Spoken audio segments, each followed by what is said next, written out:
They had originally planned to wait for Smith and travel together, but now that they had provoked a powerful financial conglomerate family, every hour they returned to Hong Kong earlier meant another measure of initiative in their hands. Back on his own turf, there would be countless ways to slowly spar with them at leisure.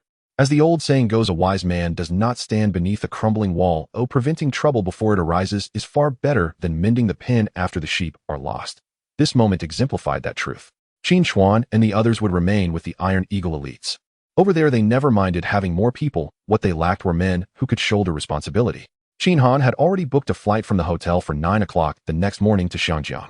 Everyone first settled down to rest, as the hotel was not far from the airport. Angelina, however, left on her own. In Country M, it was 8 o'clock in the morning.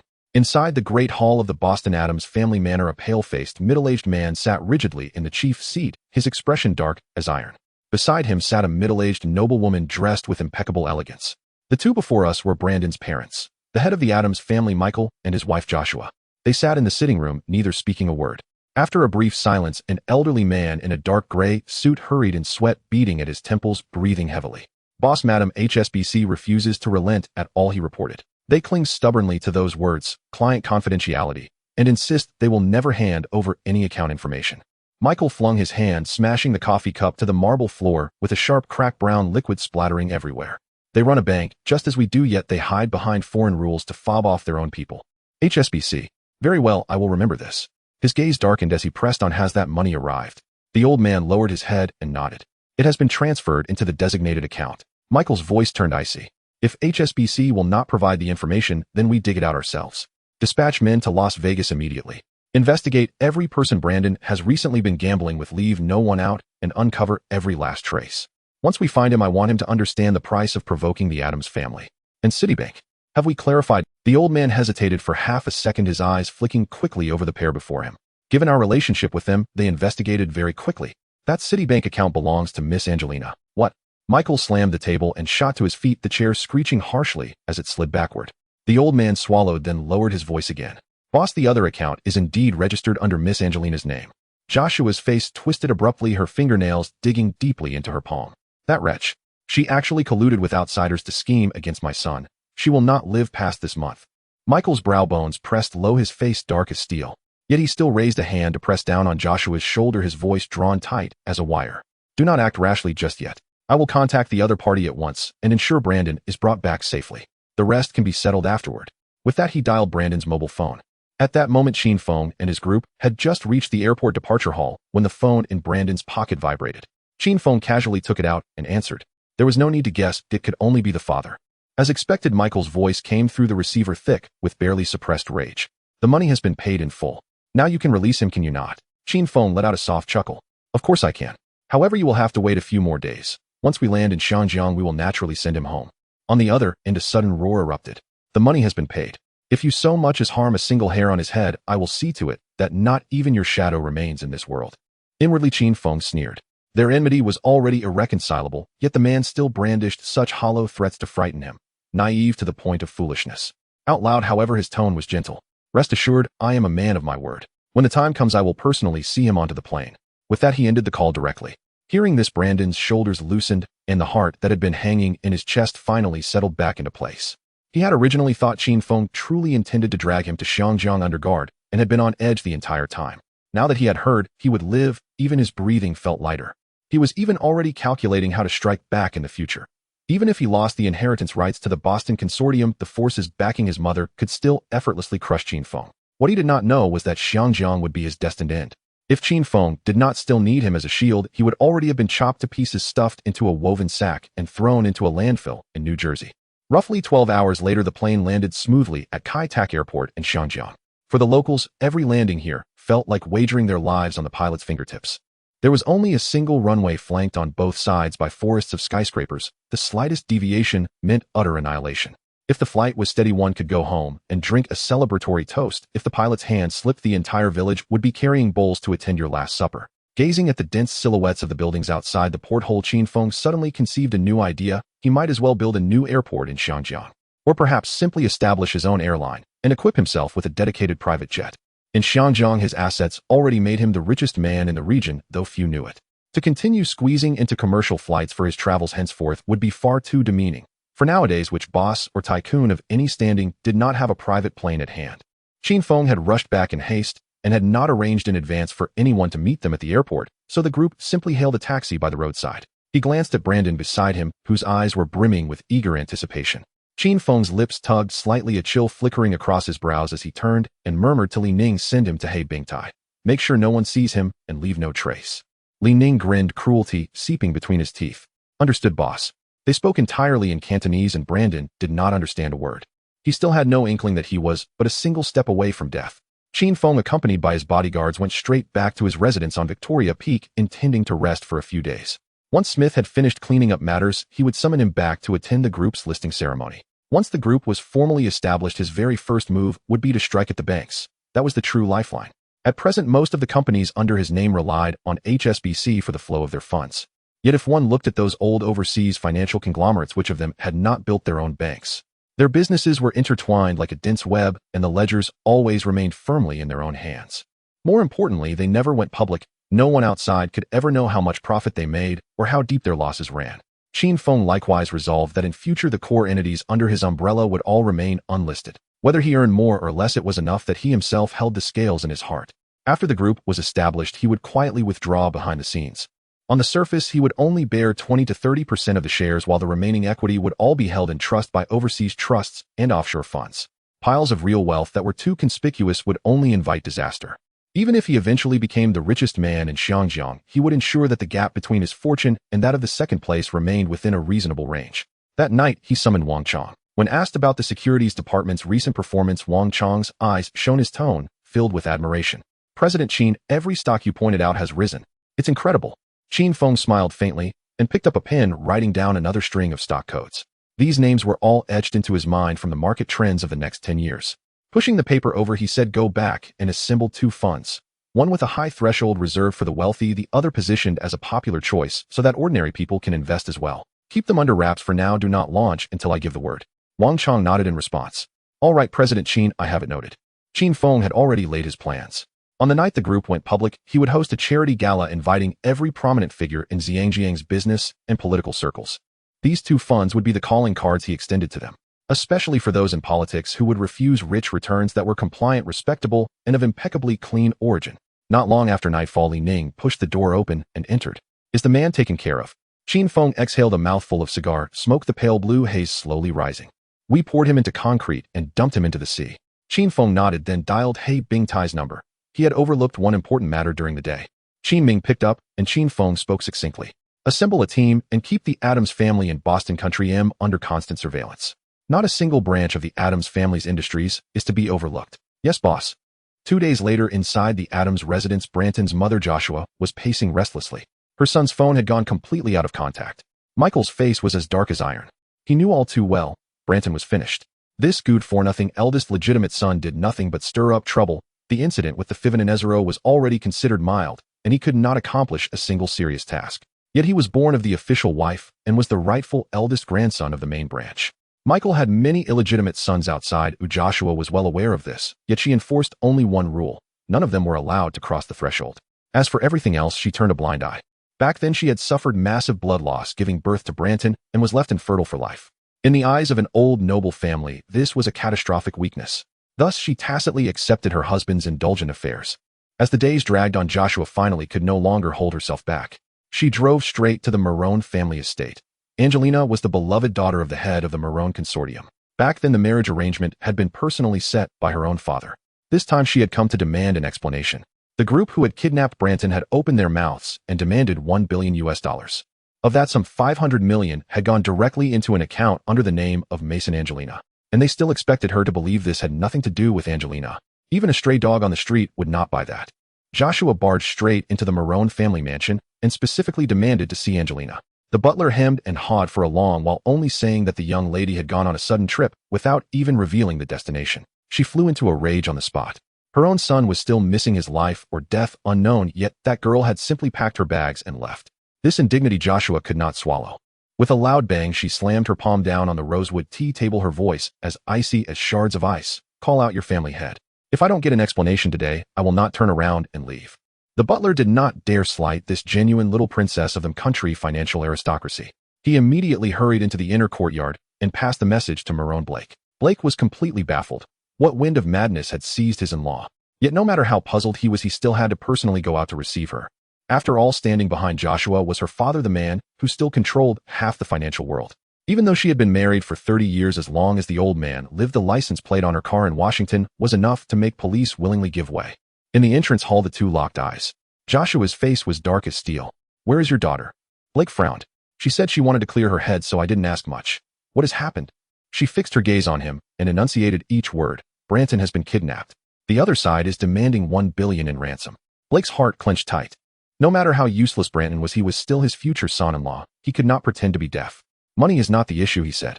"We will pay as long as he returns safely." Joshua's gaze was as sharp as a blade. "We already paid." There were 2 recipient accounts.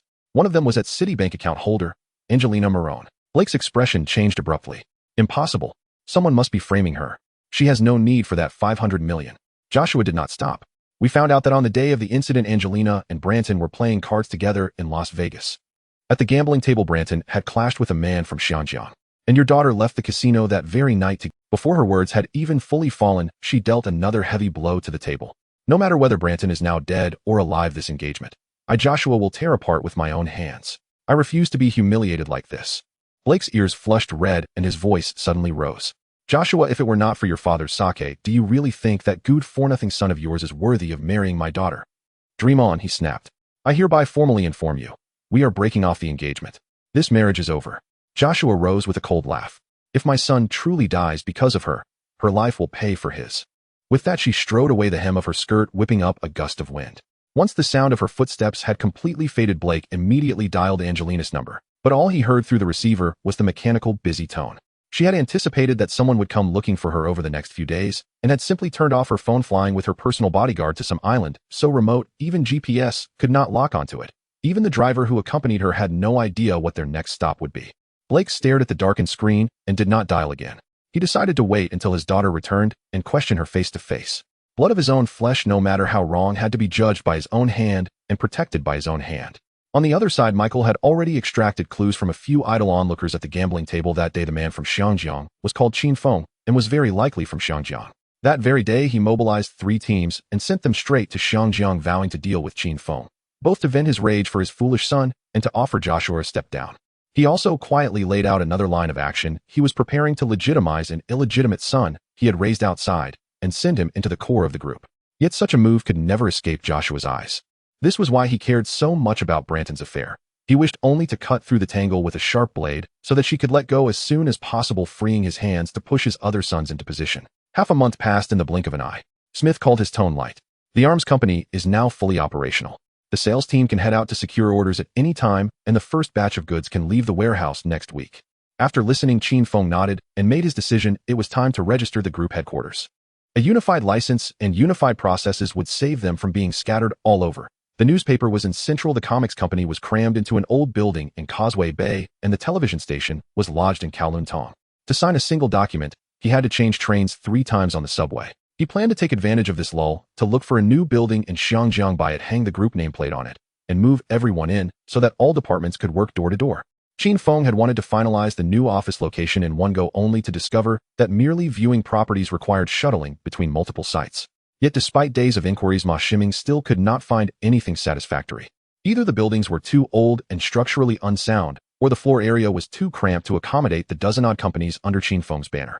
Otherwise, the owners simply refused to sell. With no other choice, Qin Feng had to first lease the recreation building in Central, later to become the famed Jardine House. He moved decisively. Of the entire 5th Street Tower, he took everything above the 20th floor. If the land group had been willing either to lease the entire building or to transfer the property rights, he would have bought it outright on the spot. At the same time, he instructed Ma Shiming to look for a plot of land in a prime section of Central in preparation for building a dedicated group headquarters. It was almost embarrassing. His business empire had expanded so quickly, yet he still did not have a single building that truly belonged to him. Half a month later, all of Qin Feng's companies moved into the recreation building. He issued orders to all the general managers. They were to sort out all current business and prepare for a general assembly in mid-April. At that meeting, they would not only report their respective progress, but also formally inaugurate the group company. As soon as Smith received the notice, he flew immediately to Xinjiang. The arms company had just begun and had no substantial performance to report yet. His trip was simply to go on stage to speak about future prospects, to boast a bit of solid truth, and to take the opportunity to get acquainted with the other heads of the companies. 2 days later, Smith landed in Xianjiang. As soon as he had settled in, Qin Feng arranged to take him to meet the ship charter king. To discuss two matters: first, a temporary route for transporting weapons; second, the long-term plan to build a dedicated fleet to run arms routes. The fleet, of course, would not be drawn directly from the system. Qin Feng planned to proceed step by step, first purchasing decommissioned warships from various countries, stripping off their original weaponry, and replacing it with his own equipment. As for the remaining propulsion radar and communication systems, he would use system resources to upgrade them one by one. After the modifications, their performance would rival that of new vessels. Qin Feng called the ship charter king in advance, arranging to discuss the details over dinner at the Mandarin Oriental Hotel. The ship charter king readily agreed. That evening, when Qin Feng and Smith stepped into the private dining room of the hotel, the ship charter king was already seated and waiting. Qin Feng introduced them with a smile. "Uncle Bao, this is Smith, the general manager of the arms company I set up in M country." The king of the shipping fleet stood up, shaking hands with Smith and exchanging pleasantries. The three took their seats, and Qin Feng signaled the waiter to bring out the wine and dishes. He then slightly adjusted his expression and spoke. "Uncle Bao, the reason I invited you to dinner today is actually to ask you for a favor." The king of the shipping fleet laughed heartily, saying, "Family matters, why speak of such formalities? Just say what you need." Qin Feng continued, "I have started an arms company in country M, and Smith is the general manager." The king of the shipping fleet was momentarily taken aback. Although he already knew Qin Feng was quite capable, he didn't expect him to step into the arms trade.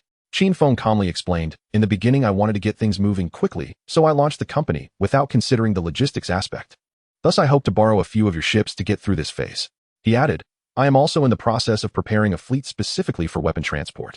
The king of the shipping fleet pondered for a moment and nodded. "All right, I will allocate 5 ships for you. The crew will be withdrawn, and you can send your own people on board. I won't interfere with the scheduling or cargo loading." Qin Feng immediately agreed. "Thank you, Uncle Bao. Without your word, I would truly be left staring blankly." The king of the shipping fleet waved his hand dismissively. "It's a small matter, we don't need to stand on ceremony between." Qin Feng added, "Uncle Bao, you have extensive connections. Could you help me get in touch with someone to procure a few retired naval warships?" The king of the shipping fleet frowned slightly, as this was indeed a tricky issue, but he still agreed. "Little Feng, if you're not in a hurry, I can inquire with the sun never sets over there. Their navy has consistently ranked in the global top 5, and there are many retired vessels available. Though the prices are high, it will require some grit." Qin Feng's eyes lit up. "Uncle Bao, money is not a problem. I'm not afraid of older models, so once I buy them back, I will completely disassemble and refit them.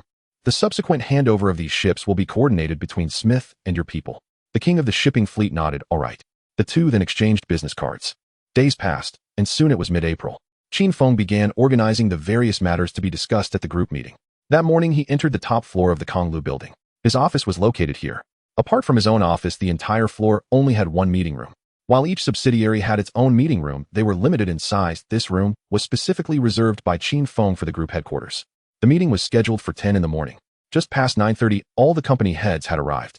Huang Shijiao and Huang Heqiang from the media company, Alu Ruixiao from the film company, Ma Shiming from Hutchison Whampoa, Situ Jianyun, and Zhang Yunliang from the electronics company, Smith from the arms company, and Wang Chang from the investment fund. All present were the helmsmen of their respective lines of business. At exactly 10 o'clock, Qin Feng lightly clapped his hands twice, drawing everyone's attention. "Everyone, I have convened this meeting today to announce something important. I believe you all have some idea of what it is. From the time I established the first company until now, it has been exactly 10 months. The rapid expansion of so many industries in such a short time is entirely thanks to the strong support from everyone present. Here I sincerely thank you all." He stood up from his seat and bowed deeply to everyone. Although they were being paid to do their jobs, without their presence on the front lines, Qin Feng would never have been able to strategize for the new landscape. In fact, he had already become a veritable hands-off manager. Seeing the solemn expressions on everyone's faces, he raised his hand slightly and continued, "Without further ado, let's get straight to the point."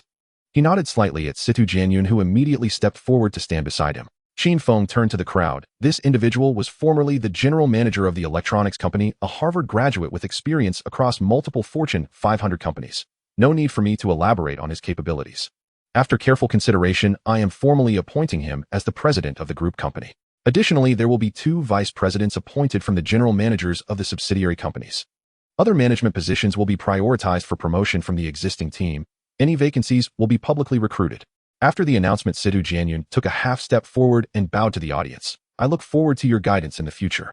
Applause erupted, immediately bright and genuine. Qin Feng nodded with a smile. The position of general manager of the electronics company will be taken over by Zhang Yunliang. Zhang Yunliang stood up in response, also bowing to the audience. Applause followed once again. Qin Feng surveyed the room and said, "From today onwards the group will officially transition to standardized operations. Next, please briefly report your recent progress so that President Situ can familiarize himself with the overall situation as soon as possible. I also want to hear how everyone has been doing lately." He pointed to Huang Shijiao on his left. "Let's have President Huang go first." Huang Shijiao stood up, already prepared with a document in hand. He nodded slightly to the sides and said, "I'll start with a few points. Hello everyone, I am Huang Shijiao, the general manager of the Qin Empire Media responsible for the television business. After Qin's acquisition of Asia Television, several key strategies were implemented rapidly boosting viewership. Subsequently, a news channel was added allowing Asia Television to truly establish itself in Hong Kong. Recently, Qin has taken action again, helping us secure wireless television. With this foundation, the media company has firmly positioned itself in the top tier of the Hong Kong media landscape. Our next step is to target overseas markets. Our goal is clear: to plant the flag of the Qin Empire on the international media stage." After discussing the television station situation, Huang Shijiao turned to his side. "Next, let's have manager Huang Heqiang report on the newspaper sector." Huang Heqiang immediately stood up, unfolding a document in his hand, and said, "Hello everyone, I am responsible for the newspaper division at the media company.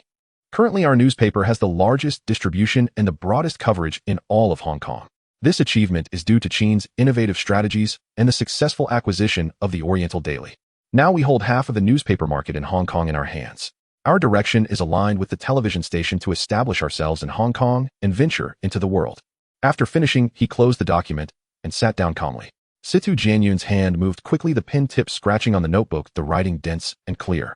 Qin Feng glanced sideways, shaking his head internally. This writing speed made even him feel inadequate. He raised his hand to check his watch, frowning slightly. At this rate, they might not finish before dark. He abruptly stood up, speaking in a crisp tone. "Today, I would like everyone to speak concisely and focus on. After the meeting, please organize the business line's core sectors and current progress of your respective companies into written materials to submit to President Situ, allowing him to read them thoroughly." After saying this, he nodded slightly to Ma Shiming beside Huang Heqiang. "Manager Ma, please tell us about the situation with Hutchison Whampoa." Ma Shiming stood up in response, his tone steady. "All right, I will briefly report a few points. Hutchison Whampoa is a recent acquisition by Qin. I have also just taken over the position not long ago. The original business lines were too scattered and burdened, which was not conducive to focusing efforts, so I streamlined the operations, retaining only the real estate and dock businesses. Currently, we have secured multiple plots in Butterfly Bay, right around the Kowloon building, where we are situated. We have also purchased 2 old buildings, which will soon be demolished to prepare for the construction of the new headquarters for the group. That's basically the situation. I will present detailed materials for President Situ's review later." Qin Feng smiled and added, "Manager Ma, the new headquarters project carries the most weight. You just go ahead and do it. If you need additional budget, just say the word, and I will arrange the funds immediately." Ma Shiming nodded. "Understood, President Qin. If the money is insufficient, I will definitely raise the issue." Following this, Lu Ruixia from the film company, the newly appointed head Zhang Yunliang from the electronics company, and the still nascent Qin Empire Investment Fund each made brief statements. Once everyone was seated, Qin Feng stood still, his expression turning serious. "Finally, let's discuss one of our future core pillars, the arms company." Before the words finished, several newly arrived executives changed their expressions dramatically, their breaths momentarily halted. In the impression of most people, the term arms carried a sense of rust and distance, lofty and unattainable. No one expected that the boss had quietly laid this trump card. Smith immediately stood up, slightly bowing to everyone, and spoke in heavily accented Cantonese. "Good morning, colleagues. I am the general manager of the arms company. I won't elaborate on what we do. Anyway, you probably won't encounter our daily operations." Qin Feng lightly clapped his hands to regain everyone's attention. Currently, the group has 2 vacant vice president positions, which will be filled by the 2 heads of the branch companies. Now I officially announce the appointments. The air seemed to tighten as the words vice president were uttered. Who wouldn't want to advance further? Who didn't yearn for a leap in rank and a doubling of benefits?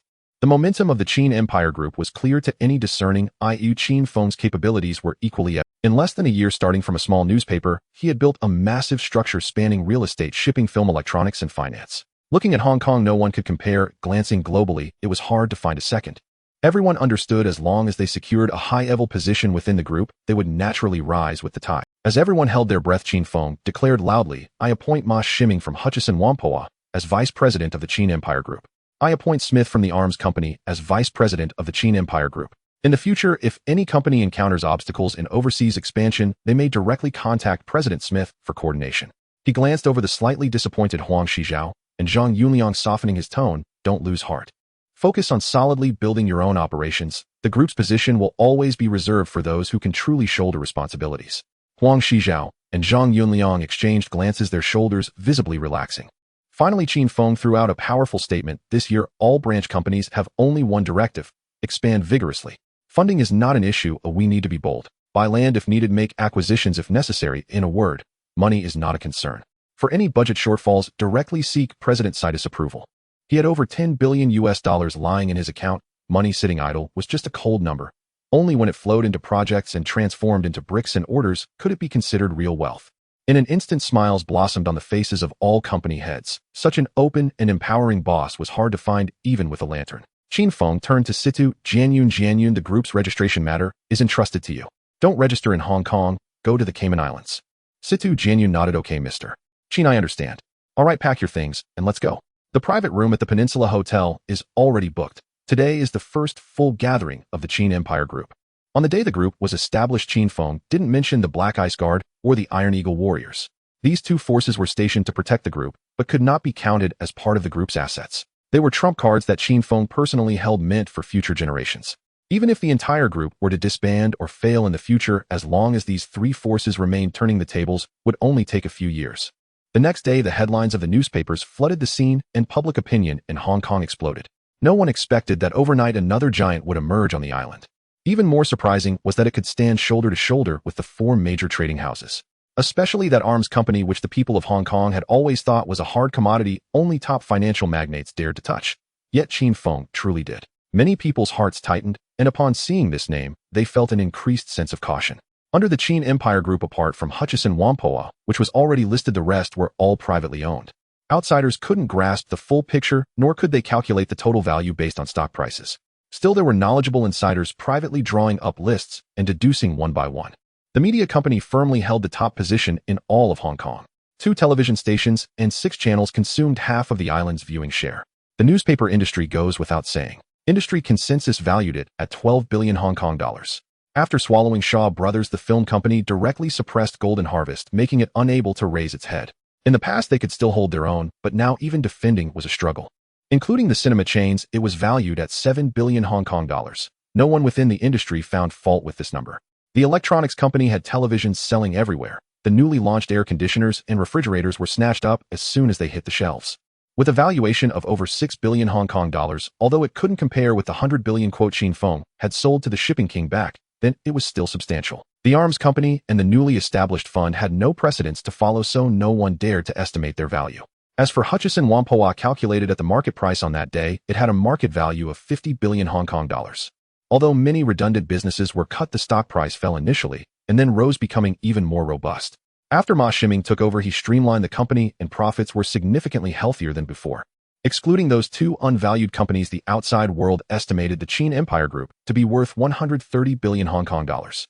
Another 100 billion local giant was added to the century-old business history of Hong Kong. Qin Feng held only partial shares in the electronics company, while fully owning the rest. In contrast, the shares of the 4 major trading houses had long been diluted to fragments. Thus, in terms of personal share value, he firmly held the title of Hong Kong's richest person with 110 billion Hong Kong dollars. If these people knew that he still had over 100 million US dollars in cash, they would surely be speechless. Known as Hong Kong's richest, Qin Feng remained silent. This title was not yet eye-catching, but the matter of hiding money needed to be acted upon immediately. He entrusted this task to Wang Chong, going overseas to set up shell companies registering investment institutions in places like the Cayman Islands and Libuan, leaving no trace or clue specifically for asset concealment. Before long, Wang Chong returned to report 5 fund companies had been established. Qin Feng then quietly transferred 75% of the Qin Empire Group's shares to these 5 entities. No announcements, no news, and no one in Hong Kong noticed. When the group eventually went global, this portion of shares would naturally surface. By then, outsiders would see that he only retained 25%, and his brilliance would fade. The higher one climbs, the more one must maintain composure. If necessary in the future, he would further split, conceal, and reduce the percentage. No matter how the streets of Hong Kong discussed him, Qin Feng paid no heed. He was preparing for a charity dinner. The wealthy in Hong Kong always loved to host such events. Not only could they network, but they could also discuss business over the rim of a champagne glass. Qin Feng intended to use this dinner to meet several high-ranking government officials. Among the 2 funds he had Wang Chong prepare in advance, the one with a lower threshold was specifically designed as bait to win hearts. Qin Feng sent formal invitations to the top 10 wealthy families in Hong Kong and to the gambling king of Macau. Even Li Ka-shing received a personally delivered invitation. Whether he came or not was entirely up to him. With his current title as the richest man in Xinjiang, it is expected that most people would not decline this banquet.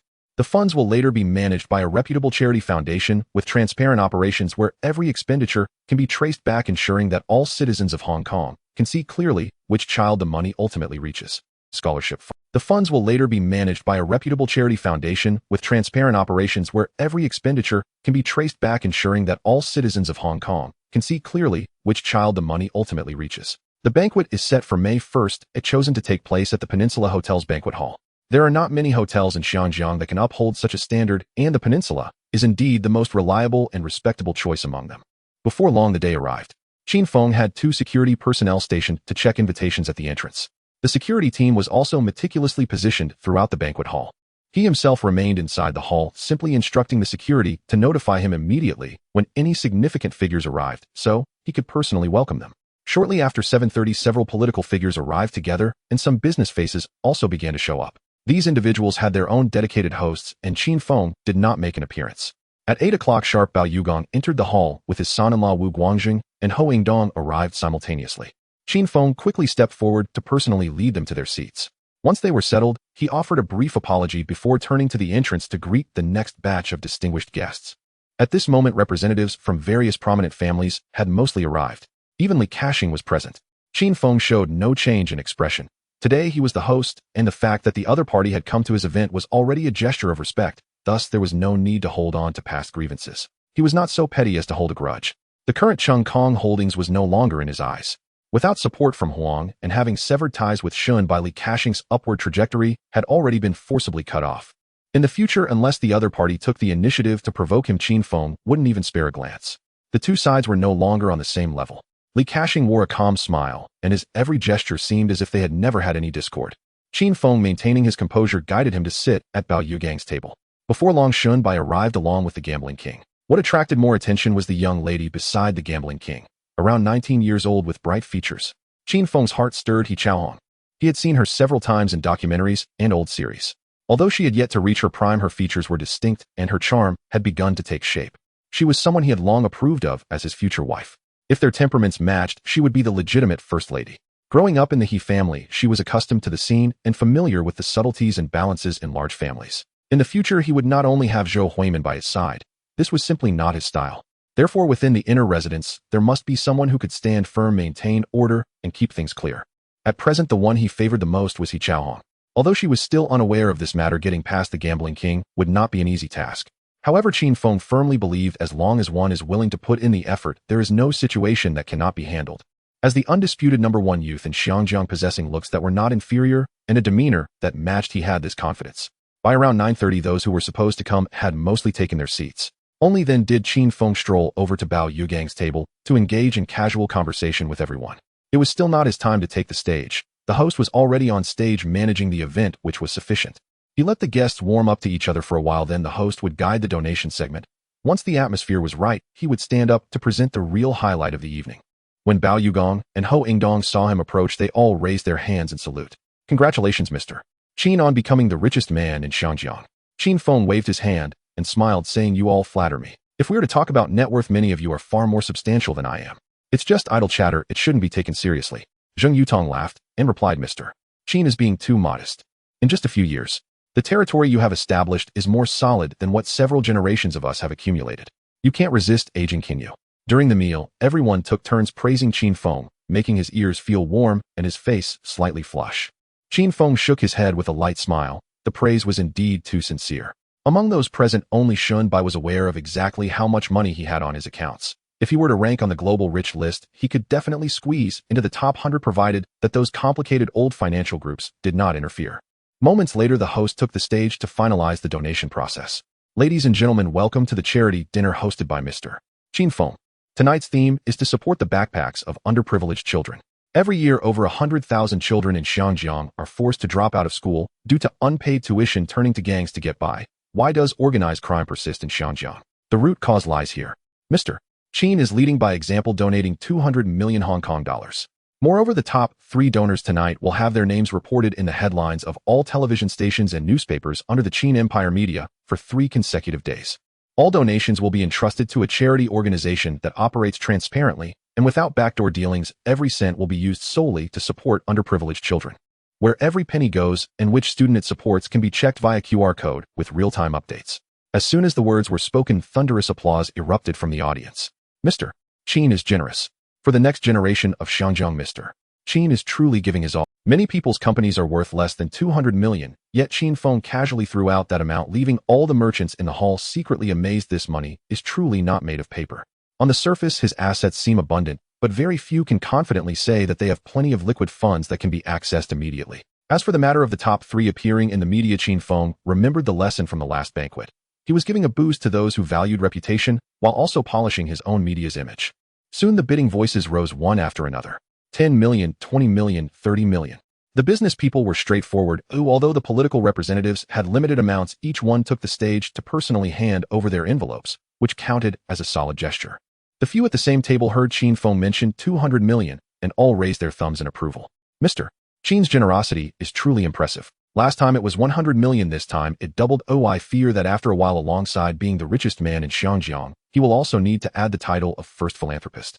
Amid the laughter, Qin Feng waved his hands in dismissal, speaking plainly, with greater ability comes greater responsibility.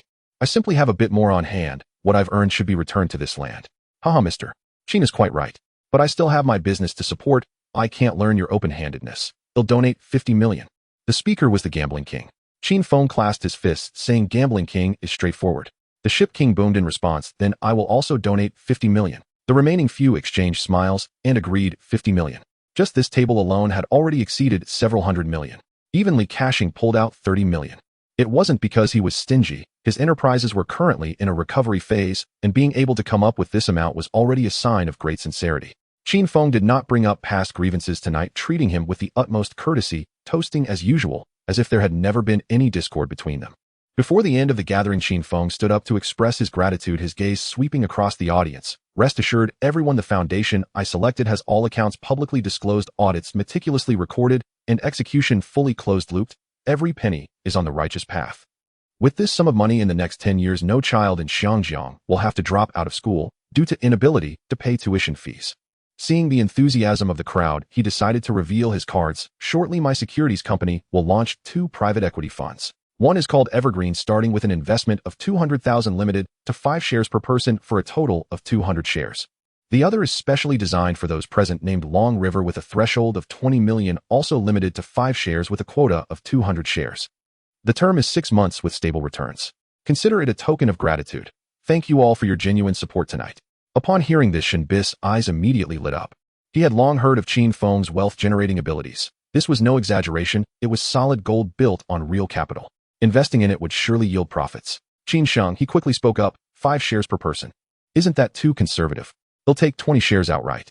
Qin Feng helplessly blinked. Shen Sheng, 5 shares amount to 100 million, which is quite a lot already. Shen Bai paused for a moment, then sighed. All right, then he'll go with 5 shares. His tone still carried a hint of regret for not being able to secure more. The others were not foolish either. If even Shen Bai was so certain, then the project in Qin Feng's hands must be a surefire way to make money. Not to mention, he had expanded his business throughout all of Xiangjiang in less than a year with solid foundations, proper channels, and clear accounts. Who could still have doubts? Thus, everyone raised their hands in response, each taking 5 shares. All agreed. Only Li Jiaqing was willing to take 3 shares. His embarrassment was evident and could not be hidden.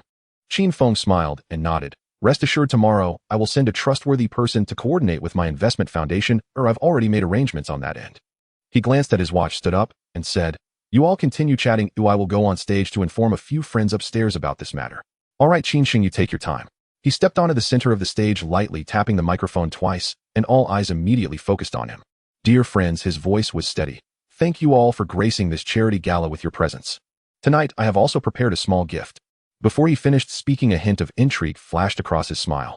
The veterans of the business world and political figures below all straightened their backs, holding their breath for what was to come. Qin Feng continued, Starting tomorrow, my Qin Empire Investment Foundation will simultaneously issue 2 private equity funds, one named Evergreen with a threshold of 200,000 limited to 5 shares per person, the other called Long River with a threshold of 20 million, also limited to 5 shares.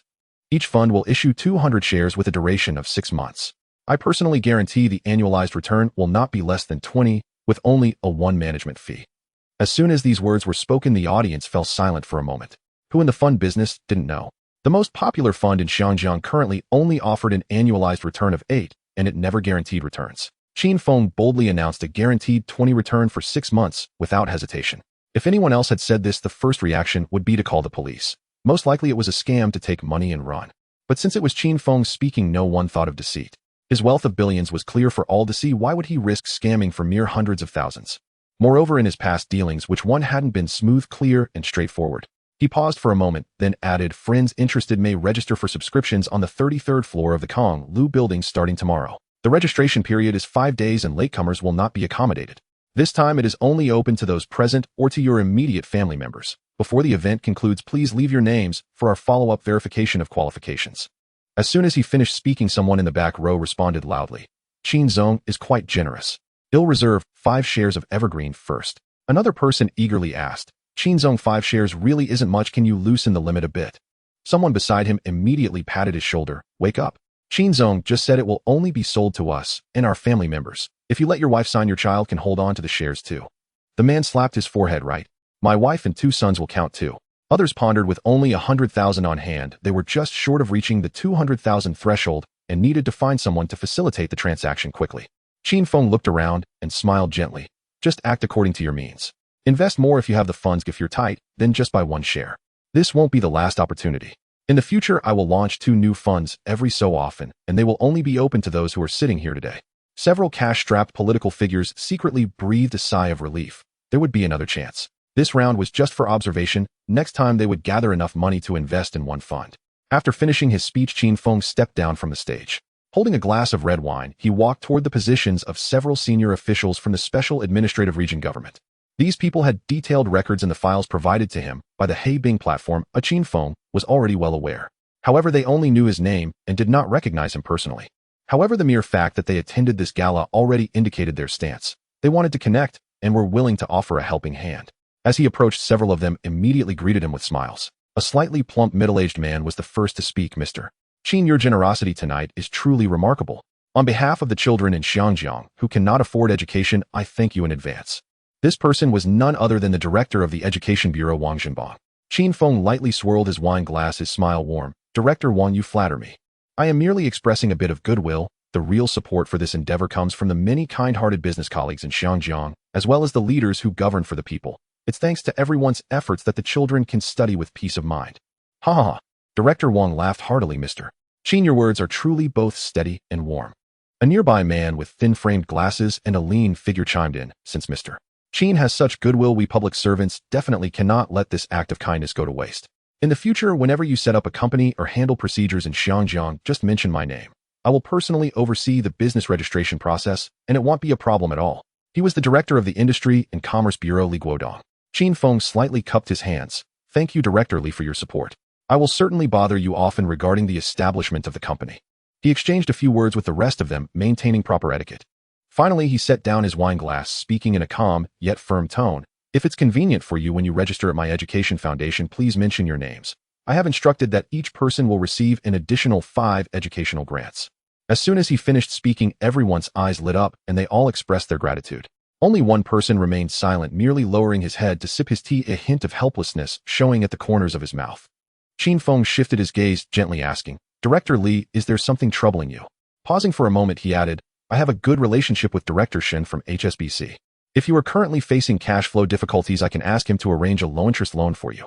This Director Li was the 3rd in command at the Fire Services Department. His 2 immediate superiors, the director and deputy director, were both expatriates. He set down his teacup, swallowing hard, and lowered his voice. Mr. Qin's kindness is noted in my heart. However, regarding this fund, I will not participate for the time being. My wife has been diagnosed with uremia and is currently undergoing dialysis. All the money I can access has gone into that. Qin Feng's eyebrows furrowed slightly.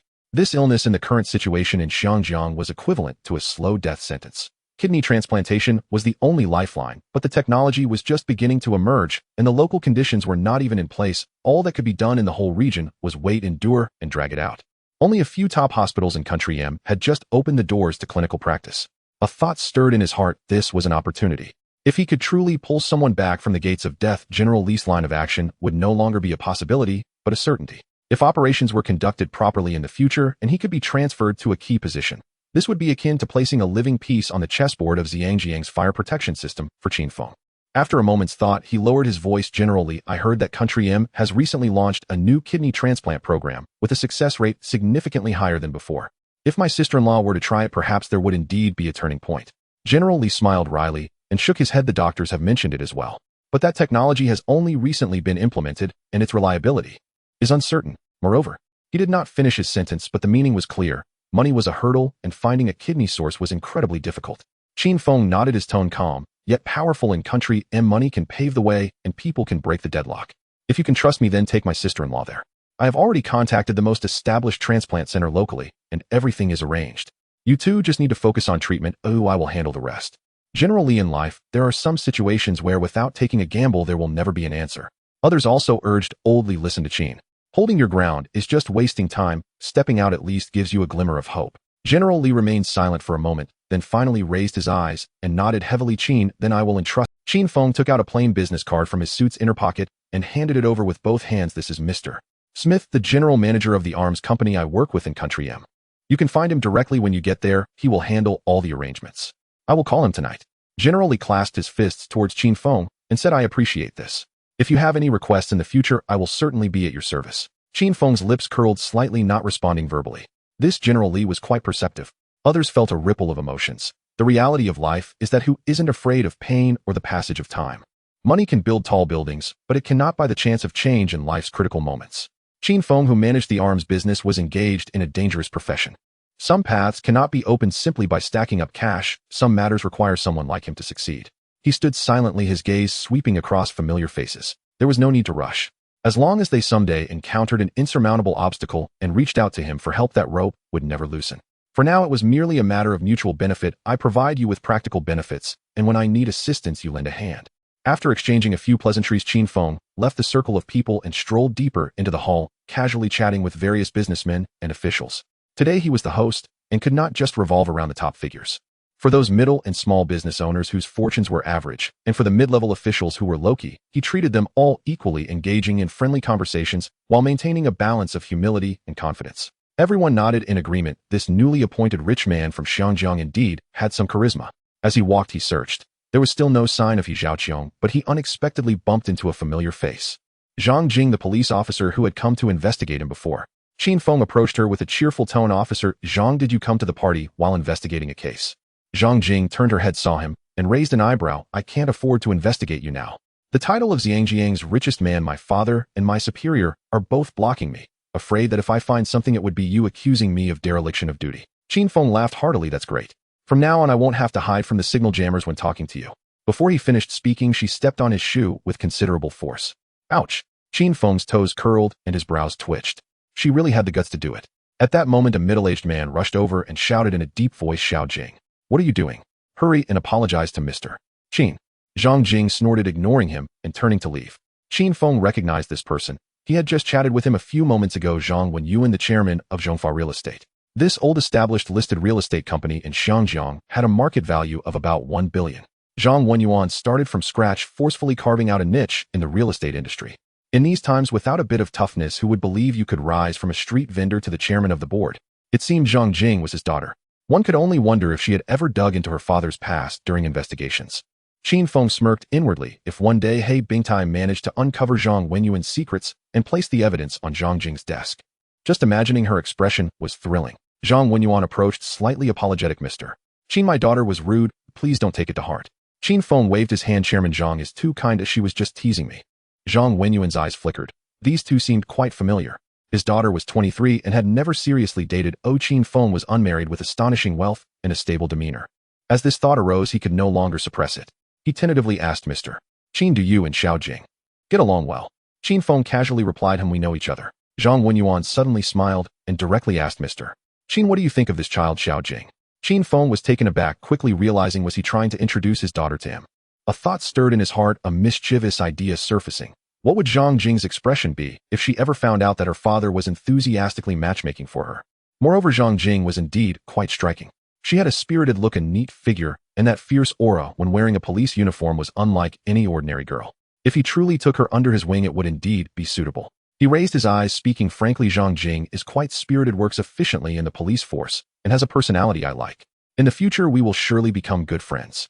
Zhang Wenyuan's smile deepened. She is 23 this year with a stubborn temperament and hasn't had a boyfriend yet. Since Mr.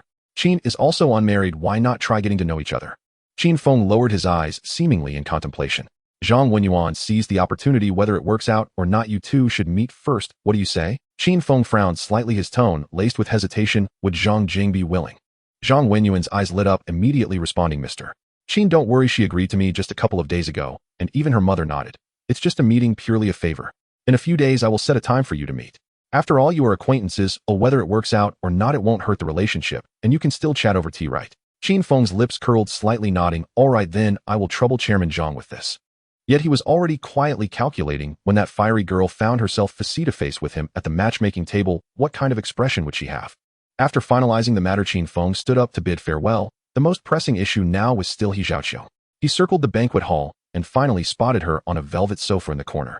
18-year-old He Zhaoqiu had a kind of unrefined vitality in her features. It was said that she was supposed to be studying in Country M.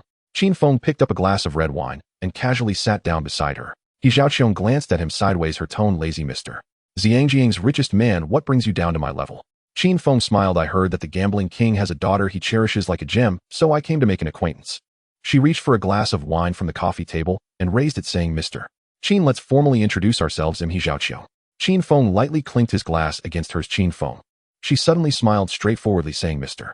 Qin, to be honest, your flirting skills are rather mediocre. Besides, don't you already have a romantic partner? Qin Feng scratched his nose, chuckling awkwardly. It seems I was overconfident. He Zhaoqiu laughed out loud. Mr. Qin, don't tease me. Where does your so-called charm come from? Money. I don't lack that of looks. There are enough handsome guys in Xiangjiang to circle around Victoria Harbor 3 times. Qin Feng silently sighed. This girl indeed didn't play by the rules. He took a light sip of red wine and stood up. Miss He, enjoy yourself. Ooh, I won't disturb you. Just as he took half a step away, her clear voice rang out behind him. Mr. Qin, are you giving up already? Qin Feng shrugged. You've clearly stated you're not interested. Why should I stick around and put on a show? She flashed him a playful eye roll. Do you abandon deals mid-conversation too? You haven't even finished speaking. How can you know I truly don't wish to listen? Qin Feng's heart stirred faintly, and he ventured cautiously. Then, may I invite you to dinner tomorrow? Certainly, He Zhaoqiu replied forthrightly. Qin Feng froze in surprise and blurted out, you don't mind that I already have a girlfriend? She lifted her glass and drained it in one smooth motion, then tapped the rim with her fingertip. A man of true capability naturally draws more than one person close. What's so extraordinary about that? Besides, where I grew up, fidelity is hardly treated as an immutable law. Better to build a life with someone substantial than marry a hollow-headed fool. Her gaze lifted to meet his sharp-edged, yet smiling. Should your household prove unable to hold its ground, feel free to test it. Qin Feng tilted his head, studying her for a quiet moment, then chuckled low. Since Miss He bears no such reservations, I suppose I must see for myself. What even the gambling king can settle, why should Qin Feng fail to accomplish? Her eyes shimmered with quiet amusement as she extended a gilded business card. Tomorrow, at the Oriental Wenhua Hotel. I'll grant you one chance. Before the final syllable faded, she had already glided away like a breeze. Qin Feng held the card between his fingers, momentarily speechless. How had the script flipped so thoroughly? He shook his head lightly. No matter. He'd go tomorrow and first gauge the depth of this gambling king's cherished daughter. Just past 11 p.m. Guests began departing in steady streams. He Zhaoqiu walked arm in arm with the gambling king out of the grand hall. Just before stepping into the car, she sent Qin Feng a fleeting knowing wink. A silent, elegant reminder, don't forget your purpose. As the chandeliers dimmed and shadows deepened across the venue, Qin Feng turned to leave. Yet he knew, clearly unmistakably, that at least 2 pairs of eyes were locked onto him at that very instant. One group belonged to the Boston-based Adams Consortium led by patriarch Michael Adams. The other was a delegation dispatched by Somijiro, head of Japan's Sumitomo Financial Group. Both factions had arrived in Hong Kong with identical intent, to eliminate Qin Feng. The Adams contingent had been connected through several men who'd sat at the same poker table with Qin Feng in Las Vegas. They'd heard his name over cards, and once in Hong Kong traced him effortlessly. After all the 6 characters, Hong Kong's richest man Qin Feng hung squarely at the storm's IU. Finding him required no effort whatsoever. Intelligence reached Michael's hands in record time. Without hesitation, he issued the order on the spot, seize an opportunity to eliminate Qin Feng, deliver justice for Brandon. Michael understood perfectly. Brandon had long since vanished without trace. Survival was no longer plausible. Revenge was now the only unassailable truth. As for that disappointing son, if alive, he would no longer acknowledge him. Somijiro's directive was even more decisive. The Operation 590 strike team had arrived under strict mandate. Qin Feng must die. The last time Qin Feng bombed Matsushita and Shibu, then delivered a crushing blow to Sumitomo Bank, it hadn't cowed them. It had chilled Somijiro to the bone. This man struck only when absolutely necessary, and when he did it was annihilation. Crisis eclipsed all else. He resolved to strike first. Alas, Hong Kong was no lawless frontier. The Habing platform had already sealed every ingress and egress with surgical precision. Every taxi in the city served as an outer ear of the Habing platform. Any suspicious outsider flagged by drivers triggered immediate verification and instant payment upon confirmation. Those Americans, those Japanese, they remained blissfully unaware. They'd already been sold out 3 times over. The airport vendor, the cab driver, the hotel receptionist, all were on the list. Each day, the Habing platform gathered countless leads. Each pursued relentlessly, either staked out on-site for days or shadowed end-to-end, until confirmed harmless before withdrawal. To this end, Qin Ming had personally returned to mainland China to recruit a cohort of retired reconnaissance soldiers. Later, realizing intelligence work differed fundamentally from field reconnaissance, he flew north to the Arctic Bear, securing a veteran KGB instructor for intensive training. Though these operatives still lacked the seasoned cunning of their KGB mentors, their foundations were rock solid, and given time, they would fall short of none. The cost, however, was staggering. The Habing platform's budget hemorrhaged like a breached dam. Yet results were undeniable. An army of informants combined with elite professional capacity meant that even a single grain of dust rising in Hong Kong carried a scent the Habing platform could detect. Thus, the moment both assassin squads landed, their shadows were already pinned. After the charity gala concluded, Qin Feng returned to his hilltop villa, and Qin Ming entered shortly after laying out the full situation. Qin Feng's gaze darkened. 1 American squad, 1 Japanese. No need to guess. The Adams Consortium and Somijiro. His voice remained calm. Dispose of them. Into the sea. Also instruct our surveillance teams on Adams and Sumitomo to deliver comprehensive dossiers on both conglomerates' core assets within 72 hours. Qin Ming responded crisply, understood, sir. After Qin Ming departed, Qin Feng leaned back into the sofa, fingertips tapping softly against the armrest. The Sumitomo Group. The Boston Consortium. Both rooted deeply in banking. And within his own empire, there remained one critical void: a bank. A careful calculation of liquid capital revealed that acquiring one of them would be precisely feasible. Both. Not even worth contemplating. Even if he orchestrated a coordinated market crash to crush share prices, swallowing two would remain impossible. What he sought was an anchor, an unshakable keystone to finally stabilize the entire Qin group. Thereafter, he would no longer bow to HSBC's authority, nor endure its watchful gaze flickering across his ledgers. In scale, neither rival yet matched Citibank or JP Morgan. Yet he believed, roads are forged by feet. After exhaustive deliberation, he fixed his target: Boston First National Bank. Its current market valuation lagged behind Sumitomo Bank, but in a few years momentum would inevitably reverse. The Boston Consortium controlled a defense contractor, and what truly captivated Qin Feng was its pre-established global distribution network. That alone saved immeasurable time, capital, and mental strain, the most costly, grueling phase of launching his own arms enterprise. Once the decision crystallized, he began mapping details. The Boston Consortium was jointly governed by 5 families, 4 entrenched dynasties with generations of political and commercial influence. Only the Kennedy family had risen as a new force within the past 2 decades. To seize control, nearly impossible, unless systemic financial chaos erupted, a massive bank run, or a nationwide credit collapse. Otherwise, not even a crack in the door would open. Qin Feng's gaze hardened. Should it come to that, he would push himself. He was, after all, a system exploiter. At noon the next day, Qin Feng arrived early at the Oriental Wenhua Hotel. He ascended directly to the 2nd floor and selected an empty window-side table. He waited over 30 minutes, yet Chao Qiong still hadn't appeared. His fingers tapped idly on the tabletop, a faint wry smile touching his lips. So this girl truly intends to stand him up. Though she ranked among his preferred candidates for future marriage, Qin Feng never groveled or chased. Just as he reached for his phone, she appeared at the stairwell, flanked by 2 sleek, alert female bodyguards. He raised a hand in greeting. She approached and seated herself, eyes crinkling warmly. You arrived quite early. He smiled back. How dare I be late for a meal with the gambling king's daughter? I truly feared you'd leave me stranded here. Her brow furrowed slightly. Next time you mention me, leave my father's name out of it. He gave a soft, low laugh. This young woman's pride wore armor thick as tempered steel. She failed to consider, if not for that lineage anchoring her, who in Hong Kong's business world would grant her even a passing glance. This perhaps was the essence of princeling syndrome, feasting on family wealth, wielding family power, yet demanding belief in one's self-made merit. Unless, of course, she were a once-in-a-century prodigy. But this 18-year-old university student, still immersed in lectures, remained a full decade short of weathering the storms required to command the Shinda Group. Seeing him smile silently, she added, voice taut with quiet intensity, I simply refuse to be perceived as a decorative trophy propped up by my father. I'm 18, and have already completed all university coursework. This return isn't about inheritance. It's about building from absolute zero a commercial empire of my own. Qin Feng scoffed inwardly, starting from scratch. That sounds nice. Without the support of the system and the privileged background brought by his rebirth, he couldn't even gather the capital required to register a company. He smiled gently. Miss He, may I ask, how do you plan to acquire your first pot of gold? What industry do you? She patted her chest confidently. I have saved up a full 1 million Hong Kong dollars as my pocket money. I plan to enter the stock market first, make enough profit for the principal, and then open a securities company. He was slightly taken aback. Didn't you study business management? She shot him a sidelong glance. Can I self-study finance?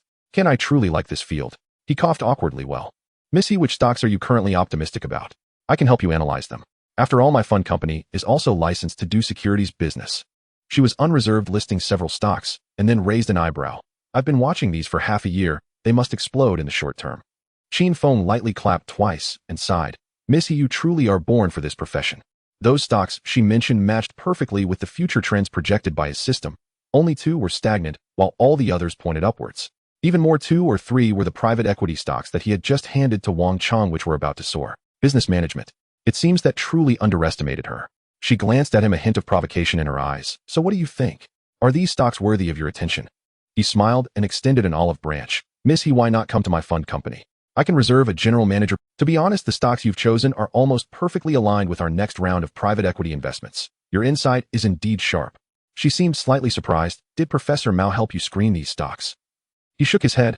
I picked. In front of He Zhaoqiang, there was no need to put on an act. This girl inherently possessed a spirit of defiance. If you wanted her to be convinced, you had to be sharper, more dazzling, and more undeniable than her.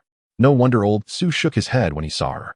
He Zhaoqiang was momentarily stunned, not expecting Chin Feng to walk so steadily and accurately on the edge of finance. After a slight pause, she still shook her head lightly.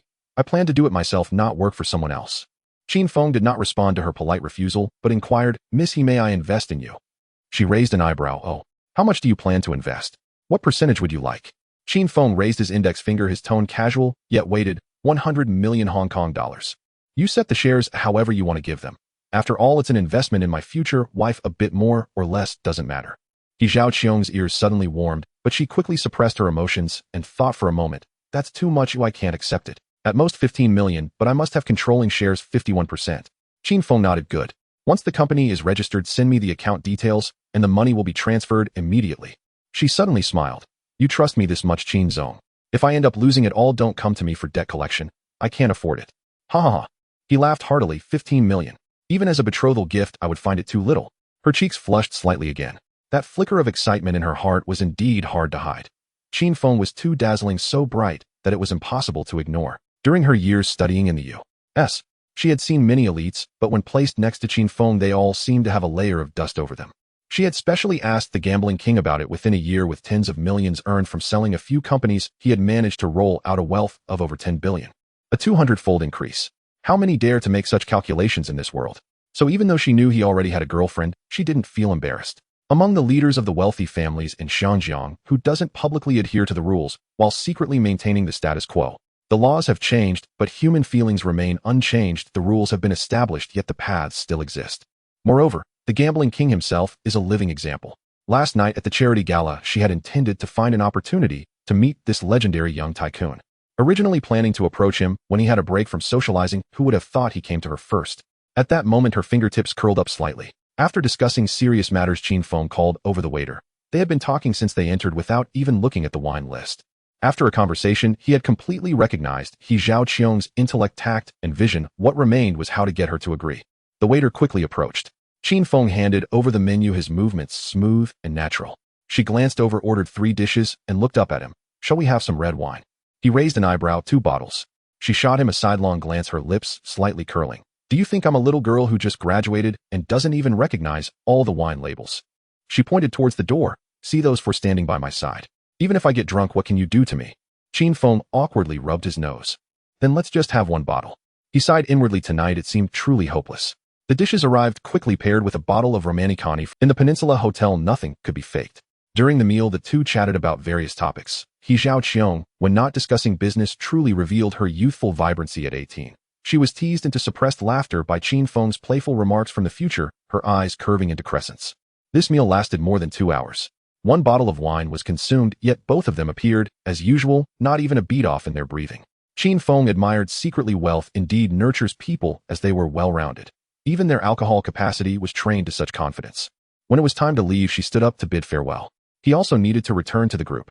A girl like He Zhaoqiong could never be settled with just one meal or one conversation. It had to be a slow process. She walked to the car, suddenly turned back, her eyes bright. Go back and think carefully. How to explain this to my dad? Once the words were out, she had already seated herself in the back. Qin Feng stood there momentarily speechless. The thought of the gambling king made his temples throb. If the old man could take 3 wives and 4 concubines, what would he do when it came to his son-in-law? Once the words were out, she had already seated herself in the back. Qin Feng stood there momentarily speechless. The thought of the gambling king made his temples throb. If the old man, when it truly came to that point, at worst, he would ask the gambling king to personally bring his grandson back to Hong Kong. He would have to nod in agreement. In the afternoon, Qin Feng went to the group headquarters.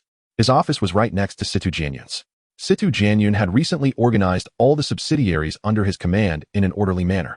Without saying much, Qin Feng transferred $10 billion into the main account of the group, leaving only one sentence: you decide on the needs for the development of each company.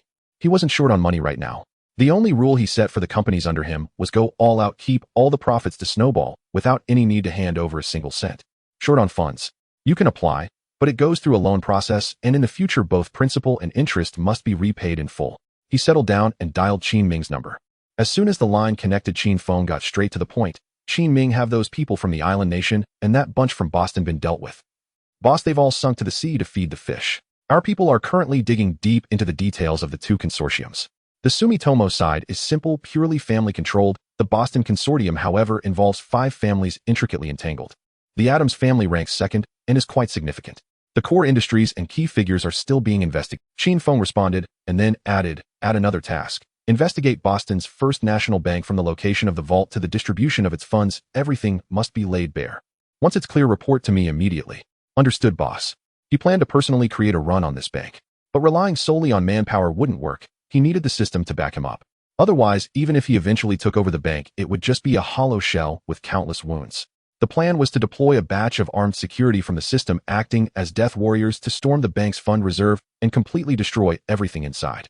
Unfortunately, the security provided by the system didn't come with storage space. They couldn't carry money.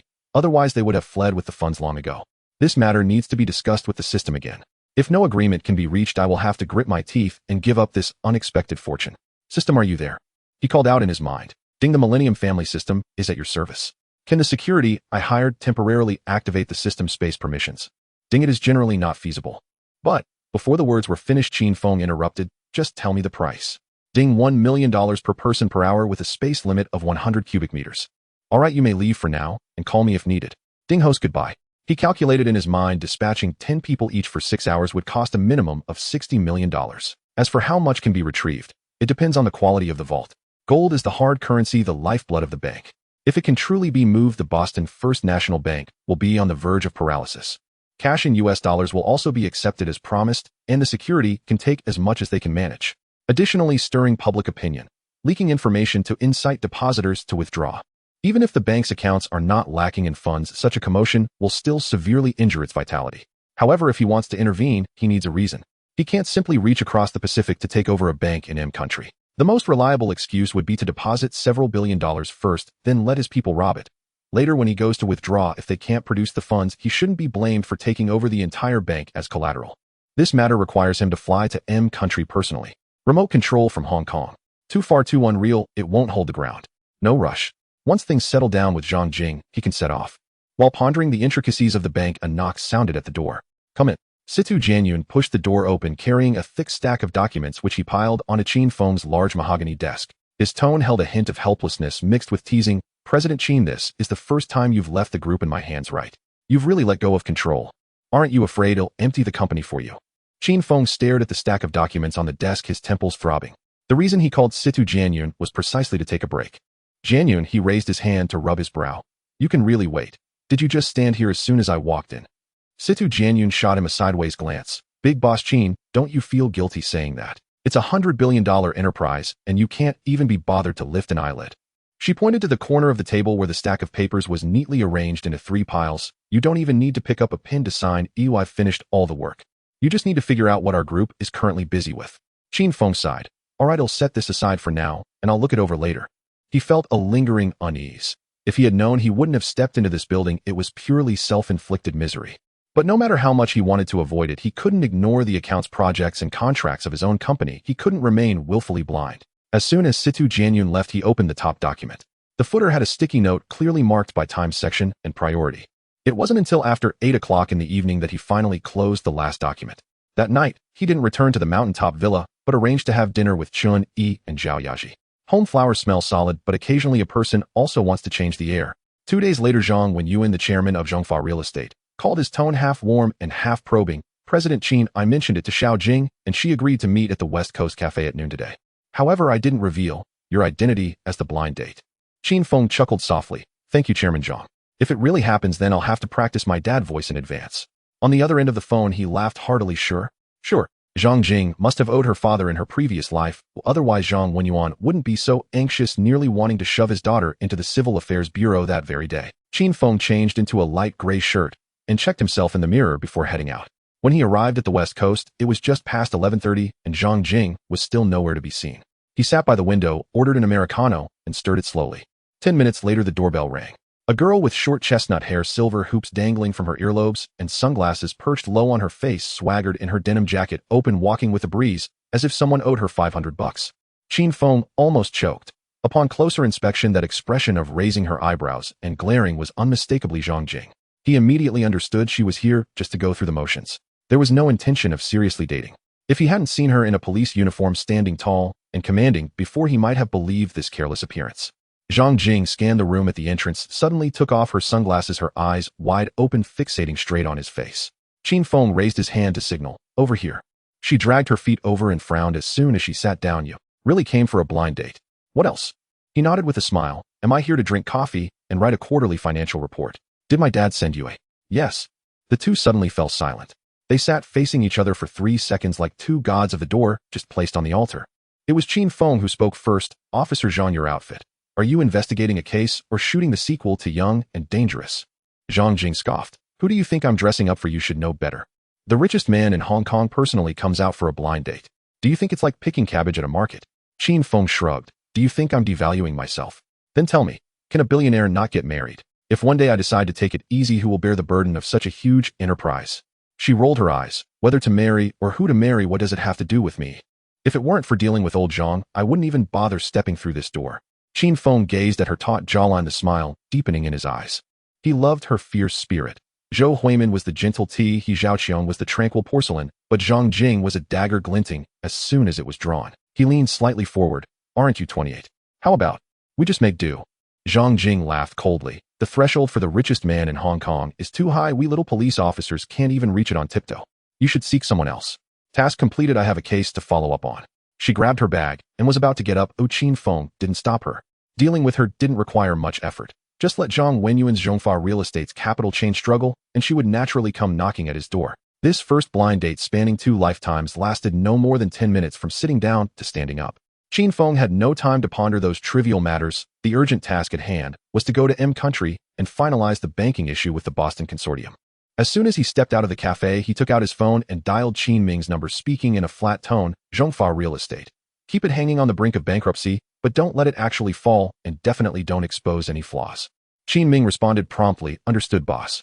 About 15 days later, Qin Feng, accompanied by several bodyguards and a competent investment team, landed in Boston, the capital of Massachusetts, in M Country. This city is the stronghold of the Boston Consortium. His trip was ostensibly for investment inspection, but in reality, he had already prepared his team, just waiting to enter. In Boston, most businesses cannot escape the influence of the Boston Consortium. The aircraft touched down. As the cabin door opened, Qin Feng led his team down the jetway. Several figures already stood motionless at the arrival gate, black ice operatives deployed in advance. The group proceeded directly into the city and checked into Boston's most prestigious hotel, the Ritz-Carlton. Qin Feng had reserved 2 adjacent floors of the entire building. Once settled, he immediately turned his attention to Boston Bank. He opened an account at First National Bank of Boston and instructed HSBC to wire in $3 billion. That sum was pure bait. At dawn the next day, he began touring local investment projects, waiting silently for the bank heist to commence. Should Boston Bank truly lose those $3 billion on the appointed day, it would indeed be fascinating. Michael Adams of the Adams family furrowed his brow. A major new client had recently appeared at the bank, depositing $3 billion outright. When his eyes fell upon the account name, Qin Feng, his spine stiffened instantly. The two sides had long since severed all pretense. Brandon had died by his hand. $10 billion had been forcibly extracted from Michael's own accounts. Why would such a man deposit vast wealth into their bank? Was he not afraid of frozen assets, of losing everything? A metallic tang of alarm rose in Michael's nostrils. And when he recalled that his operatives sent to Hong Kong had vanished without trace, while Qin Feng now stood brazenly beneath his very gaze. If this was not a meticulously laid trap, then no one understood what strategy truly meant. He summoned the other 4 great families for an emergency conclave. Thus, on Qin Feng's second day in Boston, the 5 titans of the Boston Consortium convened in one room. The meeting took place in a secure chamber atop First National Bank of Boston. Lowell, Lawrence, Adams, Lodge, and Kennedy, the patriarchs of the 5 dynasties, and also the consortium's 5 principal shareholders. After the other 4 had taken their seats, their gazes converged sharply on Michael. What demands our full presence? Michael lowered his voice. Our bank may already be under siege. Before the words fully left his lips, all 4 straightened instinctively. The bank was their shared lifeline. An elderly man from the Lawrence family, wearing round-framed spectacles, spoke first. Explain. Michael paused, then uttered 3 words. Qin Feng. Heads nodded. A portly middle-aged man added, we know him. He is our largest current client. So what is it? Michael's Adam's apple bobbed. He is my mortal enemy. Brandon died at his hands. Last time he withdrew $10 billion from my account. Yet yesterday he arrived in Boston, and the money entered our vaults. The air froze. 5 families, one fate, honor, and ruin entwined. An enemy's blade now hovered before their treasury gates. Where did hospitality end and treachery begin? Yet still they could not fathom which vital organ Qin Feng intended to excise. Michael spoke slowly. For now we remain silent. If forced, we may freeze those $3 billion under any pretext. We hold the funds. Even if he storms heaven, he cannot stir the sea. This is Boston, not his domain. The Lawrence patriarch's expression darkened. Then eliminate him here. The Kennedy patriarch raised a hand, calm but firm. No. He entered Boston openly under the banner of investment. If we strike him now, how will our high net worth depositors react? Michael interjected. Exactly. We must not act against him in Boston. Track him closely, then move only after he departs the city. The heads of the other great families nodded in unison. Finally, the Lawrence patriarch let out a cold snort. Very well, for now. Has the Boston Consortium, standing for over a century, truly lost its grip to a greenhorn? Back at the Ritz-Carlton, Qin Yuan spread open an intelligence dossier. It was a classified report from Black Ice Division, pinpointing the exact location of First National Bank of Boston's central vault along with 3 auxiliary reserve sites, each mapped with surgical precision. Qin Feng activated the system's security module in his mind. He ordered 40 security personnel, exclusively black operatives, but instructed them not to appear immediately. Next, he purchased a cache of high-lethality, standard-issue weapons plus custom-formulated C4 explosives. Ordinary explosives could not breach the bank's multi-ton alloy vault door, but the system's C4 was different. 3 synchronized detonations would tear a jagged gash through even the thickest steel barrier. With preparations complete, Qin Feng departed the hotel with Qin Han, Li Ning naturally excluded. Scarcely had they passed through the revolving doors when Qin Han's pupils contracted, and he murmured, Boss, tails are on us. Qin Feng did not flinch. Eliminate them. Qin Han nodded, pulled out a radio, and barked, neutralize the tail. A voice crackled instantly in his earpiece. Understood, sir.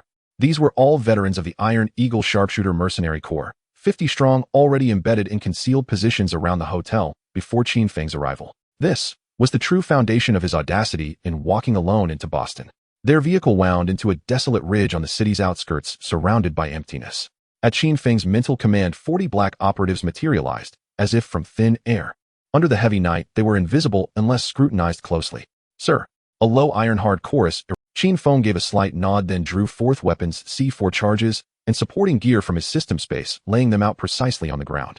He surveyed the group and commanded, from today disperse and infiltrate every shadowed corner of Boston.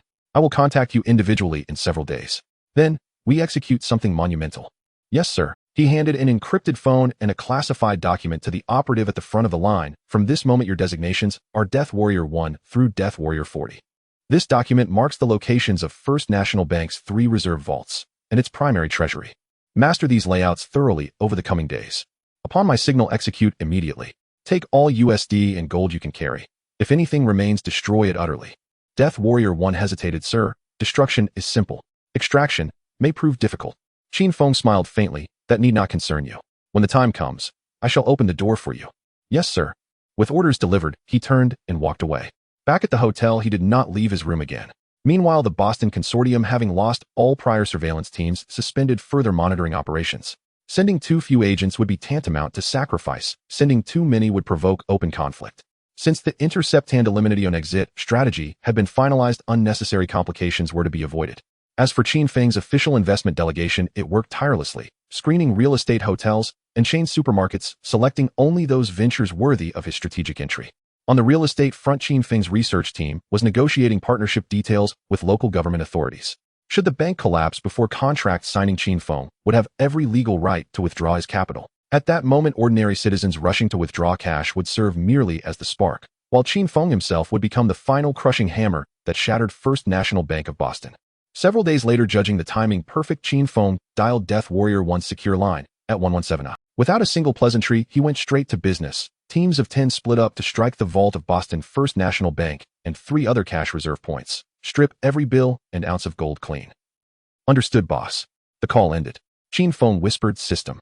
Ding. $40 million. Temporary subspaces opened for 40 people, 100 cubic meters, each bound to the host's authority, lasting 59 minutes and 59 seconds. A chill ran down Qin Feng's spine. He had expected to storm the defenses himself and confront the guards to wrest from them the loot they carried.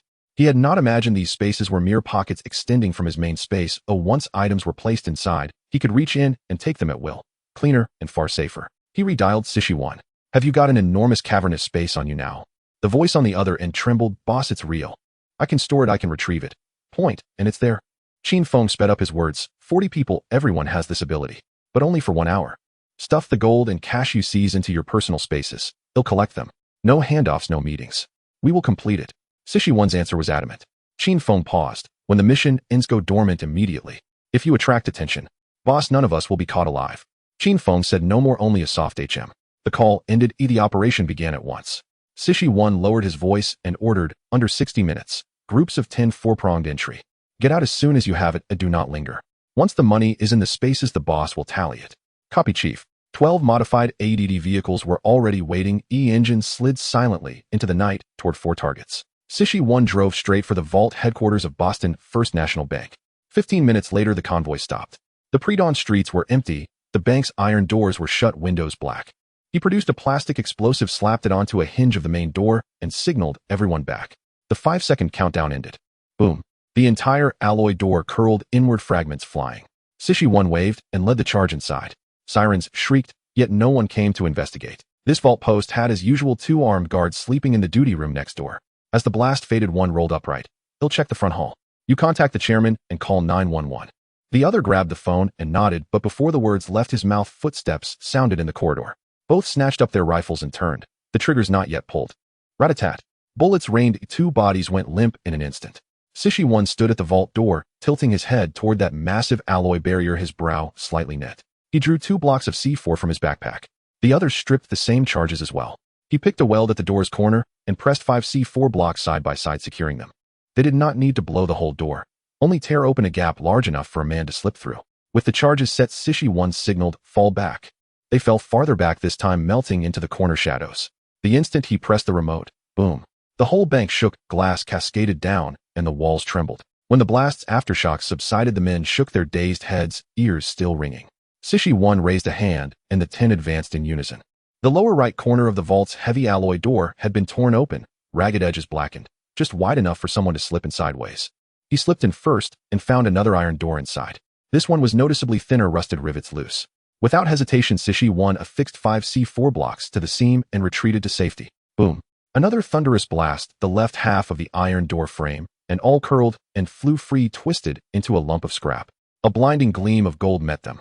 The vault brimmed with gold, piled like mountains, ingots stacked in tidy rows, sacks of diamonds tucked into gaps, each stone crystalline and clear.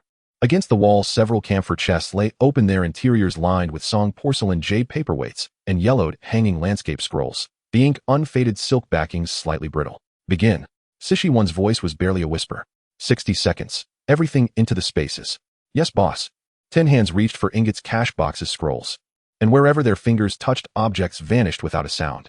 Qin Feng could perceive clearly those items had fallen into each his own spatial pocket, and with a single thought, he could summon them all. He did not rush. He would wait until everyone finished, then transfer everything at once into his main space, far more secure. The 60 seconds had barely passed when the vault was empty. Not a single banknote, not a scrap of gold remained. With a sweep of Sishi 1's arm, they withdrew. Footsteps, silent exit, orderly. From stepping through the main entrance to the last man diving into a vehicle, 9 minutes 47 seconds. Time to reach the vault, 14 minutes 21 seconds. The whole operation lasted 24 minutes 33 seconds. As he crossed the revolving door, alarms still howled and red lights swept across the shattered facade. Clusters of people gathered outside, phones held close. Some laughed, some filmed. No one dared step forward. The Sishi kept their gaze forward. Engines coughed, and 3 black vans merged into the traffic. The police. They probably had not even completed the first emergency call. Too fast. The other 3 reserve points, and their teams were already in position. The slowest squad took only 28 minutes from disembarkation to breaching a door.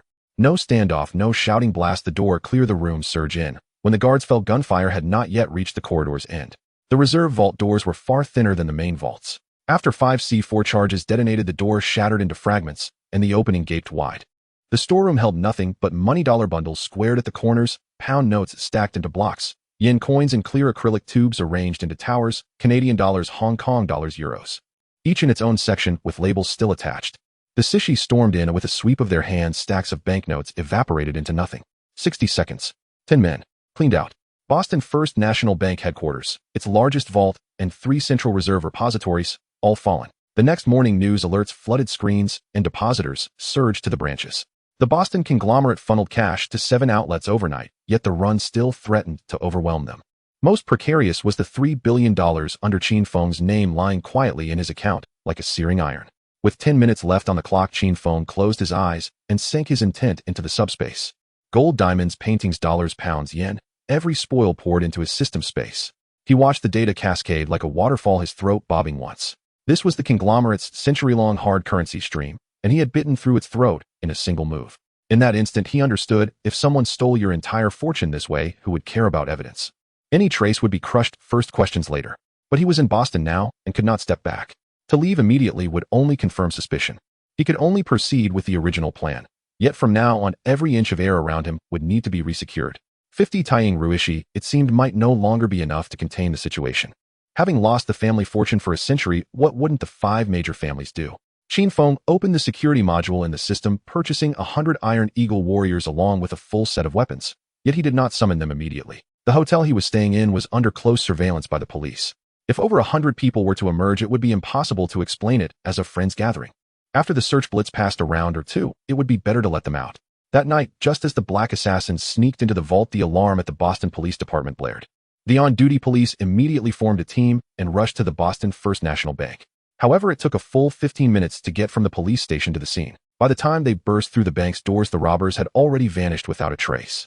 Several officers were so furious they stomped their feet and turned to question the onlookers. Which way did they run? How many vehicles? How many people? Upon hearing the report of over 10 people and 3 vehicles, the leading sheriff frowned. There were barely 20 of them. Chasing would be tantamount to sending them to their deaths. He immediately ordered, secure the scene and wait for reinforcements. As soon as he finished speaking, a frantic call exploded from the radio. Attention! The reserve vault of the Boston First National Bank on Back Bay Street has been robbed.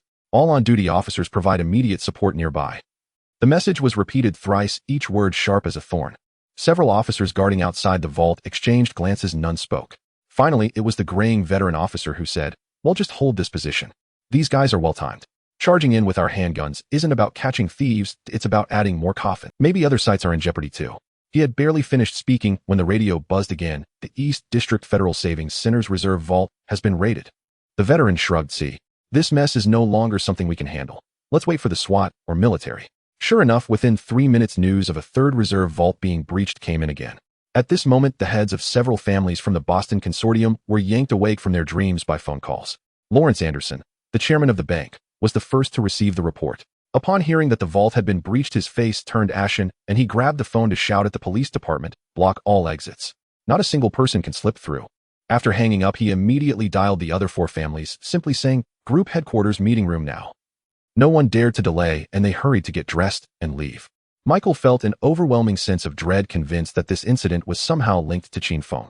But then he thought, even if Qin Feng truly sent 100 people to rob, how much gold and jewelry could they possibly carry away? He himself had $30 billion stored in this bank. Unable to figure it out, he simply stopped pondering.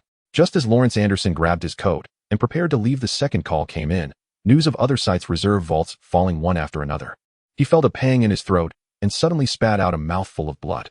The bodyguard was immediately shocked, grabbing his arm. "Sir, to the hospital." Then 2 more calls came in. After hearing them, Lawrence didn't even open his mouth. His body weakened, and he fainted completely. After all, he was nearly 70 this year.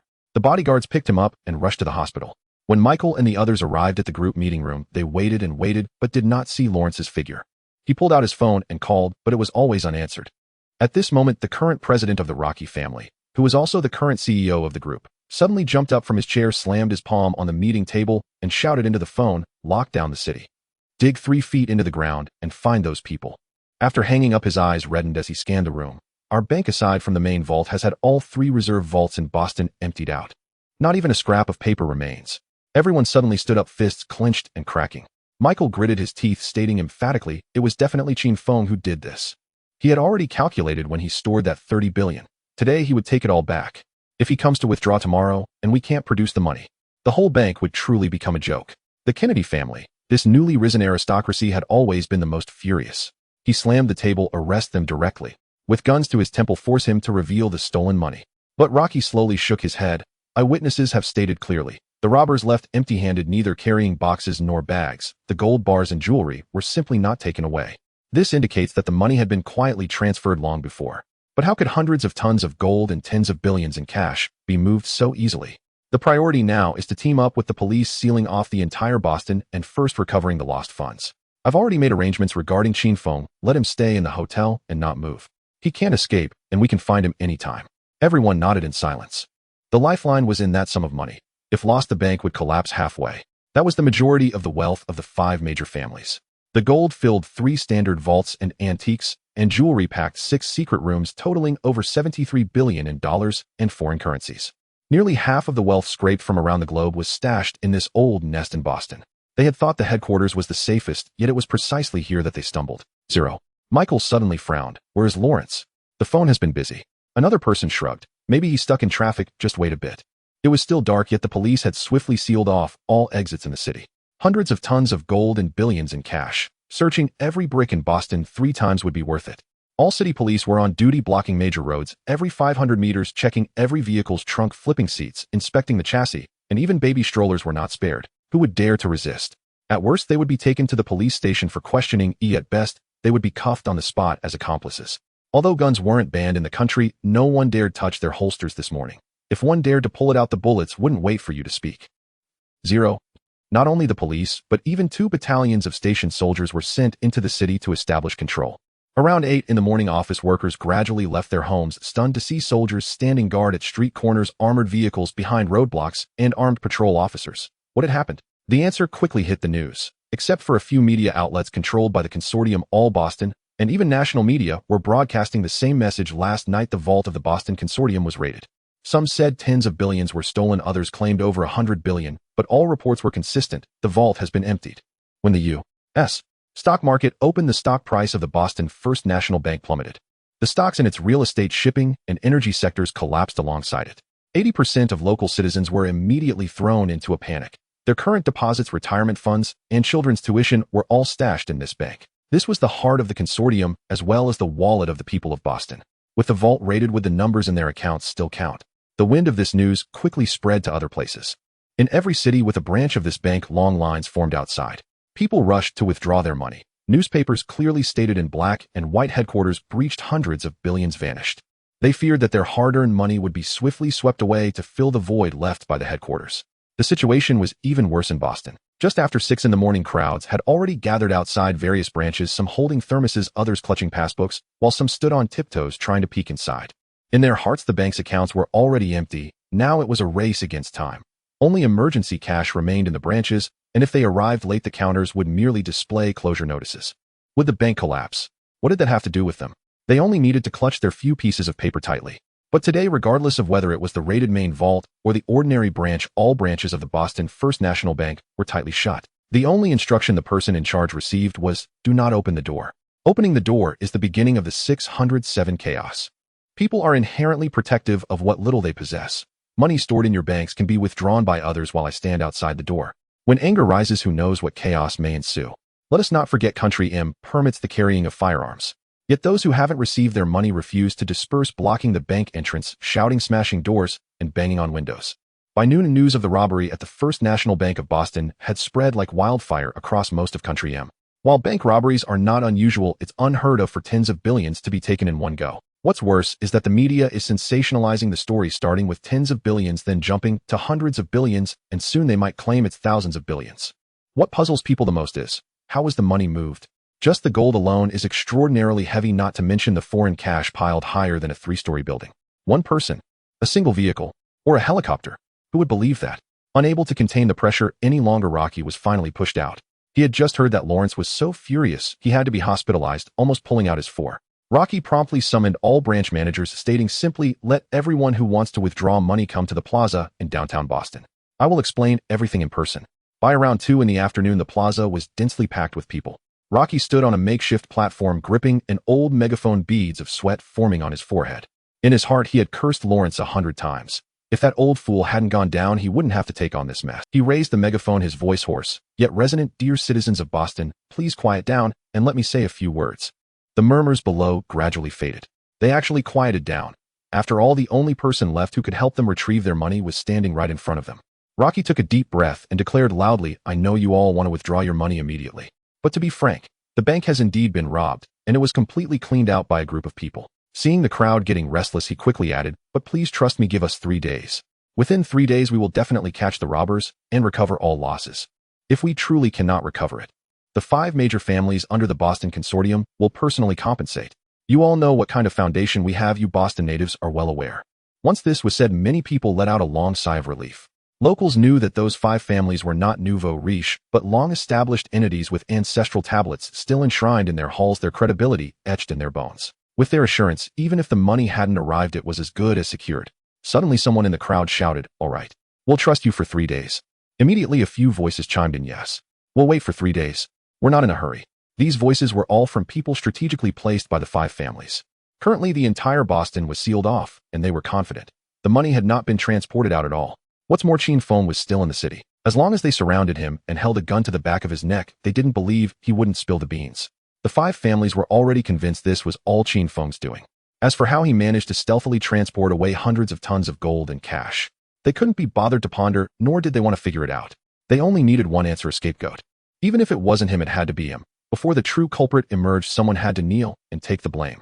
Meanwhile, Chin Fong, holed up in his hotel room, had just received a call from the police. "Please do not leave your residence. Cooperate with the investigation." He stared at the ceiling, shaking his head inwardly. Had he known that the subspace could directly retrieve items carried by the dead soldiers, why risk it all by coming here in person? He could have just sent someone trustworthy to handle it. Safe and efficient. As the old saying goes, a gentleman does not stand under a dangerous wall. But now, with half the wall collapsed and his escape routes blocked, he could only brace himself and confront the entire Boston Consortium heathen. After much deliberation, Chin Fong dialed Huang Shijiao's number. As soon as the line rang twice, he spoke. Manager Huang immediately contacted the media and spread the word. "This grand robbery at the First National Bank of Boston is a self-scripted farce by the consortium. Otherwise, who could clear out hundreds of tons of tangible assets in just a few minutes? Isn't this blatantly aimed at devouring the hard-earned savings of all American depositors? Also add this: their primary target is the $3 billion I just deposited, and right now I am being invited to stay at the hotel by the local police, unable to move an inch." Huang Shijiao was stunned, holding the phone. "The boss has $3 billion and is under house arrest by the police in Country M. This won't do." Huang Shijiao immediately replied, "Rest assured, boss, I will arrange it right away. We just acquired a few TV stations and newspapers in Southeast Asia. I will have them push the news across the internet immediately." Chin Fong then continued, "You should also contact the mainstream media in Country M and release the news simultaneously." Huang Shijiao nodded. "Understood, boss." After giving the instructions, Chin Fong planned to take a break. After all, he couldn't leave the house at the moment. The next morning, Chin Empire Media in Xiangjiang was the first to publish the story, instantly causing an uproar. Everyone already knew Chin Fong was wealthy, but no one expected him to dare to invest $30 billion in Country M. Even more surprising was that the so-called benchmark of democracy, Country M, would swallow the investors' principal and imprison them without allowing them to see the light. The likes of shipping magnate Wang and Hua Ingdong called one after another asking if they could assist. Chin Fong politely declined them all. Even President Wang of Xinhua News Agency personally called. Throughout Xiangjiang, only Chin Fong's media outlet consistently reported positively on the mainland. Chin Fong refused, saying, "If there's a need, I will definitely find you at the first opportunity." Some media in Country M also shared this report. One reason was Huang Shijiao paving the way with real money. The other was that they themselves pondered, if it weren't for insiders taking action, who could clear out hundreds of tons of gold and walk away with tens of billions in cash in just a few minutes. Would they fly and vanish into thin air? Most likely the 5 major families of the Boston Consortium had already transferred the goods and staged a grand heist managing to siphon away all depositors' funds. As public opinion intensified, the 5 families held an emergency, closed-door meeting overnight. The meeting was presided over by Lawrence Anderson. The situation was too grave, he couldn't stay in the hospital, so he handled his discharge paperwork and rushed back. In the consortium's meeting room, Lawrence stared at the several silent family heads and spoke. People outside suspect it's a self-scripted drama by us, to be honest. I believe it too. After saying this, he scanned the other 4 faces. They exchanged glances, understanding without words. This morning, as public sentiment exploded, they had quietly asked each other 3 times who exactly did this. It was too out of the ordinary. Otherwise, how could one explain emptying the vault in just a few minutes? Michael spoke in a low voice. Stop pointing fingers at each other. The vault and reserve passwords must be entered simultaneously by all 5 people to open. One person cannot do it alone. Unless they, like those robbers, directly blasted the door and forcibly entered. Right now, there are 2 urgent matters. One is to search the city for the whereabouts of the gold and dollars, and the other is to regain control of public opinion. But we need a plausible excuse to shift the blame onto Chin Feng. Lawrence cast a sidelong glance at Michael, his tone cold. You brought him in, so you go pressure him to reveal the gold. The other 3 stared at him in unison. At this moment, suspicion was rising, and it had been Michael who had insisted that Chin Feng was problematic, which led them to push forward. But now it seemed more likely that one of the 5 had already deciphered the passwords of the others. As for that explosion, most likely a diversion. Michael scanned the room and stood up. All right, I'll go. Let's see if it's his mouth that's tough or my gun that's tougher. Before the words had fully left his lips, he strode out the door. He knew all eyes were upon him, yet he had done nothing. Still, he remained certain it was Chin Feng who was responsible. Today's mission was clear: to reclaim the money, by force if necessary, from the man himself. Inside the hotel room, Chin Feng idly chatted with He Chaoyong on the phone. They were already lovers. During his time away from Hong Kong, their daily marathon calls had become an unshakable ritual. Naturally, he hadn't neglected Zhou Huimin either. Suddenly, 3 sharp knocks echoed at the door. Knock, knock, knock. Li Ning's voice rang out from the hallway. Boss, a man named Michael just arrived. He claims to be the head of the Adams family, and he's brought people up with him. Chin Feng hastily excused himself to He Chaoyong, hung up, and stepped out into the corridor, then walked straight into the lobby. There, a middle-aged white man sat calmly in the central seat, flanked by 7 or 8 burly men behind him. Each man's waist bulged noticeably beneath his jacket, clear, unmistakable outlines of concealed firearms. A faint sardonic curve flickered across Chin Feng's lips. Did they truly believe he would dare set foot in Boston with only 2 attendants? The moment Michael's gaze locked onto Chin Feng, his pupils contracted sharply, murderous intent flashing like a blade unsheathed, only to vanish instantly, swallowed whole by the cold stillness of his eyes. He fixed Chin Feng with a stare, voice icy as shattered glass. Chin Feng, was it you who killed my son and extorted $10 billion from me? Chin Feng frowned, feigning utter bewilderment. Who? Brandon. I've never even seen his face. Extortion. Do I look like someone who needs 10 billion? Be honest, do I strike you as destitute? Michael lowered his voice further. I am the patriarch of the Adams family, the father of Brandon, and a major shareholder of the First National Bank of Boston. Chin Feng slammed his palm down on the table edge. Wood grain splintered with a sharp, resonant crack. That's it. $30 billion. Every cent I personally managed. Wiped clean by your hands. Refused to return it. Fine. I'll take lives instead. He scoffed, tilting his head slightly as he appraised Michael. Oh, you mean that useless wretch Brandon is your son? My apologies. I consider it beneath me to soil my hands killing him. More likely he'll drown in whiskey and women, dead somewhere no one will bother to bury him. With a swift motion of his right hand, Michael's black-clad guards simultaneously drew their weapons, muzzle after muzzle emerging like a tightening noose, encircling Chin Feng and his 2 companions in its lethal grip. Li Ning and Chin Han drew their guns, almost in unison, barrels aimed squarely at Michael's forehead. Chin Feng, however, didn't so much as lift his eyelids, merely extended his index finger and tapped once deliberately against Michael's chest. His smirk never wavered. Michael glanced down. His shirt front was speckled with crimson laser dots, silent and venomous as a swarm of waiting hornets. A chill prickled the nape of his neck. There was more than one sniper. No wonder Chin Feng dared walk into his territory with only 2 men. Michael drew a slow, taut breath. This is Boston, not your private garden. Gold and dollars. You surrender them today, or we tear this facade apart. Let's see whether your hidden shooters can outdraw my bullets. Chin Feng stepped forward, disdaining even to flinch as a gun barrel pressed against his temple, and seized Michael's throat with bare hands, fingers tightening until his larynx ground audibly beneath the pressure. His men froze mid-breath. None had imagined he would actually dare, under the muzzles of over a dozen firearms, to strangle the patriarch barehanded. He was no longer an ordinary man. His sinews and bones, forged by gene-enhancing serums, were denser, sharper, far more lethal than even Li Ning's or Chin Han's, though he usually masked that power beneath quiet composure. One lead bodyguard growled hoarsely, the entire perimeter outside is ours. Release the patriarch. or none of you leaves alive. Pure bluff, he knew it well. Qin Feng ignored him entirely, leaning in until his breath brushed Michael's purpling face, each word carved like stone. 30 billion. Transferred within 3 days. Otherwise, the Adams, Howard, Kent Lane, and Rothschild families will fall, one by one. Don't mistake Boston for your ancestral shrine. To erase you, I wouldn't even need to bend a finger. The instant the final syllable fell, he released his grip and hurled Michael backward, thudding hard onto the floor, choking violently. Qin Feng swept his gaze across the armed men, then turned to Li Ning and Qin Han. Disarm them and throw them out. He turned and re-entered his room. The door clicked shut behind him. He knew no one would dare fire. As long as gold remained unseen, Michael would not risk a single move against him. True to expectation, the gunman rushed in for hand-to-hand combat, only to be swiftly disarmed by Li Ning's wrist locks and felled by Qin Han's sweeping leg strikes, collapsing in tangled heaps across the hallway. Michael leaned heavily against the wall, gasping, bitter regret churning in his molars. He should have ordered the police to move first. Shoving aside his dazed subordinates, he descended alone. In the lobby, Eric, the chief of police of Boston, stood beside a pillar. Spotting Michael descending, he hurried forward and bowed deeply. Eric was one of the Adams family's own. Michael didn't spare him a glance, issuing his command, without pause, arrest Qin Feng immediately, on charges of robbery and murder. You will conduct the interrogation personally, and extract the location of gold and the jewels. Once you've extracted everything, clean it up. Leave no trace. Eric bowed, lower voice, barely a whisper. Understood, Patriarch. After Michael departed, Eric withdrew an encrypted communicator and urgently ordered reinforcements. Now, heavy tactical unit, full deployment. Seal off the entire hotel perimeter. Not a single bird flies free.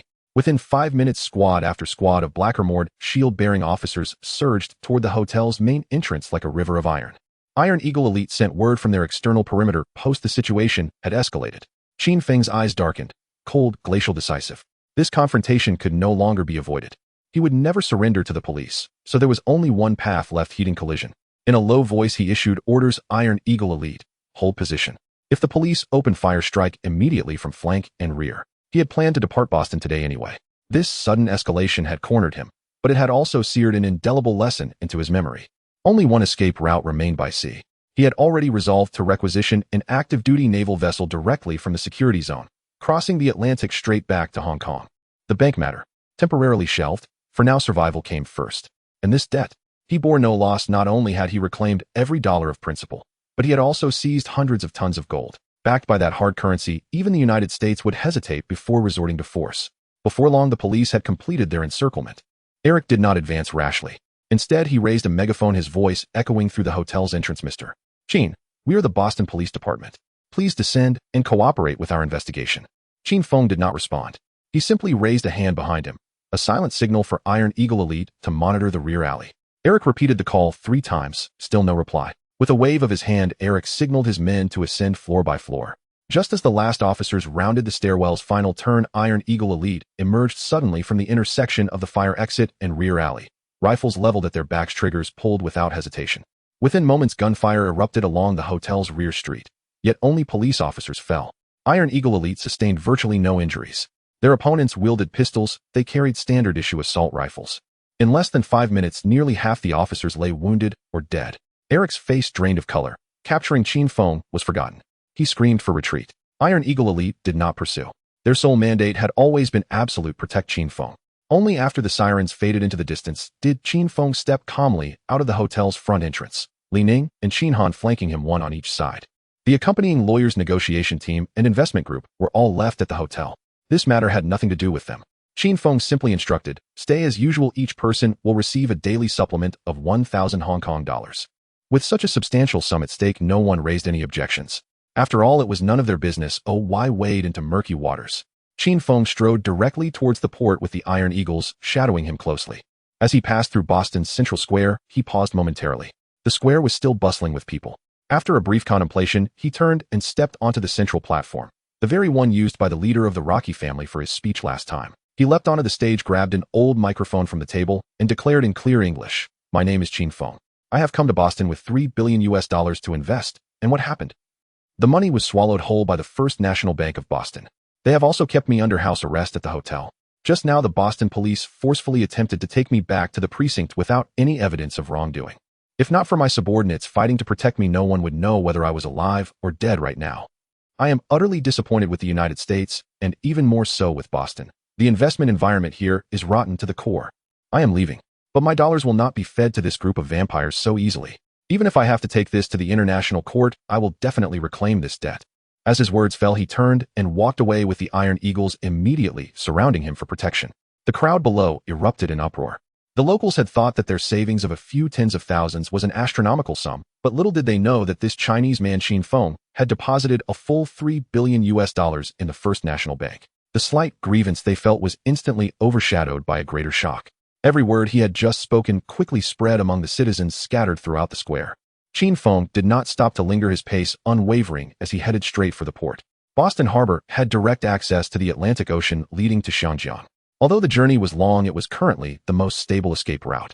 As his vehicle rolled over the asphalt, the chief of police of Boston was standing in Michael's office, sweating as he recounted the events. After hearing this, Michael picked up a steel pen from the table and slammed it onto the floor, shouting, "Eric is useless." Eric stood with his head bowed, barely daring to breathe, not uttering a word. No sooner had Eric been scolded than he was summoned to the office of the mayor of Boston, Alex.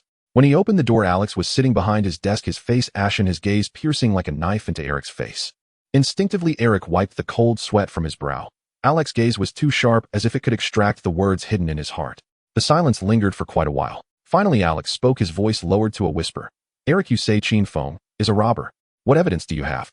"Hundreds of tons of gold moved in a few minutes." "Do tell, what vehicle did he use, which route did he take, and how did he evade the surveillance?" "What about today when you brought people to arrest him? What does that count as? Have any new pieces of evidence surfaced? Or who gave you the authority to act?" Eric opened his mouth, his throat bobbing, but ultimately could not say a word. Alex suddenly stood up, grabbed a stack of documents from the table, and slammed them against Eric's forehead. "The investment agreement with Qin Feng's team is just waiting for a signature. And you all directly intercepted the money. A full $3 billion. Not to mention the retirement funds of ordinary citizens, children's tuition, and small businesses' operating capital." He shouted, banging on the table, his voice reverberating through the window frames. "Damn vampires. All the money I saved my whole life is deposited in your First National Bank. Now what? I haven't seen a single cent." Eric raised his hand to wipe away the saliva that had splattered on his face, his voice trembling. "Mr. Mayor, it really wasn't us." Alex picked up a nearby mug and threw it again. "Of the 5 great families, you Adams are the most daring to reach out. Want to swallow the sweat and blood of the whole city. Dream on. 2 days, just 2 days. If the money doesn't come back, you can expect to be torn apart by the common people. Get out." Eric nearly stumbled as he fled the office. He was indeed wronged. Even if someone had moved this money, it wouldn't be the Adams family to take the blame. If it weren't for the patriarch personally ordering him to investigate Qin Feng's gold whereabouts, why would he wade into these murky waters? After being repelled by Qin Feng, he immediately sought support from the station troops in Boston, only to find that they wouldn't even let him through the door. The commander was from the Lawrence family. It was then that he realized he had become a target. In all of Boston, only the Adams family openly targeted Qin Feng. The other 4 great families were suspicious in words, but remained motionless in action. They all knew the only ones capable of emptying a national treasury in a matter of minutes were not outsiders. The biggest loophole lay within the Adams family. Michael was fanning the flames, eager for everyone to clash with Qin Feng. This abnormality was irrefutable evidence. And within the Adams family, apart from him, no one was willing to step up. If Qin Feng could easily withdraw $3 billion, how many trump cards did he have in other banks? No one knew. But he had already completely offended him. If he needed a scapegoat in the future, he would surely be the first to be pushed out. At the same time, in a secret manner on the outskirts, the leaders of the 4 great families, Lawrence, Rocky, Kennedy, and Rothschild, were gathered in a circle. Michael Adams was absent. Lawrence Anderson lifted his coffee cup leisurely and said, "This matter can only be done by someone within the family. Outsiders, they wouldn't even know which way the vault door opens, let alone empty it. Michael is the prime suspect. Don't you find that strange? He shouts for bloodshed, but never mentions any specific clues." The head of the Rocky family nodded in agreement. "I think so too. Moving hundreds of tons of gold in just a few minutes. Unless the vault was already an empty shell, guards bought off in advance, gold transferred early, and that day was merely a staged robbery. Now that all the guards are gone, there are no witnesses left. Besides, if Qin Feng really did this, why would he come to Boston in person? Why put himself in a den of wolves? His depositing $3 billion is indeed abrupt, but who would wager that sum? If he fails, his funds would be frozen, and he would be the one to suffer the loss." Everyone nodded in agreement. The head of the Kennedy family put down his cigar and said slowly, "Today Eric barged into Qin Feng's residence with a gun. It looks like an execution to me. Otherwise, why would there be a need for gunfire on the spot?"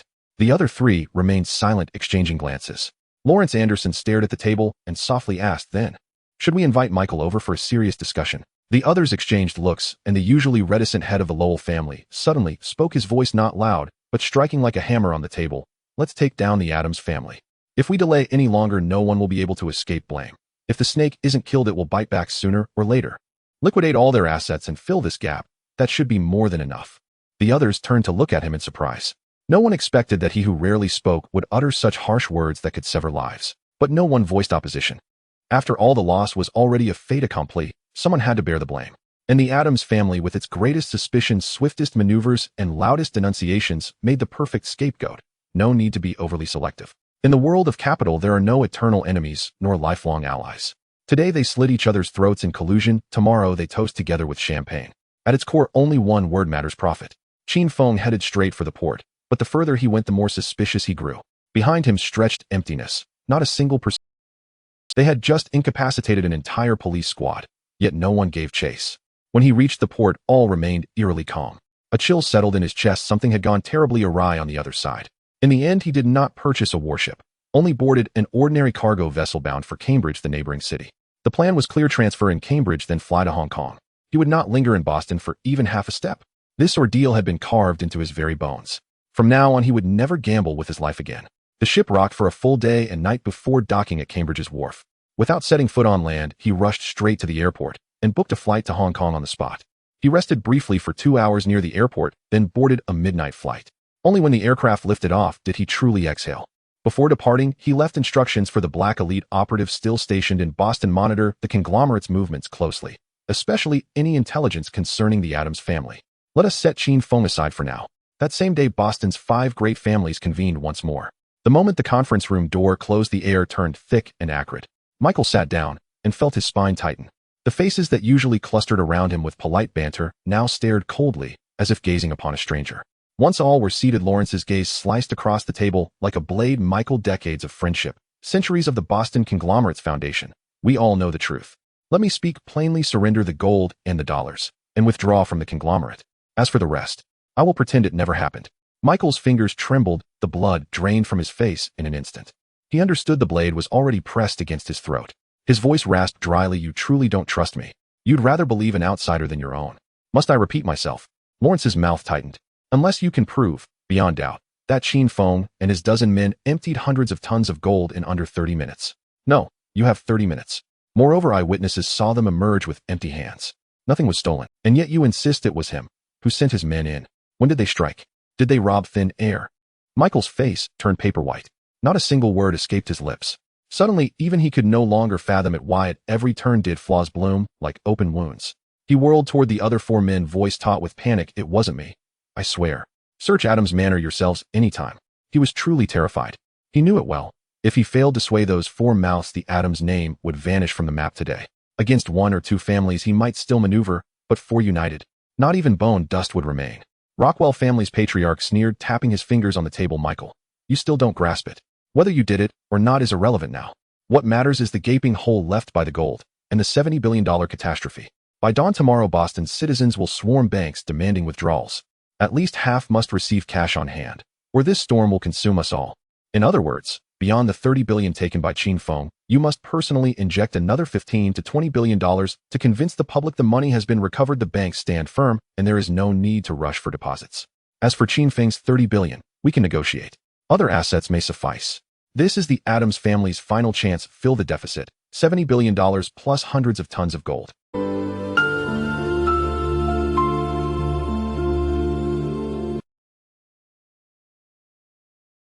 Then offer your holdings instead. Addams listened, his face ashen. This was not mere ruin. It was a descent into utter abyss. Before him stood the combined might of Anderson, Rockwell, Eric, and Brandon. He had no breath left to draw. After a long silence, Addams jerked his head up, jaw clenched. If you demand our lives, then let us see who breaks their teeth first. Before the Addams fall, will tear flesh from your bodies. A heavy silence fell. The others' faces hardened into iron-gray masks. After a long pause, Lawrence Anderson slowly shook his head. Old friend, farewell. You were simply too greedy. Wang Zhao. Before the last syllable faded, bang, a crimson blossom erupted over Michael's chest. His throat convulsed. No sound emerged. As he collapsed rigidly onto the floor, Rockwell swept his gaze across the remaining 3. First, assemble sufficient cash to weather tomorrow's run on the banks. Afterward, the Addams portfolio shall be divided among us. As for the gold and jewels, Michael alone could not have pulled this off. There are survivors. Interrogate them. The others nodded. Each knew deep in their marrow if Adams truly hadn't taken it, the culprit stood among them. Yet none dared name names. Adams was the grim warning etched in blood. No one believed Qin Feng had done it. How long had he even been in Boston? If he'd robbed the bank, he'd have fled long before. Why would he stand idly awaiting reckoning? As for the $30 billion, the bank would simply reimburse it. After all, Adams would serve as collateral. Their corporate assets could settle the debt, and Qin Feng might well agree. He was a top-tier tycoon, not a street thug. Had he wished to silence witnesses, he'd have acted long ago. Yet Eric arrived with overwhelming force, and every man fell before Qin Feng. This man was untouchable. That same day, the surviving Adams members were forced to sign one share transfer agreement after another. A century-old legacy dissolved overnight, carved apart and consumed by the other four great families. Some contemplated resistance, but how could a lone faction withstand the coordinated siege of 4 centuries-old powers? Police Chief Eric was dismissed on the spot, charged with gross command failure resulting in officer casualties. Adams' scions holding political office were swiftly removed. A lineage spanning 100 years under the merciless gears of profit-driven annihilation shed its luster within 24 hours, reduced to ordinary citizens. But this was only the beginning. All 4 families understood leave even a root behind, and disaster would sprout anew. The remaining Adams would never know peace. Only Michael's wife Joshua, the mother of Brandon, escaped unscathed. Everyone else was placed under house arrest. Core members endured successive interrogations. Yet no matter how deeply they searched, not a single clue about the gold or jewels surfaced. The 4 families watched each other more closely than ever. Since Adams had revealed nothing, the thief must reside among themselves, leaving only 3 suspects: Anderson, Rockwell, and Eric. That very night, the 4 families urgently pooled nearly $3 billion in cash, shipped secretly to branches of First National Bank across the city, ready for the next day's withdrawal surge. At dawn the following day, long queues already snaked outside every major branch. Yet each branch manager stood calmly behind the glass, unruffled, unflinching. The manager of the First National Bank's Backstreet branch stood atop the steps, megaphone in hand, voice: "Steady citizens of Boston, please do not push. The stolen funds have been fully recovered. Every cent remains intact in your accounts. As a gesture of goodwill effective immediately, all savings interest rates at this bank will increase by 2 percentage points for 1 year. Additionally, entrances and exits to the vaults and reserve depositories will undergo complete replacement, installed with custom alloy doors elevating security to the highest possible tier. Such an incident will never occur again." No sooner had the words left his lips than he gestured behind him. 2 clerks jointly lifted the crimson velvet drape concealing the counter's rear, revealing stacks of freshly printed U.S. dollar bills, crisp-edged and still faintly redolent of ink. The crowd queuing at the door exhaled as one. As long as the money remained, half their fears eased. Yet most still wanted to withdraw the cash themselves to verify its authenticity. The manager did not stop them. Security only maintained order and ushered people into the hall, in sequence, 1 customer per counter. Those ahead emerged clutching bills while someone at the back called out, "That interest rate jumped 20%. Can they really honor it?" The manager raised his eyes and smiled. "I swear on this uniform. This is compensation from Boston D. Iguamin, Inhang, to you all, written in black and white and verifiable at any time." At those words, half of the hands that had reached out to withdraw fell back. Many who had just taken money turned and queued to redeposit it. Of course, there were skeptics. A few quietly gathered their documents and prepared to move their business elsewhere. But they were a small minority. Everyone knew robbing a bank is not like haggling at a market. It is not easily done. Besides, after such an episode, the banks themselves were more fearful than anyone of another mishap. Moreover, the extra 2 points of interest were plainly written on the ledger. Leaving the money on account was prudent. Withdrawing only to redeposit was cunning. Those who insisted on leaving had merely not crossed a psychological threshold. The same scenes played out simultaneously at the other 4 branches. The news reached the consortium and the heads of the 5 great families. Yadangsi, Halazan, Loir, Wenceslas, Pukalizi almost put down their coffee cups at the same moment.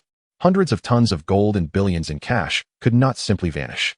That was half the family fortune the 5 clans had amassed over nearly a century. Surely one party had tampered with the books and swallowed hidden accounts. For the moment, the Yadangsi family had plugged the hole, yet the IOUs were not torn and the knife was not sheathed. As the D. Guamin Inhang's crisis eased, Qin Feng had already set foot on Shangjiang land. His account with the Boston consortium had only reached the 2nd chapter. $3 billion had not been seen a single cent. But there was no rush just now.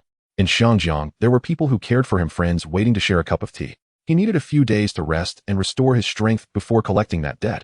If it could not be repaid, the D. Guamin Inhang would serve as ready collateral. The first thing upon his return was to have Huang Shijiao spread the word. The headline was short: Xiangjiang's richest man Qin Feng, surrounded by Boston police, returns to Shangjiang late at night. A subhead read: Will the 3 billion deposit still be withdrawable? And another blunt line asked, is investing in the United States truly as secure as the rumors claim? Once published New US Shirbao Washington Yubao, and CNN Kaijing channel quickly picked it up. That evening Boston City Hall and D.E. Guomin Inhang issued a joint statement. We deeply apologize for all that Mr. Qin Feng experienced in Boston. The root cause of the incident lay in irregular operations by the Yadangsi family. The responsible person has been punished. Mr. Qin Feng's $3 billion deposit may be withdrawn in full at any time. We cordially invite Mr. Qin Feng to return to Boston to invest. To make amends, the municipal authorities are prepared to offer targeted industrial support policies. Qin Feng read the statement and laughed aloud. Invest? Not a chance. The bank. That was a conversation he could entertain. The scandal had bruised reputation slightly, but the hole was patched quickly. Client sentiment steadied, and the bank's core remained intact. The phrase, withdrawable at any time, sounded reassuring, yet it hid a practical truth. Would anyone really go to a teller to collect $3 billion in cash? Even armored trucks could not make enough trips. What would ultimately be offered most likely were a few office buildings, some parcels of land, or a stack of equity certificates no one dared to take. Qin Feng paid no mind to the outside clamor. He had barely stepped into the villa when Zhou Huimin rushed to him and wrapped her arms tightly around his waist. Qin Bing stood nearby, fingers twisting at the hem of her clothes, eyes fixed on him, without blinking, her breath held low. Qin Feng raised a hand to smooth the hair at the nape of her neck. Don't be afraid. I'm all right. Zhou Huimin's voice quivered. Don't fly abroad alone anymore. Leave matters over there to others. He'll listen to you. He answered bluntly. I won't touch dangerous ventures again. He took out a handkerchief and gently wiped the tear from her lashes. Turning, he opened his arms and drew Qin Bing into his embrace as well. Qin Bing trembled, finally breaking down in sobs. Brother. With Mom and Dad gone, you can't abandon me again. He patted her back and spoke for a long while until both of them gradually calmed.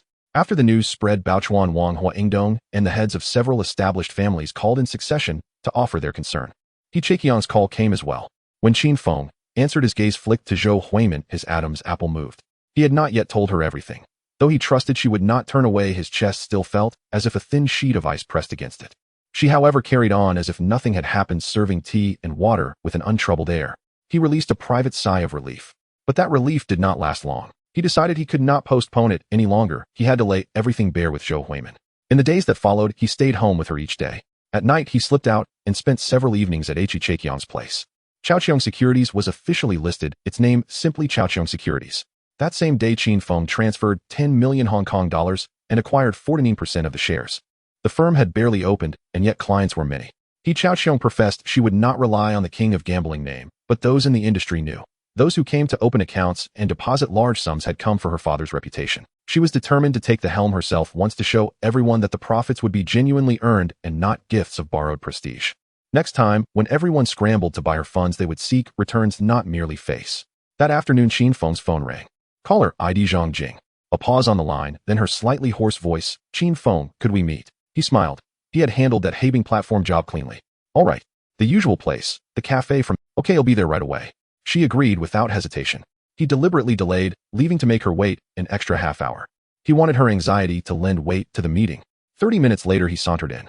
Zhang Jing was already seated in the window booth, pressing her fingertips hard against the rim of her coffee cup until her knuckles whitened. He pulled out a chair and came straight to the point. Zhang, sir, what is it? She lowered her gaze, hesitated, then said, I want to borrow some money. He smiled. How much? 50 million. Give me the account details, and I'll transfer it now. She shook her head. Send it directly to Zhongfa Real Estate's account. He called Situ Jianyun in her presence and gave 3 brief instructions. After he hung up, she whispered, Thank you. I borrowed it, but my father will repay. He waved a hand. If you're the borrower, you need not repay. Her face went pale at once. She had expected this. Ever since dialing that number, she had been waiting for him to say those words. Yet seeing her father unable to sleep through the night, white hair sprouting at his temples, picking at his food, and setting the bowl down after only a few mouthfuls had tightened something in her chest. Later they discovered the truth. Zhongfa Real Estate's capital chain had snapped. Banks refused further loans. Old associates kept their distance. If matters were delayed any longer, liquidation and closure would follow. Among all the wealthy people she knew, there was only one, Qin Feng. They were scarcely friends. The last time he asked her to pose as his girlfriend, she had refused outright. She had a premonition when she agreed to meet him, he would most likely propose something awkward. Yet she came nonetheless. Qin Feng caught sight of Zhang Jing's tense expression and suddenly laughed. What are you thinking about? Thinking I want you to repay me with your body. Zhang Jing frowned.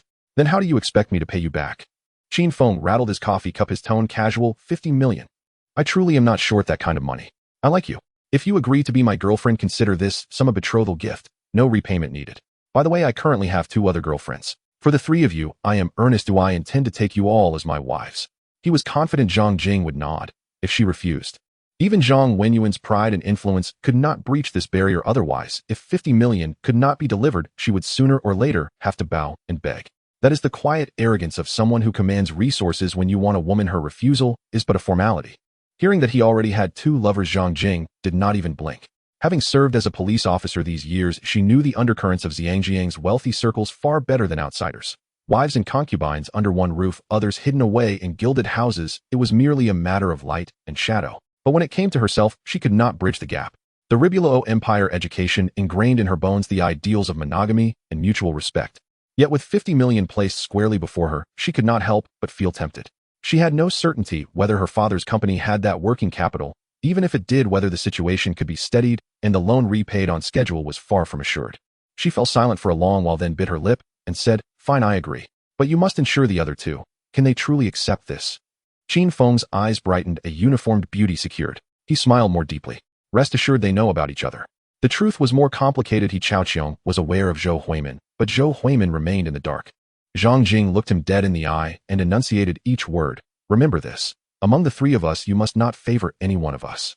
If I ever discover you have a 4th woman, I will leave and never look back." Qin Feng put his hand to his chest and spoke earnestly. "I swear, there will only be the 3 of you, no one else." He said the words cleanly, while inwardly knowing the truth. Wives might not stop at 3, but lovers, they would only multiply. After all, a little variety keeps life flavorful, especially those. Well, with the coffee nearly finished, they rose to leave. Qin Feng naturally took Zhang Jing's hand. "Let's go eat. Our first date officially begins." Having accepted, she did not pull her hand back as she inclined her head slightly, tacitly consenting to this first date. His choice of venues was always the same, either Dongfang Wenhua or Bandao Judian. The cafe was close to the Bandao, so they walked straight there. Qin Feng moved with familiar ease and led her up to the 2nd floor. They ordered several dishes and opened a bottle of red wine.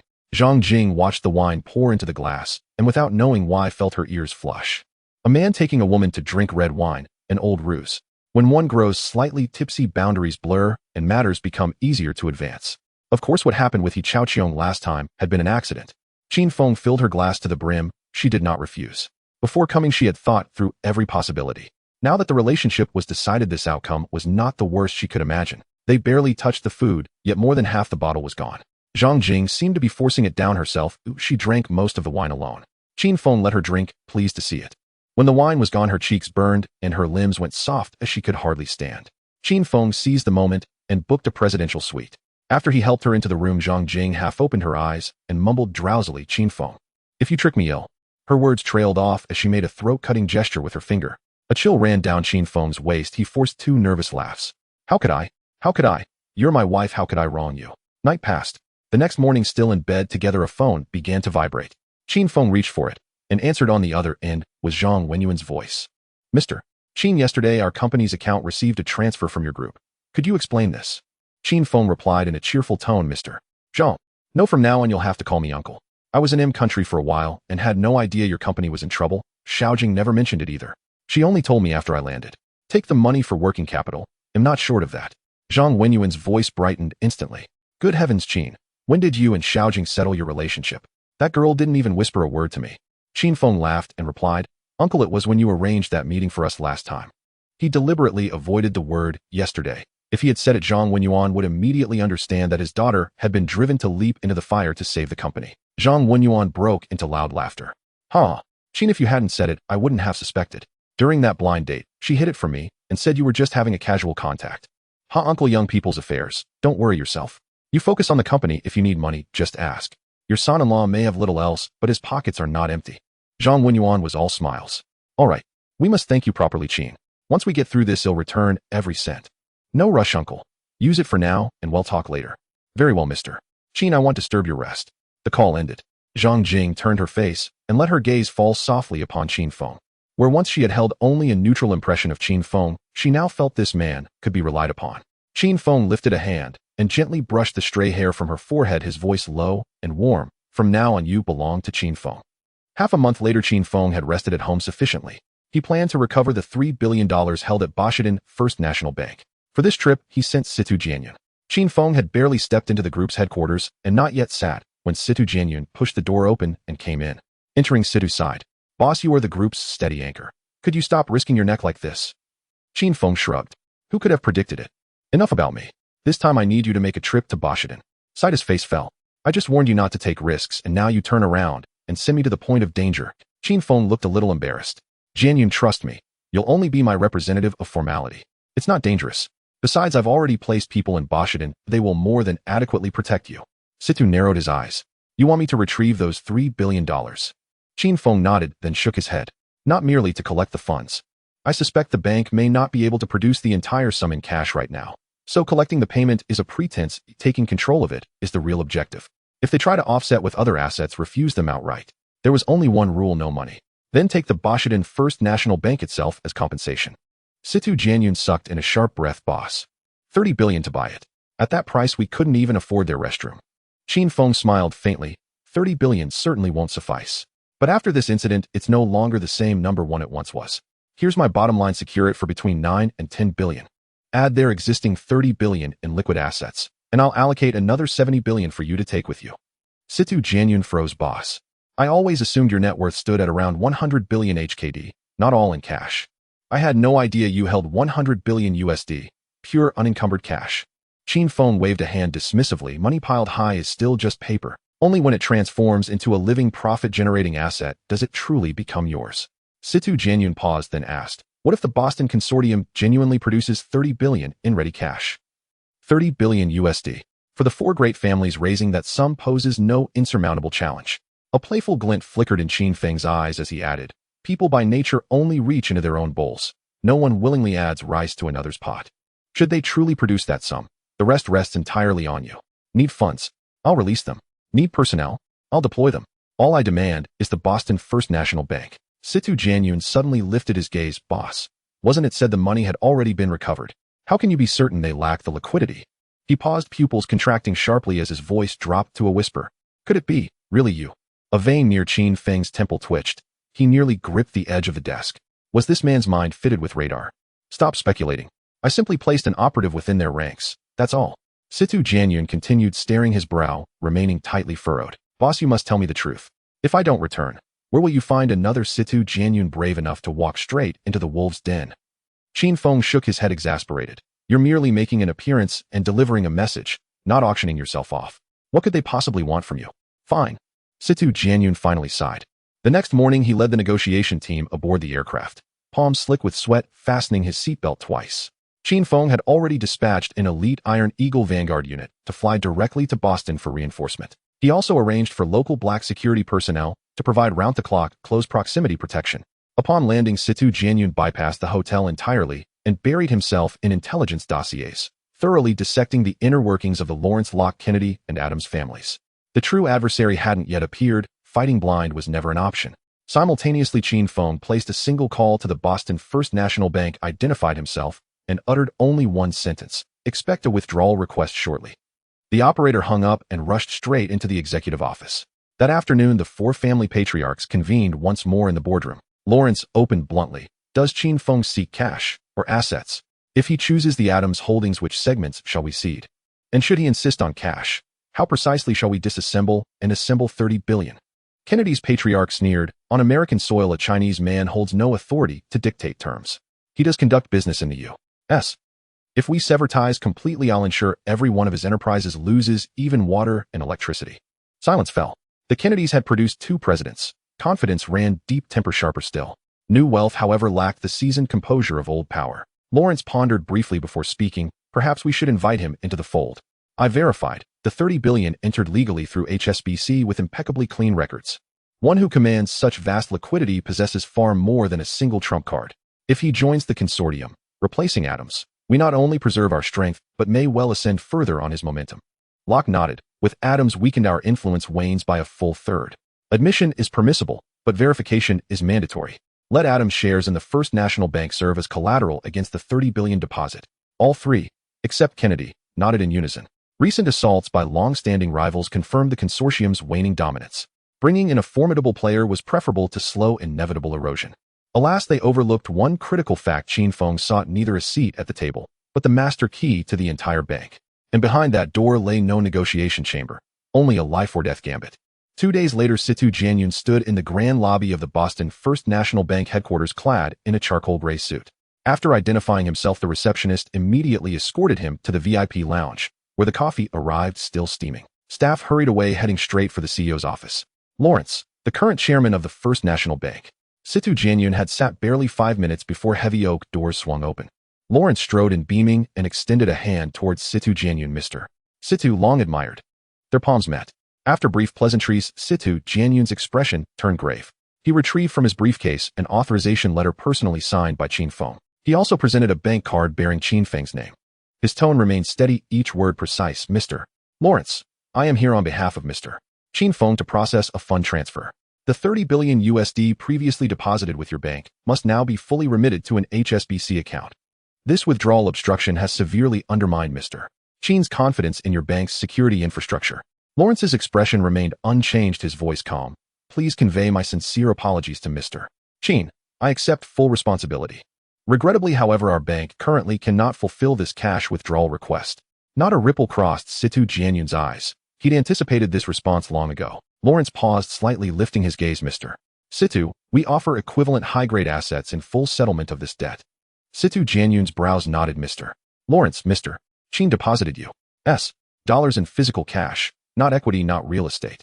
Lawrence continued. To be candid, our bank faces acute liquidity pressure. Large-scale cash disbursement remains untenable in the short term. However, you may consider strategic equity participation in the First National Bank and formal membership in the Boston Consortium.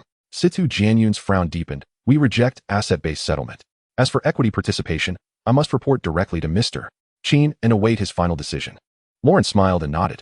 Situ Jianyun's remark about reporting back was merely diplomatic cover to conceal the true objective of this mission from immediate scrutiny. He spent a day resting quietly at the hotel. The following morning, he re-entered the Boston First National Bank headquarters. Lawrence emerged promptly to greet him. Situ Jianyun cut straight to the point. Mr. Lawrence, Mr. Qin has agreed to settle the debt via share transfer. A smile began to rise on Lawrence's face, then froze within 3 seconds. For Situ Jianyun continued, however, Mr.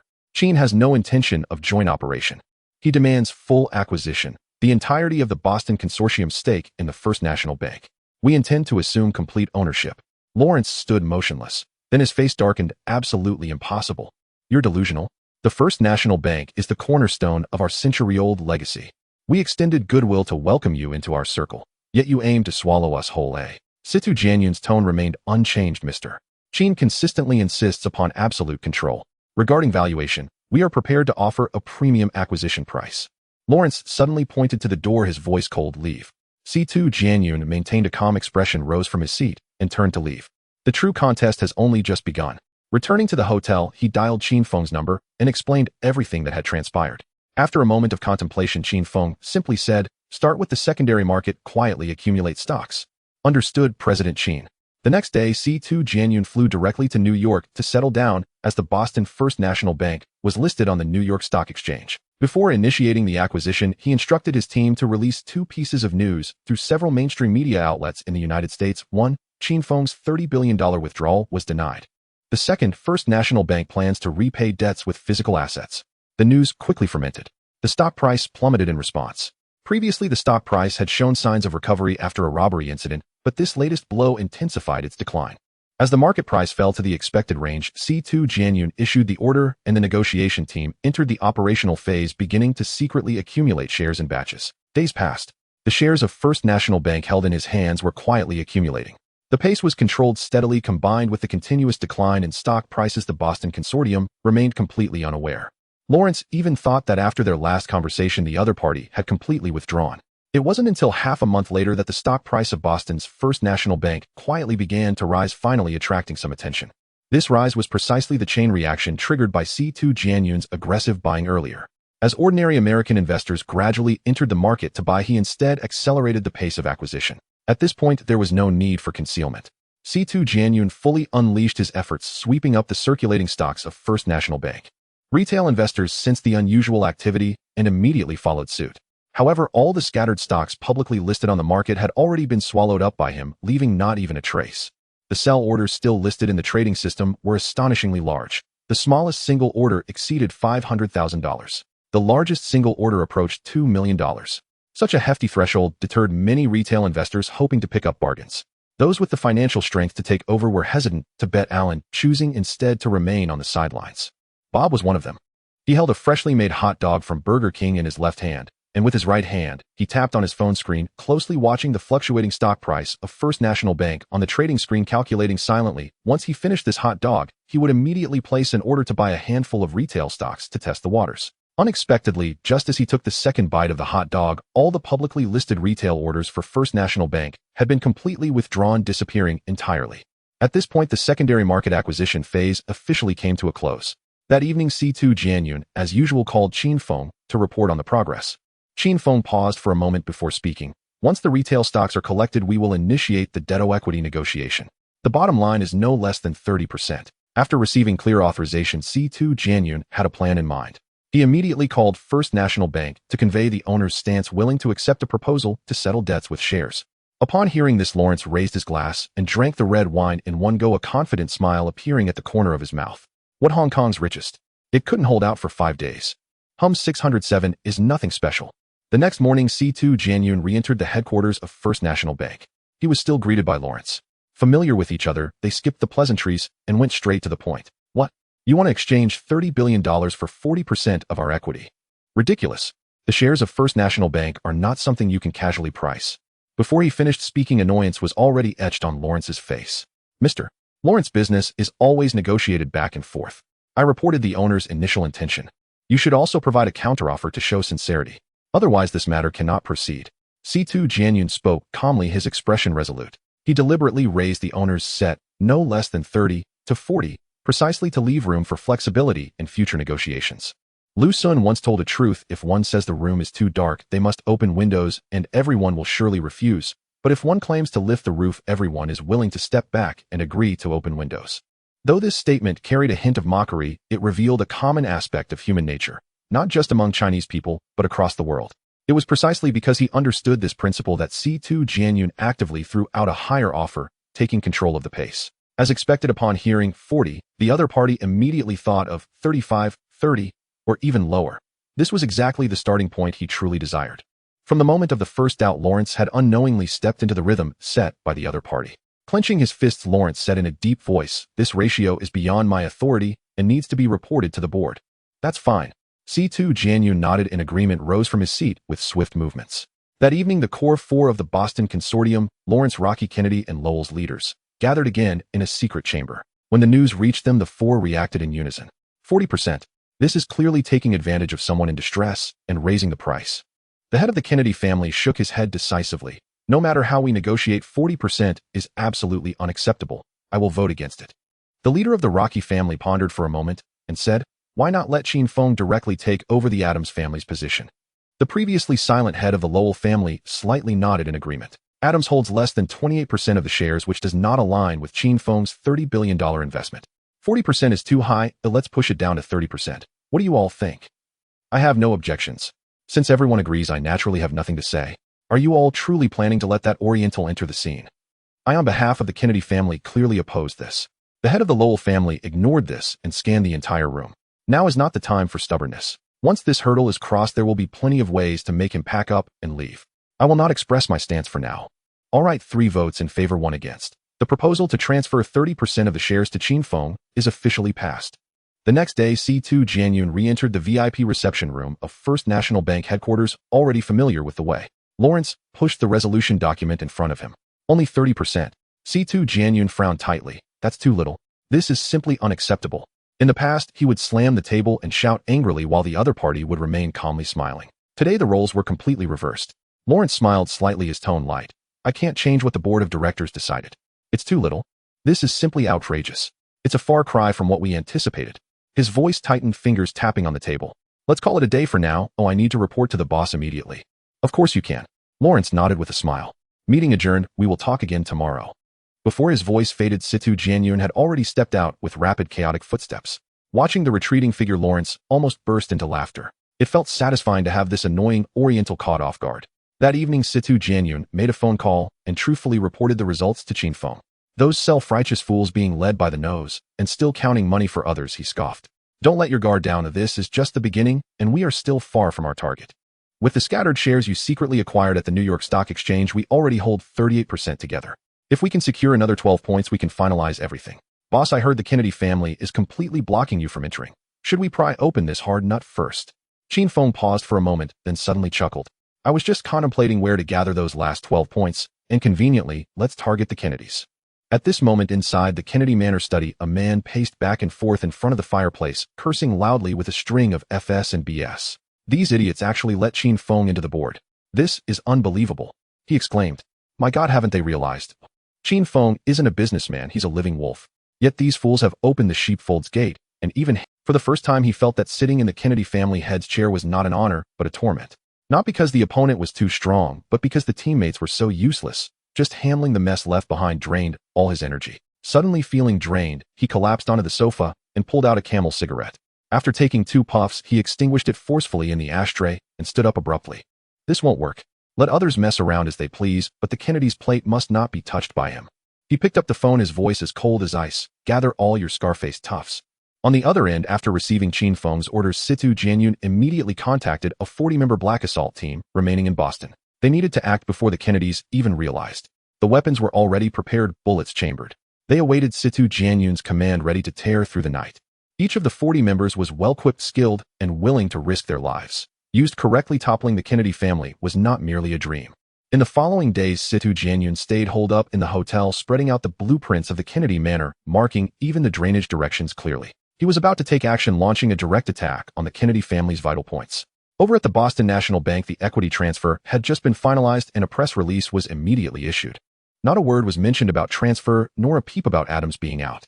The spokesperson only stated that the wealthy Qin Feng from Hong Kong had been touched by the sincerity of the Boston City Hall and the bank deciding to deposit $3 billion in full into the bank and would assume the role of a permanent director. This wasn't a lie.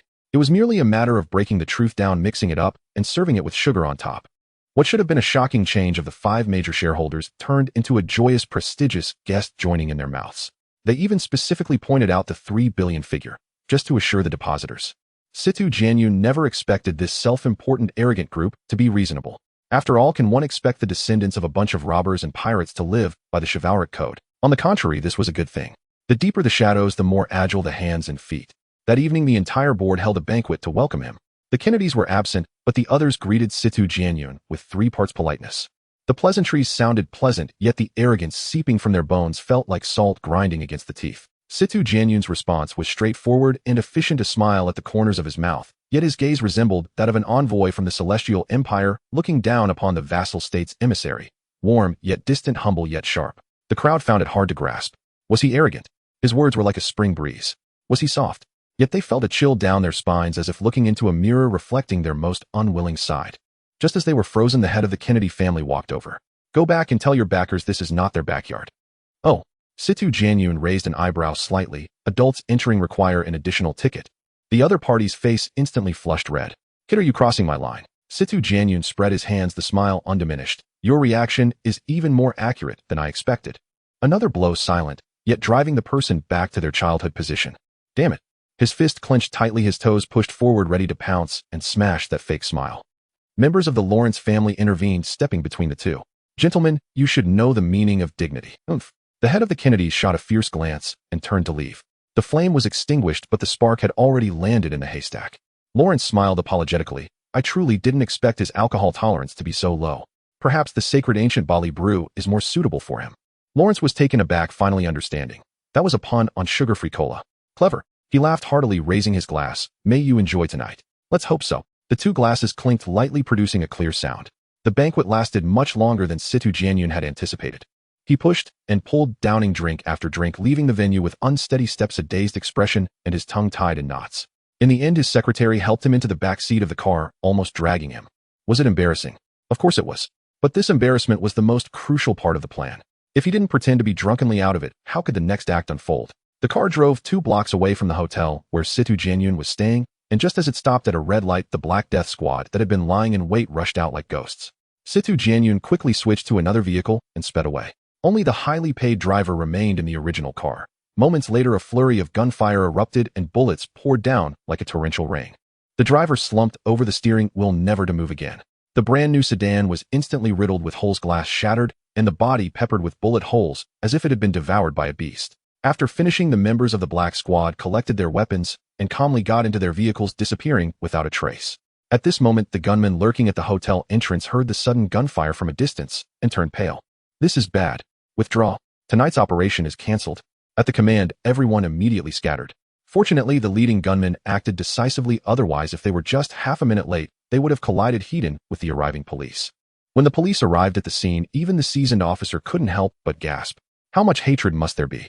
They swiftly set up a cordon and began verifying the identities of the deceased. The result was astonishing. The deceased was actually Situ Jianyun, the newly appointed agent of Qin Feng. He had just made his appearance as a director of the Boston National Bank less than a day ago. How could he have met such a brutal end? The case immediately escalated to a highly complicated situation. Forensic experts and ballistic specialists rapidly arrived, and the scene was filled with busy figures. The ballistic team eventually confirmed that over 200 bullet casings had been recovered from that battered car. When the news reached the police station, the on-duty sergeant trembled, spilling coffee all over his pants. This is no ordinary murder. It is plainly a silencing committed in fury. Sima Jianyun had just arrived in Boston and was unfamiliar with the place. There was no way in a matter of hours that he could have made so many enemies.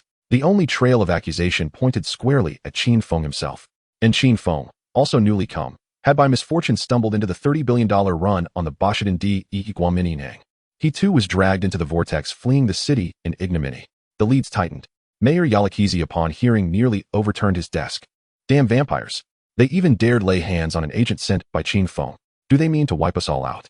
Earlier, that fool AI-like had nearly ruined everything. Only through his personal mediation did Qin Feng reluctantly suppress his doubts. And what happened?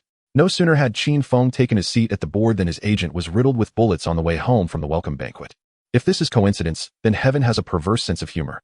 Yalakizi paced his office, his tie loosened a couple. "Mayor, we still have room to maneuver," the chief aide suddenly said. "Latest intelligence confirms Mr. Sima Jianyun in scathe. My God. Thank heavens." Yalakizi's taut shoulders relaxed, and a trace of color returned to his face. "So, my dear aide, what shall we do next?" "First, immediately augment his close protection to guarantee Mr. Sima Jianyun's absolute safety. Second, begin tracking down the shooters and those pulling the strings." The aide paused and lowered his voice. "You probably already have a name in mind. Who is most likely to strike? But allow me one warning: even if the inquiry uncovers the truth when the water settles and the stones show, every charge will be neatly pinned on the scapegoat they've already prepared." "Exactly. They always do that." Mayor Yalakizi's expression darkened, a hard crease forming at his brow. "For heaven's sake. Damn it, they get away clean every time." The aide spread his hands and tapped the desk with his knuckles. "So this time we must not repeat the same mistake." On the other side, Kindingdi Zhuangyuan. "You mean you hadn't even made a move and someone else intercepted?" "Absolutely. For God's sake." The gunfire sounded like beans frying, crackling everywhere. The leader of the gunmen wiped sweat from his brow, his voice taut. "Fortunately, I reacted fast. 3 seconds later and would have run into a patrol." The head of the Kindingdi family looked deathly pale, his brows knitted as if bound by a tight cord. "Someone was more eager for his life than we were. This matter." He stopped, his Adam's apple bobbing, and left the sentence unfinished. Was it a hidden accomplice lending a hand, or a rival brazenly cutting in? In the present turmoil, not even the wind's direction could be discerned. But one thing is clear: this works to our advantage. He suddenly raised his eyes, his tone as sharp as a blade. "Having missed this time, he will be on guard. Next time, deploy more marksmen. I want him to feel the scope on his heartbeat." Sima Jianyun's face was pale, his fingers still trembling as he recited his rehearsed excuses down to the last detail. "Drank too much, stomach churning, staggered out to vomit, afraid of offending others, so the driver left, wanted some air to sober up." Each line fit his usual temper, habits, and station as if tailored. The officer glanced at him twice and asked nothing more. After all, at that moment, he was the victim. They only posted plainclothes and sentries around the hotel, sealing it tight. Once the security detail withdrew, he grabbed his phone and called Qin Feng, reporting the incident in a few terse sentences. Qin Feng chuckled softly upon hearing. "Clever. There's more curled up in you than meets the eye. Perfect timing, though we're hoping to rattle them. Tonight someone will have to keep their eyes open until dawn." Sima Jianyun smiled to a quiet sound. "We have results," cried the ballistics lab in the police. A technician slapped the table, breaking the room's silence. "These bullets are from the exact same factory and batch as those seized in the Boston D. Guamin Inhang heist." The report flew to the commissioner's desk. "Same model? Then with high probability, it's the same crew.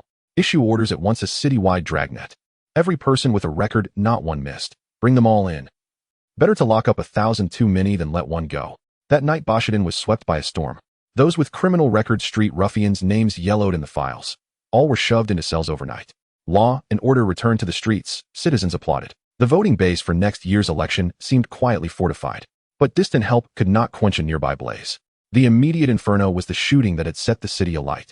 While detectives burned their eyes and phones rang nonstop, the 40-man Black Assassin squad under Sima Jianyun moved in silence. This time the muzzles turned toward the head of the Kindingdi family. The Kindingdi estate sprawled over wide grounds with servants, gardeners, cooks, drivers, hundreds coming and going year-round. Blending in a few black men hired for odd jobs was no great feat. That night 6 or 7 silhouettes scaled the low eastern wall and slipped soundlessly into the estate's heart. Each wore a black cloth over his face, silencers, gold pistols heavy in hand. They fanned out upon entering the inner courtyard and shot anyone they saw. No questions, no regard for duty. Servants, the steward, even a maid bearing a silver tray fell to the same rhythm, short, precise, without hesitation. Metal cores detonated within flesh so quickly there was no time for a scream. The killing surged forward. 2 teams moved to encircle from east and west, closing in together on the dimly lit main house. Shoot on sight. At such close range the rounds never missed. First a headshot, then 2 more into the torso to ensure life ceased instantly. It had to be admitted this Black Assassin squad struck fast, and true their actions, muscle memory, no eye contact required. The Kindingdi patriarch had just walked from his study back to bed, and had not yet closed his eyes. The strange affair replayed in his mind, and felt increasingly wrong. Suddenly he caught the faintest hiss, the exact sound of a silencer firing like the air escaping when a can is opened. He froze and shot upright. He knew that sound too well, a suppressed pistol's muffled report. Damn intruders had reached the estate's interior. There was no time. He rolled from the bed and slammed his fingers into a hidden recess beneath the floorboards. With a movement his body dropped, the floor panel flipped, and he slid down a concealed chute, plunging toward an underground safe room. The moment the hatch-sealed alarms screamed through the estate and red lights flashed, the compound went to the highest alert. Bells rang in the guard booths, but no one rose to answer. All the guards lay in pools of blood, pupils dilated, faces upturned, as if their last sight had been the sudden savage violence itself.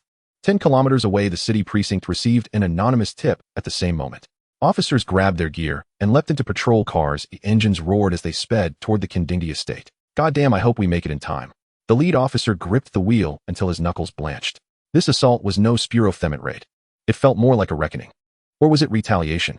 Amid the wailing sirens of police cars, speculation churned relentlessly.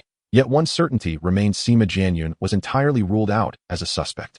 Meanwhile, the Black Ops strike team had already slipped silently to the door of the estate's master bedroom.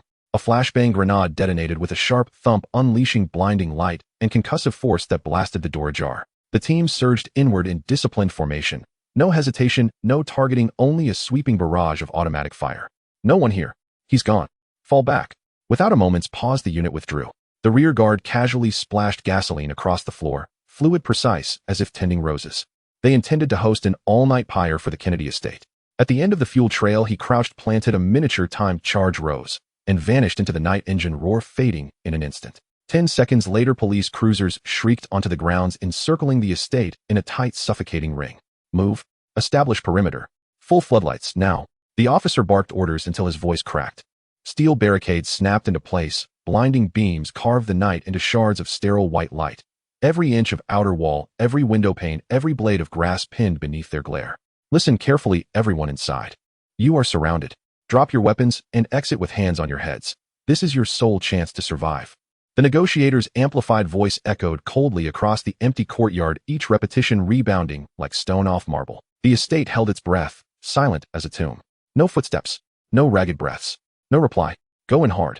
We have no choice. The officer clenched his jaw and barked, snipers, take high ground. Breaching team, stand by to force entry. 5 minutes later, static crackled over the radio.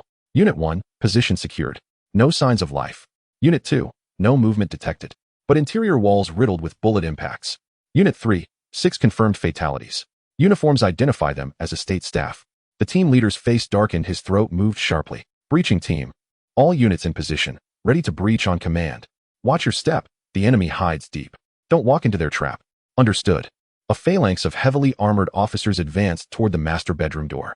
At the front stood a broad-shouldered man, left hand gripping a ballistic shield, right hand steadying a sawn-off shotgun, shoulder plates gleaming under the floodlights. He kicked. Crunch. The lock shattered, splintering, wood flying. Inside, utter silence. Emptiness. The more cautiously they moved, the tighter their nerves coiled. Each footfall landed with feather-like precision, as if stepping across frozen ice. Above them, snipers lay motionless, scanning every window, every seam in the doorframe, guarding the team's exposed back. All remained eerily calm. Not even a dog barked. Then halfway down the third-floor corridor, drip, drip, a sudden insistent rhythm pierced the stillness. An antique clock. Wrong. The team leader's pupils contracted, his face drained of color. Bomb, scatter. His shout tore from his throat just as the explosion ripped the air apart. Fire erupted skyward. In an eye blink, the villa collapsed inward, consumed by roaring flames. Bricks and timbers hurtling through smoke, leaving only blackened ruins strewn across the scorched earth. The lead officer stood far off, bathed in hellish light, palms slick, throat parched dry. The breaching team was gone. His badge, effectively revoked before the ink dried. Outside the Evidence Division's ballistics lab, several officers leaned against the wall in grim silence. Ashtrays overflowed with half-smoked cigarettes. No one knew how long they'd waited, until the door clicked open. A technician in a white coat stepped out, surgical mask still dangling, brow furrowed into a deep, tense knot. Confirmed. This bullet matches the one used in Sima Jianyun's assassination attempt, and the one recovered from the Boston First National Bank heist. Rifling patterns are identical. Damn them. The team leader slammed his fist into the wall. Clearly both Sima Jianyun and the Kennedy family had crossed lines neither could afford to breach. That two targets survived, pure luck. But luck never stands guard forever. Once they struck, they would strike again, and again, until their quarry fell. What truly made them dangerous was their near-total invisibility, no appearances, no traces, no communications, no transactions. Not even a shadow to grasp.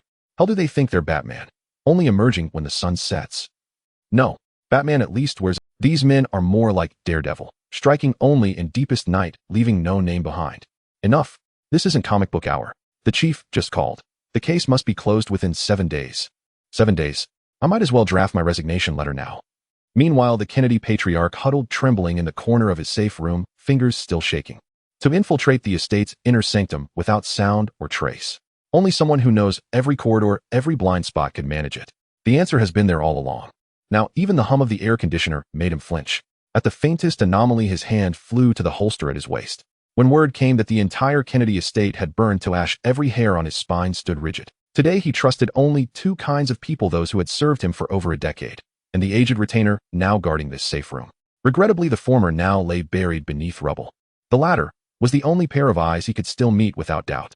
When the officer called, his voice dropped low. I'm sorry. I truly don't know who did this. Why? Surely you have suspects. Yes, I wish I could name them.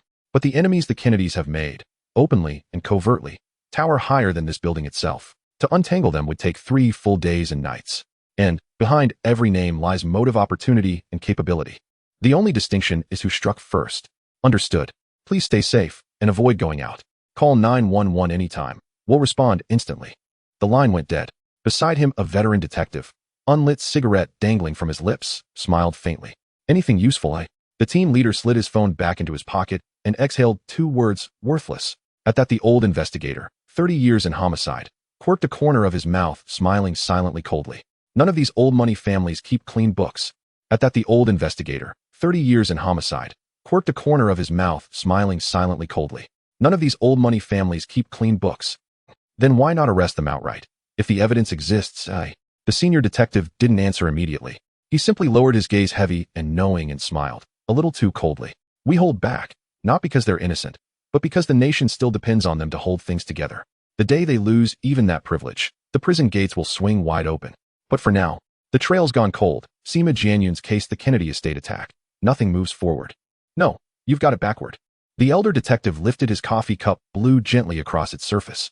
You think you've found nothing, because you haven't yet assembled the scattered fragments into a single coherent picture. The younger officer straightened, instantly, spine rigid, posture exact. This man was the bedrock of the entire precinct, its unshakable keystone. The more baffling, or sinister, the case grew, the more certain it became that he would rise, clear the table, and switch on the lights. First, all 3 shootings used bullets of identical caliber. Same weapon, same batch, same source. Second, their armaments varied deliberately. The bank heist deployed fully automatic rifles and high-yield explosives. The second assault relied exclusively on standard-issue automatic rifles. The third, suppressed pistols paired with timed charges. What does this imply? It implies they are not reckless, indiscriminate criminals, but rather surgeons executing a precisely calibrated operation tailored to the target.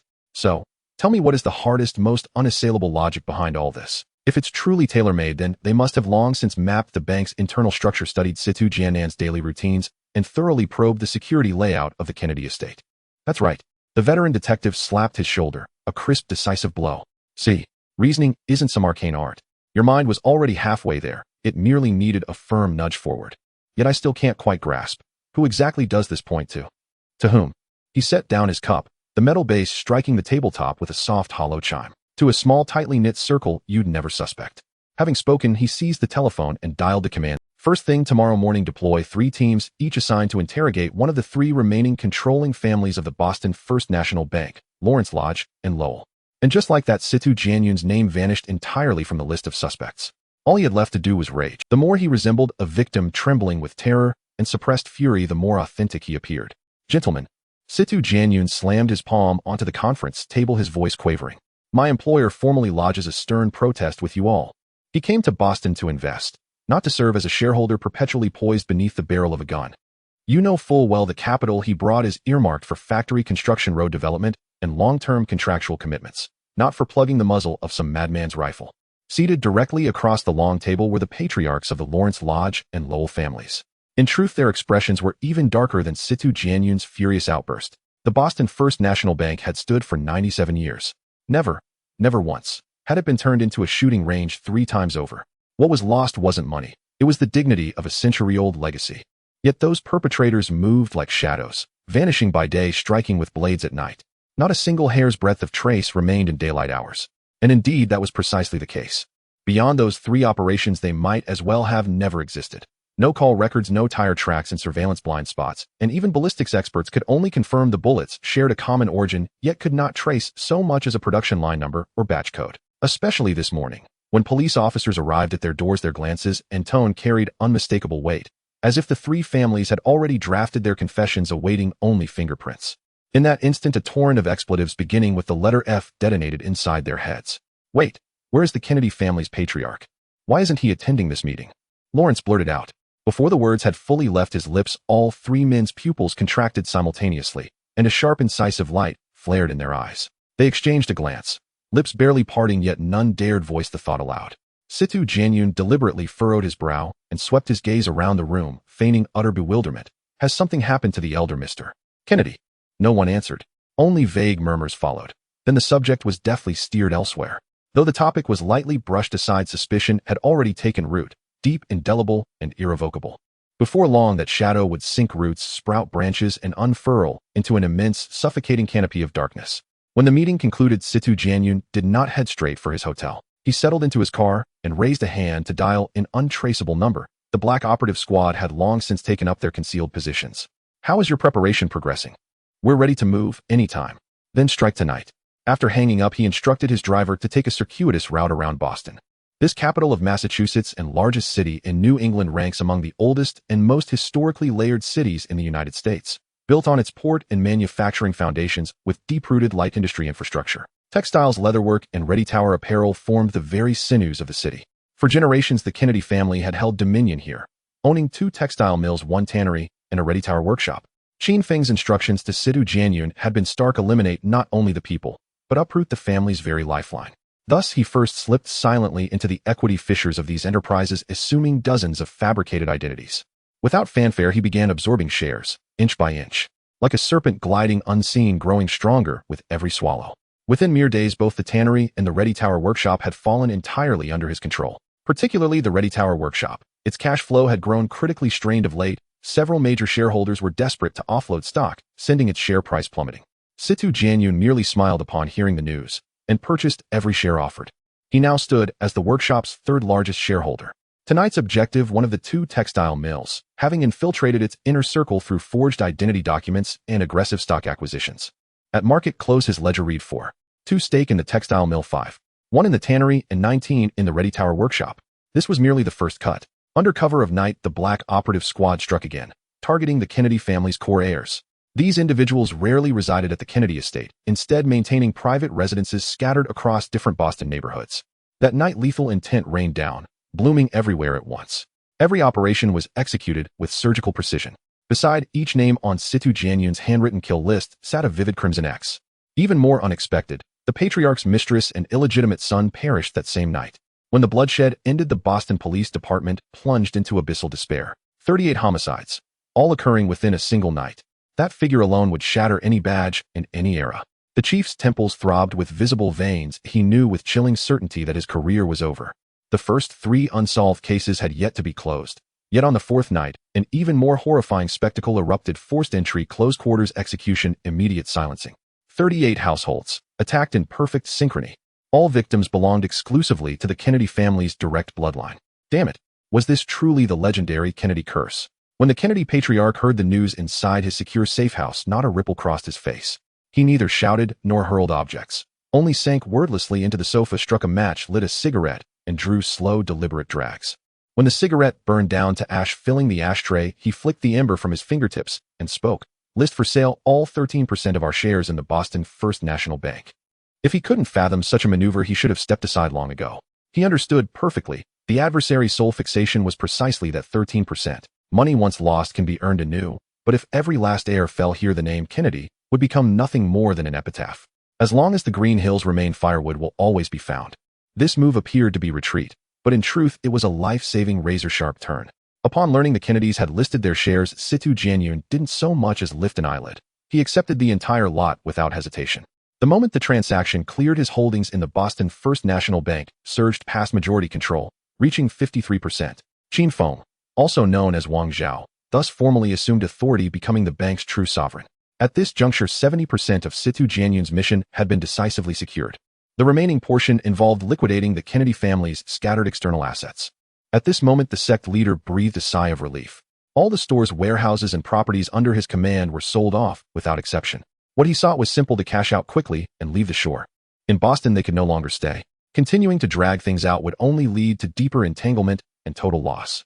This was indeed the most rational choice at the moment. Just before boarding the ship, he still couldn't figure out, was it the three old rivals from the bank who had acted back then? Or was it the enigmatic Situ Jianyun from the east? Or perhaps it was a collusion between the two? Or was it none of them at all? But these questions no longer needed to be pursued at this moment. As long as the bloodline of the Kennedy family still pulsated, the humiliation of today would surely be accounted for in the future. The cruise ship slowly departed the port, and he stood on the deck, not looking back. Situ Jianyun stood by the dock, watching the ship's silhouette fade away before turning and getting into his car. May the soul rest in peace, Kennedy family. He gazed at the shrinking ship in the rearview mirror, the corners of his lips curling slightly as he spoke softly. At the same time, within the chamber of the Kennedy family leader, the assassin had long been waiting with a gun in hand. Puff! A muffled sound echoed as the bullet pierced through the skull, carrying away the last breath. The acquisition of the Kennedy family shares was settled, and the turmoil came to a temporary halt. As for the other three families, Situ Jianyun remained still. He believed in slow cooking. A meal must be savored bite by bite, and a plan must be executed step by step. Situ Jianyun's complete victory in Boston also paved the legal path for Qin Feng's entrance into Hong Kong. Currently, the faces in Hong Kong's banking sector were almost all foreign countries: Universal Bank, Credit Suisse, Citibank, HSBC. Looking around, there was not a single local institution with deep roots. It was precisely for this reason that Boston's First National Bank settled in Hong Kong, and there was no need to worry about the customer base. However, Qin Feng's ambitions were far more than just opening a branch or two. What he wanted was simultaneous openings across all 18 districts of Hong Kong. All lights on, all signs up, all bells ringing together. The preliminary hype was a multidimensional bombardment: his own Morning Peak newspaper, the Prime television station Infinite TV, and the Qin Empire Comic Society all launched full-page advertisements. Moreover, he threw out an unprecedented chip in the industry: a deposit interest rate so high it was startling. Overnight, the Hong Kong financial circle grew tense, everyone on edge, even the gossip in tea houses changed flavor. Outsiders might still be unaware, but insiders were always well informed. Just a day later than Qin Feng's official announcement, various investment banks and the Monetary Authority had already spread the word Boston's First National Bank was now under the Qin name. This news instantly led them to conclude this young tycoon of Hong Kong was about to invade the banking sector. Qin Feng's business empire had long since sprawled everywhere, but it was missing only a bank. Once this link was added, the entire landscape would change drastically, and those old banks in Hong Kong were bound to face a fierce new competitor. Hong Kong is just this big, and the market pie is just this large. If Qin Feng reaches out for a slice, others naturally have to lose a bite. Bank executives who had always relied on interest to count their money had no intention of standing by idly. Each was on high alert, waiting for the storm to arrive. Either Boston's First National Bank would be surrounded and choked off by several major banks as soon as it stepped into Hong Kong, or they would simply overturn the table, competing on interest rates, transaction fees, and burn rate, testing how much real capital Qin Feng was willing to invest. It was precisely for this reason that various banks had been taking action recently, quietly gathering funds and thickening their ammunition, all in preparation for a hard battle that could erupt at any moment. On Qin Feng's side, after launching a round of publicity through his media, there was no further news. He drove his sports car wandering through the streets of Hong Kong. Causeway Bay Central, Sim Sha Sui. He left traces of his car everywhere. That day he was once again aimlessly cruising when his phone suddenly rang. Hello. What have you been busy with these days? You haven't even replied to my messages. The voice on the other end was soft like it was wrapped in honey with a hint of playful reproach. Chin Feng chuckled, busy, don't interrupt. Busy cruising around the streets. It's been days and I haven't seen you around. The caller was Lu Ruixiao from the film company. Oh, how do you know I'm out wandering every day? Do I even need to say? My young master. The entire Hong Kong is saying you've become a shareholder of Boston's First National Bank. Now everyone looks at you like you're a thief. A thief? Chin Feng was taken aback. He really didn't expect their reaction to be so quick. What do I have to hide? Stop playing dumb. Are you really planning to open a branch of Boston's First National Bank in Hong Kong? Guess. Come on, just tell me. Chin Feng chuckled lightly. Miss Lu, if you want me to spill the beans, you'll have to give me some sweeteners first. You bad guy. Lu Ruixiao exclaimed softly, her voice turning even gentler. Then come pick me up downstairs at our headquarters now. Okay, 10 minutes. Soon she stepped out of the building in her high heels. From a distance, she spotted the bright red sports car, her lips curling into a smile as she jogged over. Where to? Versace's new collection has arrived. I want to pick out a couple of pieces. Chin Feng paused for a moment and then laughed. Sure, I'll accompany you. Women's love for shopping is ingrained in their bones. Shiny things are the most captivating. Necklaces, earrings, diamond rings, which one doesn't make your eyes linger? Since he brought her into the shopping center, Chin Feng had already made up his mind to spend without holding back. Compared to what he was currently doing, this little expenditure was but a drop in the ocean. Lu Ruixiao was well aware of this. Not at all concerned about his expenditure, she picked items decisively and bought without hesitation. After a shopping spree, the two sat down in a high-end Western restaurant, leisurely finishing their meal. After a satisfying meal, it was only natural to bring up serious matters. Lu Ruixiao, quite perceptive, took the initiative to hold his hand as they walked towards the hotel. Between adults, there was no need for excessive words. You advance, I retreat. You attack, I defend, and thus began an exhilarating battle. In the end, a low growl broke the silence, and the aftershocks gradually calmed. She leaned against his chest, personally lighting a cigarette for him. Her fingertips were warm and her expression was satisfied. Are you really planning to open Boston's First National Bank in Hong Kong? They've already plotted together, preparing to unite against you. Do you know that? Who are they? Who else could it be? Lu Ruixiao smiled with her lips pressed together, lightly tapping Chin Feng's chest with her fingertip. Hong Kong is just one big chessboard. If you reach in, others will naturally lose a bite from their bowl. It's only natural to be on guard against you. That's exactly the point. Chin Feng raised an eyebrow. If they're calm, then I should be worried that I'm not significant enough. But right now HSBC is making significant moves, quietly hoarding money, clearly intending to give you a warning. Though other banks haven't explicitly stated it, it's almost certain they feel the same way. Lu Ruixiao's words had barely left her mouth when Chin Feng nodded slightly, not continuing the topic. Shall I contact a few old colleagues later to bring in some help for you? Chin Feng leaned down and gave her a loud kiss on the forehead. The more the better. Lu Ruixiao raised her index and middle fingers, giving a neat, okay gesture. Leave it to me. As the old saying goes, the beginning is always the hardest. Chin Feng has been wandering around Xiangjiang recently, his soles nearly worn thin, in search of the most suitable storefront. Xiangjiang may be small, but according to his calculations, there should be at least one Boston First National Bank in each of the 18 districts. On the opening day, with all 18 branches launching simultaneously, the sound of gongs and drums would overwhelm the skies. But then the problem arose. Where would he find so many experienced hands? Just the staffing issue was enough to furrow his brow. 18 branches are not like opening 18 restaurants. Just the decoration timeline would take a while. How could he expect not to attract the attention of his competitors? In fact, he never intended to hide at all. His plan was precisely to employ a strategy of openly building the road while secretly transporting goods. Since you were sharpening your knives, if I don't prepare a response, wouldn't I be a soft egg that anyone can squash? Chin Feng suddenly chuckled softly, a glint of cold light flashing in his eyes. His first move directly targeted Yuan Long. He chose a prime street-side location to officially establish the first branch of Boston First National Bank in Xiangjiang. The scale was so grand that almost everyone in the Hong Kong banking community took notice. As the news spread, reactions were uniform across the board. Yuan Long. Did I hear that right? That piece of land, even gold shops wouldn't want to cluster there.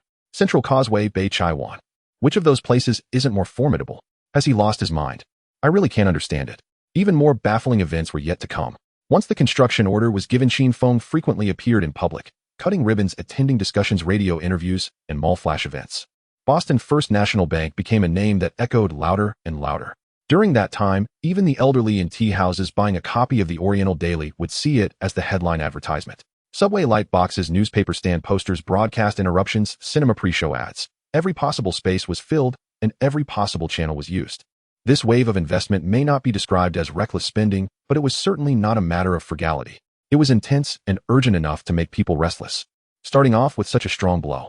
Is the money of Xiangjiang's richest truly pulled from the sea? People felt a jolt in their hearts. This person was not merely testing the waters, he was genuinely ready to flip the table. As a result, the seasoned veterans in the industry skilled at maneuvering discreetly increased their stakes, stocking up on ammunition, just waiting for the moment of confrontation. Fortunately, construction was a perennial endeavor in Xiangjiang with sites bustling across 16 districts. No one gave it much thought, it was merely another round of renovations. Life continued. Tea was still served and licenses were issued. All eyes were fixed firmly on the Sunto Bunveiled head office in Yuanlong. Could it be that Qin Feng is showing weakness? Aware that he cannot establish himself in the core area, has he simply retreated to Yuanlong seeking peace? Not necessarily. If he truly acknowledged defeat, why make such a grand display?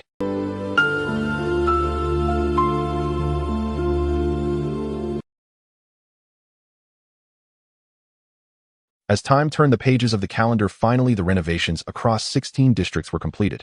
Qin Feng opened the system mall and gritted his teeth to hire 160 top talents in the financial field. In my view, he is luring the tiger away from its mountain den.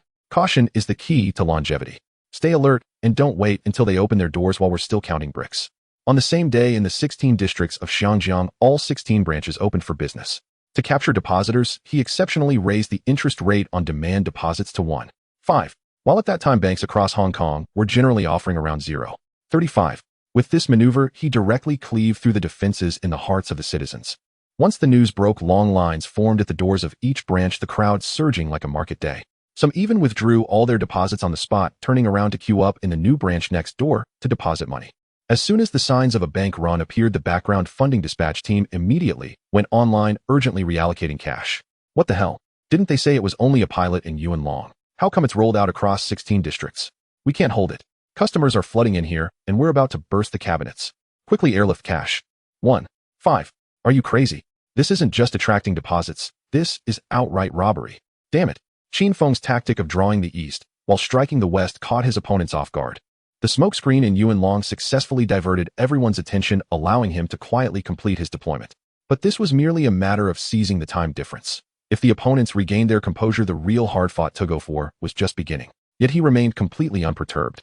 You have 1,000 strategies, I have 10,000 paths. The old saying goes, once the initiative is lost, every step is constrained. It wouldn't be long before they realized that they had already been swept along by Qin Feng's rhythm. They could only passively respond to threats, unable to strike back. The simultaneous opening of 16 districts was indeed a display of grandeur. The news reached the headquarters of Boston First National Bank in the M country that very day. Initially skeptical and observing Qin Feng from the shadows, the three major families of M country collectively breathed a sigh of relief and raised their glasses in celebration. It seems we have chosen the right person. Opening branches across all 16 districts in one go, this kind of audacity is rare. I heard he had dealings with HSBC in the past. Haha, now they must be feeling uneasy. The three family heads raised their glasses, laughter hearty, their expressions filled with certainty. Although the headquarters of Boston First National Bank had not collapsed, it still stood firm in Boston. However, the local police department had already lost a number of key personnel. Who could blame them with a series of serious criminal cases unresolved? Up to now, they hadn't even caught a glimpse of the suspects. Rumors spread quickly. Media had begun planning a special documentary tentatively titled Boston Horror, 96 Hours. Even Hollywood producers had hinted at preparing to turn it into a crime blockbuster. In contrast, HSBC seemed more stable. Not quite. With Qin Feng stabbing them in the back, it was an understatement to say they were simply agitated.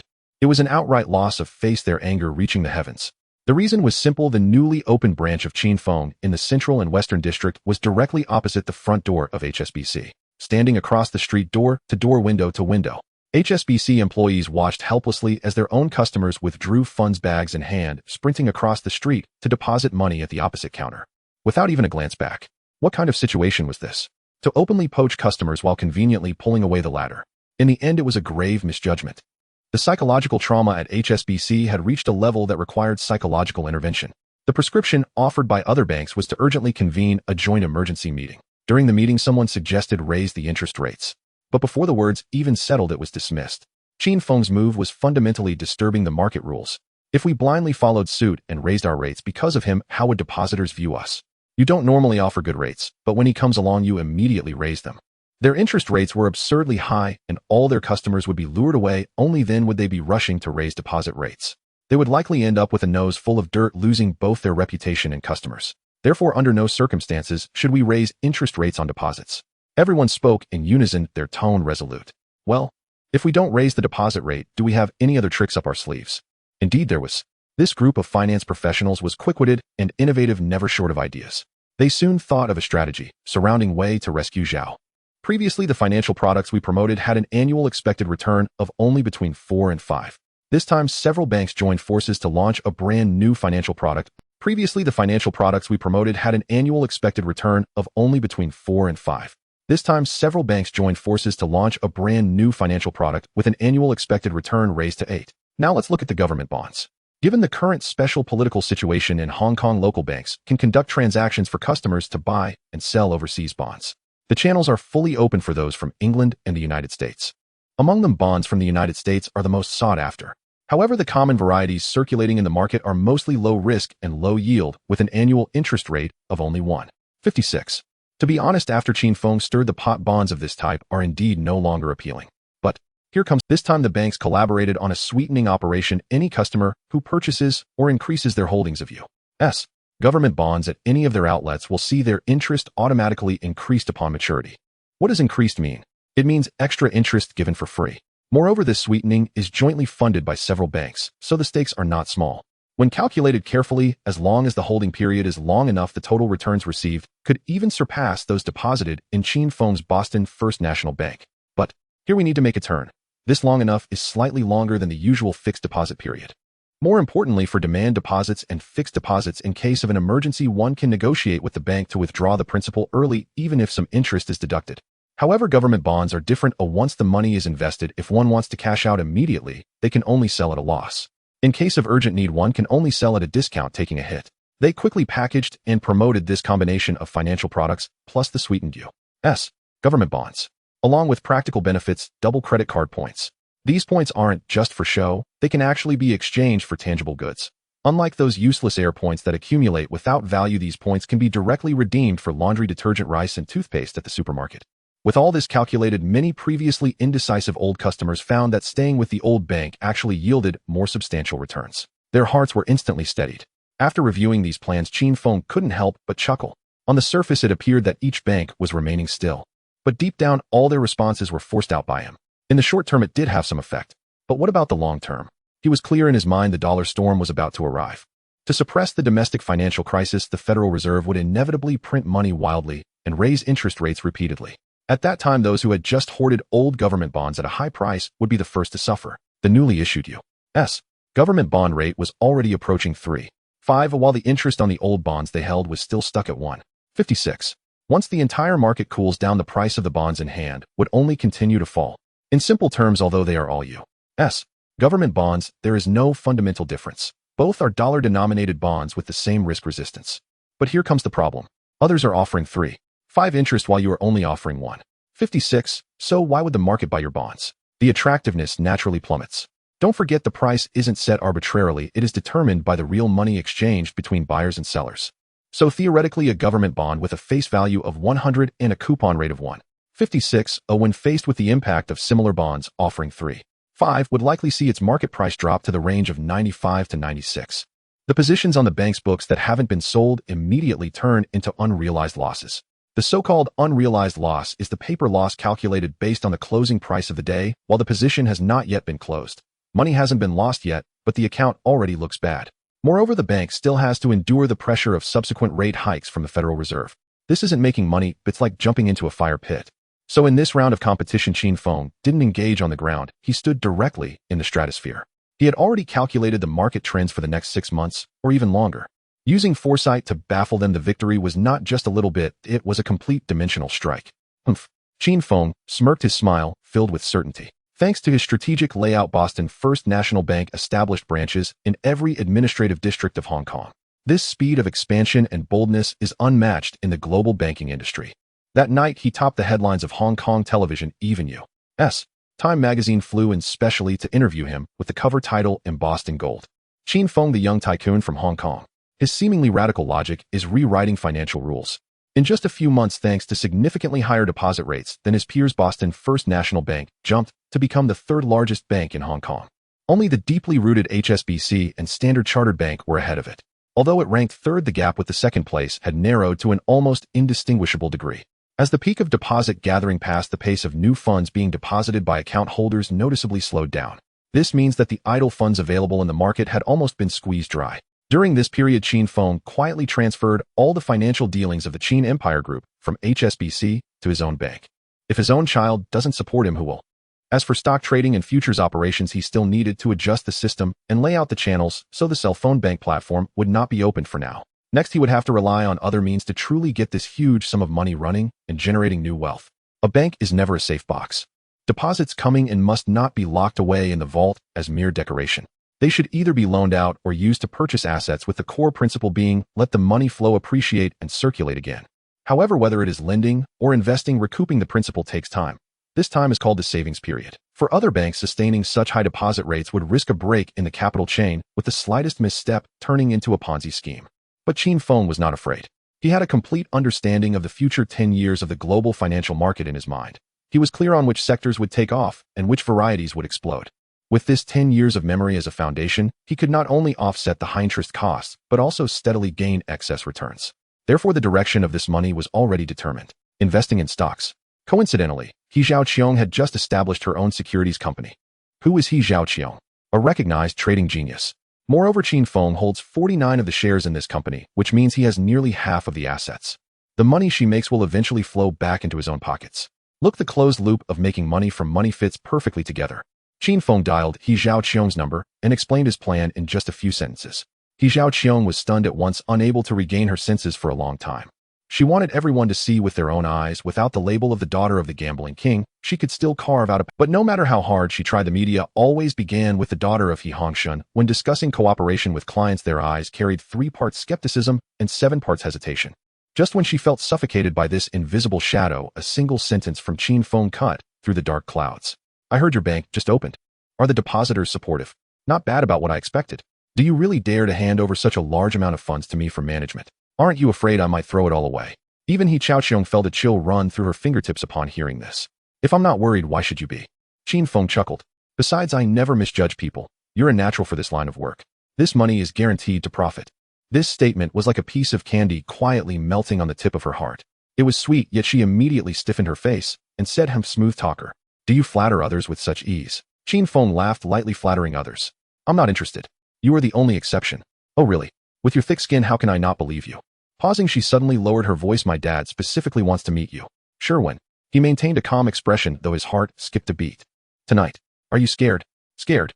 Qin Feng raised an eyebrow. As long as we are clear in our hearts, no matter how imposing the gambling king is, he can't stop the sincerity between two people. He Zhaoqiong laughed until she bent over, as if the accumulated stress of recent days had been swept away by the wind. It turns out that no matter how formidable a woman is, when she hears sincere words, her ears still soften. After chatting about some trivial matters, Qin Feng ended the call. As soon as the receiver was down, his expression instantly collapsed. Oh no. I'm about to meet my father-in-law, and I haven't prepared any gifts. This is driving me crazy. Since it was his first visit, he couldn't afford to be careless. Who in the circle doesn't know? The gambling king loves wine like life itself. 2 bottles of high-quality old wine along with a suitable box of tea would be a gesture of respect and a conversation starter. He had someone help him gather a collection of fine wines, stuffing them along with tea sets into the trunk, and hurried off to the gambling king's villa. At the entrance, He Zhaoqiong was waiting for him. She wore a simple pale yellow dress, her hair slightly curled, looking like a university student just out of class, clean and vibrant. As the car door opened, she stepped forward. Why did you arrive so late? My dad has already asked twice. Qin Feng scratched his head. The traffic was a nightmare. The roads in Xiangjiang are getting harder to bear every day.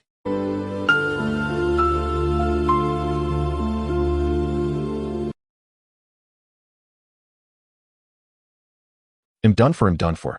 My legs are going weak. How about I just bail? He turned around, pretending to retreat back into the car. Hey, I was just joking. Did you take it seriously? If you can't handle a little turbulence, what kind of man are you? He turned back with a smile, casually opening the trunk and pulling out the gift box. Well, at least you know the rules. She took the box, her brow relaxing as she finally nodded.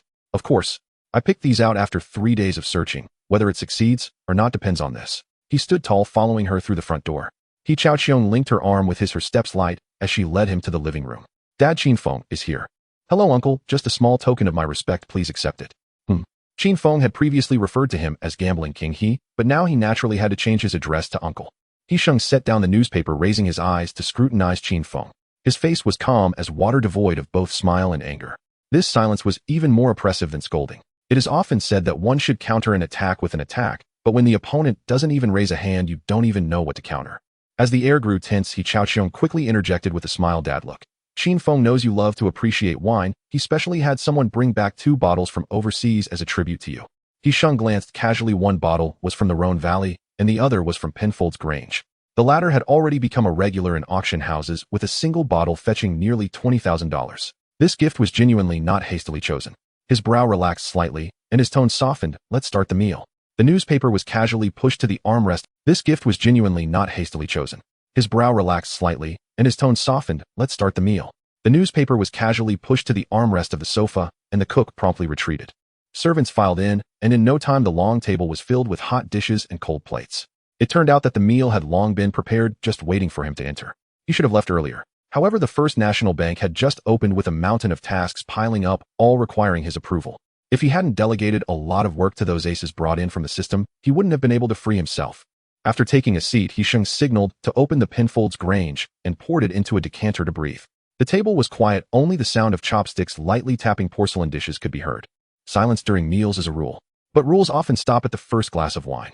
Once the wine had breathed enough, Sheng picked up the pot and poured a small cup, slowly savoring it. Noticing Qin Feng holding up his cup, he paused and filled it for him as well. Just as Qin Feng swirled a mouthful of wine on his tongue, he saw Qin Feng tilt his head back, cup bottom facing the sky. Sheng's movement froze, and his gaze finally flickered. After a moment, he asked Qin Feng, "You truly don't understand wine?" "To be honest, uncle, wine in my eyes is just fermented grape juice. It's only thrilling to drink straight from the bottle, and it's only enjoyable to drink by the case." Sheng felt a tightness in his chest, nearly choking on those words. Indeed, he was a layman. Treating ancient wines brewed with millennial methods like plain water was simply sacrilege. Xiaoqiong stifled a laugh, her shoulders shaking. It was precisely this statement that loosened all the tense strings at the table. The imposing atmosphere deflated, and a casual vibe emerged. After some small talk, Qin Feng downed another glass. Sheng's eyelids twitched. Just as he was about to speak, he heard Qin Feng clear his throat and say solemnly, "Uncle, there's something I need to clarify with you face to face. Xiaoqiong has already agreed to be my girlfriend." "What?" Even though he had already suspected it, hearing it directly from Qin Feng's mouth made Sheng's expression instantly darken. The reason was all too clear. At the charity dinner, the woman by his side, named Zhou Huimin, was clearly his. Now even his daughter Xiaoqiong had been taken by him. What did he intend to treat the He family's daughters as? Absurd. Yet, just as his anger began to rise, Qin Feng added, "And there's Zhang Jing, she's also my girlfriend." "What?" Sheng abruptly stood up, the chair legs screeching against the marble floor. "Are you saying you are dating 3 girls at the same time?" Qin Feng didn't retreat an inch, nodding decisively. "Currently it's 3. As for the future, I can't say for sure. But I can guarantee that for each of them, I will be devoted, responsible, and will not let them down." The gambling king was so furious that he laughed instead. His eyes bulged, staring fixedly at Qin Feng, his throat churning with a surge of curses, but in the end he swallowed them all back. Not a word escaped his lips. A thought even flashed through his mind: grab a kitchen knife and chop down this wild boar that's nibbling on his own cabbage right on the spot. But upon further reflection, this matter couldn't entirely be blamed on others. One could say it was a disaster brought about by family traditions. His own life had always revolved around the world of pleasure and intrigue. There were countless women willing to abandon everything for him, wholeheartedly devoted. Who would have thought that his daughter would choose a charming and extraordinary gentleman just like him in his youth? Qin Feng is indeed talented, excelling in every aspect, especially in his extraordinary methods of making money. Unfortunately, he shares the same flaw of being a womanizer. Could it be that fate truly exists? The more capable a man is, the more women flock to him. If that's the case, he and the gambling king are indeed of the same ilk. Yet it is precisely because of this that the gambling king holds a grudge against Qin Feng. It's like looking in a mirror reflecting the youthful version of oneself that is most difficult to admit. "You have a lot of girlfriends," the gambling king sneered. "How do you plan to resolve this?" "Marriage, but you can only choose one." "I will never be biased." Qin Feng spoke earnestly. "But the one who eventually marries must be the most suitable. Aqiong is also under consideration." "My Aqiong will absolutely not marry you." The gambling king slammed the table. Just as the words left his mouth, he suddenly froze. "Not marry? Could it be that she is to be a mistress?" "Absolutely not. No. What I mean is, if you dare to marry someone other than Aqiong, I'll personally split you in 2. Qin Feng was momentarily stunned. "All right, uncle, I will consider it carefully." "Consider it carefully? Who would believe that? This is the only premise for me allowing you to date Aqiong. Since you have acknowledged Aqiong, you must grit your teeth and swallow this," the gambling king said decisively. However, Qin Feng gently shook his head. Young people's affairs should be decided by young people. You, the younger generation, will have their own fortunes, don't you agree? After saying this, he filled a glass with wine for himself and gestured to the gambling king. To uncle. He raised his head and drank it in one go. You. What a waste. The gambling king's eyelids twitched in pain. You don't even understand wine. Why are you pouring it like this? Hurry up and leave. This meal could not be called a joyful gathering. At least Qin Feng made his attitude clear. He was sincere and open-hearted towards He Chaoqiong, not holding back in the slightest. He believed that time would speak for him, allowing the gambling king to see how profound this sentiment truly was. You really are. When sending Qin Feng out, He Chaoqiong's tone carried a hint of reproach. Qin Feng smiled and wrapped his arms around her waist, his palm warm. Trust me, I will eventually sit down and have a solid drink with uncle. Don't be too optimistic, she sighed lightly. Once my dad has made up his mind, it's as hard as pulling 10 oxen. Hard to pull. Qin Feng raised an eyebrow and smiled. We are in the age of intelligence. What 10 oxen cannot accomplish, 10 self-driving cars can settle in no time. They cuddled for a moment, and only then did Qin Feng leave in his car.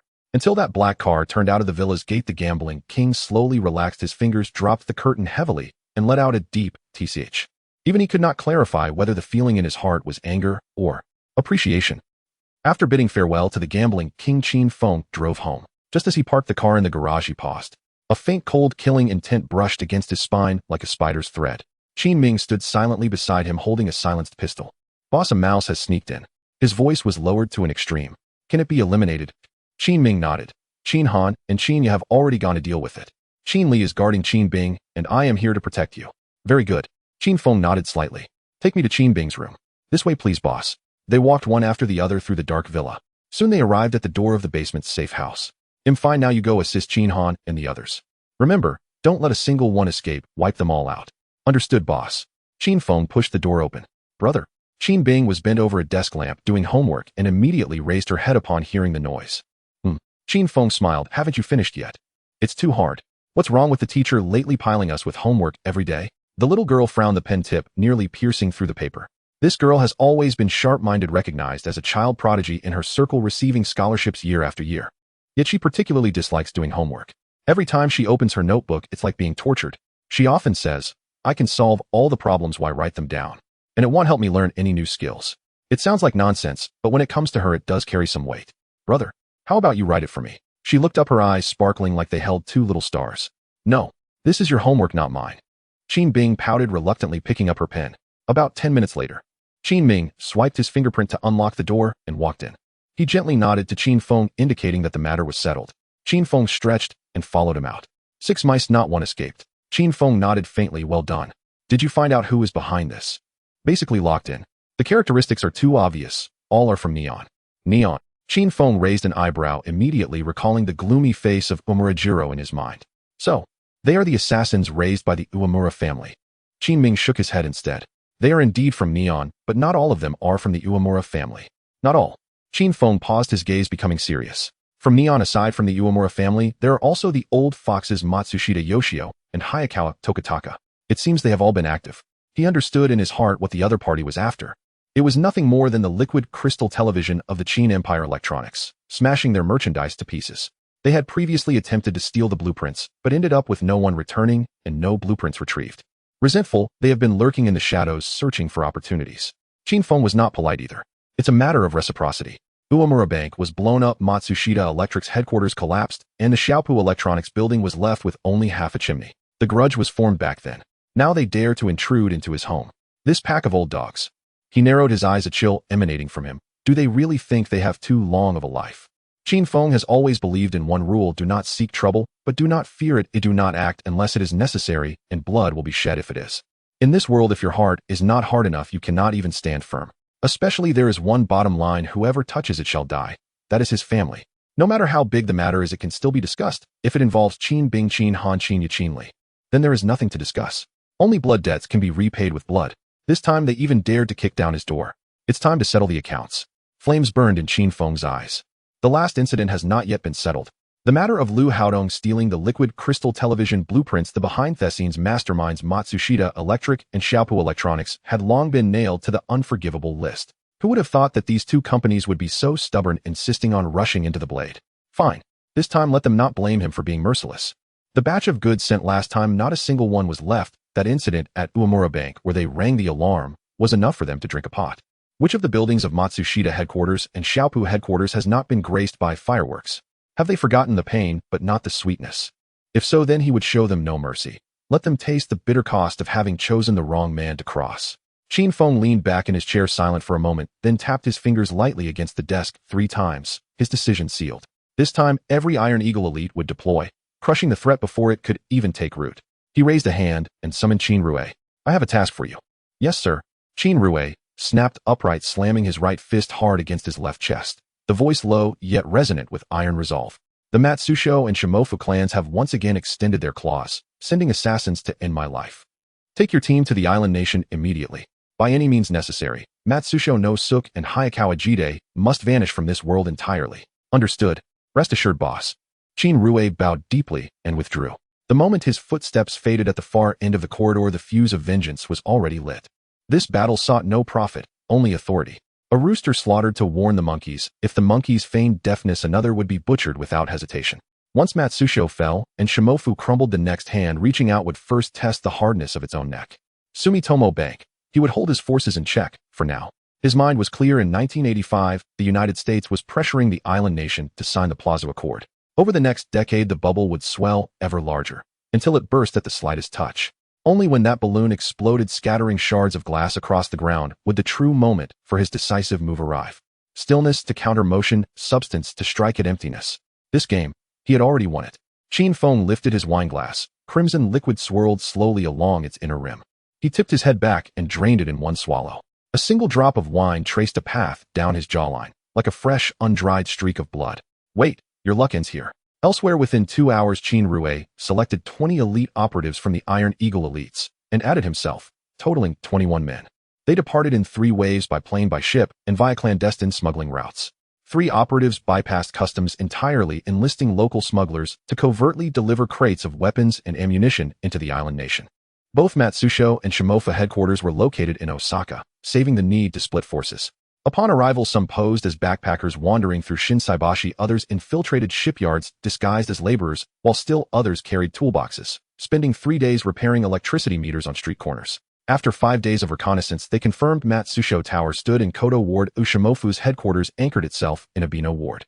The straight-line distance between them was barely 10 kilometers, practically next-door neighbors in the island nation. Qin Rue's original plan called for a dual-pronged assault. Team A striking first, then immediately reinforcing Team B, ensuring rapid execution and clean withdrawal. Yet after running a full Sandoval simulation, his brow furrowed tightly. The tactic harbored a fatal flaw. Japan's chaotic labyrinthine road network could not support a swift, seamless police response. Timing was too precise, their encirclement too tight, leaving virtually no margin for error. That alone planted a critical vulnerability in any escape plan. Since the direct route was impassable, they would have to skirt the edges and slip through the cracks. Boss, what if we use timed demolition? One explosive's fanatic's eyes gleamed. We'll disguise a vehicle packed with high-yield charges as a municipal sanitation truck and park it directly beneath the main load-bearing column in the parking garage. I won't guarantee total structural collapse, but I'd stake 90% odds on reducing the entire building to— Qin Rue paused thoughtfully. Master Qin Feng's orders had been unequivocal: eliminate Matsusho no Suk and Hayakawa Jide, by any means necessary. Since only the outcome mattered, the method required no restraint. How many islanders might perish alongside them? He had no intention of counting. In his eyes, anyone daring to plot Qin Feng's death had long since earned their place in a cold, silent coffin. Proceed as planned. What do you need? We'll mobilize it instantly. The man grinned ear. All materials are already within reach. Just equal parts frozen orange juice and gasoline. And if there happens to be a liposuction clinic nearby, well, that saves us even more trouble. Fat. I need only enough fat. Qin Rue's eyebrow twitched. You're absolutely certain this will work? Sounds like a soap-making recipe. Exactly right. He laughed aloud. Soap and high explosives differ only in temperature control and a few auxiliary reagents. When animal fat is heated, glycerin rises to the surface. Scrape off the solidified layer, isolate the glycerin, then mix with nitric acid to synthesize nitroglycerin.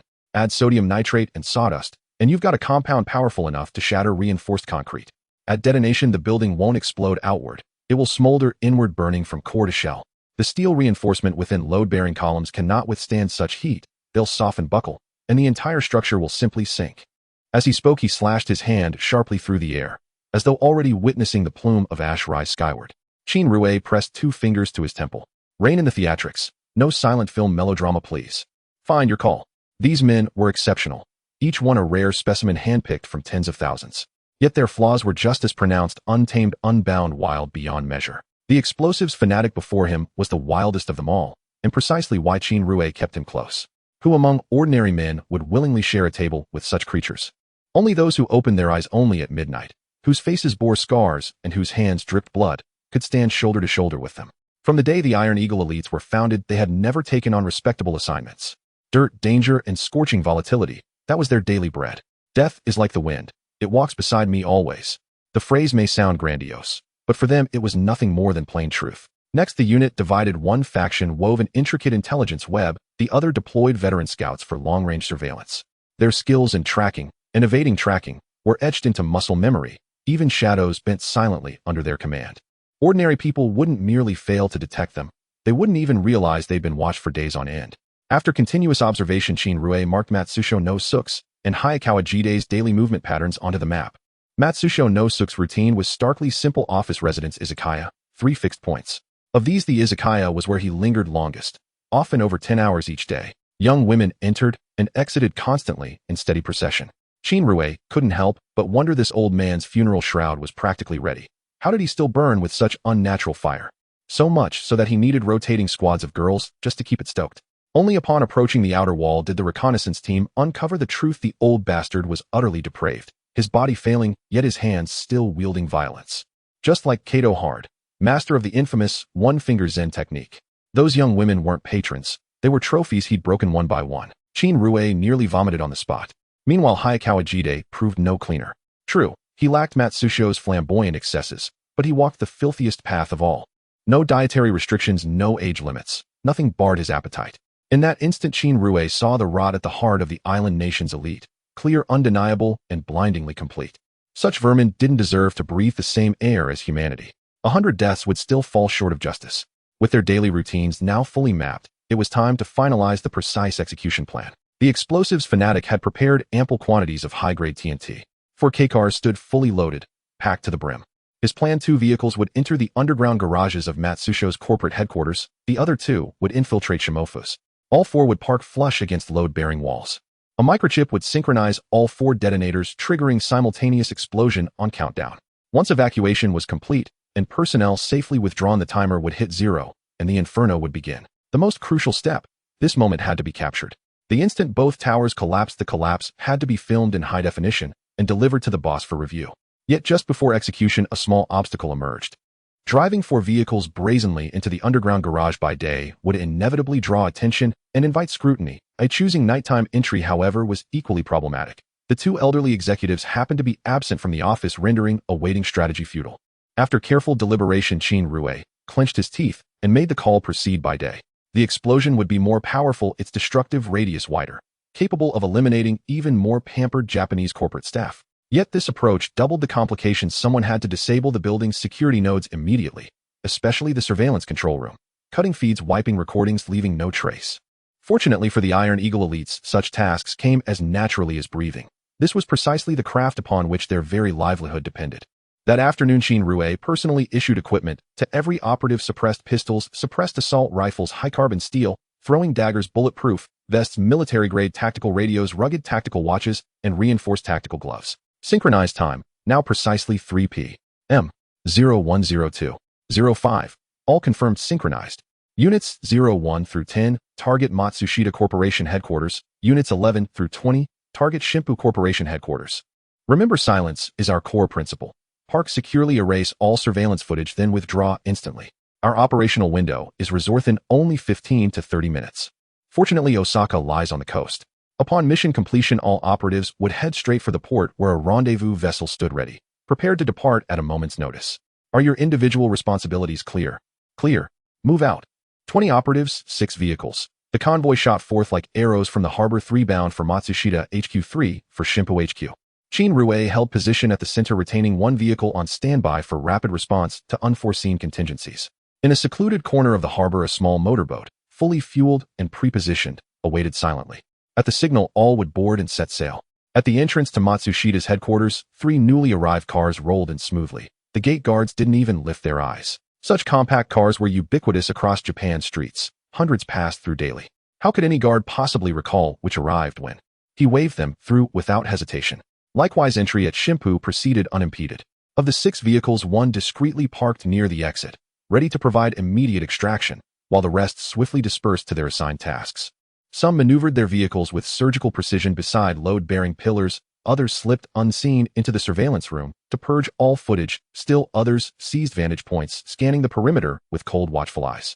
Task allocation was executed with flawless precision. Team 1 confirms explosives deployed and secured, Matsushida's surveillance control room fully compromised. Team 2 confirms explosives deployed and secured, Shimpu's control room fully seized. Excellent work. Immediate withdrawal, all units. Qin Rue commanded firmly into his radio. He adjusted the camera lens, steadying the frame on the distant skyline, waiting only for those twin towers to vanish entirely within the viewfinder. 2 passenger-packed cars screeched to a halt at the dock, tires biting fiercely into the concrete. Operatives leapt from the vehicles and boarded the vessel without pause. Roughly 10 minutes later, the small boat glided silently out of Osaka Bay's inner waters, anchoring in open sea. The horizon opened wide. The headquarters of Matsushita and Shimpu rose stark and unmistakable against the skyline. A faint, icy smile flickered across Qin Rue's lips, sharp as a blade. He glanced down at his wristwatch, tapped the casing lightly with his thumb, and silently counted 9, 8, 3, 2, 1. Boom! Both towers collapsed simultaneously. First, blinding crimson light erupted from their foundations. Then, as if stripped of spine, the structures lurched violently inward before crashing earthward in thunderous ruin. A churning plume of ash and dust surged skyward, roiling like an ink-black storm cloud, swiftly swallowing half the heavens. The mission was complete. In the chests of Qin Rue, the demolition experts, and every Iron Eagle elite burned a fierce molten heat. This marked the Iron Eagle elite's first cross-border operation, and none had imagined it would unfold with such ruthless efficiency. 0 casualties, 0 exposure. Only 2 shattered headquarters left smoldering in ruins. Matsushita and Shimpu were crippled beyond recovery. For months ahead, they would struggle not only to compete with Qin Empire electronics technology, but even to balance their ledgers or retain their factories. That day, the entire Japanese archipelago trembled. No one believed it, that 2 national pillars rooted for decades could be uprooted overnight. Even more chilling was the fate of Matsushita's founder and chairman Matsushita Nojo and Shimpu Electronics chairman Hayakawa Jitoku. Both perished inside the buildings along with over 3,000 employees present at the time. Not a single soul survived. This was no accident. It was a hammer blow struck squarely upon Japan's economic stability and national dignity. News spilled beyond borders, igniting global shockwaves. Never before in history had such a precise, merciless, and utterly uncompromising dual-site synchronized detonation occurred. The world held its breath. This was in every sense a true black swan event. Rescue teams rushed into the smoke-choked ruins, but no one anticipated that after the critical 48 hours, only a handful of survivors would be pulled free, each gasping, organs ruptured, limbs severed. Most succumbed before dawn on the 3rd day following hospitalization. It wasn't until the 48th hour post-disaster that Japan's highest echelons abruptly realized counterterrorism protocols must be activated immediately. Yet Osaka's police force was already spent. This case far exceeded local jurisdiction. Nationwide coordination of law enforcement was imperative. Compounding the crisis, every surveillance hard drive from that day had been completely melted, leaving not a single shred of evidence. Just as the investigation ground to a total standstill, an unexpected voice emerged. The Middle Eastern Islamic Jihad Organization publicly claimed full responsibility, citing resistance against U.S. hegemony as motive.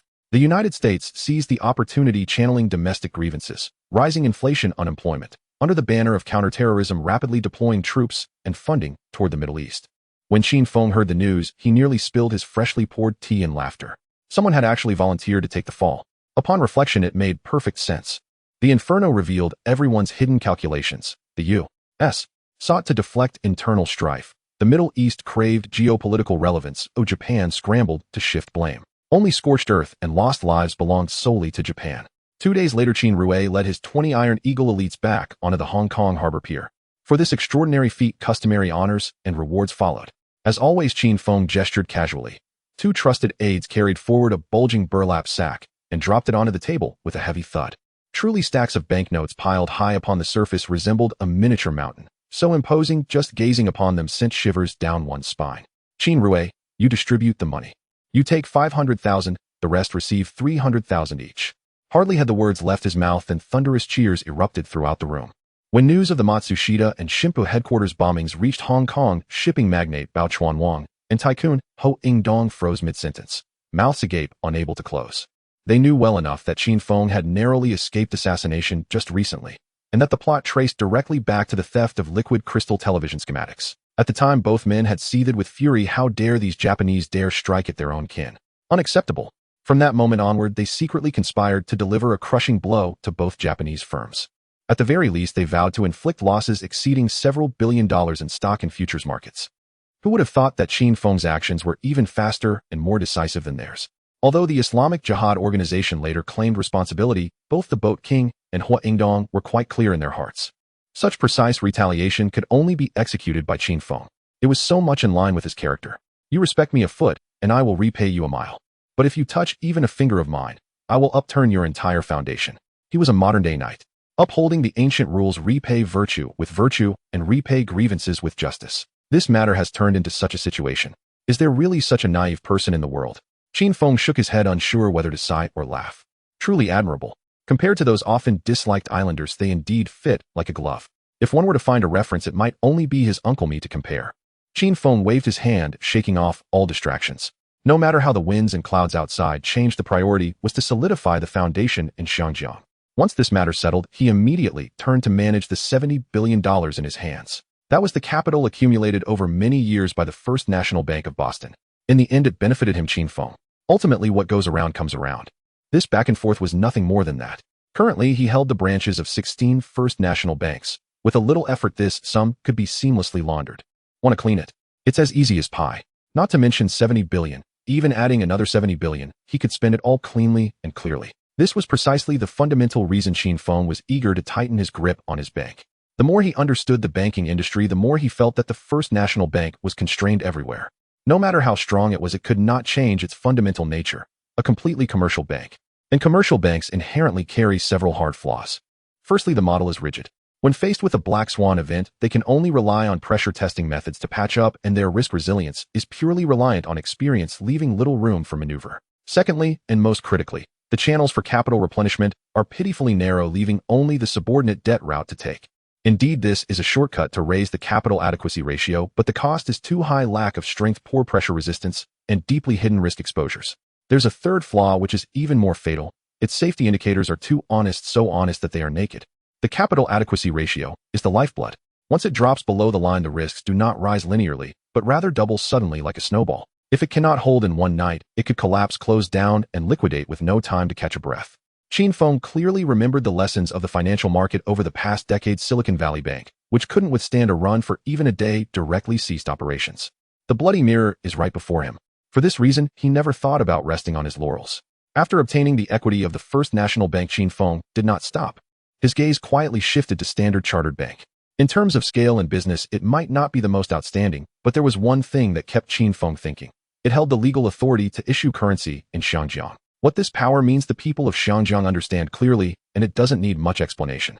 He planned to use the old method to quietly acquire small amounts of shares from the four shareholders without making a fuss. Naturally, all transactions would be conducted under others' names.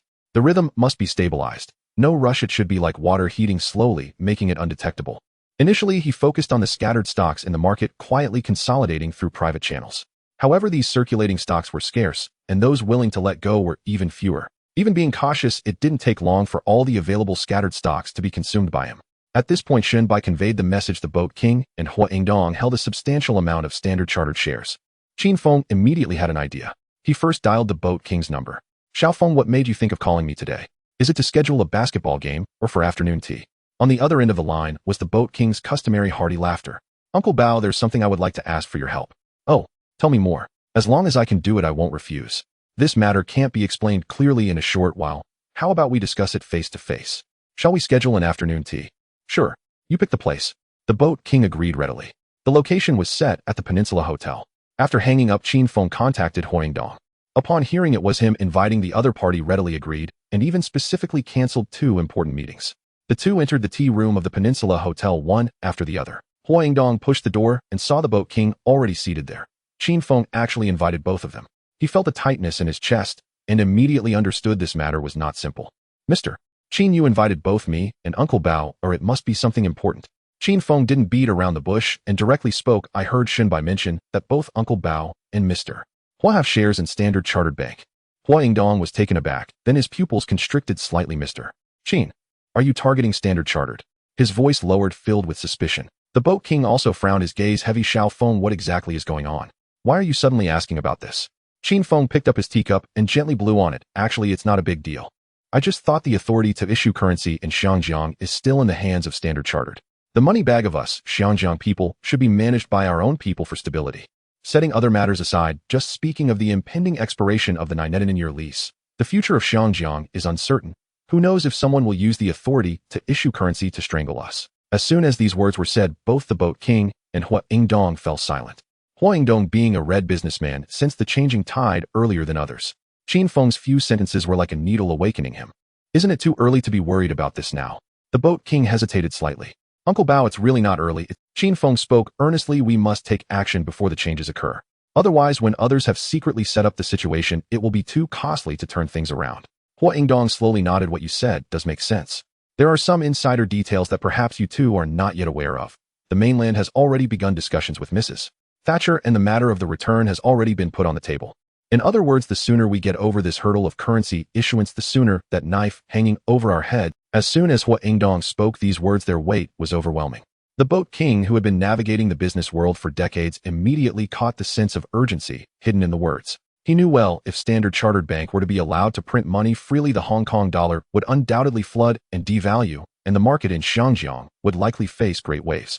Once the tide recedes, every household on the island would see their assets shrink. Some would lose a layer of skin, while others might suffer severe injuries. I understand, Xiao Feng. You plan to consolidate our shares and smoothly push for Standard Chartered Bank's Hong Kong headquarters to be under your control. Not quite. Qin Feng shook his head. It's not about I have the final say in buying it outright. The entire Standard Chartered Bank, I want full ownership. What a... Both Hua Yingdong and Captain Bao were taken aback, their eyes wide open, staring fixedly at Qin Feng. Xiao Feng, are you serious about this? Qin Sheng, this isn't just about buying a building or starting a company. You need to think this through carefully. The two of them almost spoke in unison to persuade him. Don't worry, when have I ever done anything without certainty? Qin Feng smiled. As long as you two are willing to transfer your shares and combine them with the scattered shares I have accumulated, we can enter the board as major shareholders, solid and steady. He spoke with certainty, without any hesitation. There's no need to rush on the road ahead. We will build it brick by brick, step by step. However, Qin Feng never expected that the shares collected from Hua Yingdong and Captain Bao only amounted to just over 2.5%. It was only with their combined efforts that this amount was reached. Calculating in the scattered shares he had quietly acquired, it barely reached 3%. He raised his eyebrows slightly, his expression slightly stagnant. Uncle Bao Huasheng, why are the Standard Chartages in the market that anyone can just pick up and take away? That's right, Xiao Feng. Qin Sheng, the shares of Standard Chartered aren't like cabbages in the market that anyone can just pick up and take away. That's right, Xiao Feng. The shares that Huasheng and I hold are already considered top tier in the private sector. Captain Bao took over the conversation, speaking calmly. I remember clearly that the total amount of freely tradable shares in the market does not exceed 4%. After hearing this, Qin Feng gently shook his head, a trace of helplessness appearing at the corner of his mouth. The original plan had fallen through. He could only unseal the second plan. Uncle Bao, do you know who the actual decision-maker of Standard Chartered Bank is? The Malaysian government holds 30%, and the Standard Chartered Group itself holds about 30% as well. Captain Bao squinted, recalling slowly. As for the rest, I can't think of it all at once. There's also the Royal Bank of Scotland, PwC, and JP Morgan Chase from Country M. Hua Yingdong picked up the conversation. These three don't hold much, but together they probably account for around 40%. I don't have the detailed numbers on hand. Having this information was sufficient. Qin Feng had a clearer idea in his mind, and the next steps no longer felt like blindfolded groping. After chatting for a while longer, Hua Yingdong casually revealed a few insider tips. Captain Bao became increasingly restless as he listened, his back tightening. He felt that Qin Feng's move was both precise and necessary, almost like racing against time to save Hong Kong from chaos. He slapped his thigh and said loudly, Xiao Feng, I can't guarantee anything else, but am familiar with the connections on the Malaysian side. If you want to take their deals, I'll personally help you make the connections. If you need money, I can lend you at any time. Same here, Qin Sheng. Hua Yingdong nodded. I have a few old buddies at PwC. If you want to negotiate, I can set up a meeting tonight. Then thank you both in advance. Qin Feng stood up, clasped his hands together, and respectfully bowed to the two. If this matter is accomplished, we will benefit now and leave a lasting legacy. Come, let's toast with tea instead of wine to this great matter. Smooth sailing and success at once. Captain Bao raised his celadon cup, his voice booming like a bell. Hua Yingdong and Qin Feng raised their cups simultaneously, the three cups clinking crisply in the air, and they drank it all at once. The three immediately went their separate ways. Captain Bao directly dialed the hotline of the Malaysian government. Hua Yingdong had already arranged to meet with PwC's partners. Qin Feng chose JP Morgan Chase as his first stop, one of the largest and most complex financial giants in the world involved in banking gold investment banking funds, credit, and venture capital. Essentially, it had its hands in almost anything related to money. He targeted them not for fame, but for one point: they recognized price, not face. As long as the money was right, they would let you dictate the rules. In simple terms, as long as he made it clear, he wanted to buy all of Standard Chartered shares held by JP Morgan Chase. The rest would just be a matter of arm wrestling to go for and signing the papers. Straightforward and efficient. Qin Feng did not handle this personally, delegating it to Sima Jianyun. On the other end of the line, Sima Jianyun's voice immediately became heavy. I've packed all my luggage, and my flight is booked for tomorrow back to Hong Kong. Just finished packing. Qin Feng laughed. Isn't that a coincidence? Hurry up and fly. Once this deal is settled, you can head home with your bags. That sounds like a reward, but my neck hair is standing on end. Qin Feng laughed aloud. Stop hesitating, go. Tell them offer a premium of 30 to 50% and buy them all out. So ruthless. Sima Jianyun's eyebrows twitched. Qin Feng only briefly mentioned a few points, deliberately avoiding the key parts. But Sima Jianyun, being who he was, sensed the tension before the words were even finished. I don't need you to say it clearly. Oh, I've already figured it out. To be honest, after hearing this, I feel this deal is hot to handle. If you understand, why not hurry up and set off? Time waits for no one. Qin Feng's tone turned serious. All right, you are the boss. It's only natural to give orders. The call ended. Sima Jianyun immediately canceled his ticket and rebooked a flight to New York. Upon landing, he headed straight for 270 West Street, Manhattan, JP Morgan Chase headquarters. The front desk appointment had just concluded, and 10 minutes later his supervisor was already waiting in the meeting area. Strictly speaking, he was the business supervisor responsible for the initial reception. Mr. Sima, it's an honor to meet you. After a few pleasantries, Sima Jianyun got straight to the point. The supervisor listened, his eyes slightly glazed over, his fingers unconsciously tapping twice on the table. Clearly this matter had already exceeded his decision-making authority. Please hold on a moment, I will report to the higher-ups immediately. Understood, Sima Jianyun nodded. And please convey a sincere message. We genuinely want to buy, not just to explore. Understood, please have a seat. The supervisor stood up and swiped his card to enter the elevator. In the top-floor office, the person in charge was buried in a mountain of documents. The supervisor pushed the door open, and as soon as he finished reporting, the person suddenly looked up. A Chinese. You want to buy all our shares of Standard Chartered? That's right. What background do you have? A newly minted shareholder of the First National Bank of Boston, the youngest tycoon in Hong Kong, just made the cover of Time magazine last month. Oh, it's him. The person in charge paused for a moment, nodded, but stared out the window in silence for a few seconds. But at this critical moment, what does he want? I remember he just acquired shares of the First National Bank of Boston last month. Is he targeting Standard Chartered so soon? The supervisor nodded. Please have him come up, I will discuss this personally. Yes, President. The supervisor hurried downstairs, respectfully welcoming this Eastern-looking god of wealth to the top-floor meeting room. Sima Jianyun and the head of JP Morgan Chase sat down face to face. Hello, I am Mr. Qin Feng's authorized representative, Sima Jianyun. The acquisition of Standard Chartered Bank shares will be handled entirely by me. The other party nodded. Since you are fully authorized, we can get straight to the point. I heard that your side is interested in acquiring the Standard Chartered shares we hold. That's correct. I am generally easy to negotiate with. If the price is right, everything is open for discussion. The person in charge got straight to the point. Currently, the market value of Standard Chartered is about $420 million, and we hold 9.7 of the shares. Based on market price, this transaction amounts to over $40 million. But since it's an investment, it naturally shouldn't be held at the original price transfer. Impossible. Of course, Sima Jianyun replied firmly, his expression calm. This person was quite straightforward. In business, one should not dawdle. Whether the trade goes through or not comes down to a single sentence. Time waits for no one, and no one has the time to waste on empty gestures. My bottom line is very clear based on the current stock price, a 35 premium. Any less, and we won't discuss it. Before the words fell, Sima Jianyun had already stood up. The other party was taken aback, thinking he was going to leave, and instinctively pulled out a pen, preparing to continue reviewing the documents on his desk. Little did he know Sima Jianyun stepped forward, palm up, a steady smile on his face. Pleasant cooperation.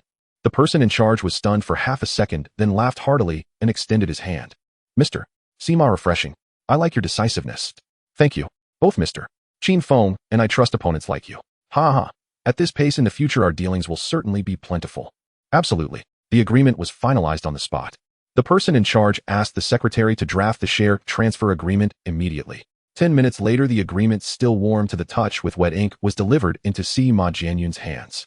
He read through it page by page, scrutinizing every word, fearing hidden traps or ambiguous clauses. The other party did not rush him, looking down to review his own documents, quietly awaiting the result. Half an hour later, Sima Jianyun closed the document, raised his eyes with a smile. No problem, let's sign. The 35 premium was secured. $55 million exchanged for nearly one-tenth of Standard Chartered shares held by JP Chase. The process was smooth to the point of being effortless. No wonder it was JP Chase. They only cared for gold and silver as long as the price was right. Even the most troublesome tasks could be accepted. Just as the news settled here, good news also arrived from the shipping king.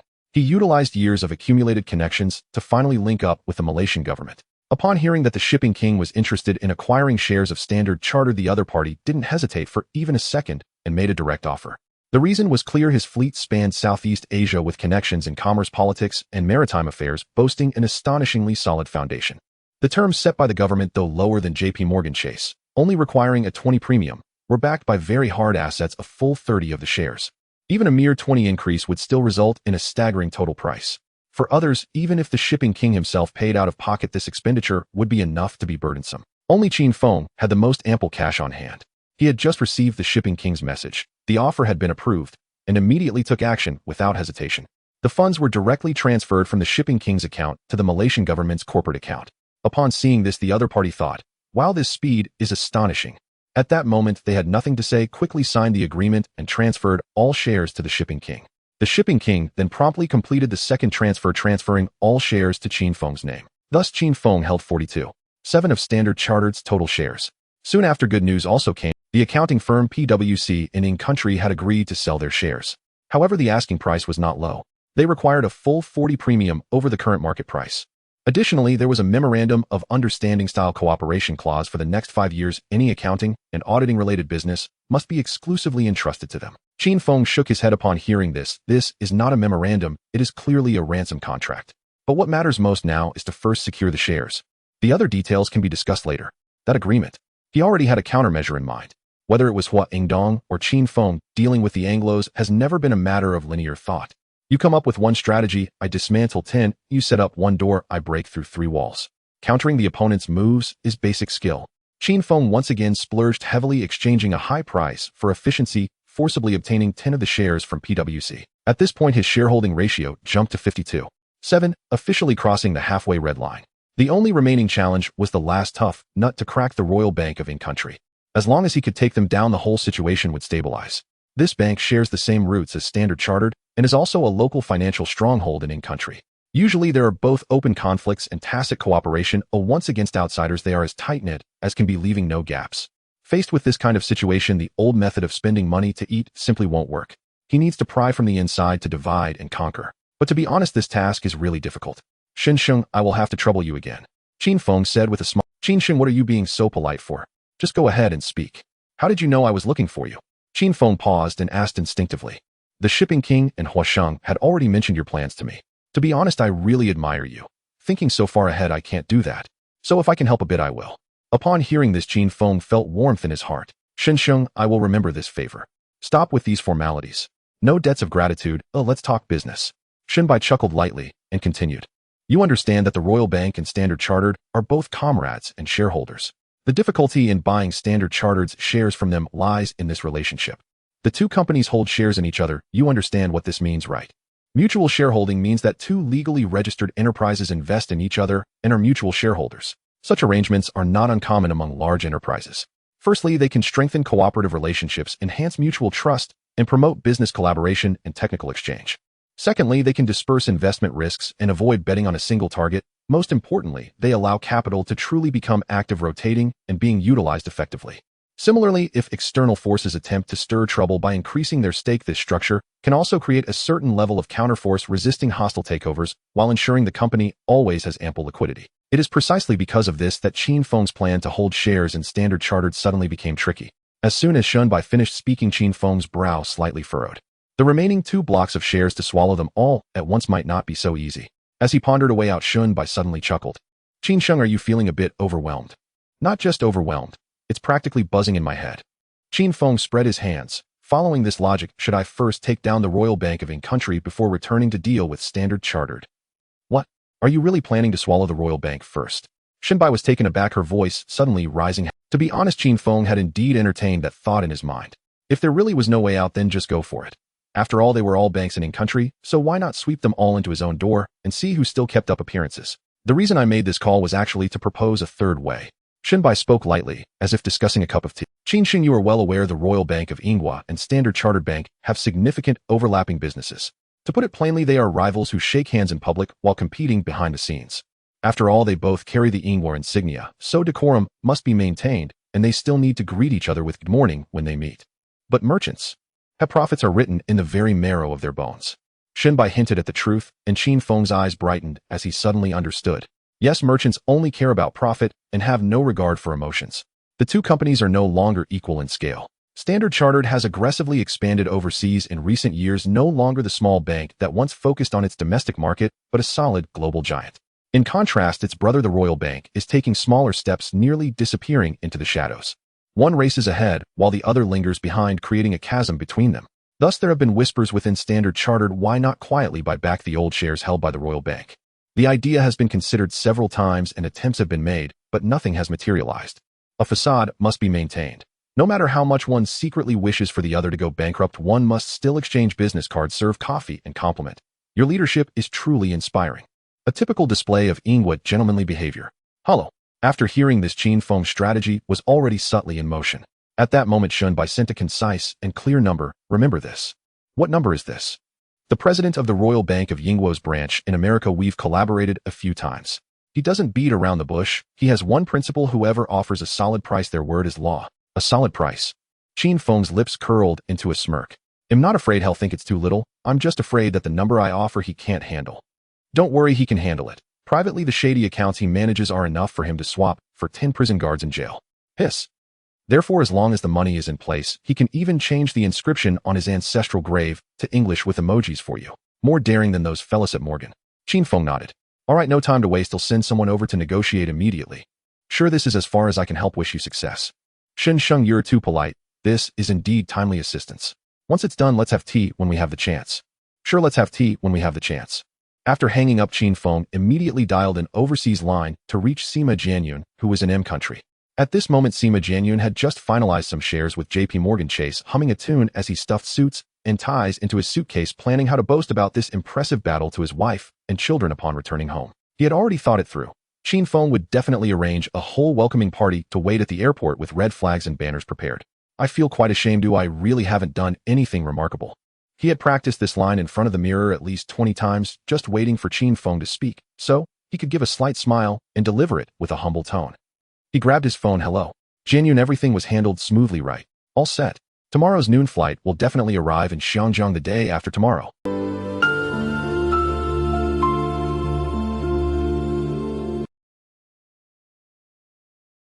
Sima Jianyun's eyes sparkled with joy. Though not explicitly stated, the message was crystal clear. I've brought the person back, so you need to give me a proper welcome. How could Qin Feng not understand? He laughed heartily. Don't worry. He'll personally pick you up. You are the #1 contributor. Sima Jianyun raised the corners of his mouth, feeling a sense of pride bubbling up like a rising bubble. Isn't this exactly what he was waiting to hear? However, there is a small matter at hand, and I need to trouble you to run once more. He turned the conversation around, revealing his cards. A small matter? Count on me. Surely you aren't going to ask me to bring back a few boxes of blueberry muffins, are you? He still hadn't sensed any trace of trouble. Haha, you really understand me. Qin Feng laughed heartily again. Of course, don't you know who I am? It's no wonder he was so relaxed. Qin Feng, the old fox, was too deep in disguise. Even his breathing exuded composure. You're currently in New York, right? Yes, why do you ask? Sima Jianyun felt an inexplicable tightness in his chest and blurted out, ahem, hey, race the thing. Those shares of Standard Chartered are directly related to whether we can firmly grasp the authority to issue currency in Xiangjiang. I understand this, otherwise why would I have gone straight from Boston to New York? He replied with a smile, adding, fortunately the matter has finally been settled. No. Qin Feng's voice turned serious. It's far from over. 0. Then he laid out the details of the mutual shareholding between the Royal Bank and Standard Chartered. The smile on Sima Jianyun's face instantly vanished. So this acquisition by Standard Chartered has hit a snag? His voice dropped a few notches. Is there no way to break the deadlock? There is. Qin Feng let out a long breath. Shunbai has already pointed out a path. Whether it works or not depends entirely on you. Me? Sima Jianyun was taken aback. What use can I be? Are you planning to make me fly once more? Qin Feng chuckled. I know you're eager to see your wife. You can return as usual, and I will fly over to replace you immediately. That sounds better. But Shunbai said that the important gentleman is uncertain about how long he will stay in M country. If there's a back and forth, the opportunity will be lost. All right, Qin Feng, just tell me where to go. Why all this roundabout talk? Sima Jianyun rolled his eyes. Where is he? In Stamford, Connecticut. After hanging up, Sima Jianyun felt his jaw tighten. 0. Qin Feng, truly taking him for a runner. He had no choice but to cancel his original ticket and rebook a flight to Connecticut. Stamford is in the southwestern corner of Connecticut, and though the city is home to the renowned Stanford University, not many people mention it otherwise. There was a time when rumors of hauntings in Connecticut went viral, which allowed this originally obscure state to gain some. After that, it became silent again. The people living here are just like the name of the place, quiet, steady, and unobtrusive. It's truly puzzling. Why did the North American headquarters of the Royal Bank of England settle in such a location? It wasn't until he met Crawford in person that he truly understood. Hello, Mr. Sima, it's an honor to meet you. Thank you, Mr. Crawford, likewise. Crawford Haleson was the pioneer pushed to North America by the headquarters of the Royal Bank of England with a formal order. At first glance, he appeared unremarkable, neatly dressed, speaking plainly. Even the sparse hair on his head exuded the weariness of an ordinary office worker.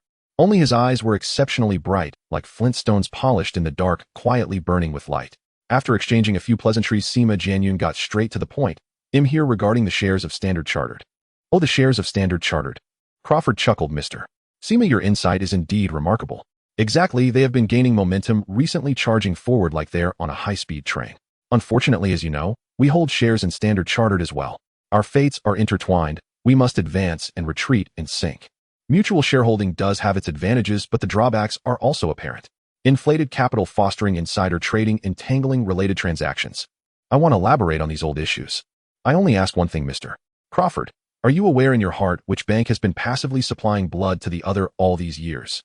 As the words fell, Crawford's pupils suddenly constricted. His body instinctively stiffened, and it took a few seconds before he slowly relaxed his shoulders. Cough. Mr. Sima, how did you come to that conclusion? Our Royal Bank has a solid foundation of vast scale and business operations worldwide. How could we possibly provide a lifeline to Standard Chartered? Is that so? Sima Jianyun smiled. The momentary stiffness was the most genuine response. While the other party was still putting up a front, their defenses had already cracked. Just a little more pressure, and the entire wall would collapse. Before coming here, I reviewed the financial interactions between your bank and Standard Chartered over the past 5 years. Mr. Crawford, numbers do not lie. As this statement was made, Crawford completely lost his strength. He understood that the person before him was not here to scout, but rather to confront. He let out a long sigh. It seems, you know everything. Sima Jianyun nodded. At this point, the shares of Standard Chartered are no longer an asset to your bank, but rather a burden. You are struggling to grow, while they are accelerating their expansion. The longer the distance grows, the more apparent the drag becomes. The so-called mutual shareholding has long turned into a one-way lifeline. Crawford fell silent. Who in this circle doesn't have a mental account of this? It's just that no one dared to. Once upon a time, the Royal Bank of England, backed by the glory of the empire, shone brightly with its gold signboard. How could it be compared to Standard Chartered? Yet as the empire's afterglow faded, its steps grew heavier. A bank is like a nation's fortune, silently losing its brilliance, quietly slipping out of the first tier. The prestige still exists, but like a toothless beast, it can no longer intimidate. Standard Chartered is the most vivid example. When the share swap agreement was signed, the Royal Bank of England still cherished the connection of shared roots, genuinely wanting to lend a hand to this little brother. Who would have thought that the world would turn upside down so quickly? The young man who once relied on others has now grown into a behemoth that even the elder brother must look up to. And the once leading figure has instead become a burden dragging behind. How frustrating. Let's be direct. If we at 607 transfer all our shares to you, what can we exchange for? Crawford fixed his gaze on Sima Jianyun, cutting right to the chase. Upon hearing this, Sima Jianyun's lips curled into a smile, amusement lighting up his face. Naturally, it's what your bank is most lacking right now. What is most lacking? Crawford frowned slightly, a flicker of confusion crossing his eyes. But in the blink of an eye, he suddenly slapped his thigh and laughed heartily. Good, good, good. As long as you truly have this capability, I can decide today to sell all shares of Standard Chartered to you. However, I only recognize tangible results. Empty words and platitudes spare me. Upon hearing this, Sima Jianyun's smile grew wider. Then please wait for good news, Mr. Crawford. I guarantee that by this time tomorrow, the answer you seek will be on your desk. I hope Mr. Sima will keep his word. Crawford raised his hand to lightly tap the brim of his hat, nodding slightly. Sima Jianyun stood up to take his leave. Upon returning to his hotel room, he wasted no time and immediately dialed a phone number. After listening, Qin Feng's tone was straightforward. Except for me, you have the highest authority. All resources of the Qin dynasty's business empire are fully open to you. There is only one goal. At all costs, acquire all Standard Chartered shares in the hands of the Royal Bank of England. Isn't Crawford greedy? Sure, let him be as greedy as he wants. The greedier he is, the more it shows he's interested. If this succeeds, why would I even care about a Crawford? Sima Jianyun nodded. I think the same. I'll arrange for him to receive some shares which can stabilize him while reducing our bargaining chips. Quite a good deal. Agreed. You make the call. If he has too big an appetite, it's no problem. In the later stages, diluting shares, expanding the scale, and bringing in new capital will naturally thin out his share. Fine, you'll handle it. Anyway, you always manage to keep things under control. Sima Jianyun shook his head and smiled. I estimate that at most in another day or two that old guy will definitely give in. By then you can't possibly keep me stuck overseas, right? Qin Feng paused, then laughed. Don't worry, once or twice is okay, but not a third time. Wrong. It's once and twice, not a third time. Don't play word games with me. All right, once this matter is settled, I'll come back to rest for a week. Deal. It's settled. Fearing that the other party would backtrack, Sima Jianyun quickly nailed down the agreement, feeling a bit relieved. The two then discussed how to leverage the shares acquired from the Royal Bank of Inghua to pry the remaining shares from other shareholders of Standard Chartered. Unfortunately, they have yet to find a way in. They could only hold tightly to what they had and take it step by step. The next day, Sima Jianyun slept until well past noon. Strolling into the hotel restaurant, he leisurely finished breakfast, ordered a cup of coffee, and casually opened the day's newspaper. As usual, he treated it as a pastime, never taking it too seriously. Especially the front page report about the collapse of 2 buildings in a certain island nation made him chuckle as he absurd. If what those terrorists said was true, this should be a matter between the camel and country M. How could it involve M's adopted son taking such a hit? But reality is often twisted like this. The newspaper mentioned that Matsushita and Shimaho companies had recently made significant breakthroughs in several technical fields just at the cusp of rapid technological advancement. What a pity. Technically speaking, it indeed is. The collapse of these 2 buildings, along with the deaths of over 5,000 engineers and technicians, will very likely cause the semiconductor and chip research and development process in that island nation to stagnate for 20 years. But on second thought, these 2 companies were never clean characters. They had previously instructed subordinates to infiltrate the Qin Empire's technology company to steal the core design blueprints of liquid crystal televisions. As a result, before the blueprints could even warm up, the entire company was reduced to ashes. In plain terms, this is called karmic retribution, not unjust at all. Sima Jianyun never claimed to be an extremist anti-island faction member. He always believed there were both good and evil among the islanders. The wicked should fall into hell.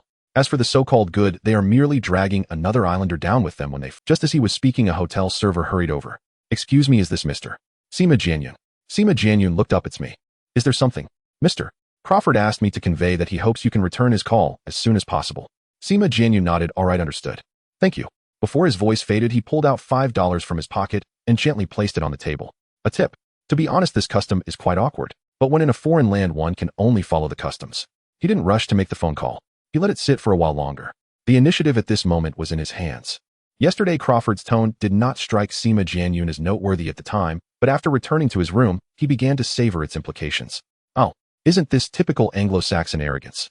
Deep down, he felt superior. Huh. A plucked phoenix, what pretensions of being a big shot. As the old saying goes, a phoenix falling to the plains is not as good as a chicken. Do you still dare to strut? Fine, today I'll have to give you a proper preening. Otherwise, do you really think our citizens are here? By the time he finished reading the entire newspaper, half an hour had passed. He then stood up, walked to the bar in the dining room, picked up the public phone, and dialed Crawford's number. Why not use his own mobile phone? A joke. Crawford was not worthy of receiving a call from that device. Beep, beep, beep, beep. On the 4th ring, the other party answered. Hello? Who is this? Mr. Crawford, we met yesterday. There was a noticeable pause on the other end, then the voice suddenly brightened. Mr. Sima, great. Are you finally available? I'm sorry to keep you waiting. Sima Jianyun's tone was calm, with a slight smile on his lips. So come directly to the hotel where I'm staying, and we can discuss the matter of mutual benefits in person. On my way. Once Crawford heard this, he felt as if all his tension had been released and reinflated, and he hurriedly drove over. The shares of Standard Chartered Bank belonged to the entire group, but the benefits he would gain would all be his own. He understood this very clearly. After all, money in his own pocket was what truly mattered. Anything else?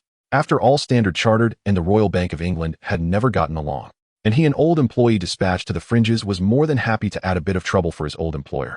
No matter how good Country M was, it could never compare to his homeland in his eyes. For someone like Crawford, a true blue British traditionalist, Country M was just an alien land. He genuinely did not want to stay here. Stanford. Forget comparing it to Washington or New York, even Boston. He was earnestly hoping that the deal with Sima Jianyun would go through smoothly. Once that stock transfer agreement was signed and the money was in his account, he would pack his bags and leave, living a carefree life, wherever he pleased, doing whatever he wanted. By then, with mountains high and rivers wide, who would care about him? So, he tossed and turned last night, hardly able to keep his eyes shut until dawn. After enduring until the first light of dawn, there was still no news from Sima Jianyun. This truly put him in a bind, restless as if he had a rabbit in his heart. With the phone in hand, he hesitated to call, fearing it might be too abrupt, yet not calling left him anxious and flustered. After pondering for a long time, he finally mustered the courage to dial the hotel front desk at 9:30, estimating that it was neither too early nor too late. The receptionist said that Sima Jianyun had just finished his breakfast and was sitting by the window drinking coffee, appearing quite relaxed. Well, then there was no need to disturb his peace just yet. If it were Crawford, as soon as a hot cup of coffee was placed in his hands, being abruptly interrupted by a phone call would surely leave him fuming. So he decided to wait a little longer. He had plenty of patience. However, today the time seemed to drag unusually slow. He clearly felt he had been sitting for a long while, and when he looked at the clock, only half an hour had passed. Indeed, every second felt like a year. Fortunately, Sima Jianyun did not keep him waiting for long, quickly returning the call and inviting him to the hotel for a detailed discussion. Crawford grabbed his coat and dashed out the door, the wheels of the car spinning, and in less than 10 minutes he stood at the entrance of the reception hall of the hotel where Sima Jianyun was staying. "Please have a seat, Mr. Crawford," Sima Jianyun said with a smile. "Tea or coffee?" "Coffee, thank you." "How many sugar cubes?" Just one will do." "Would you like milk?" "No need, a bit of bitterness is better." The two chatted naturally, as if they were old friends reunited. There was a relaxed warmth in the air. But as soon as the waiter brought in the coffee, the atmosphere quietly shifted. "Mr. Crawford, I spoke with my boss last night, and he has agreed to this matter in principle and formally authorized me to handle it entirely. Next, we should discuss the acquisition price for this batch of stocks in your hand." Crawford did not detect the hidden meaning in this statement. Even if he misheard, he couldn't be bothered to challenge it. The shares of Standard Chartered Bank should logically be cross-held by the Royal Bank of England.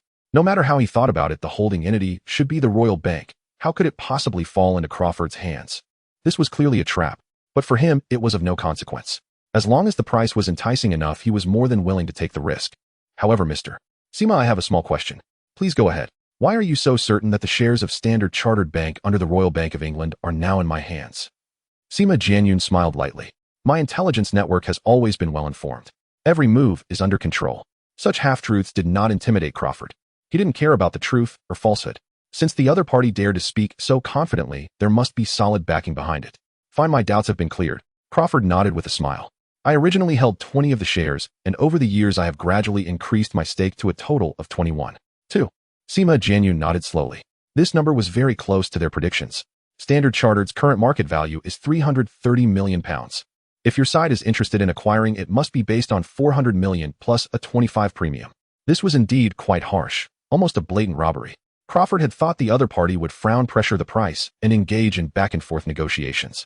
To his surprise, Sima Jianyun merely smiled slightly. "Deal."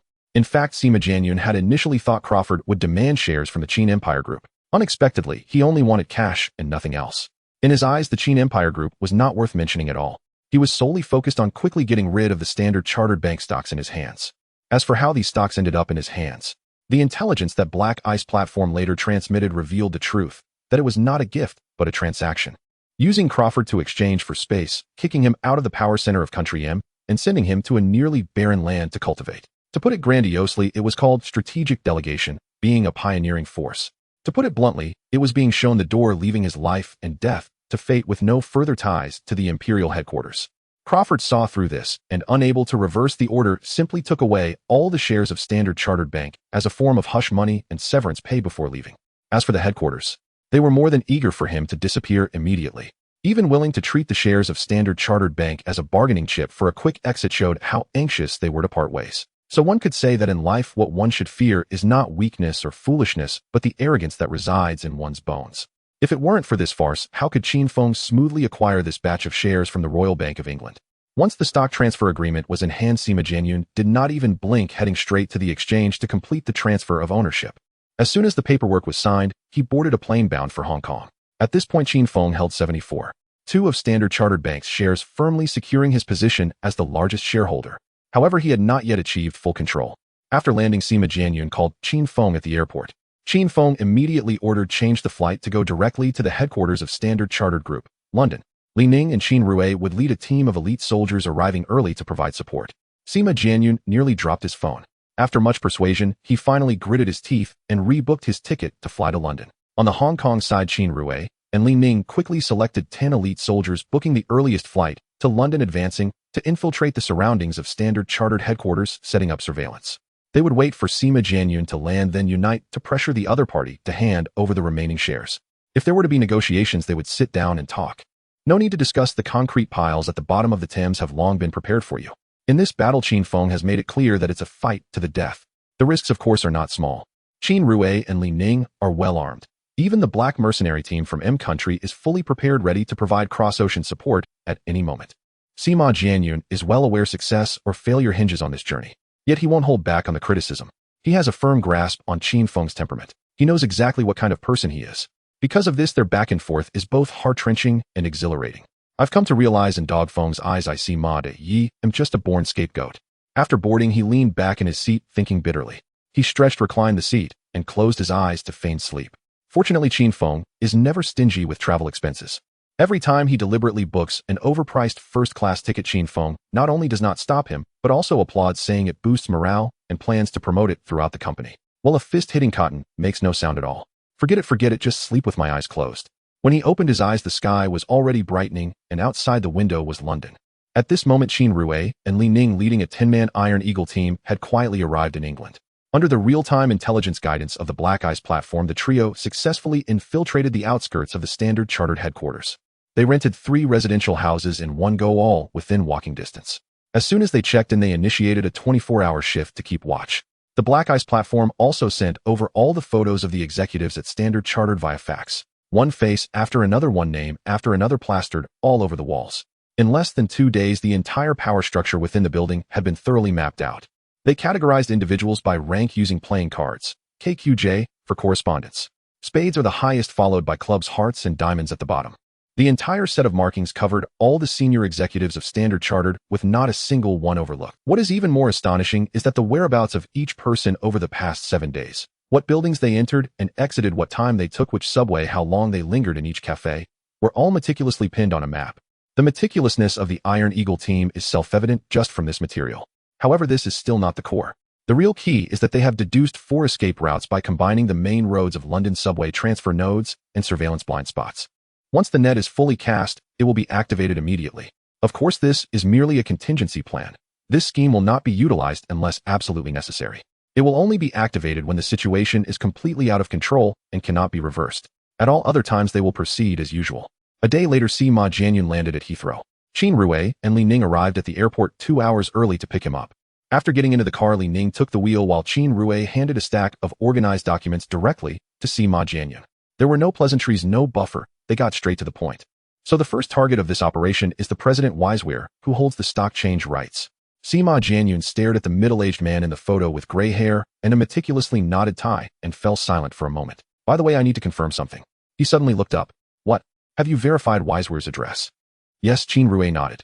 Not only the address, but also the private hospital his wife frequently visits, the schools his 3 children attend, and the apartment in South Kensington rented by his mistress. We have all scouted the locations, taken photos, and verified the house numbers and entry records. Very good, Sima Jianyun nodded. If the plan goes smoothly, we may have to take a step that is unconventional. Qin Rui grinned. Mr. Sima, the fact that Li Ning and I are standing here is precisely for this kind of unconventional purpose. Sima Jianyun's lips curled up slightly, his smile steady. Then I won't beat around the bush with my next arrangements. What is it? Very simple. I will meet him personally. But not at the Standard Chartered headquarters, rather in his most relaxed setting. He paused, smiling with profound meaning. People like him fear not losing money, but losing face. Especially now. Besides that mistress line, you all need to dig up deeper dirt for me. The dirtier the better. How? As long as it can get him on the front page of The Guardian, get him mentioned on BBC Morning News, and have people in pubs across the UK discussing him. That's enough. He has earned enough money. But reputation. That's something he protects with his life. Once explosive materials that could shred his facade are made public, he will be more anxious than anyone to cover his mouth. So, using the scandal to force him to yield. No, Qin Rui. Sima Jianyun shook his head. His tone calm. Business cooperation has always been a two-way choice. How can something that is mutually agreeable be called forcing? Qin Rui blinked, seemingly understanding, but not pursuing the matter further. After all, thinking was Sima Jianyun's job, while the action fell to him and Li Ning. Each performing their duties is the most efficient rhythm. The car stopped at the entrance of a narrow alley. The vehicle, with its chipped paint and muddy tires, resembled an antique that had been parked by the roadside for 10 years, blending seamlessly with the old brick walls and rusty iron doors lining the street. Their clothing was similarly unremarkable: thick sweaters, coarse wool coats, and knitted caps pulled down low. The only jarring aspect was their skin color.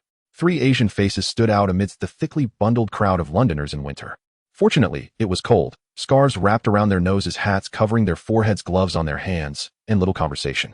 With these disguises, as long as they didn't get too close for a detailed look, hardly anyone could spot the flaw. Sima Jianyun climbed the stairs and walked straight into the largest room of this stronghold. In the corner of the room were stacks of cold weapons and tactical gear rust, and oil mixed together, making it appear particularly authentic. The walls were plastered with photos of standard chartered senior executives, both official portraits and candid side shots densely marked with red arrows connecting their human resources relationships, who handles risk control, who is in charge of compliance, who reports to whom, all clear as day. In the most prominent position hung a large portrait of Wiseweir towering above all other faces like a shrine. "The target is right here," Sima Jianyun said. "Let's assign tasks now. 5 teams, 2 people per team. The first and second teams will keep a close watch on Wiseweir, rotating every 24 hours, tracking every detail. Eating, drinking, relieving themselves, even noting how many times he frowns while shaving. What time he answers his wife's call, what time he transfers money to his illegitimate child, what time he smokes his 3rd cigarette in the office. All of it must be thoroughly understood. Although this sounded exaggerated, it was merely a guideline. It must be precise down to the rhythm of his breathing. The 3rd and 4th teams will dig into his dirty laundry. Rumors, scandals, old debts, and black contracts, the more disgraceful the better. Anything that the public loves to gossip about, that the media dares to publish, and that can send him from the boardroom to the defendant's seat, must be collected. The 5th team will conduct daily surveillance, originally planned to rotate, with Qin Rue and Li Ning.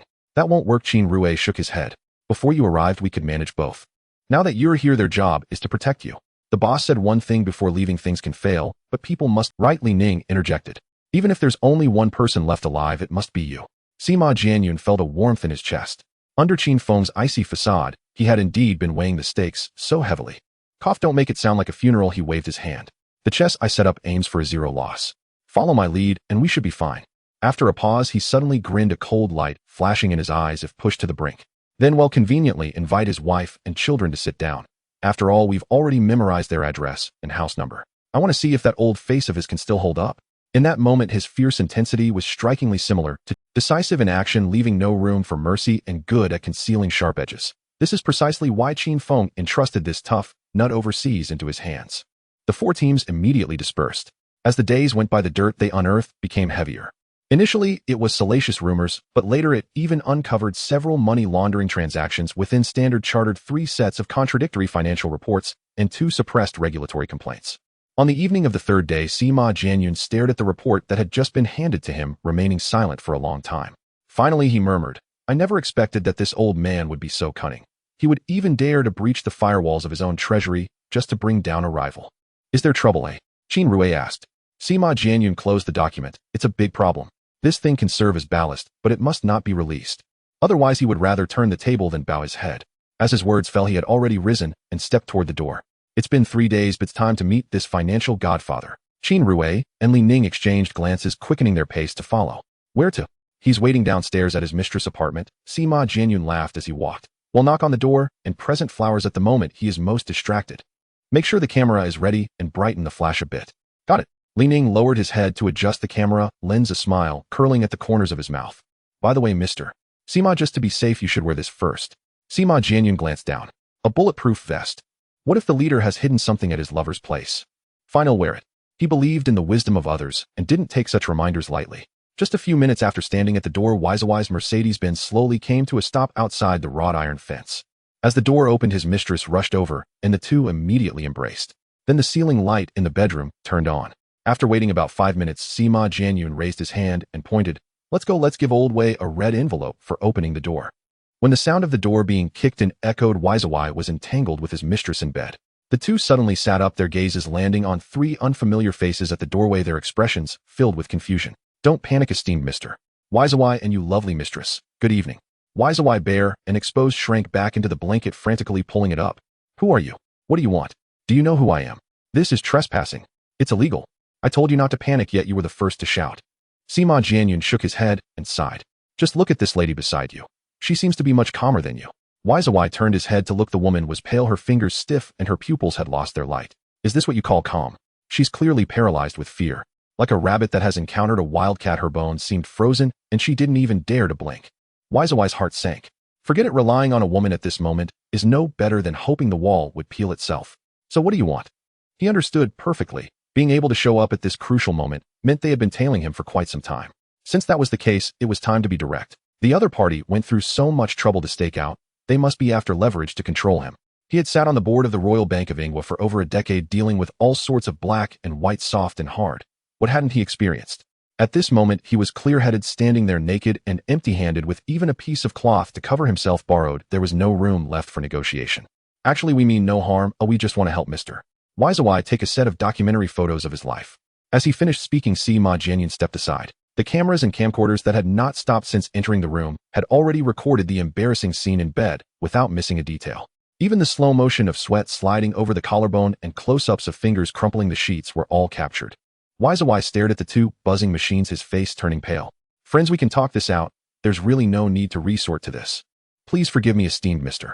Waizawa. I would also like to sit down and talk, but before we do, we need to hold on to something tangible first. Don't you think that's reasonable? Sima Jianyun smiled as he spoke. Waizawa fell silent. With his life hanging by a thread, the only way to survive was to go along with them. Fortunately, Sima Jianyun didn't keep him in suspense. Just 10 minutes later, the clicking of the camera stopped. Go back and do a rough cut. Burn 500 discs. Those meant for the inspection department should go to the inspection department, and those for the board should go to the board. They will surely be happier than during the new year when they see them. This statement sliced through the air like the edge of a knife. Cold sweat trickled down Waizawa's temples. If he really did that, he would have to relinquish his seat as president that very day. If the public opinion exploded, the internal discipline team would immediately come in to investigate. Once those old accounts were brought to light, the black and white breach clauses in the contract would be enough to bankrupt him. No, it wouldn't go that far. When he handled it back, then everything had been smoothed over layer by layer, seamless. Even if they investigated, it would take months, enough time for him to maneuver. By the time it really came to that, he would have long since stepped down from the presidency. He could simply hide on any island in the Commonwealth. Where would they find him? Thinking of this, the weight in Waizawa's chest finally eased. Go ahead, take pictures, release them. It was just another scandal of scandalous photos after all. What's so surprising about that? In today's world, which day doesn't have a few celebrities crashing under the camera? Who knows, he might even ride the wave of popularity. With this thought, he felt a bit more at ease. All right, esteemed lady, please step into the next room. We need to discuss some matters directly with your gentleman. Sima Jianyun smiled, his tone gentle.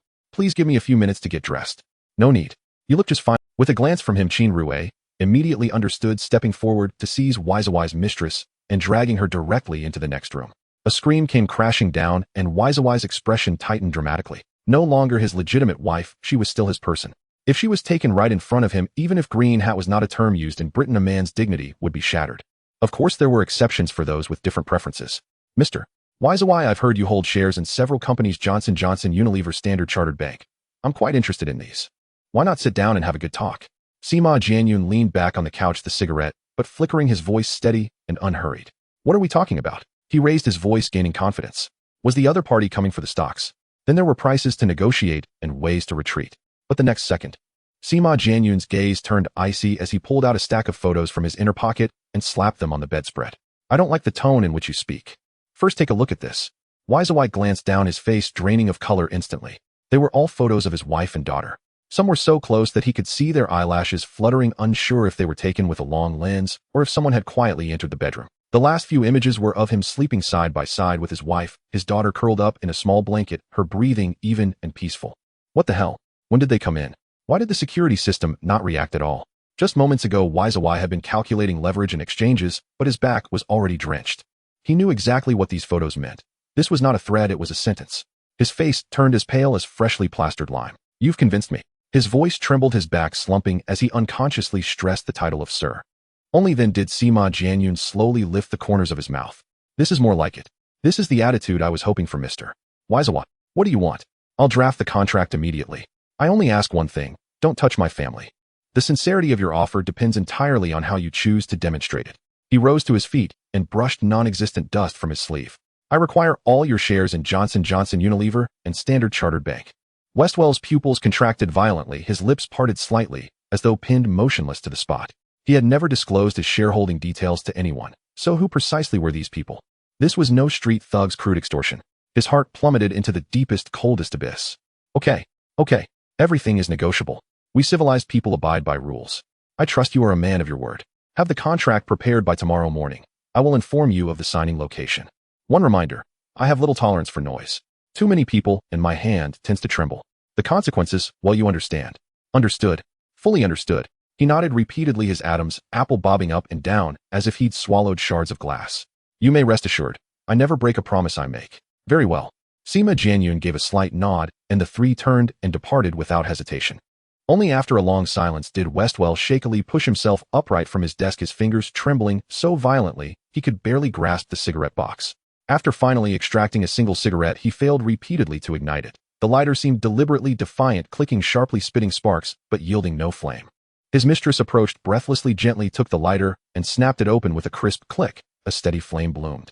He inhaled deeply several times. Through the swirling smoke, his heartbeat gradually settled back into his chest. They knew even these most confidential accounts inside out. There was unquestionably a mole within the company.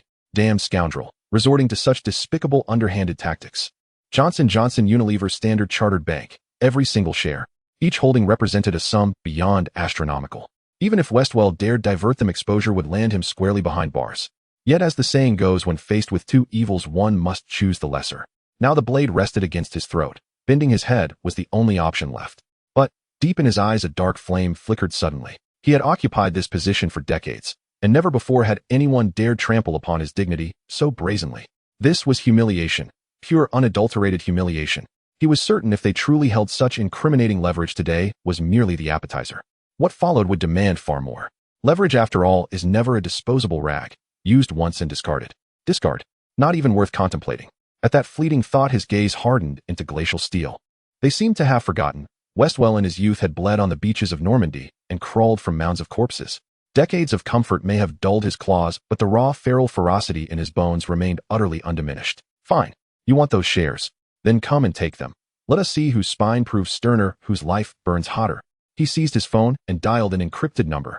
At that very moment, Sima Jianyun and his two companions were already speeding away in their car. Mr. Sima, will that wily old fox truly comply with your terms? Hard to say.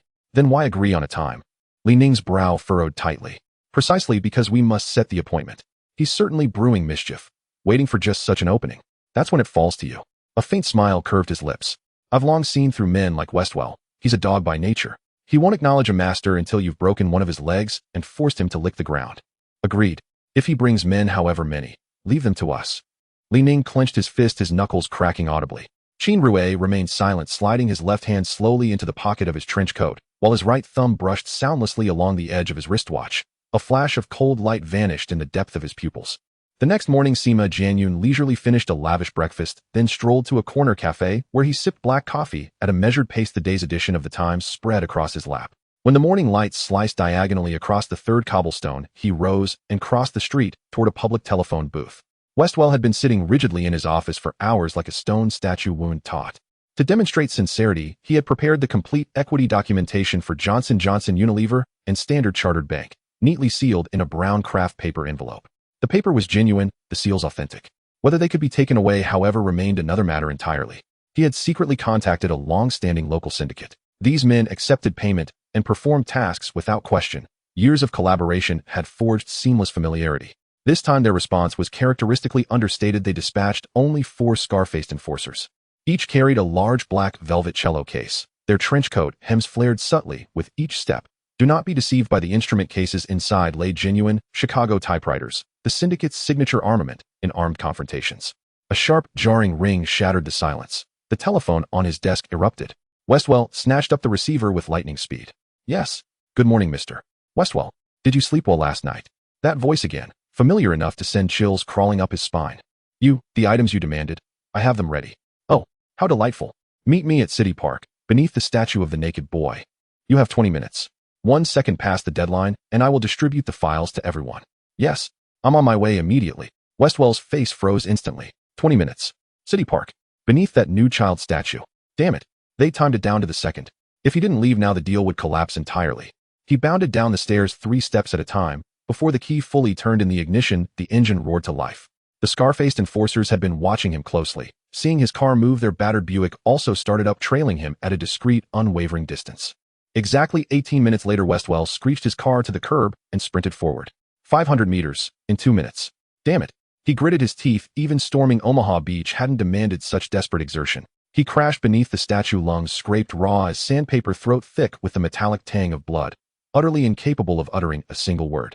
Then a pair of polished brown leather shoes appeared directly before his line of sight. Punctual, Mr. Westwell, a commendable habit. I suggest you maintain it. Sima Jianyun stood there, a faint smile playing on his lips. However, you seem to have forgotten something I mentioned earlier. What? Gasping, he braced himself on his knees, trembling hands lifting a briefcase. Here, everything is inside. Excellent. Yet you should not have brought your tail along. Sima Jianyun's voice dropped icy and edged. He snatched the briefcase, stepped back 2 paces, and fixed Westwell with a gaze as piercing and frigid as ice daggers, chilling the scalp to numbness. Before the words fully faded, bang! A flash of fire erupted from a distant high-rise window. A bullet pierced his chest with lethal precision. As Westwell collapsed, his mind still whirled. How had they anticipated this final move? Every step had fit together flawlessly. His final sight was the lurching, collapsing forms of the scar-faced enforcers. Sima Jianyun didn't spare them a glance. He simply turned and walked away. Li Ning and Qin Rui were already seated in the car, its engine humming low as it sped toward the gray-hulled riverboat moored along the Thames. Its pace calm, unremarkable, blending seamlessly into the traffic flow. So ordinary it left no trace, not even a shadow in the rearview mirror. The Iron Eagle elite squad had withdrawn in full without a single omission. The boat docked at the shore, the water rippling gently. Count the number of people, Sima Jianyun said in a faint voice. All present. 1, 2, 3, 10. Qin Rui stood at attention and turned to him. Report, Mr. Sima. The Iron Eagle Sharp Squad has 10 members expected, and all 10 are present. Please instruct. Set sail. Return trip. Sima Jianyun smiled slightly. Yes. Setting off, returning to Xiangjiang. Qin Rui took the helm while the others stood by. This withdrawal was hasty and many items could not be moved in time. Those that couldn't be taken were burned to ashes. No fingerprints, no ashes, leaving no trace for our police to follow. The boat moved not much faster than a bicycle, slow to the point of leisure. Because of this, as police sirens wailed throughout the city, no one paid it any mind. In the darkness, under the lights, who would believe that a murderer had just killed someone and was leisurely drifting on a boat? Logically, they should have floored the gas pedal and plunged into the wilderness. Yet they boldly floated downstream, sailing out of the Thames River mouth. This boat had little fuel and weak resistance to waves. There was no way it could make it back to Xiangjiang. They never intended to rely on it for the entire journey. Once the boat left the river mouth, everyone slowly approached the shore, tying the anchor rope with swift movements. It was time to set off. An old travel van with peeling paint slowly drove onto the highway. The vehicle was plastered with colorful posters, psychedelic fonts, peace, doves burning tanks, and slanted guitars, all exuding that rebellious flavor of the 1960s. From the van's speakers, Bob Dylan's Blowin' in the Wind mixed with Joan Baez's clear voice drifting in and out. At first glance, it seemed like a van full of carefree youth clutching guitars and chewing gum on their way to some music festival. Completely non-threatening. Several police cars whizzed past, windows shut tight, not even glancing in this direction. In the eyes of the police, these kinds of people were like stubborn gum stuck to the sole of a shoe, sticky, pungent, and they didn't want to touch them. Keeping their distance was their unanimous consensus. Qin Rui and Li Ning sat in the back seat, staring at the fleeting shadows of trees outside, feeling admiration in their hearts. Sima Jianyun's tactic was truly brilliant. In their original plan, they had never considered the possibility of passing through without bloodshed. They had already stuffed their will into their close-fitting pockets. The handwriting was neat, the signature solemn, just waiting for the day they fell to be delivered back home by the one who survived. But right now, it seemed it wouldn't be needed. Sima Jianyun leaned against the passenger seat, his right leg crossed over his left knee, a slight smile curling at the corner of his mouth, as if he had just won a game of chess. This van was fine in many ways except for one thing. It was pitifully small. All 13 Iron Eagle Sharp members crammed inside, turning around required shouting commands. Even if everyone huddled in the back, shoulder to shoulder, breathing against one another, their toes still dangled in the air. There's a bed in the back. If you're not picky, a few can lie down and rest for a bit. He turned his head with a smile. It's a long way ahead. After being tense for so long, everyone relaxed, their eyelids growing heavy. The last few simply took off their jackets and climbed onto the bed. Surprisingly, the bed was not small at all.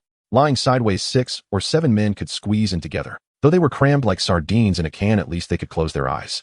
Sima Jianyun dismantled the middle row of the sofa, setting up the folding table into a narrow bed. 5 people fit just right. There was also a hammock hidden in the ceiling, allowing for 3 or 4 more than enough. The space finally eased a bit. Qin Rui drive slowly. He reminded, his voice light, yet clear. We are now hippies, drifting long-haired vagabonds who hum songs and despise fighting as well as rules. How could we be mistaken for fugitives? Not at all. Understood. Qin Rui immediately eased off the gas. The speed dropped steadily from 80 to around 60. This was more like it. Continuous private cars overtook them on the left, windows rolled down, middle fingers raised, spewing a stream of profanities, heated and furious. Qin Rui didn't even blink. His hand firmly gripped the steering wheel, eyes fixed on the white line ahead, focused solely on driving. Along the way, he and Li Ning switched driving duties twice. As night approached, he handed over the driving to other Iron Eagle Sharp members, and the 3 of them took turns slipping into the cabin to catch some sleep. They stopped at a gas station once to fill up. Just then, a police car also stopped to refuel. Upon seeing the colorful shabby van, the officer's brow instantly furrowed, his expression filled with disgust, as if he had stepped in mud. It wasn't professional vigilance, but a visceral physiological rejection. Like the vehicle before him was not a car, but a moving piece of filth. They pulled the gas nozzle out, not even entering the convenience store, turning around, and leaving too lazy to grab the free donuts. Did you see that, eh? Sima Jianyun lifted his chin, pointing at the police car, speeding away smiling. Qin Rue and Li Ning exchanged glances, nodded in unison, their faces filled with admiration. Mr. Sima, your mind is truly remarkable. How did you come up with that? Hee, I read a lot of newspapers, so naturally I can see clearly. This was not a lie. In recent days, whenever Sima Jianyun had free time, he would spread out newspapers, reading everything from the front page political commentary to gossip on street corners. Therefore, he knew that from Buckingham Palace to Birmingham's alleyways, when all the people of Ingu talked about hippies, their first reaction was to steer clear. For this reason, Sima Jianyun was particularly attentive to these kinds of stealthy tactics. Indeed, they had passed unnoticed. Mr. Sima, where do we go next? Continue straight on this road over this mountain. At the end, there's a semi-abandoned airport. I've already made arrangements with someone. A small plane fully fueled is waiting for us there. Sima Jianyun spoke in a calm tone, as if he were commenting on the weather. He always spoke this way, unhurried, yet every word was decisive, quiet, yet reassuring. It was as if as long as he was present, no matter how twisted the situation was, it could be unraveled. Just as he finished speaking, his phone vibrated. Jianyun, how is the progress? Came Qin Feng's voice from the receiver. Boss, all set. The shares of Standard Chartered Bank have been reclaimed, and I even conveniently brought back shares from Johnson & Johnson and Unilever. Qin Feng raised an eyebrow, a hint of astonishment on his face. I only asked you to retrieve the shares from Standard Chartered. Who told you to take on extra work? Sima Jianyun chuckled lightly. It was a simple task, didn't take much effort. Besides, focusing solely on one would draw too much attention. If they pondered, they would surely suspect us. So you deliberately mixed in shares from two giants as a distraction. Exactly. Tisk, I didn't realize you were so quick-witted. Haha, of course. Just look at who I am. His nose was almost in the clouds. All right, since you're so capable, from now on this kind of task will be led by you, and you'll handle it personally. Qin Feng smoothly passed the new task to him. No problem. Oh dear, Qin Feng. Your roof. The production team's donkey finishes grinding and is still made to pull grass, and you, on the other hand, don't even let me breathe. Just as he was about to agree, Sima Jianyun, who suddenly came to his senses, immediately jumped up. After exchanging a few pleasantries and confirming the subsequent itinerary was correct, they hung up. Mr. Sima, we've reached the mountaintop, an Iron Eagle Sharp member reported. Have we arrived? And he crouched low, squinting as his gaze swept the surroundings. Over there, that hangar so grimy its original color is unrecognizable. And he pointed decisively, voice sharp and clear. Do not be deceived by appearances. Outside, it was rusted, its corrugated iron peeling at the edges, resembling a derelict relic abandoned for a decade. Yet upon pushing open the door, one stepped into sudden, breathtaking openness. A brand new small passenger aircraft stood motionless at the hangar's center, its silver-gray fuselage gleaming with a cool metallic sheen. Time to change mounts. Sima Jianyun's lips curved faintly upward. First leg Amsterdam, then an international connection straight to Hong Kong. The route had long been finalized. Such regional jets barely managed 800 kilometers on a single tank. London to Hong Kong spanned over 5,000 kilometers in a straight line, attempting it non-stop. By the time fuel ran dry, they'd still be circling aimlessly over the Atlantic. Better to land midway, saving both time and effort. The group pushed open the corroded hangar doors and filed inside, boarding and taking their seats. To Sima Jianyun's surprise, Qin Rue could actually fly. He'd planned to hire a local pilot on short notice. Now that was entirely unnecessary. Aside from childbirth, what can't you do? Nate teased. Qin Rue paused thoughtfully, then replied solemnly, thinking. Sima Jianyun was instantly speechless. The engines roared, the aircraft lifted off, carrying them away from London, and leaving behind once and for all that perpetual ashen sky. Thousands of miles away in Hong Kong, Qin Feng set down the telephone. He did not rush to celebrate. The share transfer agreement had yet to be clasped firmly in hand. The mission was not complete. What if something went awry mid-journey? Headquarters never jinxed itself with premature declarations. Curiously enough, this precise moment carried a certain delicate significance. That island nation, living comfortably under the patronage of its American father, had recently drawn genuine, serious attention from its benefactor. Within a few years, that elder brother would compel the grateful son to sign the Plaza Accord. Nonce ink-touched paper, the yen would surge violently, and the entire nation would spiral into collective frenzy. A gilded haze shimmered through the streets and alleys. People reveled recklessly as though tomorrow would never dawn. Some even shouted hoarsely, Japan's resurgence is imminent. Sell Tokyo, by the entire United States. Qin Feng knew perfectly well how the future would unfold. He saw it more clearly than anyone else alive. Once the acquisition of Standard Chartered Bank was finalized, it would belong to Qin Feng alone. and the Hong Kong dollar's note-issuing authority would henceforth rest firmly and exclusively in his grasp. Let external storms rage, currencies collapse, markets drown in despair. Yet the Hong Kong dollar would remain unwavering, and Hong Kong itself would stand untouched by this economic tempest.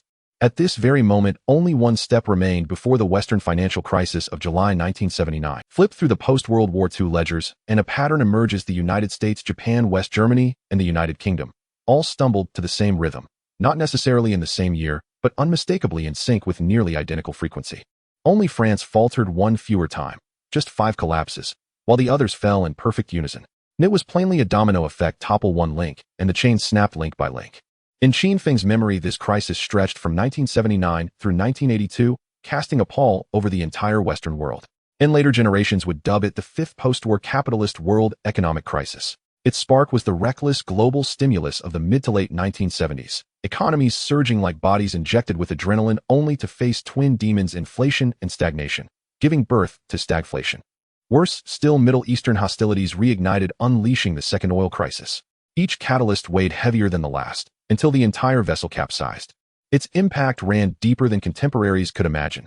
Many foundational models of economics developed over the following decades were rooted precisely in this crisis. It was not merely the full stop of the fourth economic cycle, but the colon heralding the fifth. And the fissures within the capitalist world widened ever further. The fragility of political and economic systems lay exposed, raw and undeniable.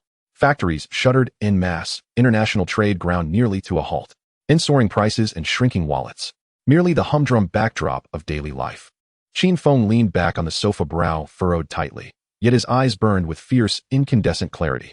His aim: to transform this once-in-a-century chaos into the very ladder upon which he would ascend to supremacy. Setting aside all else, even Europe's long-operating, technically robust light and heavy industrial production lines were enough to quicken his pulse. Imagine if he seized this crisis to transplant those entire systems wholesale to Hong Kong. What vision might that unveil? In the next day, Sima Jianyun and the Taiying Rue Shur squad finally set foot again on Hong Kong soil. Emerging from the airport, he felt as though returning from another lifetime. And after countless twists, near fatal perils, he had brought both his life and his mission home intact. Outside the terminal, Qin Feng awaited personally, grand in presence, profound in sincerity. You've earned your rest. And he smiled and nodded, observing Sima Jianyun's gaunt frame. You've lost weight, but your gaze has grown sharper. Sima Jianyun's mouth drooped, slightly displeased. Next time you assign such a task. This operation was executed flawlessly. You've done no dishonor to your master. Qin Feng raised a hand, cutting him off, and clapped him firmly on the shoulder. If I had 2 or 3 more like you beneath my command, how could any great endeavor fail? Alas, men like you are stars glimpsed only by fortune, never summoned by will. Sima Jianyun's ears flushed faintly. He scratched the back of his head, his voice dropping half an octave. Oh, come now. How extraordinary could I possibly be? I'm just ordinary, nothing special at all. Qin Feng waved dismissively. You wield true mastery, yet insist on feigning nonchalance. Must others even try to compete? This time Sima Jianyun truly felt his cheeks burn. Not quiet thought struck him: could it be? I truly am that. Upon reflection, he realized he'd long underestimated himself. A fine steed still requires a connoisseur. Once the discerning eye arrives, the hooves naturally gleam. In that instant, a warm, radiant sense of kinship flooded his heart. Everyone, please prepare yourselves. Qin Feng cleared his throat and gestured toward the assembled crowd. Let us offer our loudest applause to Mr.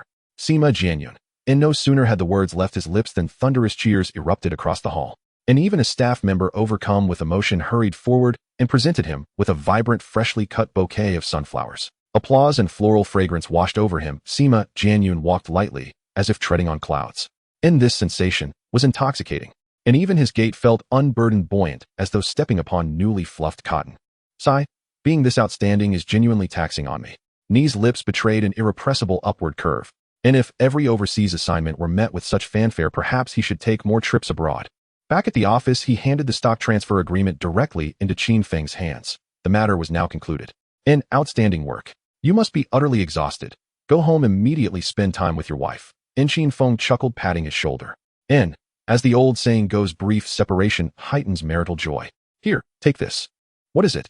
So mysterious. Sima Jianyun stared intently as Qin Feng withdrew a small velvet box from his drawer. If you lift the lid yourself, won't you see? He complied. Inside the box, neatly arranged, lay plump red and goji berries, each glossy and emitting a faint medicinal scent. This. Sima Jianyun was momentarily stunned. I don't know whether you've sent word over there, but tonight we must not let my sister-in-law detect the slightest flaw. Qin Feng narrowed his eyes and smiled, a trace of mischief in his tone. Special supply first-grade stock, freshly warehoused, guaranteed to leave you revitalized tonight. What do you take me, Sima Jianyang, for? He drew his brows together and his voice rose. He'll be off for now. Oh, I need to catch my breath. He turned to leave before finishing his sentence. Yet the box had already been slid into his suit's inner pocket so deftly that not even a crease betrayed it. Qin Feng only glanced once and made no comment, emitting 2 low chuckles. They had known each other for years, so of course he understood Sima Jianyang's tough exterior and soft heart. Looking down at the weighty agreement in his hands, Qin Feng finally exhaled. He clenched the documents and headed straight for the Jingjiao exchange. After in-person verification, the final tranche of shares in Jada Bank was formally transferred into his name. After many twists and a scare, it was at last settled. He breathed out and immediately dialed Hua Yingdong. Mr. Whoa, Mr. Qin. What's the matter? It's done. Done. Done what? Hua Yingdong was momentarily puzzled, then before he could finish froze, his whole body tensed in an instant. Mr. Qin, you mean all the shares of Jada Bank are now yours? Yes. I have not failed the trust placed in me. This bank now bears the Qin name. Qin Feng's voice was steady and his smile could not be concealed. A monumental piece of news. Tonight at Bandao Hotel. Be there or be missed. Will not rest until we're drunk. Good. He'll call Bao Chuanwang and Shunbai. Don't bother. The 3 of us are already at the Bandao having I want to join in. Hua Yingdong laughed heartily over the line. Fine. So you 3 have been quietly celebrating. Qin Feng pretended to be offended but laughed along. So, will you come now? Not yet, I still have a few loose ends to tidy, but he'll be there tonight for sure. All right, see you tonight. Don't be late. Don't worry. He hung up. The staff simultaneously completed all the handover formalities. From that moment, Jada Bank was wholly and solely owned by Qin Feng. Exiting the securities hall, he started his car and drove straight to Jada Bank's Xiangjiang headquarters building. Good afternoon, sir. How may I assist you? The receptionist rose as Qin Feng approached, her tone brisk, and, my name is Qin Feng. I am now the controlling shareholder of Jada Bank. Please arrange for me to see your top executive. Qin Feng's voice was calm and even. Her fingers paused on the desk for half a beat, slightly taken aback. Professional composure overcame surprise, and she smiled. Please wait, Mr. Qin, he'll contact the president immediately. She then dialed the internal line and quietly explained his purpose. At that moment, President Triad had just arrived at his office, staring at the suddenly altered share registry on his screen. Overnight, the original shareholders had been removed, and the new holders' field brazenly read Qin Feng. The call came at precisely the right moment. After hearing the receptionist's report, he asked no further questions and replied in a low voice, please have Mr. Qin come directly to office no. 8 on the top floor. Mr. Qin, the president is waiting in the top floor office. He'll take you there. She personally led them, escorting Qin Feng and his bodyguards into the elevator. Triad, in his early 40s, was sharply dressed, his features honed by years of authority. As the door opened, he stood at the threshold. Mr. Qin Feng, I am Triad, the current president of Jada Bank. An honor to meet you. Qin Feng raised his hand to set aside formalities and spoke directly. I'm here simply to make an appearance. He paused, and the corner of his mouth lifted. One more thing. From now on, all matters concerning the issuance of Xiangjiang currency will no longer answer to Jada Bank or any foreign institution. They will follow my directives alone. This. Triad had expected to discuss structure, personnel, and transition arrangements. He had never imagined the first sentence would seize the very lifeline. The right to issue Xiangjiang currency had once been under British Hong Kong administration and later transferred to 3 local note-issuing banks, of which Jada was one. Superficially a commercial authorization, it in fact was entangled with political and economic nerves. Now that the bank had changed hands, power naturally shifted as well. Do you object? Qin Feng's gaze darkened. I wouldn't dare say we object. Triad replied hesitantly. Then do not make excuses. Qin Feng cut him off. This is not a discussion, it is a notification. Remember it. President Qin, I fully understand.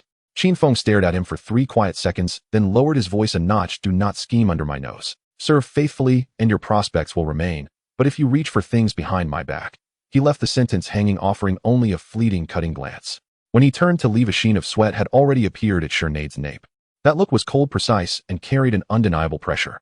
Rumors had long circulated this man, not yet 30, had in 3 years spanned real estate, shipping, and energy, forcefully cementing his place as Zhangjiang's richest man. Some even whispered that on the night the Li family father and son vanished, and before the Ma family's old mansion was engulfed in flames, the last calls they received all came from the same encrypted number. Triad's Adam's apple bobbed. He suddenly recalled the abnormal fund flow the finance department had handed him last week. A cross-border transfer of 78 million routed through 4 countries and ultimately disappearing into an offshore account. At this moment, that sheet of paper felt as if it were burning in his suit pocket. He slowly unclenched his hand. The impressions of his nails still marked his palm. Positions had been rewritten in silence. Stepping out through the glass doors, Qin Feng tilted his head and exhaled. Send 3 people and later 1 for risk control, 1 for audit, and 1 from IT. First get to the bottom of the books. He left the last sentence unsaid. Find who had dug holes in the accounts and fill them by whatever means necessary. Night descended. Qin Feng entered the Bandao Hotel. Bao Chuanwang, Hua Ingdong, and Shun Bai were already seated waiting for the host's arrival. As he stepped in, the 3 looked up in unison, smiles spreading across their faces. About time you showed up. Latecomers owe 3 shots.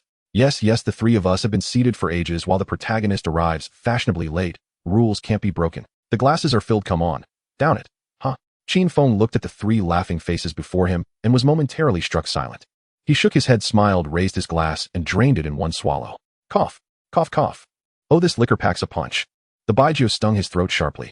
He was choked into a grimace, drawing loud laughter around the table. Having recovered, the second glass went down far steadier. With 3 cups emptied, the trio slapped the table in approval. Splendid. Mr. Qin's drinking capacity is no small matter. He drinks boldly with real gusto. Qin Feng waved a hand, drew out a chair, and sat. Hot dishes were brought to the table. Conversation and laughter flowed freely, chopsticks and glasses mingling as they dined with unabashed relish. After 3 rounds of drinks and 5 dishes served, the conversation subtly shifted. I have acquired all the shares of Standard Chartered Bank. From now on, no one can use the currency issuance power of Hong Kong to manipulate us. Qin Feng's tone was steady, yet each word carried weight. This afternoon, I personally visited the Standard Chartered headquarters and had a meeting with Schneider, keeping it brief. If he is aware, he should understand the path he needs to take. The Boat King nodded. Schneider is ambitious, yet lax. With Xiaofeng present, he wouldn't dare act rashly. However, for such a crucial position, we ultimately need to place someone we can trust. If he falters at a critical moment, it would lead to significant trouble. I think the same. Such a position must be filled by our own people. Qin Feng nodded. I have the same plan. But for now, we shouldn't rush to act, lest we startle the snake. We should wait until we have enough evidence to root out those pests within Standard Chartered and conduct a thorough cleanup. Seeing that he had already made preparations, everyone refrained from speaking further. By the way, I have a new plan in mind. Qin Feng suddenly lowered his voice, a slight smile on his lips. What plan, eh? The 3 of them immediately perked up. I plan to seize the opportunity to acquire light and heavy industrial enterprises in the European and American regions to strengthen Hong Kong's hard power. As soon as he finished speaking, the 3 were taken aback. Qin Feng explained slowly. This idea actually stems from the observations of a capable subordinate of mine. He just finished a trip to Boston, New York, Stanford, and London. After seeing it all, he felt there was a hollow shell beneath the glamour.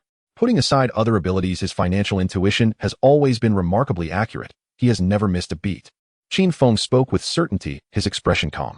After all, it couldn't be said that he had predicted the European economic storm of 1975 out of thin air, could it? He had been rooted in Hong Kong for many years. If he insisted it was his own prediction, it would seem absurd. Therefore, Sima Jianyun was just the right person to fill that gap. Coincidentally, Sima Jianyun was indeed traveling across multiple countries for the Standard Chartered equity matter, looking weary from his travels. His statements carried weight without any flaws. So are you saying that a global financial storm is inevitable, eh? The Boat King's expression tightened, blurting out. Qin Feng nodded. If there are no unforeseen circumstances, it is highly likely. But for those prepared, crises have always been a double-edged sword, both a danger and a springboard. Taking advantage of chaos to buy at the bottom could lead to significant gains. He spoke candidly, expressing his thoughts directly. My intention is to closely monitor those Western companies on the brink of collapse or already stalled, waiting for the opportunity to take over. Of course, the priority remains on the heavy and light industrial projects that Hong Kong lacks the most to establish the backbone of our secondary industry first. Hua Ingdong suddenly stood up, his gaze as ironclad as ever, fixed directly on Qin Feng's face. Qin Sheng, how long until this financial crisis you mentioned will erupt? Actually, the signs have already emerged. Qin Feng's voice was low, each word clear. Think calmly. Have there been any particularly unusual events recently around the world? Particularly unusual events. The 3 fell silent for a moment, their brows slightly furrowed. Qin Feng took a breath, then continued speaking. Several states in the United States have successively erupted in microprotests, all shouting slogans like protect local agriculture and impose import taxes. Isn't that what the Americans do every now and then? Qin Feng shook his head. In the past, such protests were typically suppressed gently by state governments, issuing some subsidies, holding a few hearings, and lightly pressing down. But this time is different. The state governments are collectively turning a blind eye, and protectionism is blatantly surfacing. At this rate, the far-right forces are sure to rise. He lifted his glass and took a sip, continuing. In the Middle East, conflicts are becoming more frequent and intense, with oil exports intermittently halted, causing oil prices to soar and plummet like a rickety carriage. And look at the islands. Sancho and Shitobu have been hit hard, their headquarters collapsing. Following this, the entire tech innovation sector will likely step into a quagmire, finding it hard to move an inch. As he finished speaking, the expressions of the three varied. The Boat King stared at Qin Feng, internally pondering, Xiaofeng, those two buildings fell so easily. Aren't you the one behind it? Why still consider it a crisis signal? Qin Feng caught a glimpse of their expressions, a fleeting hint of embarrassment passing through his eyes. Right, these individuals likely know the truth. Forget it, no need to beat around the bush, let's get to the point. Our Sima Jianyun has been flying around the world recently to acquire shares of Standard Chartered Bank. He has a habit. Wherever he goes, he must read the local best-selling newspapers to grasp the real news from the text. As a result, he noticed something strange. He paused, glanced around, and then reached for his glass, only to find it empty. Hua Yingdong immediately picked up the bottle and filled it, saying, Qin Xing, stop keeping us in suspense, just continue. Hua Sheng, you can't rush to eat hot tofu. Qin Feng responded with a smile, then became serious.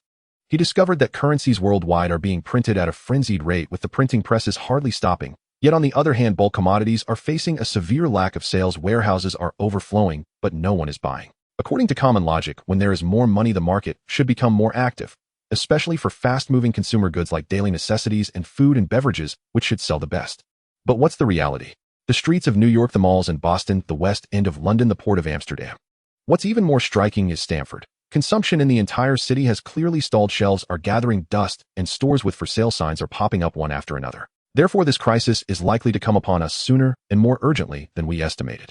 As these words settled, the room fell silent. Those who initially thought it was alarmist now felt their backs tighten. If this is true, the storm has already reached the ridge, just waiting for a gust of wind. Like snow accumulating thickly on a mountain peak, a single featherlight flake could suffice to trigger an avalanche. When the avalanche occurs, no flake can claim to be clean. Since the alarm has sounded, preparations must be implemented immediately. The Boat King flashed in his mind the newly approved cruise ship. Halt. No matter how far along it is, stop it first. Minimize the losses. Hua Yingdong and Xun Bixin were also contemplating the same thing. Both stood up immediately, each dialing a phone number. Overseas expansion projects are to be immediately paused, and all assets at hand must activate risk isolation procedures. These friends have substantial assets overseas. If one were to thoroughly sort it out, how could it be accomplished in one go? It would take time. For others, it would be painful enough to lose sleep over it. Selling them off now would incur significant losses. However, in the face of an impending financial crisis, these losses are merely sunk costs. The more one thinks about sunk costs, the more heartbreaking it becomes, and the more one calculates, the more distressing it feels.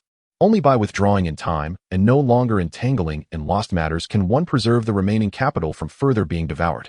At the same moment, across the ocean in Country M, William Edward Simon, the 63rd Secretary of the Treasury of Country M, was slumped in his office chair, staring blankly, beads of cold sweat forming on his brow. He realized that the situation was far more serious than anticipated. Oh God, why me? He stared at the ceiling, his voice barely audible. Spread out on the table were the financial operating data summaries for the first half of the year across the United States. Before taking office, William Edward Simon was a well-known entrepreneur and philanthropist and a staunch advocate of free economy. He had always opposed using gold as an anchor for international currency, advocating instead for private ownership of gold.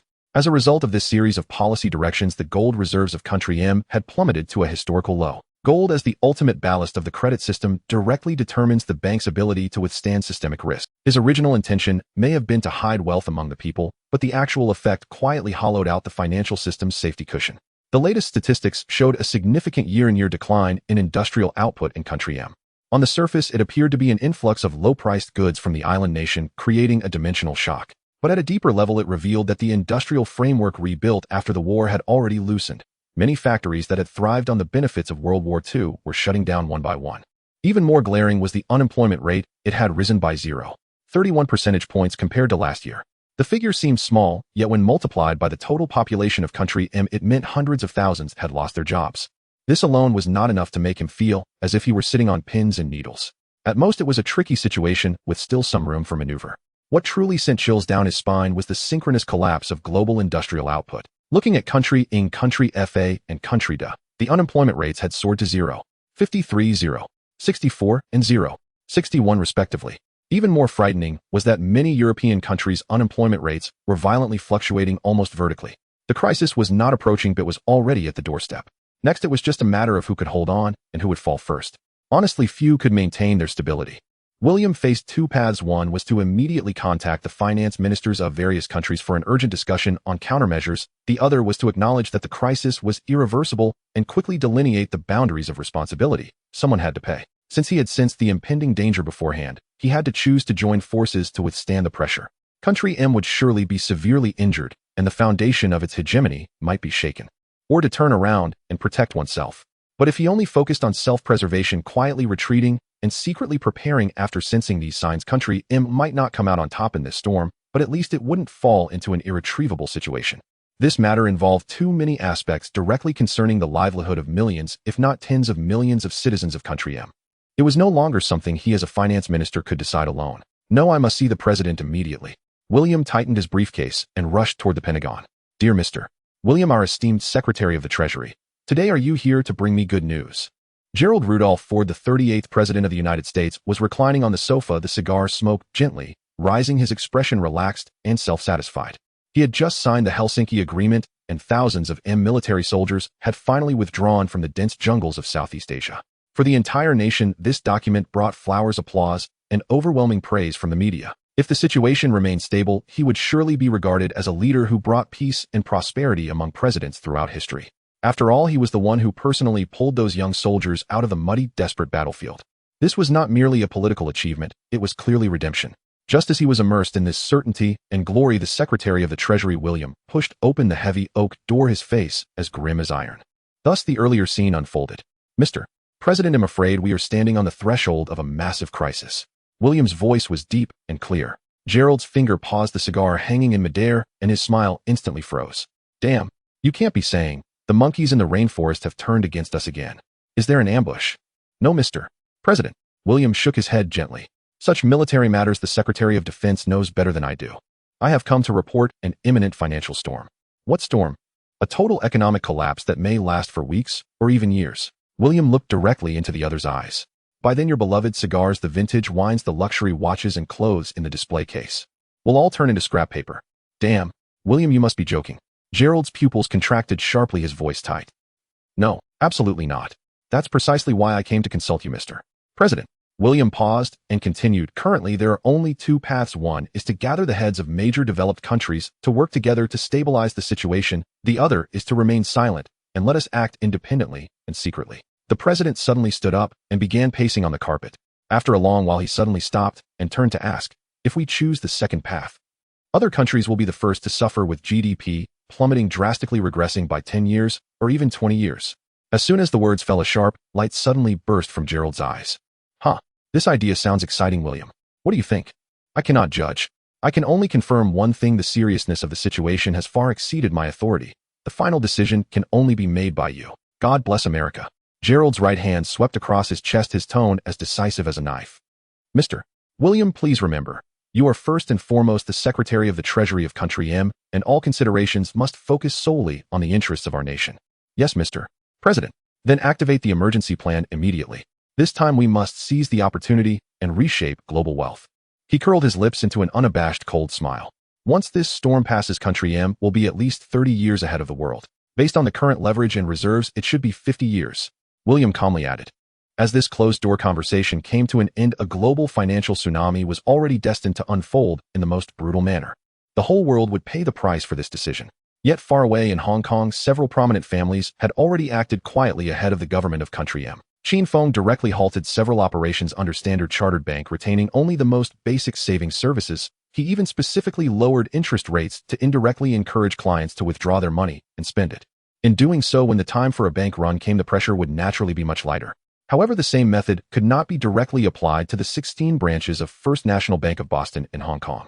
Initially, it was the high interest rates that attracted a large amount of funds. If they suddenly lowered the rates now, it would likely cause major chaos. To prevent a bank run from breaking out, he took the opposite approach, quickly allocating a large amount of cash to these 16 branches. At the same time, he divided and packaged all the assets he held, such as funds and loans.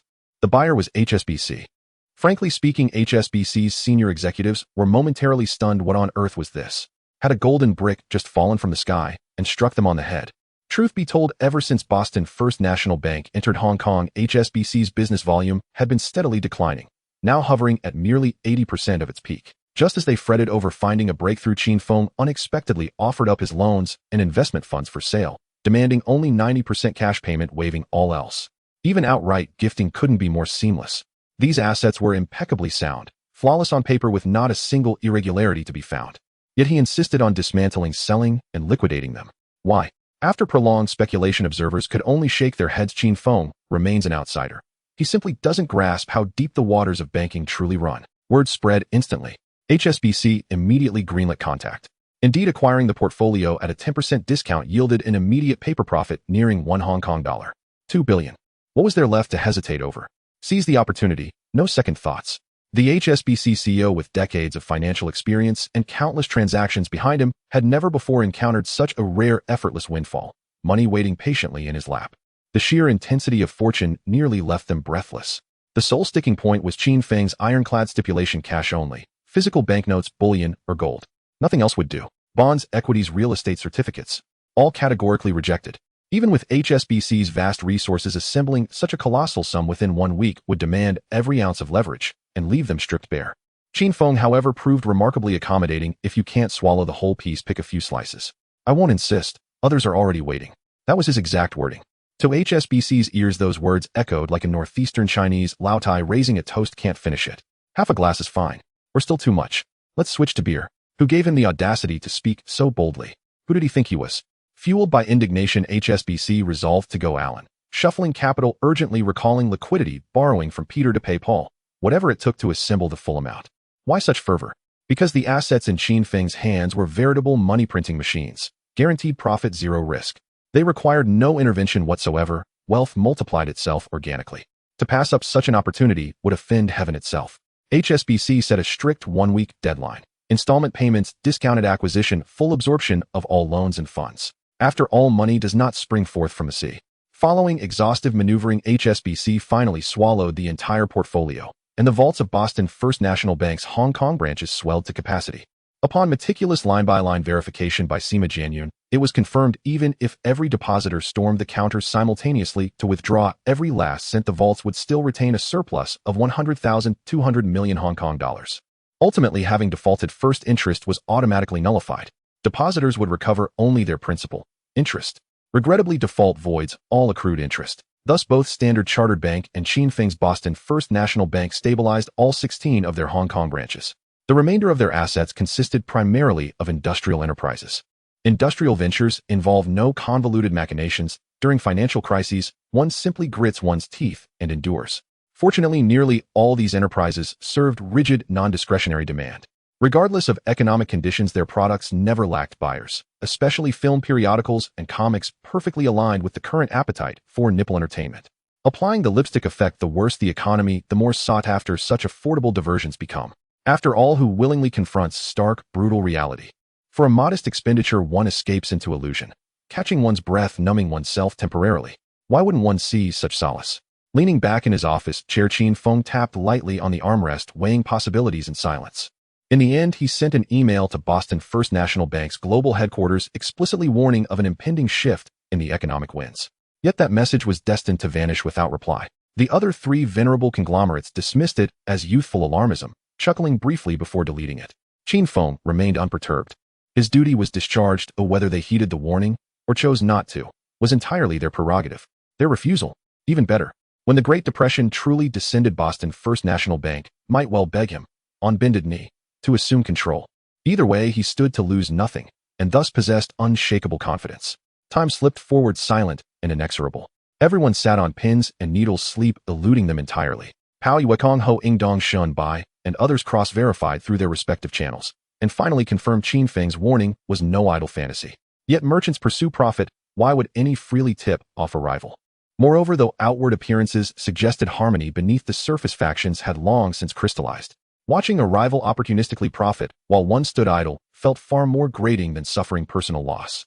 Like the old Li Ma and Li families, never truly aligned yet forced into proximity solely by shared residence atop the apex. Should hostilities erupt, would Pao Yuekong, Ho Ingdong, or Shun Bai grant them even a glance? Qin Feng cut straight to the core. If they weren't of the same ilk, then dare they obstruct his path to prosperity.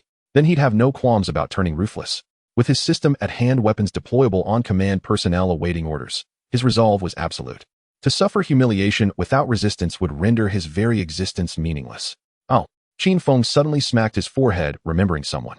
He Qiaoqiong's father, the man who would soon become his father-in-law, the gambling king. While even Pao Yuekong and others had received warnings, had the gambling king been overlooked? After all, he was his future father-in-law. Some forewarning was only fair.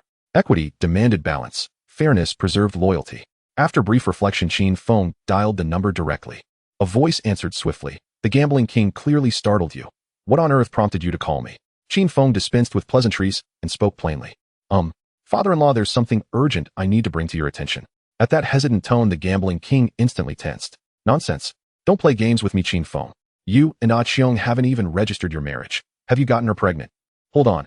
I'm grabbing my cleaver right now to chop you to pieces. A vein throbbed at Qin Feng's temple. What absurd leaps of logic. Please calm down. He interjected urgently. At present, I have absolutely no intention of making you a grandfather. Oh. The gambling king's tone softened slightly, though suspicion still lingered. Then what is it? Global conditions are deteriorating rapidly. Economic catastrophe looms. Qin Feng's voice remained steady, each word precise. Father-in-law, unless you have an investment project that cannot wait, I strongly advise holding your position and standing firm, for now. Is this intelligence reliable? The gambling king's brow furrowed, his expression turning grave. 90% certainty. There is no margin for error. No wonder. You repaid all your bank loans recently and withdrew entirely from futures markets. He slapped his thigh, connecting Qin Feng's recent moves to the warning, and comprehension dawned instantly. Understood. I'll keep it in mind. Watch yourself too. Your operations span too widely. If should disaster strike, you'll bear the brunt. I'll just have to expand revenue streams while tightening my belt and endure. Qin Feng smiled, a lightness in his tone, yet underpinned by quiet resilience. If things truly collapse, don't hesitate. Just ask. I'll be there. The gambling king added almost as an afterthought. Qin Feng paused, surprised. Don't misunderstand. I'm not doing this for you. I'm worried Ah Qiong will go hungry and wear threadbare clothes once she marries you. Though the gambling king spoke harshly, his eyes did not avert. Qin Feng, upon hearing this, slightly raised the corner of his mouth. All right, father-in-law, rest assured. If it comes to that, I'll be the first to find you. After a few more casual exchanges, they hung up the phone. The gambling king remained seated behind his desk, unmoving. What Qin Feng spoke of he had already sensed. Something was amiss, yet he hesitated to draw a conclusion. Was a storm truly approaching? His heart remained in suspense. However, Qin Feng's call acted like a ballast, solidifying his judgment. He reached for the landline and dialed a number. It's me. The acquisition we discussed last time, it's off. But I just negotiated the price down to 20 million. I said halt it. His voice was not loud, but it was resolute and brooked no argument. Moreover, all overseas casinos, regardless of the means, must be disposed of within 7 days. A week. That's too urgent. It will surely incur losses. The amount of loss doesn't matter. You'll just get the cash back. But what exactly has happened? Do not ask what you shouldn't. The fewer who know, the better. Just handle it, and I will arrange the follow-up. After hanging up, he moved to the sofa and quietly lit a cigarette. Amidst the swirling smoke, he sat quietly for a long, while suddenly chuckling softly. Ah Qiong, that girl has quite the eye. This kid is clever enough, but unfortunately, like me back in the day, his heart is too wild to be restrained. At the same moment, 1,000 nautical miles away in the heart of the Middle East, oil wells roared as black crude gushed through the pipelines. In the shadows of the sand dunes, several soldiers stealthily emerged, shouldering RPGs, aiming at the distant oil storage tank and pulling the trigger. A piercing shriek split the air. The explosion erupted in flames, thick smoke entwined with the fires soaring into the sky. Under the blinding light of the blaze, tank tracks ground over the sand, rumbling forward. The flames of war had ignited. This sudden attack caused global oil prices to soar sharply. The next morning, Qin Feng held a bowl of soy milk and turned on the television. The morning news was reporting on renewed oil conflicts in the Middle East. He took a sip of soy milk, his gaze calm. This fire was not a coincidence. It was a fuse igniting an economic crisis. No, to be precise, the crisis had never come suddenly. It was like a tide quietly creeping over one's ankles. By the time people realized it had already submerged them up to their chests. When news broke that Arab nations and Israel were once again at war over oil, the crude oil futures market instantly boiled over. Traders rushed to their screens, their fingers almost shattering the keyboards as they placed orders. They shouted, completely unaware that they were swallowing blood-soaked human bonds. In the eyes of these individuals, there was only the relentless pursuit of profit. In the past, Qin Feng would have engaged in several rounds in the futures and stock markets, strategizing his moves. But this time enough. No matter how much money was invested, it wouldn't even make a splash. This was essentially a bottomless pit. Even if he poured the entire fortune of the Forbes 100 into it, it would not shake this ironclad reality. Qin, aren't you planning to take a turn in the stock market? Hua Yingdong asked with a smile. Qin Feng waved his hand. At least for now, I have no such intention. Hua Yingdong nodded. Not having that thought is actually a good thing. It won't be long before money is no longer just money. Hua Yingdong smiled openly. Without concealment, the information you gave me, I didn't wait for your nod before. Hua Yingdong smiled openly. Without concealment, the information you gave me, I didn't wait for your nod before passing it on to the mainland. You won't hold it against me, will you? A good deed, why would I blame you? Qin Feng laughed heartily. Did you ever consider that I intended to use your mouth to relay the message? Hua Yingdong was taken aback, then burst into hearty laughter. You. All right, stop beating around the bush. What's the serious matter you're here for today? Qin Feng inquired with a smile. I don't believe you made this trip just for that one sentence. There is indeed something. Hua Yingdong's smile suddenly faded, his expression turning serious. Qin Sheng, with the financial crisis just emerging, should we take advantage of the situation to head to Europe and acquire a few large heavy industry enterprises? Qin Feng was slightly taken aback, but quickly understood, so the higher-ups have already drawn up a target list. Hua Yingdong nodded precisely. Which entities must we keep an eye on? He took out a piece of paper from his pocket, and it's all on there, take a look yourself. Qin Feng lowered his head to receive it, glancing over. Wow. A dense array of so many. We must acquire every single one. Even he could not help but frown at the long list of factory names. This is no small challenge. Moreover, if we act too aggressively, we might be labeled as malicious acquisitions by those in the West and face antitrust lawsuits, making it even more troublesome. Qin Feng had never been afraid of trouble. If pressed to the limit with a single command, the Iron Eagle warriors could flatten the obstacles. There were countless ways to solve problems, but the easiest way was to make the ones who posed the issues completely silent. Cut off the roots of trouble from the outset. But ultimately, relying solely on him and Hua Yingdong to acquire all the factories on the list was unrealistic. As the old saying goes, to forge iron, one must be strong oneself. Even if all the factories were truly moved back to the country, so what? If they couldn't even cultivate the skilled workers needed to manage those advanced production lines, they would ultimately be mere shells. The outcome would not change, the path would still be blocked. He expressed this concern candidly, and Hua Yingdong remained silent for a long while. After a moment, he slowly nodded. Qin Sheng, you think far beyond me. That's right, this is a colossal hurdle. We must lay it all out clearly. Just the two of us can never support the entire industrialization. After all, we are ultimately just a tiny minority. Even with all our might, we cannot stir up a great wave. But there is one thing we can definitely achieve. Qin Feng suddenly smiled. Have you ever heard the saying? As long as the fulcrum is chosen correctly, even a feather can move the entire earth. Hua Yingdong shook his head. That's a fresh perspective. I really haven't heard that before. What does it mean? The industrial categories seem numerous, but the ones that truly hold up the backbone can be counted on one hand. If we focus on those foundational factories, everything else will naturally go smoothly. As long as we are given enough time, the path ahead will surely be bright. A bright future indeed. Hua Yingdong felt a surge of warmth in his heart, as if his blood were boiling. All right, well, do it your way. Both Qin Feng and Hua Yingdong harbored the same burning passion within, fiery, sincere, hoping for this land to grow stronger day by day. Yet even the hottest heart must tread upon solid ground. Development is not a market fare. It cannot be hastily piled together overnight. It must advance steadily, step by step. Talent needs nurturing and skills require honing. None can. If one solely focuses on acquiring factories and expanding production without laying down roots for independent research and development, in the end one will be left with nothing more than a mere assembly workshop of the world. No, even that is an overestimation. At most it is merely an assembly line. Hua Yingdong understood the weight of Qin Feng's words and couldn't help but be moved. I have marked these companies for you. Please take a look. Qin Feng handed over a piece of paper. Unexpectedly, Hua Yingdong's expression suddenly froze, revealing a hint of intrigue. He slowly took out another piece of paper from his pocket, placing the two lists side by side, glancing back and forth several times. Finally, he let out a long sigh. I concede, Qin Sheng. When it comes to vision, I truly cannot match you. Qin Feng was taken aback, a series of ellipses popping up in his mind. He stared at Hua Yingdong, brow slightly furrowed, awaiting further words. Stop beating around the bush, just get to the point. Hua Yingdong laughed. When I first received this list, I said the same thing to others. Later, that person you are familiar with asked me to highlight the core industries that should be seized. I picked half correctly.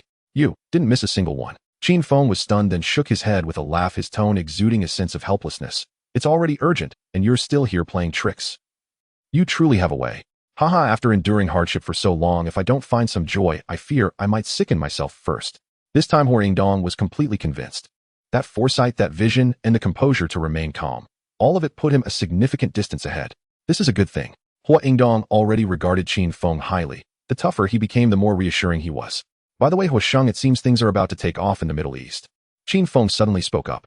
Hua Yingdong was taken aback, his mind racing to catch up. Qin Sheng, are you saying? Qin Feng nodded. Exactly, it will happen in the next few days. If I'm not mistaken, the first flashpoint will be in the United States. The United States? That can't be right. Hua Yingdong frowned. Aren't they currently busy plugging holes and preventing a financial storm?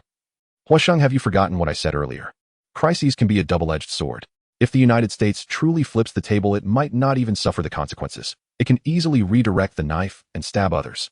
For instance, its favorite child, the island nation, or its circle of staunch allies in Europe, who wouldn't serve as a convenient shield. Hua Yingdong fell silent. Is this a resurrection? Or is it borrowing corpses to return to life? Why can't it be playing dead to escape? Qin Feng chuckled. You should know how much effort the United States has put into the island nation over the years. Factories, banks, and service industries all paved the way. If they seizing everything under the pretext of a financial crisis, that wouldn't be a small sum. Hui Yingdong's spine stiffened, and the hairs on the back of his neck stood up. Upon further reflection, this matter truly seemed like something the United States would do. At that moment, the television screen suddenly flashed with breaking news. The Federal Reserve has just issued an emergency report stating that the Nasdaq index has plummeted, with over 10,000 stocks collectively crashing, setting a historic record for loss. Several economists have publicly stated the financial crisis has officially erupted. At this moment in the United States, the entire nation was shrouded in an atmosphere of suffocating panic. Supermarket shelves emptied thrice a day, prices of flour, sugar, and canned goods soared. The trading hall's Klein charts were red as coal, resembling gaping mouths. Thousands of retail investors clutched their phone screens, fingers icy. Account balances hit zero, stock codes turned gray, and even the stop-loss button couldn't be pressed.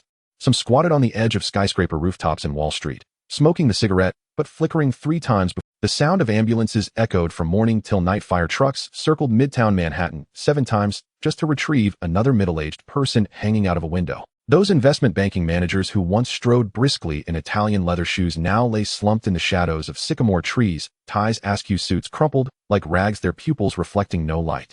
They had just lost their homes, their mortgage-backed loans, and the tuition fees for their children's education for the next 10 years. Banks closed, factories shut down, and chain restaurants posted permanently closed notices. The streets were filled with aimlessly wandering figures, their footsteps dragging like paper dolls stripped of their spines. Savings wiped out. Employee IDs rendered useless.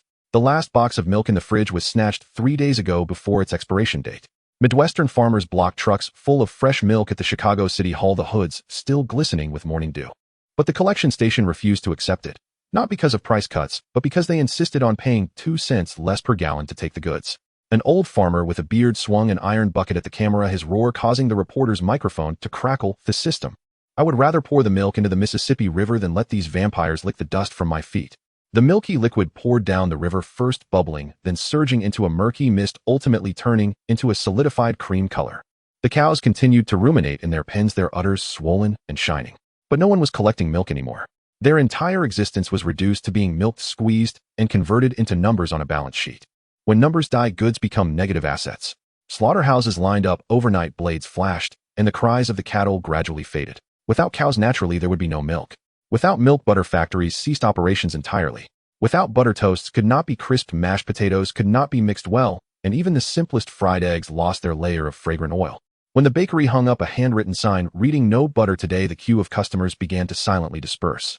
The sound of dominoes falling is never a thunderous crash, but rather the subtle click when the first piece tips. Then came the second, the third, until the entire street's shop windows reflected the same weary face.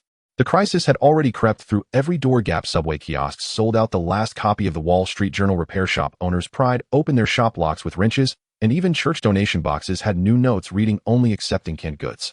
On the corner stood a man in a pinstriped suit, his polished shoes reflecting the image of a person holding a piece in charcoal letters that penetrated the paper. Fluent in 6 languages, 3 PhDs, 12 papers in top financial journals, 2 presidential commendations, seeking a job. If it were in the past, he would be in a red brick villa in Connecticut brewing a 3rd cup of hand-dripped coffee with an enamel coffee pot, casually crossing off 3 p.m. lunch with Federal Reserve board member from his planner. Or perhaps mowing a spiral pattern on a neatly trimmed lawn with a green lawn mower. At the very least, he could be on the club terrace swirling a whiskey glass, commenting, "Today's cloud thickness is just right for discussing mergers." He would never stand here letting the gazes of passers-by scrape against his impeccably ironed cuffs like sandpaper. But he was just a grain of sand in the current. One of the most respectable grains among millions of grains of sand. Treasury Secretary William, after watching 3 hours of real-time data in the White House's underground command center, directly dialed the president's special line. 10 minutes later, the overseas capital freeze order was signed into effect. Any no-no. Registered company was strictly prohibited from withdrawing capital, shutting down, or transferring assets. Those whose vital points were pressed knew it well.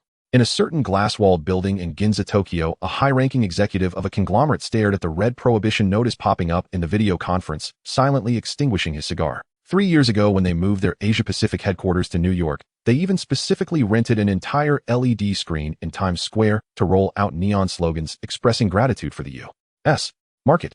With the financial storm suddenly upon them, all shops on the island were forcibly locked down, not permitted to cease operations or declare bankruptcy. Companies on the island had no choice but to swallow their bitterness and grit their teeth to hold on. Factories continued to operate, stores remained open, barely maintained by a continuous influx of funds. This was undoubtedly a timely reign for the U.S.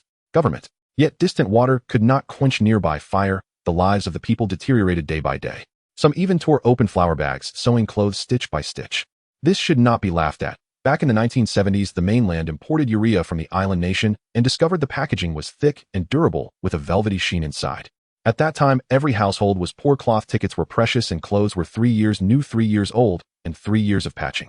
So the clever ones pondered the urea bags were sturdy and crisp. With a little tailoring, they could be made into decent clothing. A humorous poem circulated among the people, big cadres, small cadres, all wearing shivering pants, printed in front with Island Nation and in back with urea. The nitrogen content in the crotch is a full 45. Those were heavy years, unforgettable and unignorable. Remembering them, one understands what it means to endure hardship before enjoying the sweetness. Back to the main topic. This financial crisis in the United States swept through the Eurasian continent swiftly, like a wind rustling through treetops. The streets of England, France, and Germany echoed with laments. Overnight, how many people emptied their savings? How many stood on rooftops caught in a dilemma? Risks were shifted layer by layer, yet the U.S. economy quietly began to recover. Secretary of Finance Williams' initial assessment was correct. After withstanding the first wave of shock, the U.S. indeed was the first to glimpse the signs of recovery. Meanwhile, the whole world was paying the price for this crisis. Factories halted, companies closed, bankruptcy notices plastered the streets. The unemployed surged onto the streets, holding up makeshift banners in protest.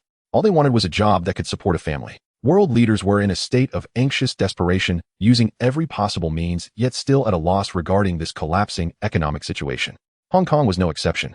Amidst the turmoil, fortunately, Qin Feng, the shipping king shunned by Huangdong, and the gambling king had all taken precautions ahead of time. In this round of severe turbulence, their losses were minimal, especially the gambling king. He had just distanced himself from overseas casinos, and the storm arrived the next day. Feeling a sense of dread, he simply said, thankfully Qin Feng reminded him early. Otherwise, this fall could have truly shattered him into pieces. Of course, the overall situation in Hong Kong remained severe. A large number of depositors queued overnight seeking to withdraw their savings to hold in their hands for security. Interest. No one cared about that anymore. An almost uncontrollable bank run had erupted. Fortunately, Qin Feng had prepared in advance, and the account at the First National Bank was already stocked with a large amount of Hong Kong dollars specifically set aside to guard against a bank run. It was precisely because of this foresight that when the wave of withdrawals swept in, all 16 branches of the bank remained unscathed, holding steady throughout. All depositors successfully withdrew their savings. Even though this money would soon depreciate, having it in hand still provided a reassuring sense of security. However, this collective panic withdrawal still brought tangible pressure to the banking industry. A bank is not a vault nor a charity organization. It must lend out money to earn interest, making profits through operations rather than keeping it locked away in a safe. Therefore, aside from the Boston First National Bank headed by Qin Feng, other banks inevitably faced varying degrees of liquidity crises. Fortunately, the citizens of Shangyang were relatively restrained, avoiding the chaos of looting and vandalism seen in other countries. Nevertheless, several banks still buckled under pressure and had to close their doors. Among them, the hardest hit was HSBC. Previously, to gather funds to absorb the loans and futures position sold off by Qin Feng, HSBC had nearly depleted its already meager liquidity reserves. Many of its funds had been cobbled together and borrowed temporarily. Just days after taking over, before the principal and interest could even be realized, the financial crisis erupted. And this was not a localized tremor, but a global collapse. They were left completely stunned. Over 90% of the loans in hand were on the verge of becoming dead or bad debts. Those futures contracts amounted to paper losses. Only upon maturity would the losses be truly realized. At this critical moment, depositors swarmed in, lining up to withdraw. The vault was already empty. How could they fulfill these requests? The president of HSBC was distraught, his hair turning gray. What could he do? He felt utterly helpless. If he had known it would turn out this way, he should not have been greedy for that small profit margin. Alas, it was his own fault. Qin Feng's bargain was never free. At this moment, the president of HSBC felt his temples thumping his mind. What should be the next step? He felt uncertain. With depositors blocking the entrance, demanding their funds, he had no choice but to explore every possible avenue, scrambling to raise money. Even loan sharks seemed friendly and appealing at this moment. HSBC had been pushed to the edge of a cliff. Borrowing such money was like drinking poison to quench thirst, but if they could just get through this hurdle, they would at least still be alive. 3 days later, the funds allocated from headquarters finally arrived. The president let out a long sigh of relief, his shoulders relaxing. But this money was extremely hot to handle. All the loans and fund businesses previously taken over from Qin Feng were bundled and transferred to the head office. Moreover, the profit targets had to be raised by another percentage point each year. Given the current economic nosedive, how could this be easy? But still, it was better than going bankrupt. At this moment, the president of HSBC was filled with resentment towards Qin. This transaction was completed neither too early nor too late, but just before the crisis erupted. Even if it seemed coincidental, there had to be an explanation, right? He secretly resolved to avoid Qin in the future. He must not get entangled in any trouble again. At the same time, Qin was not idle either. At this moment, Europe was in a state of desolation with wails echoing everywhere. Commercial activities were rapidly shrinking and waves of layoffs surged one after another. Unemployment sparked public outrage with protests erupting continuously. Each strike in turn accelerated layoffs. Layoffs led to strikes, and strikes intensified layoffs. In this game, there were no winners. Unfortunately, most Europeans were single-minded and could not see the underlying logic. Perhaps a few understood, but in the face of overwhelming public sentiment, their voices were too weak to even make a ripple. Soon they were completely swallowed by a larger wave.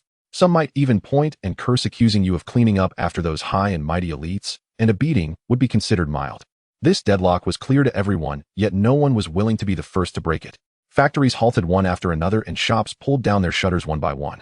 What frustrated them the most was that they merely took to the streets a few times, shouted a few slogans, and didn't even throw a single brick, yet their lives seemed to be sliding down a slope. At the dining table, the steak was gone and the butter jar was empty. Cakes required tickets to queue for, and red wine could only be savored through old magazines. Even toilet paper, laundry powder, and sliced bread had to be rationed. The pounds, francs, and marks in hand turned to worthless paper overnight. To use it for wiping, it was too rough. Everyone couldn't help but clench their fists and ask what on earth is happening to this world. Qin had no time for dawdling. Sima Jianyun had barely rested for 7 days at home when he received a call from Qin and flew directly to Europe with his luggage. He was filled with grievances, but as the words reached his lips, he swallowed them back. There was no way to argue when the logic was plain.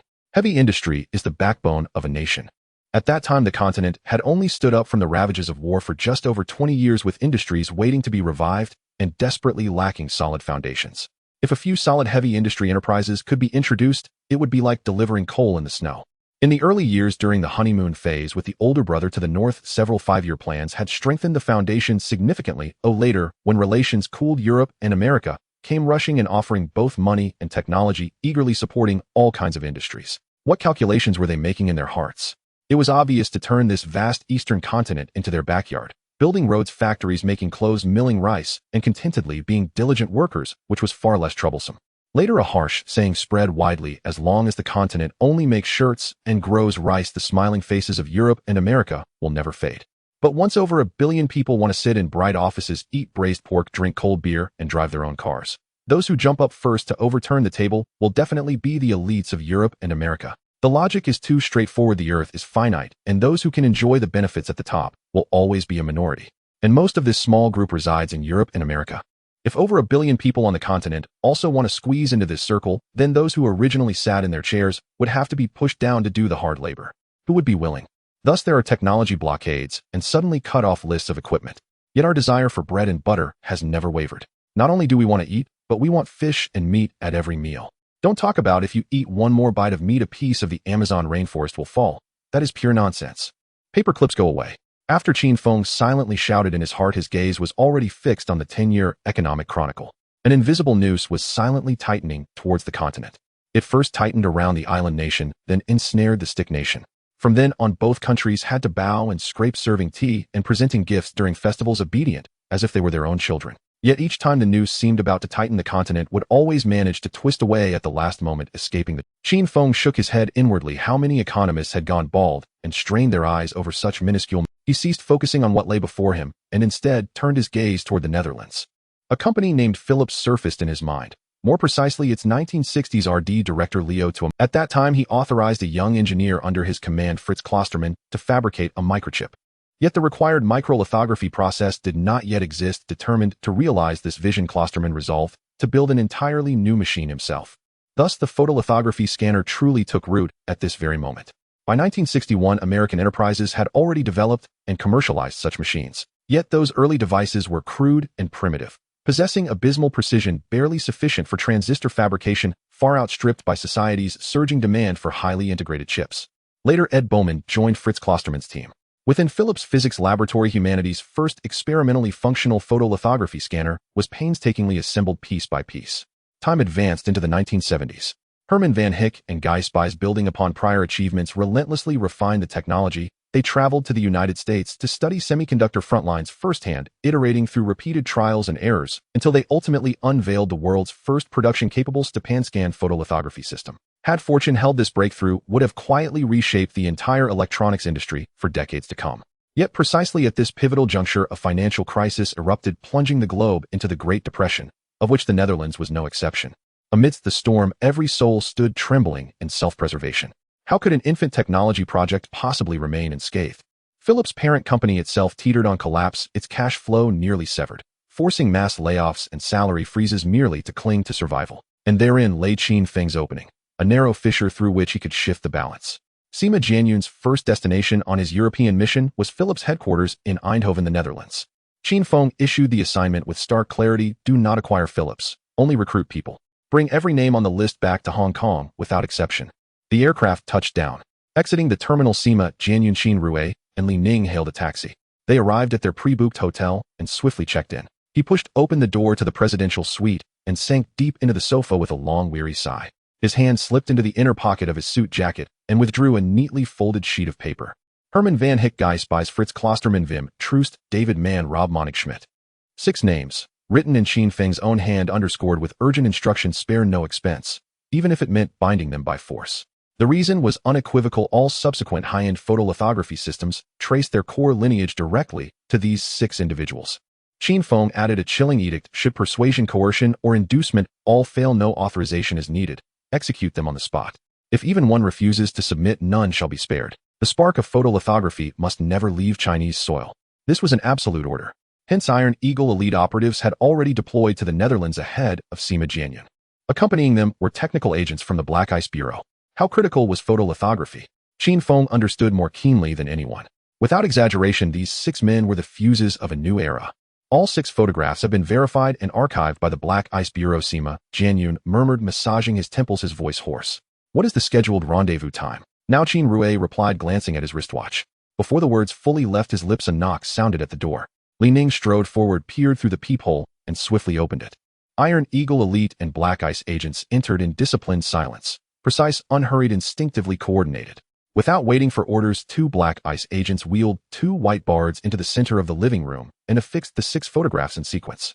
Beneath each portrait, dense annotations, detailed addresses, daily routines, familial ties, habitual movement patterns, even coffee preferences, and favorite tobacco shops. The granularity of intelligence surpassed Sima Jianyun's expectations. It felt as though the 6 men stood just behind the boards, breathing palpable. Sima Jianyun swept his gaze across the display and suddenly frowned. Time is too tight. These 6 are scattered across different cities. Convincing them to join us through negotiation will likely prove difficult. Colleagues, what viable options do we have? Could we simply detain and repatriate them to Hong Kong? Li Ning asked. Sima Jianyun waved a dismissive hand before departure. Chen Feng explicitly forbade coercion, unless absolutely unavoidable. 3 of them have already lost their jobs. The remaining 3 cling precariously to theirs. Then I'll take a more direct... A faint smile curved his lips. Give them precisely what they lack most right now, and they will follow of their own accord. And if they refuse, Li Ning pressed, then you personally intervene, bind them if necessary, and bring them back to Hong Kong. Hearing this, Li Ning exhaled in quiet relief. He relished such decisive, unambiguous methods. If they chose vinegar over wine, abduction would be the courteous option. As if reading his thoughts, Sima Jianyun added, these are peerless technical minds, irreplaceable. You must handle them gently. No injuries, no psychological trauma. Otherwise, they'd be useless upon arrival. Huh. Li Ning blinked, startled. So I'm expected to pamper them. Not pamper, but certainly not mistreat. They must arrive whole intact. Sima Jianyun paused, then continued, recruiting them alone is insufficient. We must also relocate their families, reuniting them completely. A distracted mind yields hollow labor. What use is forced presence without willing commitment? Li Ning felt his temples throb. Since when had abduction demanded such meticulous protocol? He'd never seen anything like it. Fine, you decide. I'll execute. Sima Jianyun nodded. Rest tonight. We move at dawn. The next morning, the team gathered in the living room, alert and ready. Sima Jianyun leisurely finished breakfast, refilled his coffee cup, and unfolded the newspaper. Its front-page headline aligned almost exactly with his expectations. In one sentence, the existing financial system was already riddled with fatal flaws, utterly incapable of weathering the coming gale. Yet surrender. The ruling elite dared not. The public watched closely. If they truly stood idle, voters would cast them out at the next election. Nor could anyone ignore the certainty of post-appointment reckonings. No one wished to spend their remaining years counting days behind bars. Thus even performance had to appear fervent. Such was Europe's immutable reality. Qin Rui and Li Ning exchanged glances, hesitant to speak, fearing they might disrupt a crucial train of thought and bear the consequences. They waited over half an hour in silence, until Sima Jianyun let out a low, knowing chuckle. It appears our stay in the Netherlands will be brief. He neatly folded the newspaper and gently placed it at the corner of the table. Good news. The other 3 on the list have also just been fired. Is this really good news? Of course it is. It's a tremendously good piece of news. If they were still holding on to their iron rice bowl, how could one possibly sway their hearts? Real money. An unshakable position. A tranquil and stable working environment. Livable and homely living conditions. Quality resources for children's education. Everything they thought of Hong Kong everything they hadn't considered Qin Feng had already prepared for them. This was their greatest trump card for this trip. Let's go. Sima Jianyun stood up, his smile gentle. Don't keep our future colleagues waiting. 2 Mercedes led the way, followed closely by a Lamborghini. So brazenly, so confidently. The convoy passed through the streets, drawing the attention of passers-by who turned their heads and stopped to stare. At a time when the world was facing a global economic downturn, being able to drive such cars so ostentatiously demonstrated the deep connections and solid foundation of the person behind them. Their first stop was the residence of Herman van Heek. This guy truly had skills. When suitable photolithography machines were unavailable on the market, he simply took matters into his own hands and managed to create a functioning prototype. This ability could build an entire industrial production line from scratch in any technological wasteland. It was precisely for this reason that Sima Jianyun listed him as the most significant name on the list and the only one to receive such a high-profile visit. The wheels spun rapidly as they sped along. Soon the group stopped in front of an old apartment building in Amsterdam. Before getting out of the car, Sima Jianyun repeatedly confirmed the address with the informant from the Black Ice platform. There was no mistake, it was indeed here. To be honest, when he first saw the door number, he felt a bit dubious. Either the information was wrong or the navigation was off.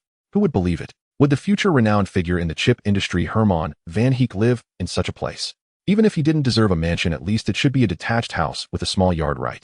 But the reality was Herman and his family of 9 were crammed into an apartment of less than 80 square meters. More critically, this apartment was located in Amsterdam's lower city. Amsterdam. The whole world knows. It's the heart of the red light district. What is the lower city like?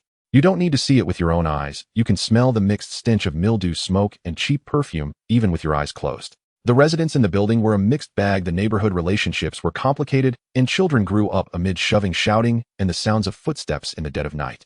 No one expected them to go far in the future.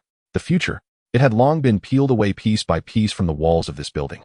They stepped onto the stairs. Qin Rui led the way. Li Ning brought up the rear, guarding Sima Jianyun on either side. The wooden stairs were crooked and greasy, creaking underfoot. The dust accumulated on the handrails, and the gaps in the steps were stuffed with black garbage bags, obviously long overdue for cleaning. As they reached the corner of the second floor, a door beside them suddenly swung open. A blonde woman peeked out just the moment her gaze swept over, her pupils abruptly contracted. Those in this line of work had very sharp eyes. Sima Jianyun's hand-tailored suit, the shiny pure gold cufflinks, and the pair of Italian calfskin boots. Each item screamed silently, "I am wealthy." This person was undoubtedly a plump, juicy lamb. However, she was also puzzled. What was a rich person doing here? Looking for thrills. Before her thoughts could finish, her body had already moved. "Hi sir, are you interested in relaxing a bit?" She swayed her waist, casting a flirtatious glance, her voice sweet to the point of being syrupy.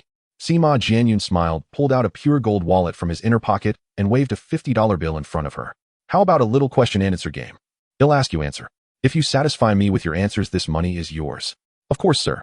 In the Netherlands during the financial crisis, the dollar was stronger than the local currency. Seeing his generous offer, the woman's smile immediately reached her ears. "On the 3rd floor is there a family of 9. Wait, are you looking for him?" The woman hesitated for a moment, not immediately responding.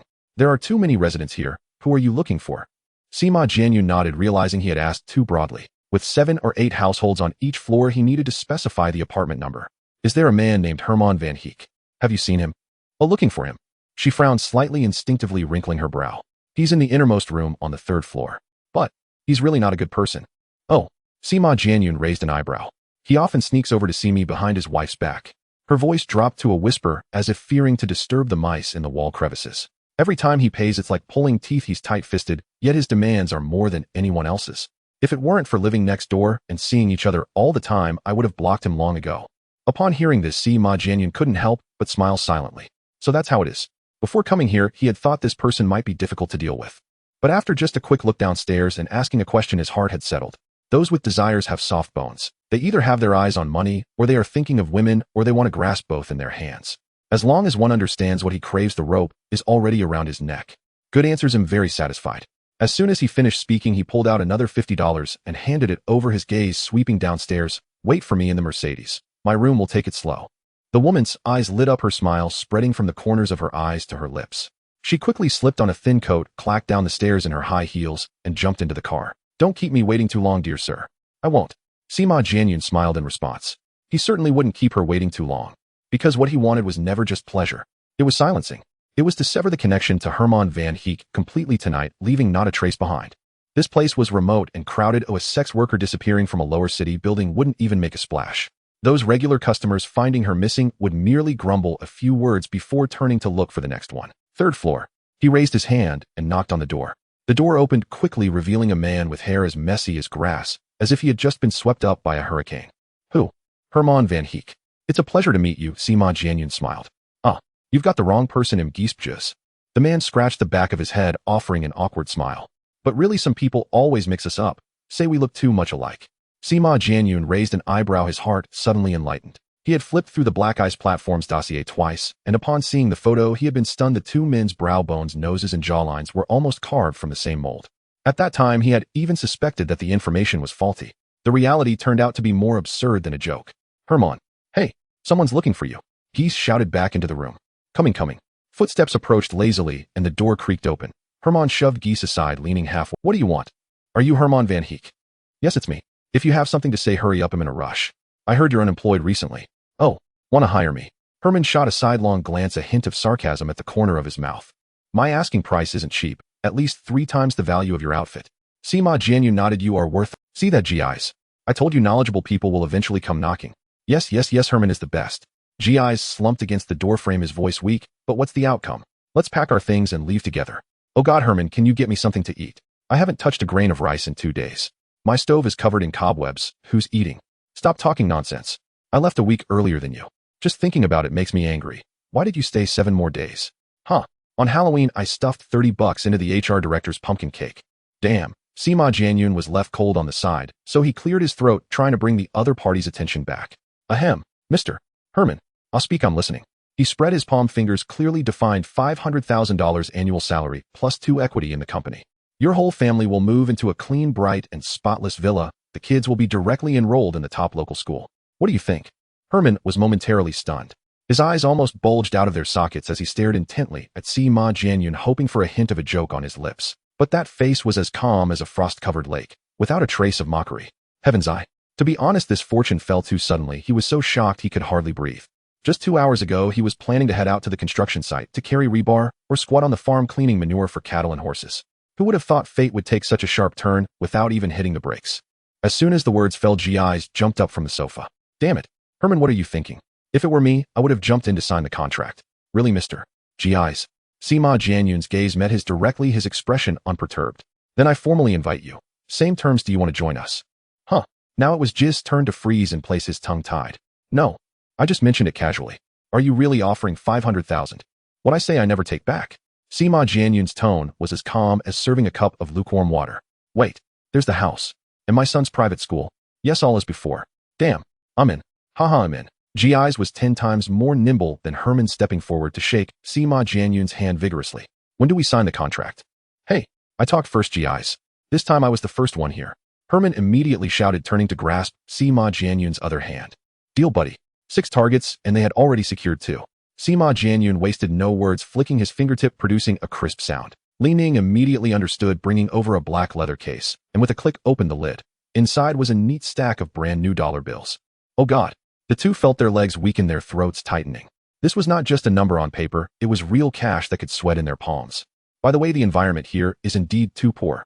Would you like to move into the Kimpton de Wit Hotel in Amsterdam first? Kimpton de Wit Hotel? To be honest, a place costing hundreds of dollars a night was something they hadn't even seen the entrance of. Their monthly salary barely filled their stomachs. How could they dare think about such things? Let's go. Right away. I'll pack my bags immediately. Mr. Herman. No need to bring clothes. We have invited the manager of the convenience store to assist you with all your shopping. Herman paused, his hand really. However, the schematics related to the photolithography machine still need you to bring along. Upon hearing this, Herman immediately understood. So you are after the photolithography machine? Why? Sima Jianyun instinctively asked. Herman bitterly smiled and shook his head, a thin layer of bitterness forming at the corners of his eyes. I just didn't expect that in this world there are indeed people who recognize my little work. Just that one sentence without crying or shouting compressed all the grievances and frustrations of half a lifetime into the bones.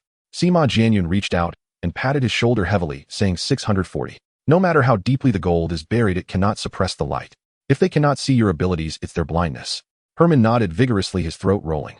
The fire in his heart burned both hot and bright. Knowing that a warrior would die for a true friend this day was indeed a reality. Ultimately, if someone truly cared to look, how could he have fallen to this state today? But for now it's quite good. If they truly took him seriously, Sima Jianyun's mission would indeed be a hard nut to crack. If not, he might have to resort to the old method of hiring someone. Just grab and go directly, taking them to Hong Kong. But right now it's all good, everyone is happy. A group of people smiled as they got into the car. The vehicle headed straight for the 5-star hotel where Sima Jianyun was staying, the Kimpton DeWitt. They had long heard of this name, but to actually stay there, that was a completely different matter. What was even more unexpected was that they would be staying in the presidential suite. The other Mercedes that was supposed to return with them quietly left midway, properly settling that English call girl. When the convoy arrived at the hotel, it smoothly followed back. Fortunately, Sima Jianyun had booked the entire floor before coming. Otherwise, with so many people, there really would have been no place to stay. Herman's family had 9 members, which was quite a lot, while Ji's family had only 4, much lighter. The two families squeezed into one presidential suite, yet not a single person frowned in complaint. After all, the area of this room was more spacious than the combined area of both their old houses. What else was there to complain about? The meals served were exquisite enough that they wouldn't have dared to dream of them in the past. After settling these two households, Sima Jianyun booked their tickets to Hong Kong for them on the same day. They would set off the next day. Li Ning brought along 3 Iron Eagle elite soldiers to escort them, ensuring everything would go smoothly. This is a good start. Sima Jianyun swirled the red wine in his glass, a gentle smile on his face. The next 4 should go even smoother. And indeed, the reality unfolded as he anticipated. The next 3 families signed contracts swiftly and set off for Hong Kong on the same day. 4 more Iron Eagle elite soldiers also returned with them. Now only Qin Rue, 3 Iron Eagle elite soldiers, and 2 staff members from Haibingtai remained besides Sima Jianyun. On the list of 6 people, only the last one remained, Fritz Klosterman. He lived in a neighboring city about 100 kilometers away. The next morning, Sima Jianyun set out lightly. Upon arrival, everyone immediately sensed something unusual in the city center. There were still lingering traces of charred smoke, like an old wound that had yet to heal. Pedestrians on the street walked hurriedly, their heads down, as if fearing that a single glance could bring misfortune. When checking into the hotel, the young lady at the front desk obviously paused. She hadn't expected that at such a time there would still be someone stepping into this city. Am I someone who surprises you? Sima Jianyun asked with a smile. Or is it that you've never seen an Eastern face before? The young lady laughed and waved her hand. There are quite a few Chinese here. It's just, you chose to come touring at this time, which is truly unusual. Sima Jianyun detected the hesitation in her words. He remained composed and asked, so has anything changed in the city recently? Her smile stiffened as if she realized she had misspoken and hurriedly lowered her head to flip through the registration book. Let me handle the paperwork for you first. Sima Jianyun did not pursue the matter further, quietly noting her expression. After entering the room, he immediately turned to the 2 staff members of the Black Ice platform. Go investigate what has happened in this city that we are unaware of. Understood, Mr.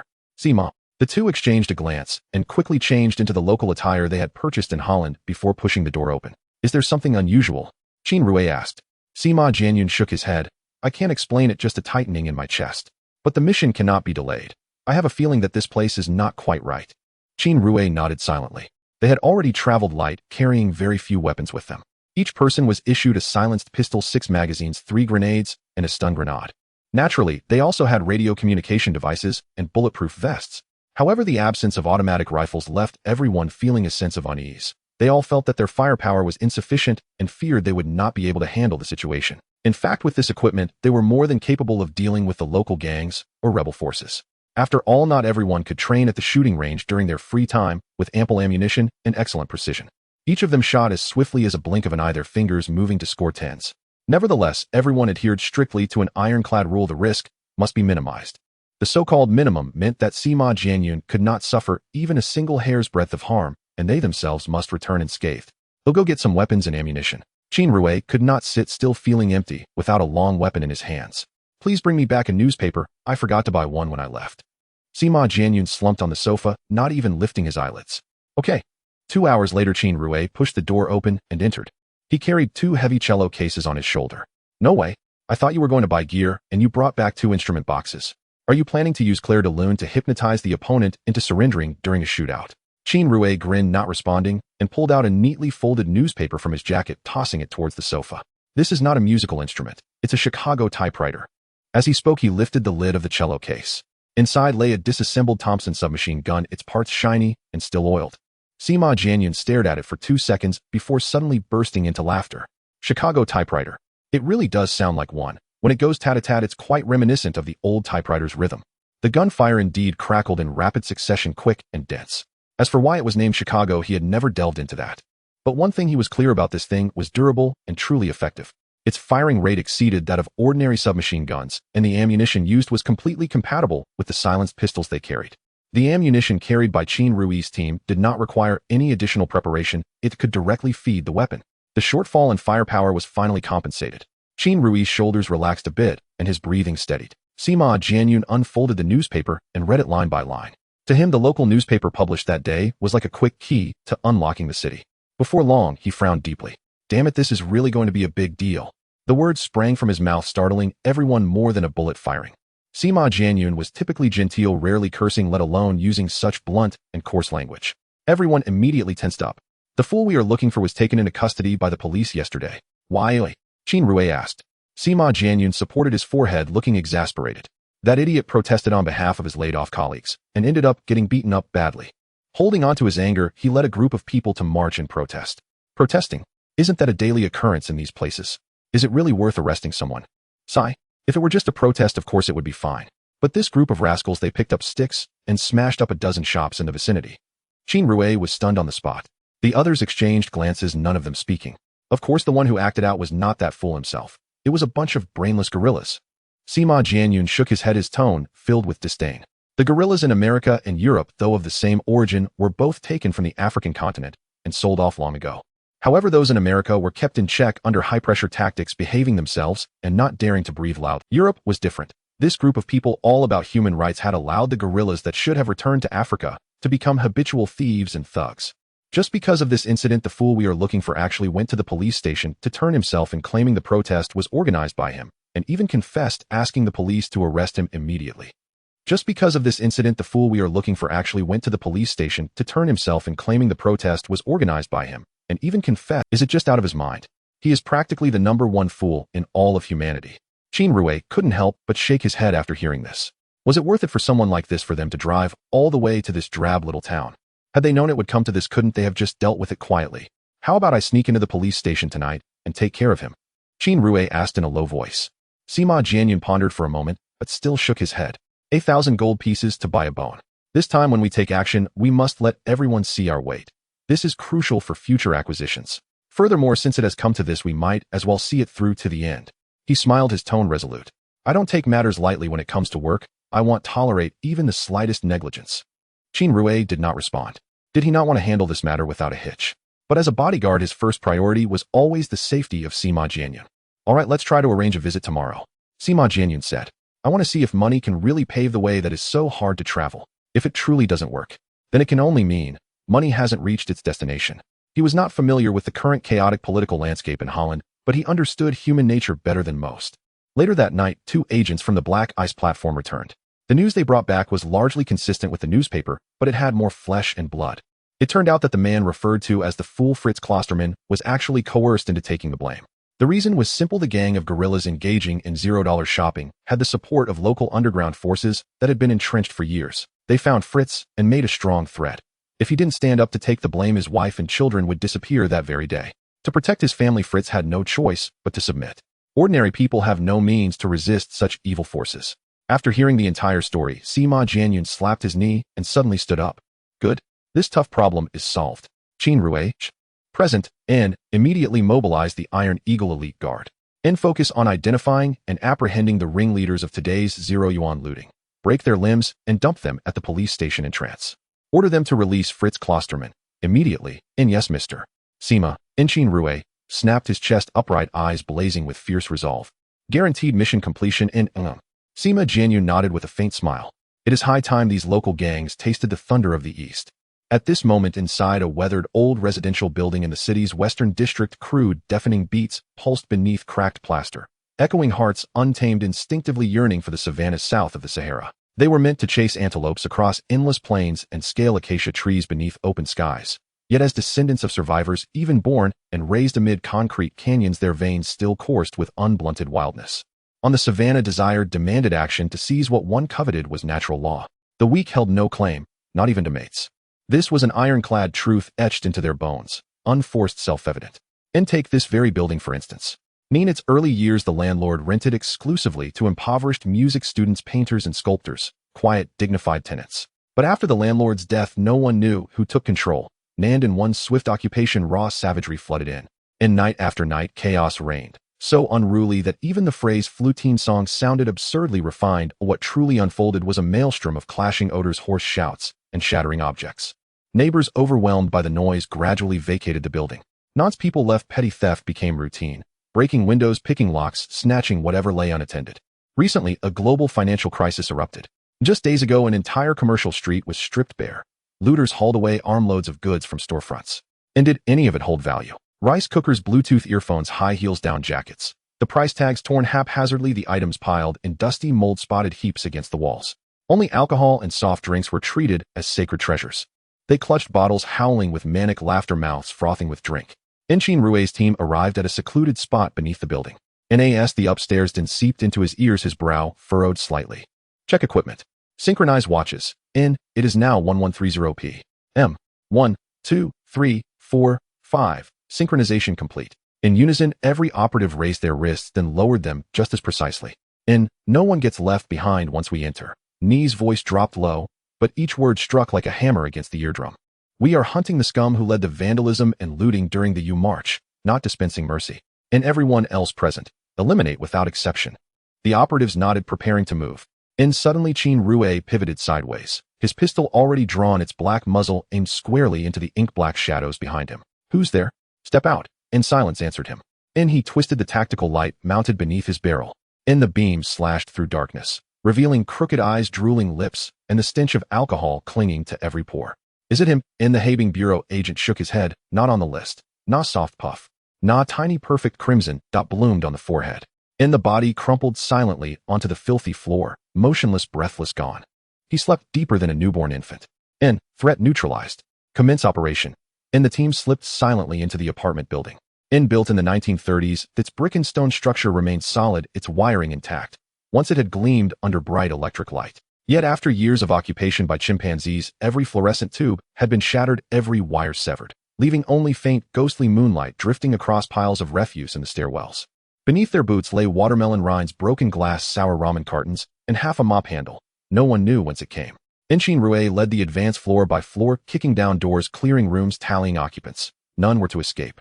The Habing Bureau had long since compiled full surveillance footage. Each face bore a numbered tag and precise biometric annotations. Before departure, Chin Rue and his team had memorized the 6 target faces, burned them into memory. Scarcely had they cleared the first floor when they encountered 3 suspects. Inchin Rue uttered no warning, only swung his rifle, but twice with brutal efficiency. 2 collapsed instantly, eyes rolling white. Bound tightly with rope, they were stuffed into the trunk like cargo, swift, clinical, flawless. As for the third, who dared glance back, he raised his weapon and fired once. She would return to her hometown to drink spring water, free of charge. First floor secured. They ascended toward the second floor. No sooner had they stepped onto the staircase than nausea rose. Novel spectacle unfolded within. The Habing agents confirmed swiftly no Blue Jacket Zero-Yuan looter was present inside. 2 muffled thuds. The silenced rounds pierced skulls, triggering instant neurological overload. Both dropped lifeless. Yet the second floor proved stubborn. After eliminating over 30 individuals, they finally unearthed one genuine looter, the true criminal among the rabble. This man had fought wildly moments before. Then a stray bullet tore through the back of his skull. His blood hadn't even warmed before his body went cold. By the time identity verification began, rigor mortis had already set in. Chin Rue shook his head. No pulse. Bag the corpse. Transfer to police headquarters later. Even as he spoke, he smoothly ejected the spent magazine, checked remaining rounds, and slammed in a fresh one with a sharp click. Recheck gear. 3rd floor, move out. This apartment building stood 5 stories tall. From the 3rd floor upward, room count surged dramatically. The first 2 floors housed only 5 or 6 units combined, yet the 3rd alone held 12 or 13. The anomaly lay in the building's flawed design. The lower 2 floors shared structural support with an adjacent warehouse, cramping their interior space into narrow, cramped corridors. Not only from the third floor upward could one speak meaningfully of a complete residential level. One misstep risked alerting the entire floor. And their tactic was ruthlessly simple. If this was infiltration, they would move like shadows, utterly silent, into a void, startling the serpent. No, that was far too gentle. And the serpent wouldn't even sense the strike before its head was severed. Such iron-fisted stealth carried more than a hint of Qin Feng's legendary ferocity. On the third floor, thunderous reggae and rap shook the walls. And the lyrics glorified sex, drugs, violence, and firearms, coarse, vulgar, bubbling with raw toxicity. Only they could listen to such garbage and feel their blood surge with exhilaration. Any clear-headed person would instinctively seal their ears. The deafening noise paradoxically became natural cover. Qin Rue led his team along the wall like phantoms, sliding through doors one by one, searching for targets, tracking movements, and cocking triggers. Whether drugged beyond reason or seized by primal frenzy, the apes surged with manic energy in the rhythm, bodies colliding, limbs entwining, utterly lost to themselves. At the moment the gun barrel pressed into the nape of the neck, the hips still jerked mechanically, eyes never lifting. To silence them instantly required either lead poisoning inside the skull or a rifle, but crashing against the temple brute force sedation. Fortune held. 3 out of 10 yielded 2 captives. Thus, only 1 fugitive remained from the zero-cost acquisition syndicate. Before even reaching the 4th floor, the last man was cornered inside the washroom at the corridor's end. Qin Rue halted, falling into silence. Before him loomed a stark choice: sweep every ape from the upper floors and purge this district of a grave scourge, or withdraw, conclude the mission, and walk away, untangling himself from unnecessary complications. The answer came swiftly. Why should he help? This was Helan, not Xiangang. Let chaos reign. It was not their turf. There was no need to don the mantle of an international righteous warrior and risk life for strangers. The moment that resolve settled, he raised his hand and signaled withdraw. As they descended, disaster struck. Just entering the first floor lobby, they collided head-on with a fresh group of apes pushing through the entrance. Hey, yellow-skinned monkey, how'd you slip in? The leader wore a gold chain thick as a thumb around his neck. His lips were so swollen they could crush walnuts, and his voice made the fluorescent tubes hum. Qin Rue did not reply. In one fluid motion, he drew his pistol and fired twice. Heart-shattered, crown blown clean off. The gunshot was command enough. Iron Eagle sharpshooters scattered instantly, weapons drawn in a blink, unleashing torrents of fire upon the apes. No targeting, no hesitation, shoot anything that moved. They had planned this ambush meticulously and struck without warning. The apes, caught utterly unprepared, dropped like wheat before the scythe. Yet their numbers worked in their favor. Fallen bodies instantly became living shields, meat barricades for those behind. They snatched up corpses as cover, wildly pulling triggers, aimless, reckless, oblivious to where their barrels pointed or whom they struck. Some bullets even grazed comrades' foreheads, spraying blood 3 feet into the air. Yet this chaotic barrage was not entirely futile. At least their Glock pistols lacked suppressors. The apes upstairs, still gyrating, still deafened by thunderous music, were jolted awake by the sudden detonations below. The music died mid-beat, weapons were seized, and they stampeded downward. Reaching the stairwell, they glimpsed the 3rd floor, bodies strewn haphazardly across the floor, not a single survivor left alive. The sight froze their spines, raised every hair on their arms. In the height of revelry, someone had infiltrated the 3rd floor, silent as breath, and erased an entire tier of kin. Who, or what, was this? Their throats tightened, jaws clenched, they forced themselves down to the 2nd floor. There the scene repeated itself, identical carnage, differing only in the number of corpses. But the manner of death was identical: silent, struggleless, unforewarned. A glacial chill shot up their spines, straight to the crown of the skull. Breathing itself trembled. Damn it, how could they all die like sleepers, without even a muffled groan? There was no time to ponder. Familiar gunfire echoed from below, now laced with shrill cries for help. Gritting their teeth, they seized their weapons and charged downward, only to meet a stun grenade already waiting at the foot of the stairs. Bang! The explosion detonated inside their skulls, like being hurled into a centrifuge spinning at lethal velocity. Balance vanished. The world spun violently. The floor buckled like storm-tossed waves beneath them. Dizzy as if drunk on an entire crate of rot gut, they staggered, collapsed, and found even the strength to rise utterly drained. The lead ape's final sight was a spherical grenade rolling up the stairs and coming to rest, gleaming right before. Its casing bore a grinning face beneath, which read the words, "Have a wonderful day." Boom. Shrapnel erupted, crimson mist bloomed. Every ape, still drawing breath, was instantly perforated, reduced to sieves. Those lingering outside were swiftly and cleanly eliminated. Qin Rue led his team back to the vehicle. Its engine purred low as it roared to life. All 6 suspects involved in the riot, looting, arson, and assault, were now locked securely in cells. While police reinforcements rushed toward the explosion site, Qin Rue's squad slipped unseen into the station, straight to Fritz Klosterman's solitary cell. Standing before the iron bars, Qin Rue spoke. "Are you Mr. Fritz Klosterman?" The balding, middle-aged man slowly lifted his gaze. "I am. Who are you?" We're here to take you out.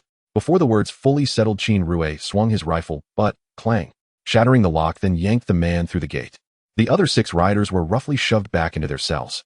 With the lock destroyed, Qin Rue fired 2 precise shots per man, not at knees, but at ankles, shattering bone completely. Stay down. Move again, and bullets won't miss. With that, he hoisted Fritz Klosterman and strode confidently out of the precinct gates. A guard at the entrance nodded amiably. Qin Rue returned the gesture, never breaking stride, as they vanished into the street. Who were those people just now? One officer asked. Didn't catch it, replied another, shaking his head. But with gear that polished, must be SWAT. Do you recognize the prisoner they took? No paperwork seen. Did you? The 2 officers exchanged glances, their faces blanched white, blood draining in an instant. Their chests constricted, struck as if by a hammer's blow. They whirled sharply, eyes locking onto the row of heavily fortified iron doors at the precinct's rear. The isolated cell meant for Fritz Klosterman now overflowed with 6 apes, crouched in corners, shrieking, clawing at the bars, while torn uniforms and gleaming brass buttons littered the floor outside. Fritz Klosterman had never imagined that shackled and alone in that bleak cell, salvation would arrive from across the ocean, delivered by a mysterious band of Chinese operatives. His chest burned, aching heavy. His nation's embassy had gone silent, the Ministry of Justice offered no reply. Yet strangers from afar had crossed continents and weathered storms to reach him. That debt, he knew better than anyone, would be tallied with absolute precision. Here, warm your stomach. Sima Jianyun extended a celadone cup. Its aroma was rich with wine, warmth rose like a gentle tide. Fritz seized it, tilted his head back, and drank deeply, the liquid burning down his throat, stinging his eyes with heat. I'm with you for good. He wiped his mouth, voice low, raw yet razor sharp. Sima Jianyun blinked, startled. I mean, I'm joining your crew. Fritz laughed first, a laugh edged with thorns yet lit with fierce light. We've never met, never laid eyes on each other. You risked everything to extract me. This wasn't charity. From the moment we stepped out of that precinct gate, I've been asking myself, what do I possess that makes you willing to stake your... He paused, his gaze drifting to the dark red liquid resting quietly at the edge of the table. Pour me another glass of this wine. Plenty left, Sima Jianyun replied, lifting the carafe and refilling the cup with decisive grace. This time Fritz sipped delicately, his tongue savoring the taste. Never had this before. It's rich without being overpowering with a lingering aftertaste. Must be quite expensive. $5,000 a bottle, always stocked at home. Fritz let out a short whistle. That's enough to last me 10 months. He set down his glass, tapping the rim lightly with his fingertip. So, you're targeting the lithography machine, right? Sima Jianyun nodded. Since he was already here, there was no need for roundabout talk. The boss has set his sights on this path. Chips are the bones, and the lithography machine is the knife that shapes the bones. In the next decade, whether it's food, clothing, shelter, or the cycle of life and death, how can one be without it? Fritz slowly nodded, his eyes shining brilliantly. This Mr. Qin Feng is someone who truly sees the trends of the world. Sima Jianyun's heart skipped a beat. Our boss was not you all, but us. A single word change had quietly established their identities. He adjusted his cuff, straightened his back, and solemnly extended his hand. Mr. Fritz Klosterman, on behalf of Mr. Qin Feng and Qin Empire Technology Co., Ltd., I officially welcome you aboard. It is my great honor. The 2 hands clasped tightly, fingers rigid, palms warm. At this moment, the 6 core figures in the lithography machine field had all come under Qin Feng's banner. The flight was immediately locked and escorted the whole way by 2 Iron Eagle warriors. Meanwhile, Li Ning, who had just sent off a previous batch of people, landed again at Holland Blue Airport with a new team.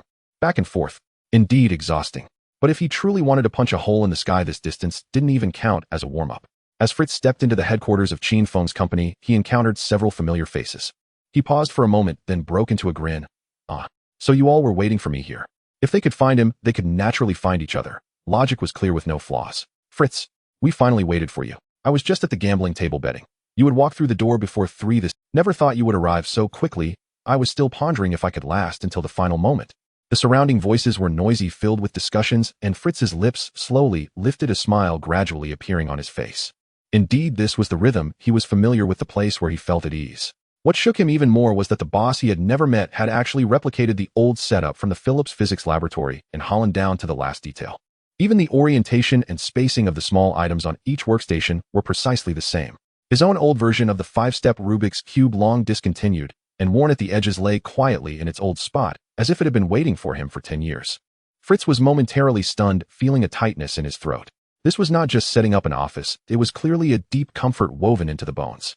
Moved as he was, what was he supposed to do next? Naturally, he had to go all out, using his utmost skills to repay this heavy sincerity. Regarding the lithography machine project, Qin Feng had no empty words, directly declaring, what do we lack? Make a list. If we can't buy it, well, create it. If we're being choked, it doesn't exist. Any obstacles that slowed progress would be cleared away. To prevent them from being overworked, he also allocated a batch of technical support personnel. This group was not just filling numbers. They were all handpicked by Qin Feng, capable, grounded, and trustworthy. Top talents from the new elite team of the Qin Empire. The core technology of the lithography machine could not remain locked in the hands of just 6 people forever. Qin Feng wanted to build his own foundation. To put it nicely, they were the right arms of the 6 predecessors. To be blunt, they were prepared for the day when someone got tired, weary, or wanted to take a breather so that there would be someone to take over the burden without any hiccups. Fritz J.S. and the others were well aware. Yet no one frowned, instead they frequently nodded.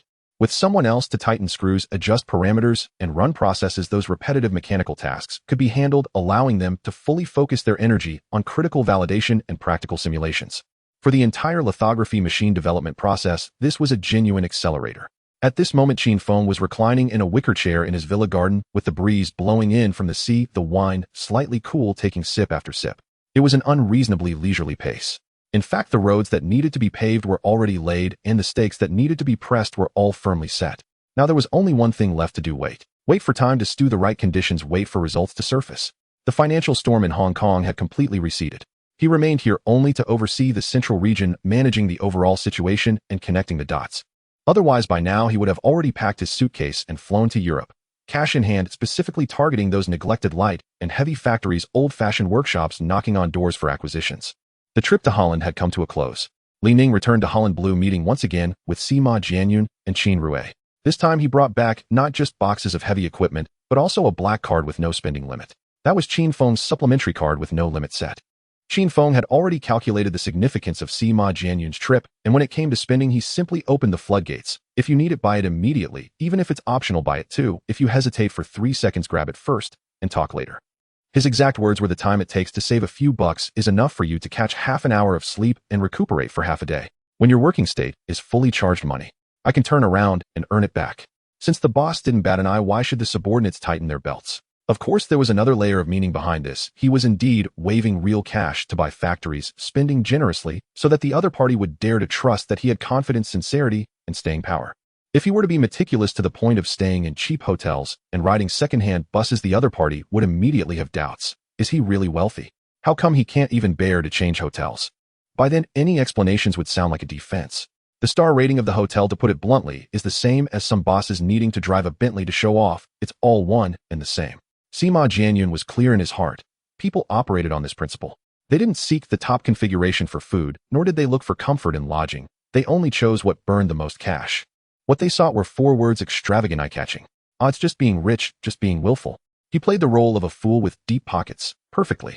Though there were no stickers on his forehead, the implication was clear: feel free to take advantage. But if anyone truly believed this and intended to take a stab at him, then they would be waiting to be pressed down and learn what it meant to play the fool and strike decisively. Sima Jianyun's group left Holland, heading straight for the second stop, Germany. Before leaving, Qin Feng drew 2 hard lines in a phone call. He must keep a close watch on 2 companies. One was Bavaria Engine Manufacturing Co., Ltd. The other was Daimler-Benz Automobile Company. Indeed, the latter was the headquarters factory of Mercedes-Benz. The former had a tongue-twisting name, but the cars it produced were recognized worldwide: BMW. With the onset of the financial crisis, both companies had fallen on hard times. The common folk were tightening their wallets, barely daring to fill up on gas, let alone spend money on cars. The once glorious high-displacement, naturally aspirated engines had now become hot potatoes, unwanted by people. Were instead fixated on small displacement, compact, fuel-efficient models. The charm of French cars lay in their romance, while Japanese cars had economy ingrained in their essence, quickly becoming the sought-after choice. The muscular American cars and the sturdy German cars were left out in the cold. Now it was clear Mercedes and BMW, this old partnership, were in for a rough time. It was precisely for this reason that Sima Jianyun made this trip, to see if the 2 companies had any intention of selling their factories. Of course, these 2 were not small workshops. Their scale was significant, swallowing them whole. Pure fantasy. Just a dream. Merely the task of tearing down the old and building a new would take 3 to 5 years. Furthermore, Hong Kong is so small. How could it possibly accommodate a whole car factory? Absolutely impossible. Sima Jianyun guessed that Qin Feng would most likely choose a factory site near the mainland port close to Hong Kong. Shenzhen could indeed be a rather convenient choice. Thinking of this, he couldn't help but chuckle. Why bother with distant thoughts? Since Qin Feng had the intention to acquire the factory, he must have had backup plans ready. He only needed to ensure everything went smoothly. Besides these 2 car companies, Germany still had many good factories waiting to be taken over. The financial crisis hit Europe hardest, particularly Germany, France, and the Netherlands. And the Netherlands, being a manufacturing powerhouse, was hit the hardest. Orders were cancelled in an avalanche, and many workers were left with nothing to do but stay at home. On paper, they weren't laid off, but in reality, it was no different from being packed away. During that time, in Berlin, Hamburg, Bavaria, Stuttgart, Dortmund, Frankfurt, in any city in the Netherlands, one could see groups of women on the streets wearing high heels and stockings standing around. Want to spend some time with them? A box of chocolates, a bag of bread, or even a lipstick would suffice. Is this really true, Mr. Sima? Yes. Li Ning's face turned stiff, his eyes nearly popping out. What? Didn't you see those girls in Amsterdam's windows wearing outfits shorter than tank tops? Sima Jianyun smiled and countered, no, that's not it. I just, asked casually. Li Ning's ears turned bright red. Qin Rue patted his shoulder, speaking with certainty. Don't worry, we're all men, we understand. But there's something you must. Before he finished speaking, he pulled out a brand new contraceptive elf from his pocket, still sealed in its packaging, and directly placed it in Li Ning's palm. Li Ning froze on the spot. He stared at Qin Rue, his eyes dazed like a donkey struck by lightning. So you, with those thick brows and big eyes, secretly had this up your sleeve. Qin Rue remained unperturbed, his back straight. Don't think too much. It's something Mr. Sima provided, saying just in case. Right, exactly. Sima Jianyun nodded with a smile. We're here to discuss the acquisition of the factory. If you want to enjoy yourselves privately, no one will stop you. But there is a bottom line: no lives must be lost. To prevent any tragedies from overindulgence, I've prepared contraceptive elves, 1 box each, not a single one less. Li Ning opened his mouth, but only managed a soft sigh. Mr. Sima is indeed thorough in everything, even in addressing this side issue. But there really wasn't a need to contemplate how to avoid disaster this deeply. The group headed straight to the Daimler-Benz automobile company. As soon as the car door opened, the sight before them caused all three to stop in their tracks. Was this an auto parts factory? Or a bustling marketplace? Upon closer inspection, the latter seemed more pronounced. Stalls lined the street, ovens wafted the smell of bread, wooden boxes stacked with butter, bamboo baskets piled with soap needles and thread enamel cups.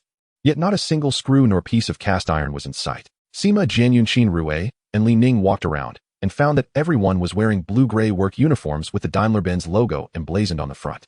They must be factory workers. But no one could understand. Why were these perfectly good workers crowding the roadside to sell goods, leaving the factory empty behind them? As they pondered this, a man in a dark gray suit jogged over, his shoes shining brightly. Excuse me, may I ask? Are you Mr. Sima? That's me. And you? Sima Jianyun nodded slightly. It's really you. That's wonderful. The man took off his top hat, bowing perfectly, his smile warm. We've been waiting for you for quite some time. Apologies, I haven't introduced myself. Leif Daimler, one of the current company executives. Mr. Leif, it's an honor. Outside, the wind howled, and it was noisy, making it inconvenient to talk in detail. Leif Daimler immediately led them inside, heading straight for the reception room. As they walked through the factory area, they were met with an eerie silence resembling broken walls and remnants. Even the old guard dog was slumped in the doorway, its ribs protruding, tongue dangling from cracked lips, lacking the strength even to bark. Sima Jianyun scanned the area without saying a word. However, in his heart, he was quickly calculating, if they were to acquire all the shares of Daimler-Benz, where would they begin? In the reception room, Leif Daimler had the secretary bring coffee and some pastries. It was evident he had made an effort. However, the coffee was pale and thin, the pastries hard as bricks, even the icing was covered in dust. In any other place, Sima Jianyun would have left in a huff. But this was Daimler-Benz. Even if they were on their last breath, it was worth his while to sit in that chair. Moreover, this might be all the dignity they could muster. Your company recently laid off a large number of staff. The newspapers say 2 overseas factories have shut down, with 5,000 employees laid off. Leif Daimler's lips curled into a bitter smile. There's no escaping it. Right now, the whole world is gasping in recession. The common people are tightening their purse strings. Even buying a car is something they hesitate to speak of. Even if they truly want to buy, the first question will surely be, is this car fuel efficient? Sima Jianyun listened quietly, nodding slowly. Naturally, times have changed, and so have people's hearts. Every penny spent is etched with the current era's. Mr. Leif is right. Currently, the economy is sluggish, and the money in people's hands is being held tighter. Buying a car, such a significant matter, must be weighed carefully. Isn't that so? Leif Daimler's lips lifted into a slight bitter smile as he shook his head gently. The design department has already fully committed to the research and development of micro and small cars. As long as we get through this hurdle, Mercedes will surely reach new heights again. I believe it. Sima Jianyun nodded, his tone firm. But just as he finished speaking, his tone suddenly turned grave. But to get through it won't rely on slogans. It needs real money. To sustain such a large factory, no aspect could be spared. Just the basic monthly wages of the employees might be enough to suffocate people. What's even harder to endure is, no one can predict when this cold wave will finally see warmth. If your company doesn't make it to the dawn breaking and the accounts show a bottom. He paused, not continuing. Leif Daimler was no fool. He understood the implications hidden in those words. In reality, it was this very thread hanging over them that kept them awake at night. Mr. Sima Daimler-Benz is the birthplace of the world's first automobile and the first to bring cars into commercial use. The 100-year-old Mercedes brand cannot end in our hands. His voice was low and firm like a nail driven into wood. Having responsibility and vision is not enough to fill the gaps in the factory. I believe in tangible results. Merely relying on sentiment will not get things done. Wouldn't you agree? Sima Jianyun smiled as he responded. He certainly understood that Lev was bringing up the century-long weight of Mercedes-Benz for a reason. It was merely to add another layer of gold to his own brand, hoping to elevate its value in the upcoming deals.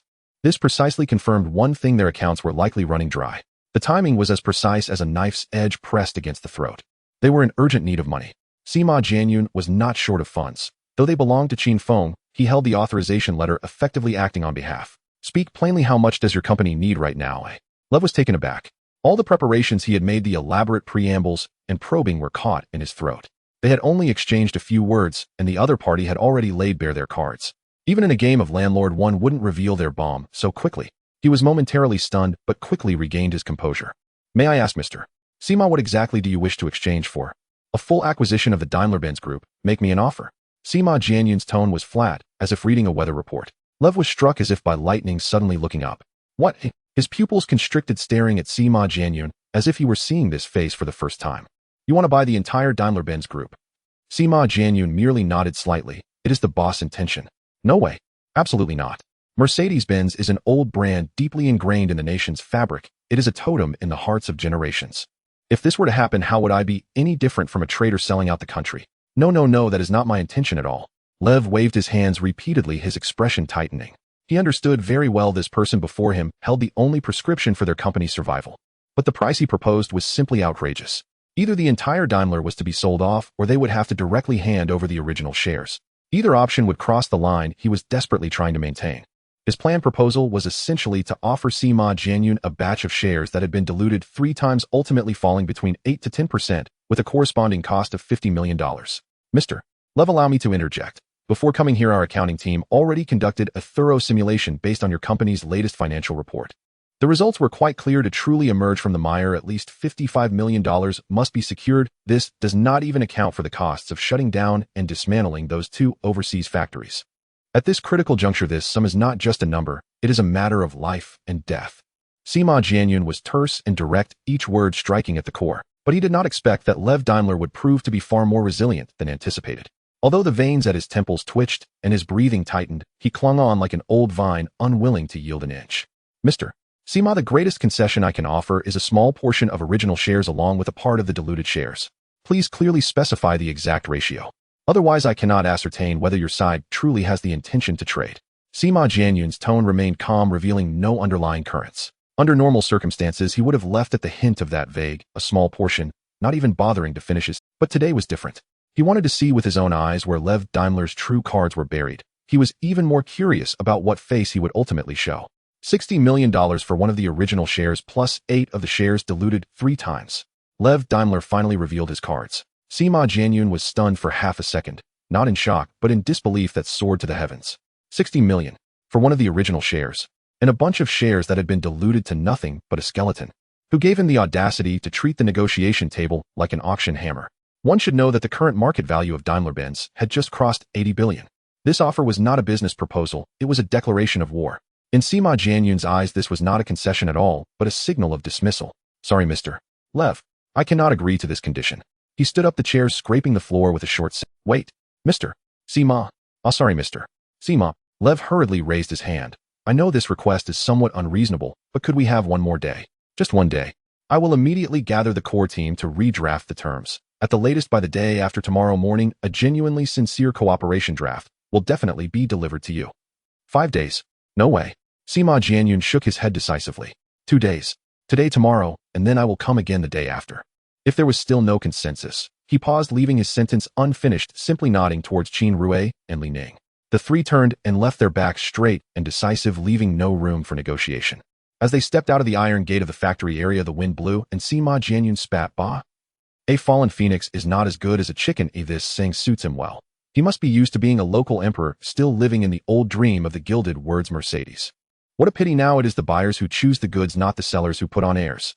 Whoever holds the real gold and silver gets to call the shots. What price Mercedes-Benz offers is not for him to decide. Sima Jianyun slammed the car door, his tone still filled with anger. Mr. Sima, where shall we go next? Back to the hotel. Not going back. What time is it now? Directly to Bavaria Engine Manufacturing Co. Ltd. His tone was calm, yet carried an undeniable force. The eyes of Mercedes are too narrow. Let's turn around and check out BMW. All right. The BMW factory was actually not far away, just over 100 kilometers, a matter of pressing the gas pedal. It would take just over an hour. Here the highway had no speed limits, as long as your car was stable and your courage great, you could soar wherever you wanted without anyone stopping you. Qin Rue loved to step on the gas, and coincidentally this Rolls-Royce had a sturdy chassis and a powerful engine, but once the thrust kicked and the speed shot up rapidly. Upon arriving at the entrance of Bavaria Engine Manufacturing Co. Ltd., the three got out of the car. The scene before them was instantly different. Many workshops had already stopped working, but in the several lit factory buildings the sounds of machinery buzzed, and the workers were all engrossed in their tasks, not looking around or dawdling. Each person was focused on their duties, their hands and feet continuously moving. The entire factory exuded a tense spirit. Sima Jianyun looked around and smiled slightly. Do you see? Both are top luxury cars, but the spirit of these two factories is not even on the same level. Let's go meet their person in charge to see what kind of temperament and approach they have. As the three walked towards the office building, it was nearly 5:30 in the afternoon. Logically, they should have finished work by now. Yet the entire building was brightly lit. The designers were still battling through piles of blueprints, pondering how to make the new car smaller and more fuel efficient. The management had not left either, with Gibbs Auto sitting in the office frowning at a stack of reports. How to increase revenue, how to cut costs, how to get the cars piled up in the warehouse moving. Currently, sales were stagnant across the board. Even the long-time partnered 4S stores were closing one after another. The warehouse was filled with thousands of brand new cars gathering dust that was almost turning into a shell. At this moment, Japanese cars were killing it in the market, cheap, fuel efficient, and durable. The common people were rushing to buy them. The good times for BMW had indeed come to an abrupt halt. Gibbs Auto's temples were graying, and the dark circles under his eyes could not hide his exhaustion. He had tried countless methods, all in vain. To speak a truth, it's hard to make a meal without rice. With no money coming in and no orders in sight, even the best team could only stare blankly. Alas, it seems I might have to use the inventory cars to take a loan from the bank. His name is Gibbs Auto, a direct descendant of the founder of BMW, Geeston Auto. In terms of creativity, he could not compare to his father, but in terms of stability in managing the business, few could match him. No matter how strong the external winds and waves were, he never engaged in reckless activities, but rather focused on solid research and development, promoting updates and upgrades. It was precisely because of this diligence that the entire factory trusted him, followed him, and was willing to endure hardships alongside him. Even when the global financial crisis struck, no one left, nor did anyone complain about their fate. Just as Sima Jianyun stood at the entrance, Gibbs Auto finally lifted his head. Sorry to disturb you, esteemed Mr. Gibbs Auto. Sima Jianyun smiled and nodded in greeting. Hello, may I ask if you are? My name is Sima Jianyun from Shanjiang. My boss is Qin Feng, the actual controller of Standard Chartered Bank and Boston's First National Bank, as well as the founder of Qin Empire Electronics Technology Company and Qin Empire Entertainment Company. Qin Feng. Gibbs Auto had heard this name before. He was indeed a cover feature of Time magazine and the youngest billionaire in the history of Shanjiang. This person's ability to amass wealth was far more astonishing than ordinary estimates. When he stumbled upon that issue of the magazine, he couldn't help but look at it several more times, silently comparing himself to the other he found. This young man, named Qin Feng, was indeed hundreds of times stronger than him. The name was thus engraved in his mind. Yet he never expected that so soon the two would truly be sitting together. Fate indeed is difficult to predict. Qin Feng. Mr. Qin. Of course I know him. Gibbs Auto smiled as he opened the drawer and took out that issue of Time magazine, with Qin Feng himself on the cover. To be honest, the Qin Feng in the magazine looked even more charismatic than in reality. No wonder. When taking a cover photo, it must be meticulously edited, lit, and made up. Yes, our boss does look impressive on camera. Sima Jianyun nodded with a smile. Gibbs Auto personally stood up to brew hot tea for the three, not serving coffee. I know that you Easterners drink tea more than coffee. Coincidentally, a friend from overseas sent me a lot of tea leaves recently, and I finally got to use them today. His tone was relaxed, laced with a hint of self-deprecation and sincerity. As soon as he said this, the atmosphere warmed up significantly. Sima Jianyun lifted his teacup, gently blowing on it before taking a small sip, smiling. It's been a long time since I last had a cup of hot tea, thank you very much. He took another sip, his eyes brightening. By Luo Chan. Good tea, truly good tea. Gibbs Auto's smile deepened. Indeed it is by Luo Chan. Properly roasted, the tea soup was fragrant and rich. Ooh, I also love this flavor. After exchanging pleasantries, the topic naturally shifted to the main issue. Gibbs, this financial crisis has affected your factory quite a bit, hasn't it? Gibbs Otto sighed deeply. What can be done? The whole world is collapsing. I can only say I was born at the wrong time stumbling upon this mess. However, in my view, this situation may not be entirely bad. It needs to be looked at from both sides. Sima Jianyun's tone was calm. The current predicament is both a hurdle and a door. Your company has been following the traditional path of car manufacturing for many years. The engines are indeed powerful, but the fuel consumption is also quite high. The market positioning has always been stable in the mid to high end.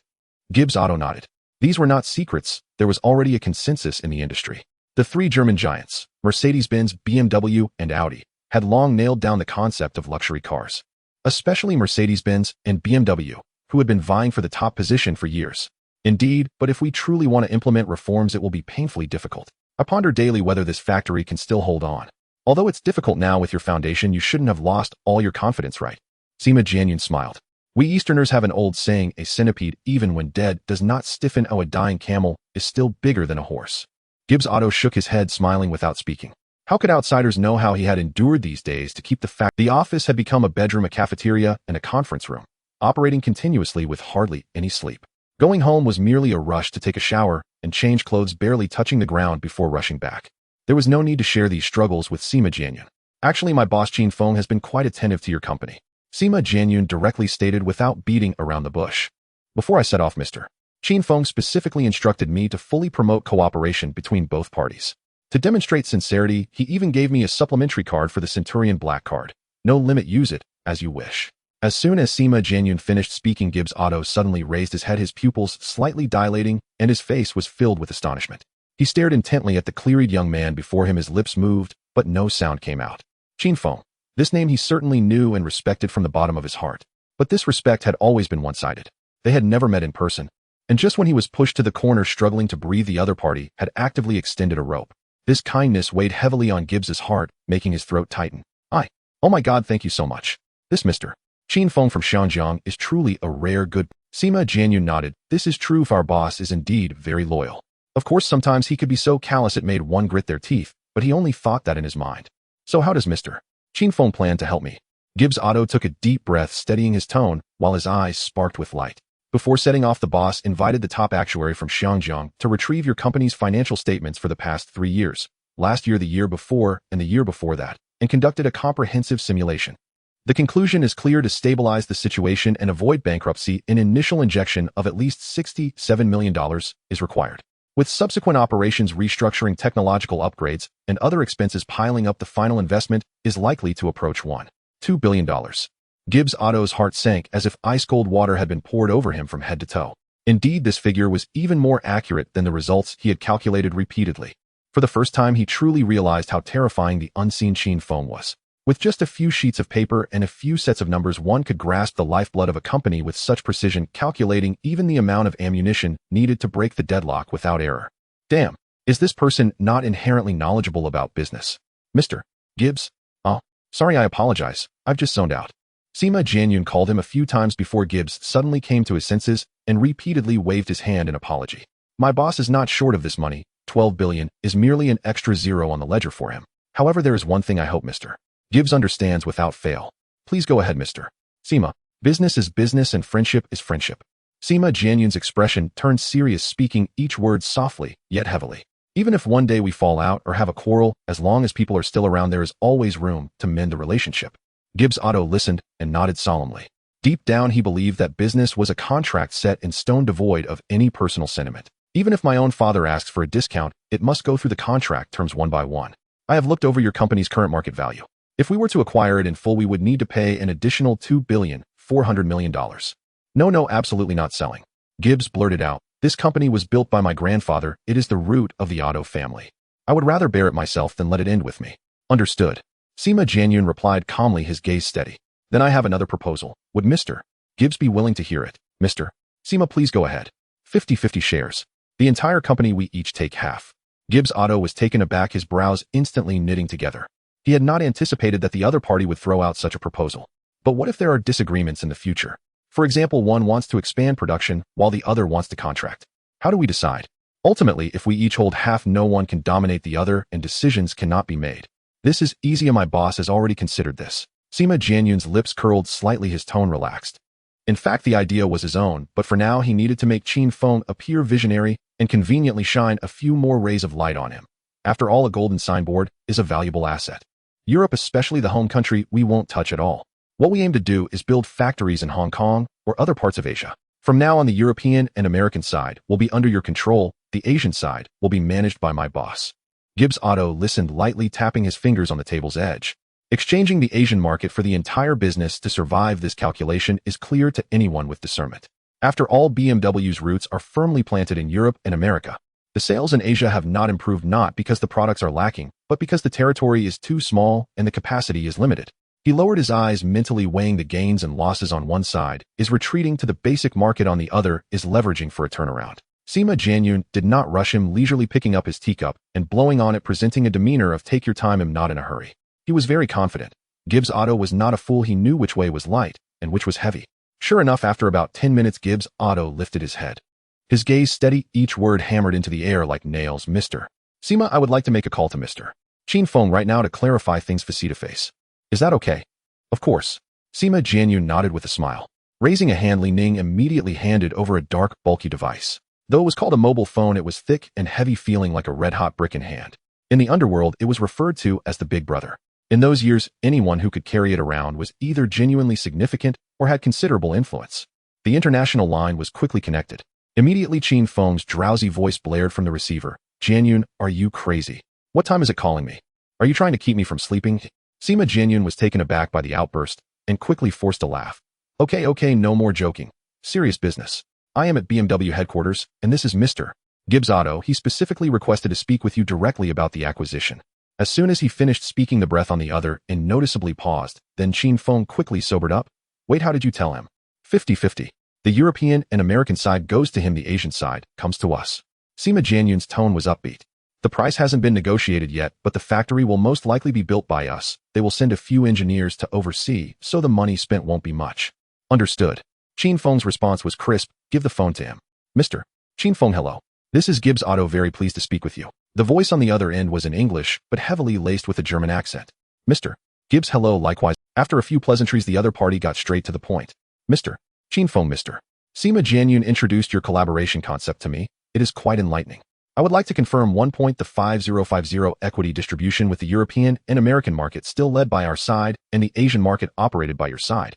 This understanding correct? Exactly. This is my preliminary proposal. If you agree, both sides will benefit from it. I understand you have been deeply involved in the European and American markets for many years, and your main models are all laid out there. This path is solid and worth pursuing. As for Asia, islands, Korea, Malaysia, the territory is small and the market ceiling is set. Even if we let go, the actual loss is limited. Instead, introducing a truly reliable partner at this moment can help stabilize your 640 company during this Great Depression and maintain your foundation. Qin Feng's voice came through the line, steady and clear without a hint of hesitation. In my view, this matter is not only harmless to you, but is also a rare opportunity. At least I have pondered over it and truly cannot see any downside. Qin Feng deliberately avoided the term mainland market. At that time, the mainland was brimming with potential, but BMW's real entry would not happen until April 1994, when it set up a representative office in the capital, marking its first step. 1994. That was nearly 20 years later. No matter how visionary Gibbs was, he would never lay out his chess pieces so far into the future. Upon hearing these words, Gibbs' eyes clearly brightened. It certainly sounds tempting, but getting through this immediate hurdle is no small feat. I plan to exchange investment for equity, Mr. Gibbs.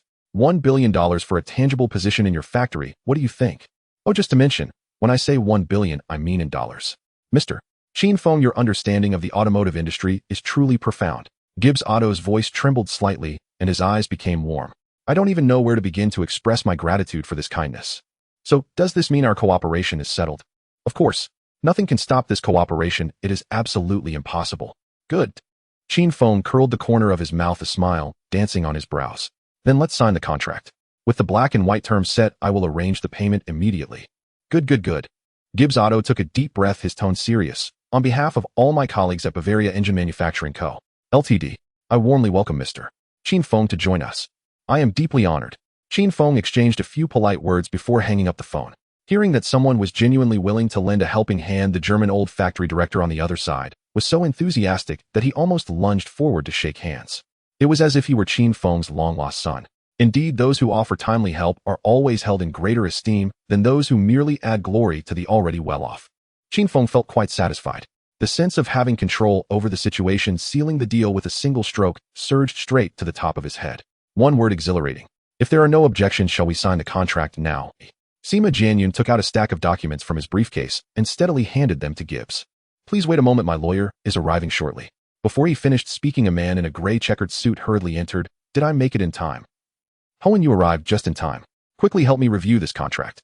The man called Hohen rushed to the sofa, grabbed the contract, and began reading it line by line, occasionally making notes with his pen on the margins. About 30 minutes later, he closed the document, let out a long breath, and nodded vigorously at Gibbs. Old buddy, congratulations. The terms are fair without any hidden traps. Every word stands up to scrutiny. That's great. Gibbs' face instantly broke into a smile as he signed his name with flourish and stamped the official seal. Then it was Sima Jianyun's turn to sign. The contract was made in 2 copies, each party holding one. Mr. Gibbs, Heir raced to a successful collaboration. To a successful collaboration.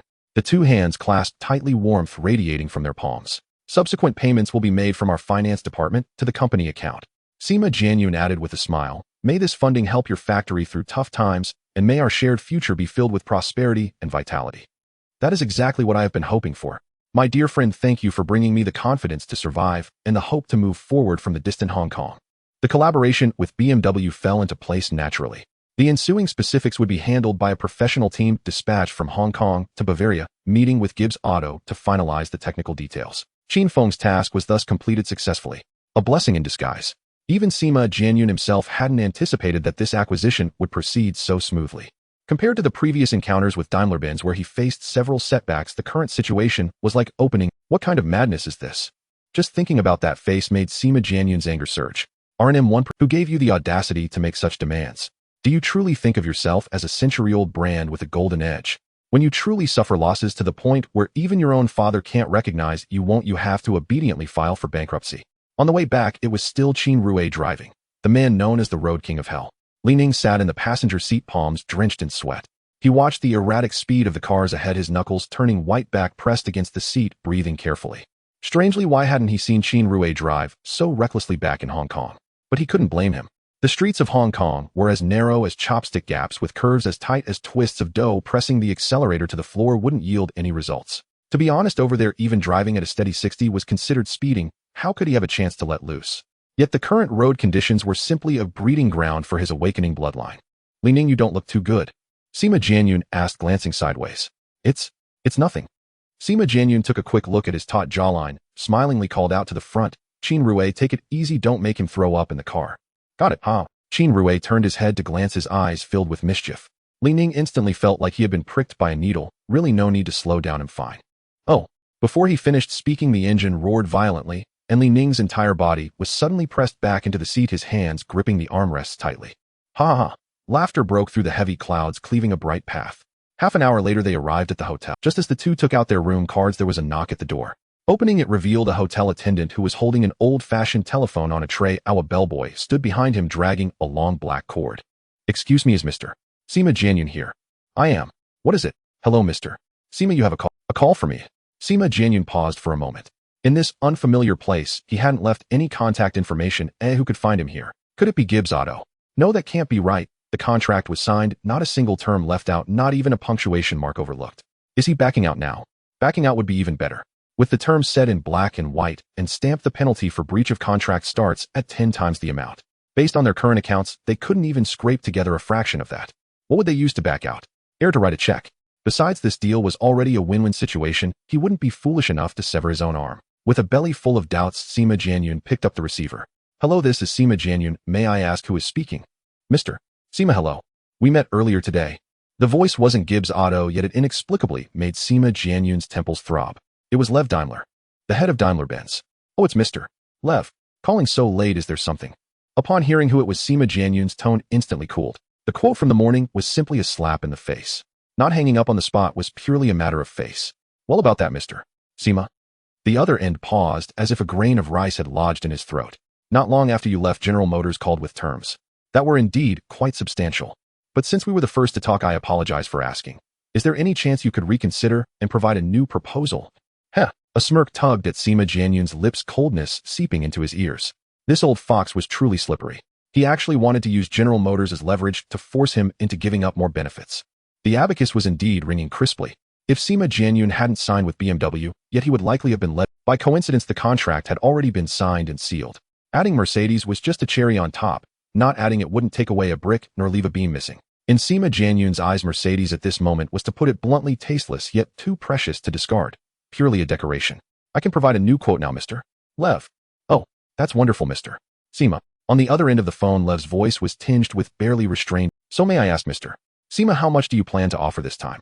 The terms remain unchanged. Still 1% of shares, but diluted. I can offer you a little more. Oh, really? You are quite generous. Sima Jianyun's tone was light, each word laced with barbs. Very well, Mr. Sima, please name your price. Listen carefully, Mr. Carl Daimler. My latest offer is 1 cent. Silence crashed down on Carl's end of the line.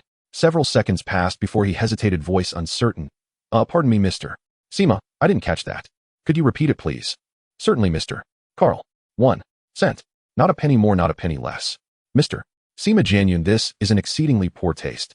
I came here in earnest to discuss partnership, and I expect the same sincerity from you. Is that acceptable? I'm afraid not, Mr. Carl. Your terms are unacceptable to me. Our cooperation ends here. Sima Jianyun's tone was glacial, unyielding, absolute. Since General Motors has already approached you directly, feel free to bypass me entirely and negotiate with them instead.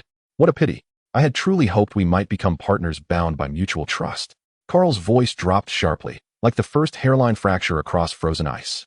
It seems that won't be necessary. No, it won't. Mr. Sima Jianyun, you may have misheard me. I said unnecessary in the sense that you need not return to Hong Kong. A naked threat hung in his words, but Sima Jianyun merely let out a low, mirthless chuckle. Oh, so this is your welcome gift. A welcome gift. Precisely. Let me be blunt. I've dispatched a squad of scar-faced enforcers already en route. Want to leave Hong Kong alive. Then sign this accursed agreement, right now. You've made one critical error, Carl Daimler. Sima Jianyun's voice dropped like a blade drawn from its sheath, cold, lethal, razor-edged. Myself, and those who stand behind me, have never accepted intimidation. 10 minutes. Fine. 20 minutes from now, I expect you kneeling before me, begging for your life. The line went dead before the final syllable left his lips. He casually withdrew $20 US from his pocket and dropped them onto the tray. For your trouble.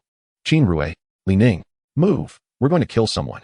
He turned, only to find Qin Rue's eyes blazing with murderous intent, his pistol already drawn, muzzle locked unerringly onto Sima Jianyun's forehead, finger tightening on the trigger. In that same instant, Li Ning moved without a sound. His wrist flicked, and a throwing knife sliced through the air, aimed straight at Sima Jianyun's throat.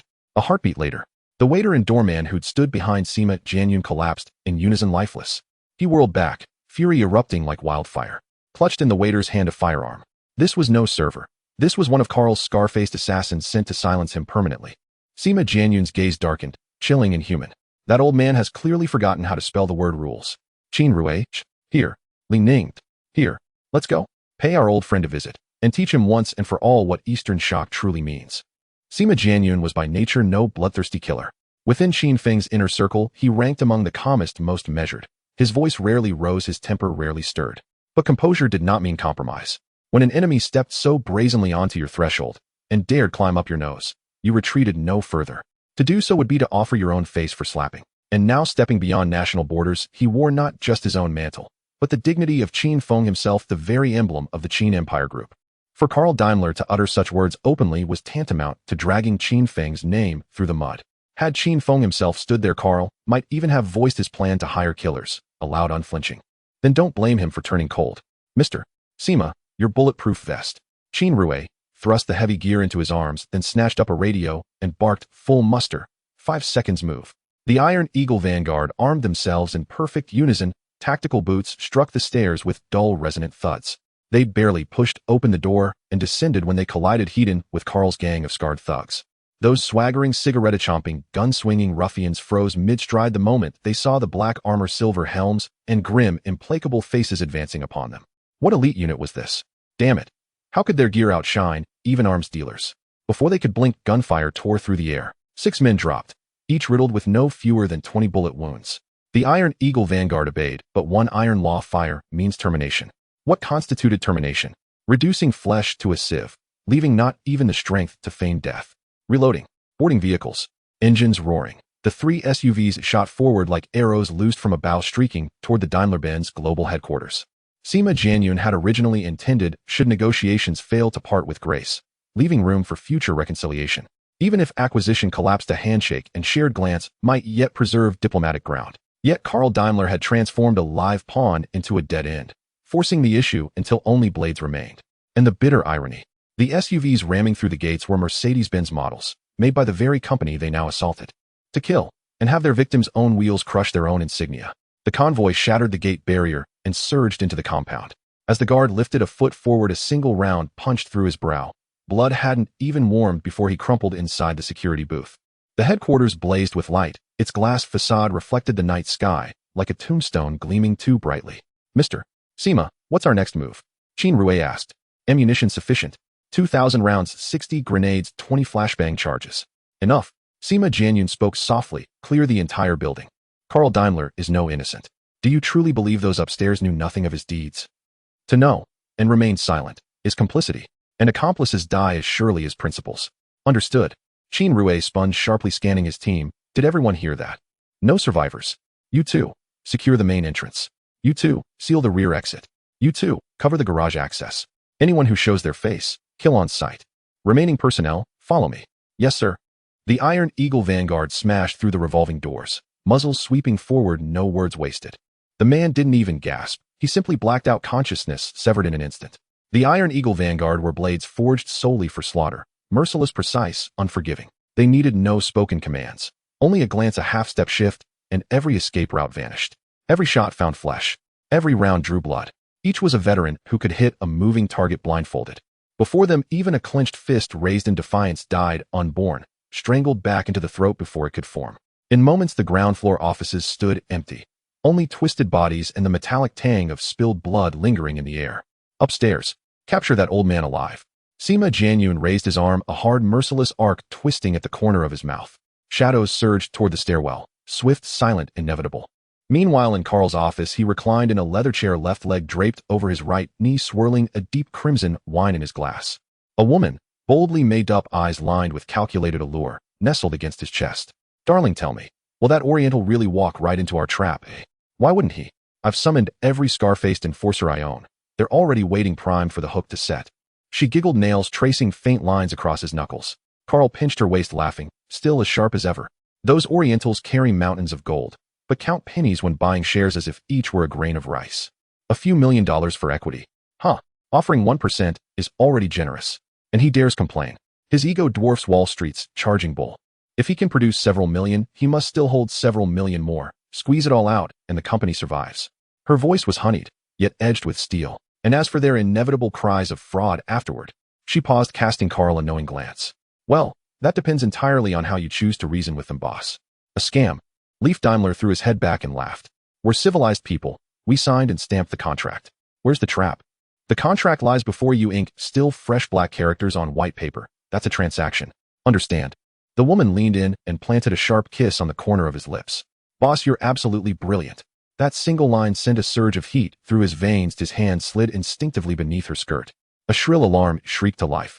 Leif frowned and slammed his palm onto the control panel. The siren cut off instantly. Snatching up the walkie-talkie, he snapped, "What now? Boss, someone's broken in. Broken in. Throw them out. Do I pay you to sit around and eat?" He snapped the walkie-talkie shut and tossed it carelessly onto the desk. There were far more pressing matters at hand. Security guards. Let them sort it out themselves. He'd poured millions into this department each year precisely to avoid such headaches. Alas, the blade above the character for lust never pauses to ask whether one has heard the wind. Had he bothered to listen, just once, to the security chief's urgent report, he would not now be sitting in his executive chair waiting for his entire chessboard to be overturned. The security chief stood frozen before the bank of surveillance monitors, his face ashen. The boss had personally severed communications. Right now, he was probably already entwined with his secretary on the sofa. He spat a curse, his atoms apple jerking sharply. "Chief, do we charge in?" A guard beside him gripped his shotgun so tightly his knuckles turned bone white. "Charge." The security chief slanted a glance at him, cold, piercing like an ice-tipped awl. "If you're determined to charge, go now." They're clad head-to-toe in full tactical gear, body armor neater than a tailored suit.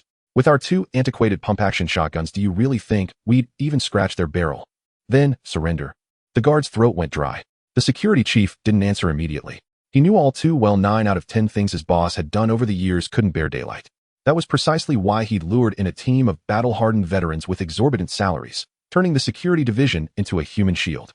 Yet even the stoutest shield crumbles under relentless chiseling. Wipe away filth long enough and sooner or later a stain will seep deep into the marrow, like today. He was no ordinary man. A former Navy SEL discharged due to an old ankle injury, he'd been praised by his instructor. Eyes like a wolf, hands that never miss.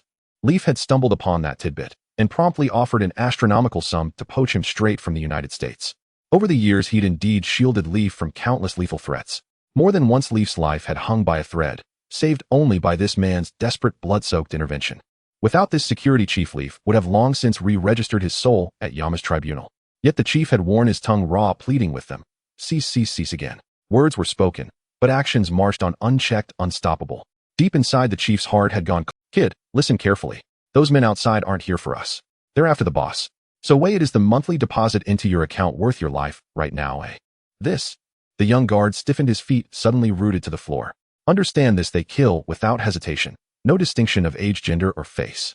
One stroke of the blade leaves no survivor. The security chief lowered his voice further, yet it grew heavier, denser. 2 paths lie before you: stay and die with him, or follow me and perhaps draw one more breath. Before the last syllable faded, he snatched up the shotgun, slammed its butt against the ceiling tile, and blasted it open with a deafening boom, then vaulted upward into the crawl space. The young guard gritted his teeth and followed. Their objective was clear: ventilation ducts.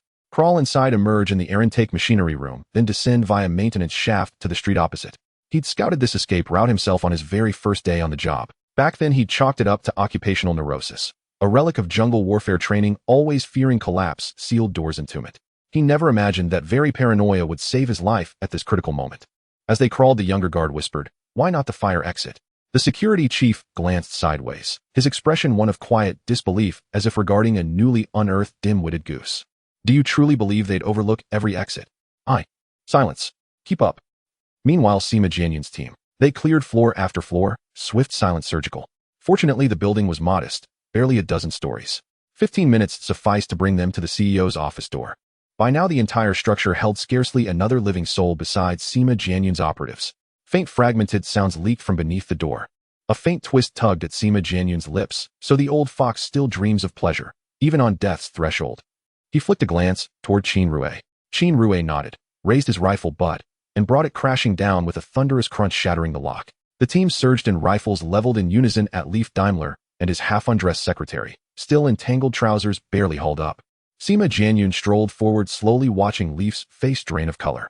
His smile did not stir flesh or muscle. "Mr. Daimler, long time no see. You." Leif's throat constricted, his lips trembled violently. He couldn't force out a single coherent. The room bristled with black muzzles. His hired enforcer, the scarred demon, was surely reduced to nothing. "What do you want?" "Equity. Done. I'll sign it now." His voice quavered, sweat glistened across his brow. 1% before. That was my oversight. Fine, 5% of the original shares. Is that acceptable? Sima Jianyun's brow furrowed slightly. "Mr. Leif Daimler, you still haven't grasped one essential truth." His voice was carved from glacial ice. "Since I've come here with armed men, how much equity you offer no longer matters." He snapped his fingers. Li Ning's hand darted into his jacket, steel flashed, and a throwing knife sliced the air. Thud, a muffled impact. The blade struck with lethal precision, severing Leif Daimler's manhood clean away. A burst of crimson erupted, blindingly vivid. "Ah!" Leif collapsed to his knees, slamming hard onto the floor, his body convulsing uncontrollably. "It wasn't me. I swear, it wasn't me. I never touched that document."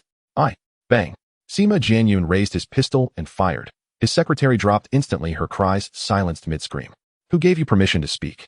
You're grating on my nerves." One moment, a trembling supplicant. Next, a shattered skull sprawled lifeless in a widening pool of blood. Leif Daimler's pupils contracted to pinpricks, cold sweat soaked through his shirt. Death wasn't myth. It was the razor wind grazing his neck. He froze, nailed upright like a timber driven into floorboards. His breath caught, lodged deep in his throat. Even the searing agony in his left ribs vanished, numbed into oblivion. "Mr. Daimler, you erred catastrophically." Sima Jianyun stood before him, his shadow swallowing Leif's entire face. His voice colder than the fissure of an ice river. Leif's lips trembled violently, his teeth chattered audibly, yet no whole sentence emerged. "Farewell, Mr. Leif Daimler. This life ends here. Next time you reincarnate, remember to bring your brain along." Before the final words settled, the trigger clicked. Bang! A bullet punched through his chest. Blood mist sprayed, blooming darkly across the desk surface. He tilted his head back, gaze vacant and fixed on the ceiling, consciousness sinking, inch by chilling inch. Sima Jianyun exhaled slowly, then blew gently across the smoking barrel. "Let's go." 2 words, and he was already turning. They strode out unhurried, their boots tracking crimson across the threshold. Just before climbing into the car, Sima Jianyun recalled Tokyo's two devastating explosions, the ones that leveled entire buildings, and turned to Qin Rue. Staged this scene exactly as they did in Japan. Sir Sima, you mean, level the whole building? Qin Rue's eyes lit up, crackling with eager anticipation. Sima Jianyun inclined his head, a faint knowing smile. Qin Rue immediately gestured to a man behind him. This is our Iron Eagle Vanguard's wildest demolition expert, Songshang and Xiaopu's twin towers. He sent them both to oblivion.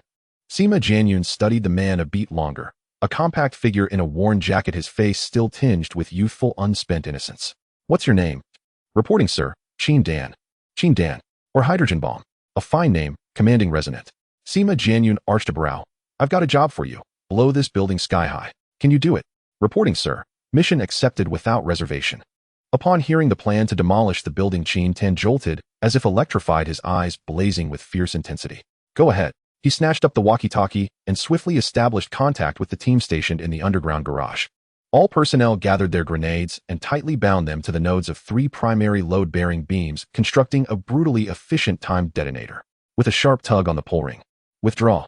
Dozens of figures sprinted toward the SUVs, their shoes screeching against the pavement. Report. 60 seconds to detonation. Board the vehicles, now. The moment Sima Jianyun finished speaking, engines roared to life. 3 vehicles surged forward, vanishing into the dust-choked distance. As the last one disappeared beyond the gates of the Daimler-Benz Automotive Company headquarters. Boom. A deafening blast ripped through the air. 2/3 of the structural beams shattered instantly. The building, stripped of support, began tilting silently, slowly, heavily, like a colossal beast whose spine had snapped, leaning inexorably into the void. 10 minutes later, it collapsed to its knees with a thunderous crash. They returned to the hotel 20 minutes afterward. En route, police cars streamed past them one after another. All blared their sirens, redan blue lights spinning wildly as they raced in the opposite direction. Close behind came fire engines, ambulances, and even engineering rescue vehicles. Judging by this commotion, tomorrow's front page is guaranteed to explode. Qin Rue rubbed his hands together with a grin. Sima Jianyun merely replied, cool and understated. Let us hope so. The following morning, headlines across major newspapers blazed with the same stark headline. Collapse of Daimler-Benz Automotive Company headquarters. Reports confirmed it was a meticulously orchestrated act. Every employee working inside the headquarters that day perished without exception. What Sima Jianyun did not know was that scarcely had the news broken, a notoriously volatile figure from an active conflict zone in the Middle East seized the moment to issue a public statement. Bearded and unflinching before the camera, he claimed full responsibility for the bombing, stating unequivocally that its purpose was to warn the United States withdraw all military forces from the Middle East immediately. Failure to comply, he warned, would see the next explosion strike American soil itself. The announcement swept across global media within hours. Sima Jianyun, sipping coffee while scanning the morning paper, spotted the story at a glance.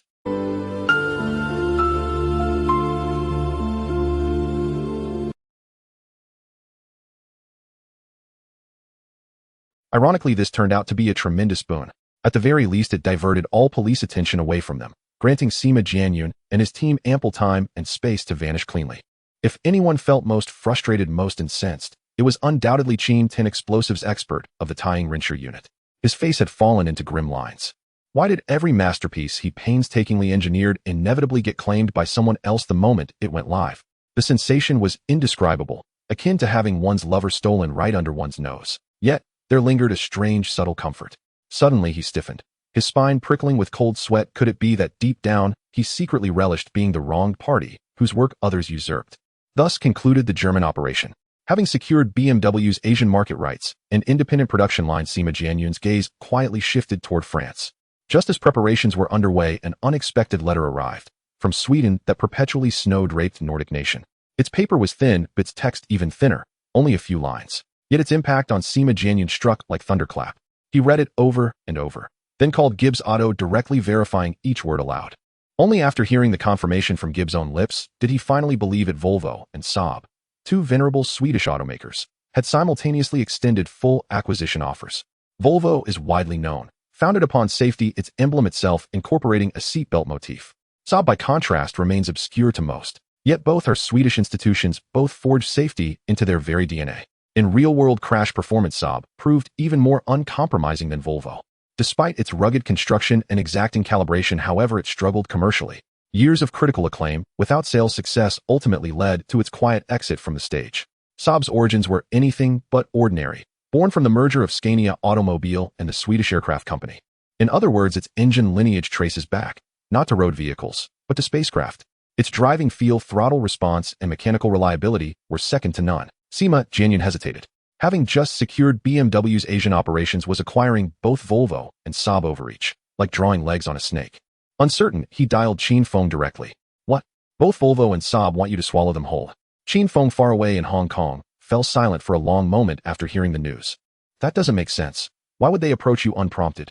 Because the BMW matter has been resolved.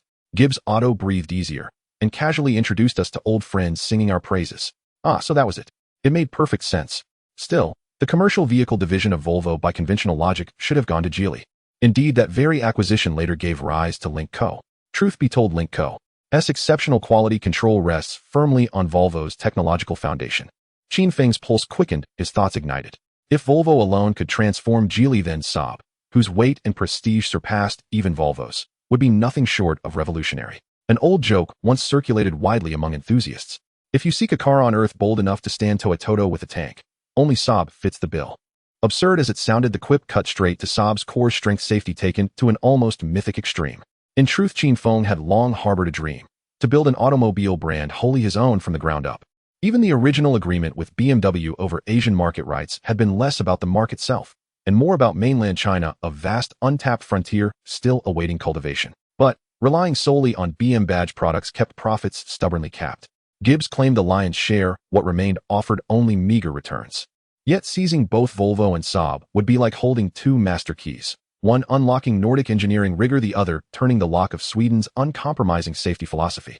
To synthesize them, to fuse their legacies into something new, would finally make building his own cars not a fantasy, but destiny. Decision crystallized. Qin Feng's voice rang clear and decisive. We must acquire both brands. Remember this. No matter who tries to interfere, hold firm. Money is never the barrier, opportunity is. Understood, boss. With that directive, Sima Jianyun's path locked into focus. His itinerary was rewritten on the spot. Postpone France. Fly directly to Sweden, straight to the ancestral homes of Volvo and Saab. Sweden, one of the 5 Nordic nations, occupies the Scandinavian peninsula with Stockholm as its capital. Though its global renown remains modest, the world recalls it chiefly through one phrase steeped in psychological darkness: Stockholm Syndrome. Its reputation is hardly flattering. Yet no one can deny that this seemingly austere nation has given the world transformative inventions: high-voltage direct current transmission ball bearings, Bluetooth rear-facing child seats, the 3-point seatbelt, intelligent cycling helmets. All born here. HSS, damn. Not even birds dare circle overhead. How can it possibly be this bitterly cold? Sima Jianyun shuddered violently, tucking his neck deep into his collar as he dashed into the waiting car. He wasn't alone. Qin Rue, Li Ning, and the others also recoiled from the piercing wind, nearly burying their heads into their shoulders. The group piled into 4 or 5 taxis, arriving en masse at the hotel entrance. After checking in and hauling their luggage upstairs, they finally exhaled, grounded at last. Warmth flooded the room, wrapping around them like a thick velvety blanket. Sima Jianyun sank deep into the sofa, releasing a long, slow breath. I'm alive again. Hot pot. Can we find hot pot anywhere? At Li Ning's words, Qin Feng shot upright, scanning the room eagerly. Their time in Germany had been gastronomically stifling. If Britain was a culinary vacuum, Germany was a relentless loop of beer and bratwurst. Whether a dish is palatable, no one ponders it. All that matters is today's draft beer strong enough? Does its malt aroma strike with bold, unyielding intensity? Nothing more. Sweden, by contrast, an absolute antithesis. Its staples are merely 2 bread and potatoes. Especially beloved is rye bread, dense, sour, heavy, as if biting into a brick. Even more astonishing are the Swedes' dining customs. What to eat each day is immutable. Menus are scheduled with the precision of a railway timetable. Altering even a single dish amounts to sacrilege against ancestral tradition. Their rigidity is staggering, echoing Germany's famed exactitude. If Germany embodies beer alone suffices, then Sweden stands as the quintessence, the very archetype. Have you heard of surströmming? Sweden's national delicacy. Ranked first on the globe's list of most pungent foods, unchallenged, perennially supreme. To Swedes, its odor resembles a biochemical assault. Sima Jianyun slumped on the sofa, eyes half-flitted, voice muffled. Don't even mention it. No hot pot, but we've got an entire shelf stacked with surströmming. Fancy a can. Surströmming. What on earth? Li Ning stared blankly, his gaze pure and guileless, as though freshly emerged from an ivory tower. Clearly he had yet to taste society's rich, complex broth. This is the crown jewel served at Swedish festivals and feasts. Seeing Li Ning's bewildered expression, Sima Jianyun's eyes lit up, and a knowing smile bloomed across his face. First prepare thin pancakes, butter, onions, tomatoes, and potatoes. Only then does the star arrive, the can itself. So many accompaniments. Li Ning pricked up his ears. An old saying holds the richer the ingredients, the truer the flavor. True at home, but transplanted to Stockholm it twists entirely askew. And pair it all with a glass of locally distilled aquavit. That completes the ritual. Li Ning's palms tingled with anticipation. I'll go buy some right now. Let's feast tonight. You two play on, I'll observe. Sima Jianyun waved dismissively, smiling openly. Oh, and my place values tidiness. Don't open the can here. Take it back to your room. Li Ning and Qin Rue exchanged a glance, sparks dancing in both their eyes. With outsiders present, decorum demanded restraint, but behind closed doors, who cared for poise? We're off. That evening Sima Jianyun locked his door and listened intently to the commotion next door. It wasn't long before it began. First a sharp, startled yelp like a cat stepped on its tail, then the door slammed open, followed by rapid, thudding footsteps racing down the corridor. Li Ning, have you lost your mind? You actually dared put that in your mouth? Ugh, don't remind me. How was I to know it reeked enough to lift the roof off? The cries ricocheted through the hallway, muffled, resonant, thick with panic. Sima Jianyun leaned back in his chair, lips slowly curving upward, his expression that of a seasoned father watching two children finally shape lopsided gourds from mud. Let them revel. Let them revel fully. Tonight would surely keep them occupied. The next morning Sima Jianyun dressed, as usual, and descended for breakfast. Sated and refreshed, he ordered a freshly ground cup of coffee, sank deep into the sofa, and unfolded his newspaper with unhurried grace. Swedish newspapers' interior decor and cuisine alike exude a cool, restrained elegance. Unassuming, unobtrusive, even the ink scent crisp and clean. That air of dignified distance is unmatched elsewhere. Global headlines appear, but yield precedence to the front page, a poem, a reflective essay, a few lines of lyrical prose. It suited perfectly. After reading only 2 lines, he paused abruptly, brows furrowing as his gaze swept the room, then fixed unerringly on its source, Li Ning and Qin Rue.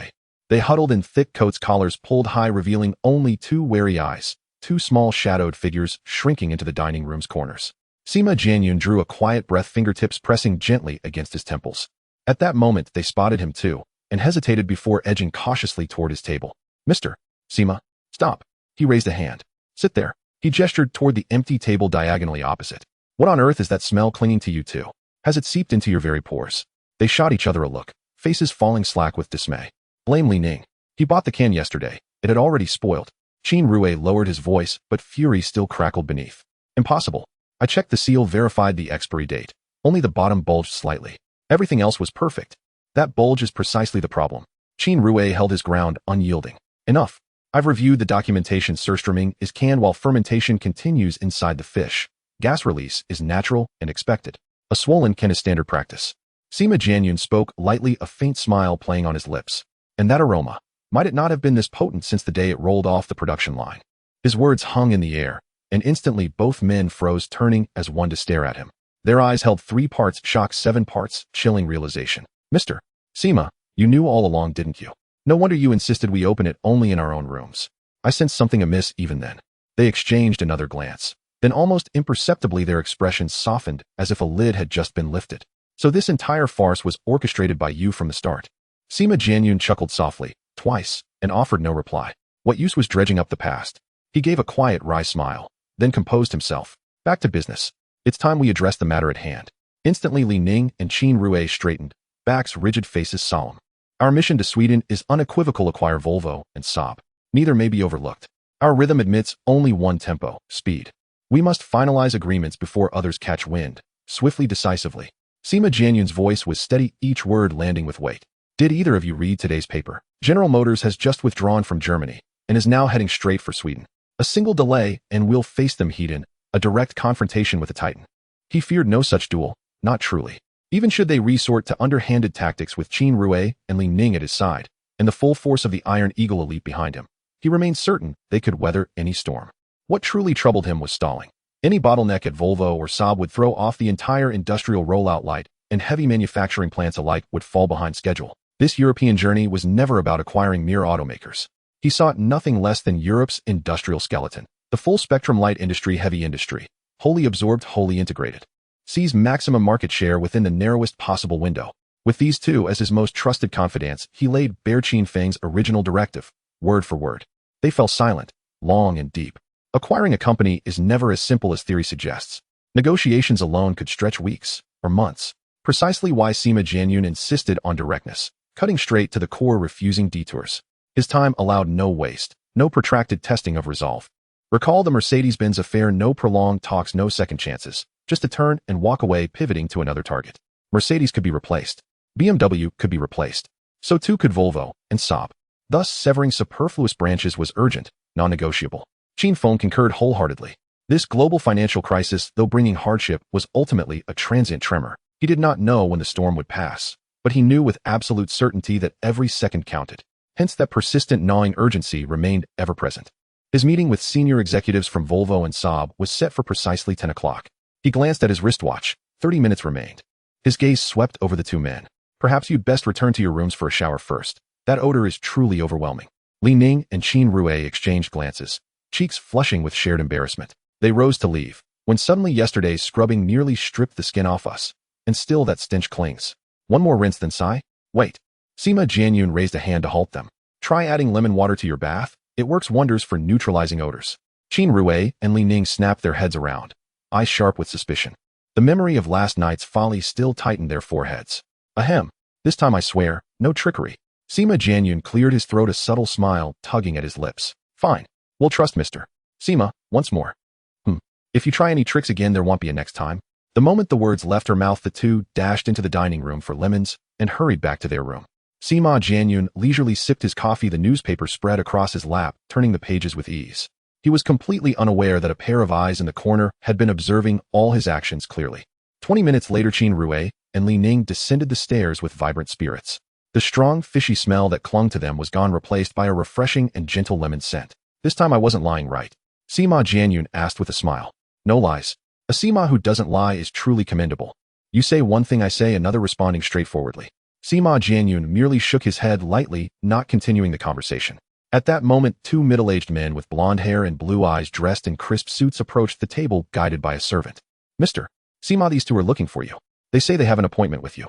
Yes, that's right. Thank you. He took out $5 from his pocket, placed it in the servant's tray, and nodded to the other party. The servant was taken aback. Did he really get a tip for just leading the way? He hurriedly thanked and retreated. Please have a seat.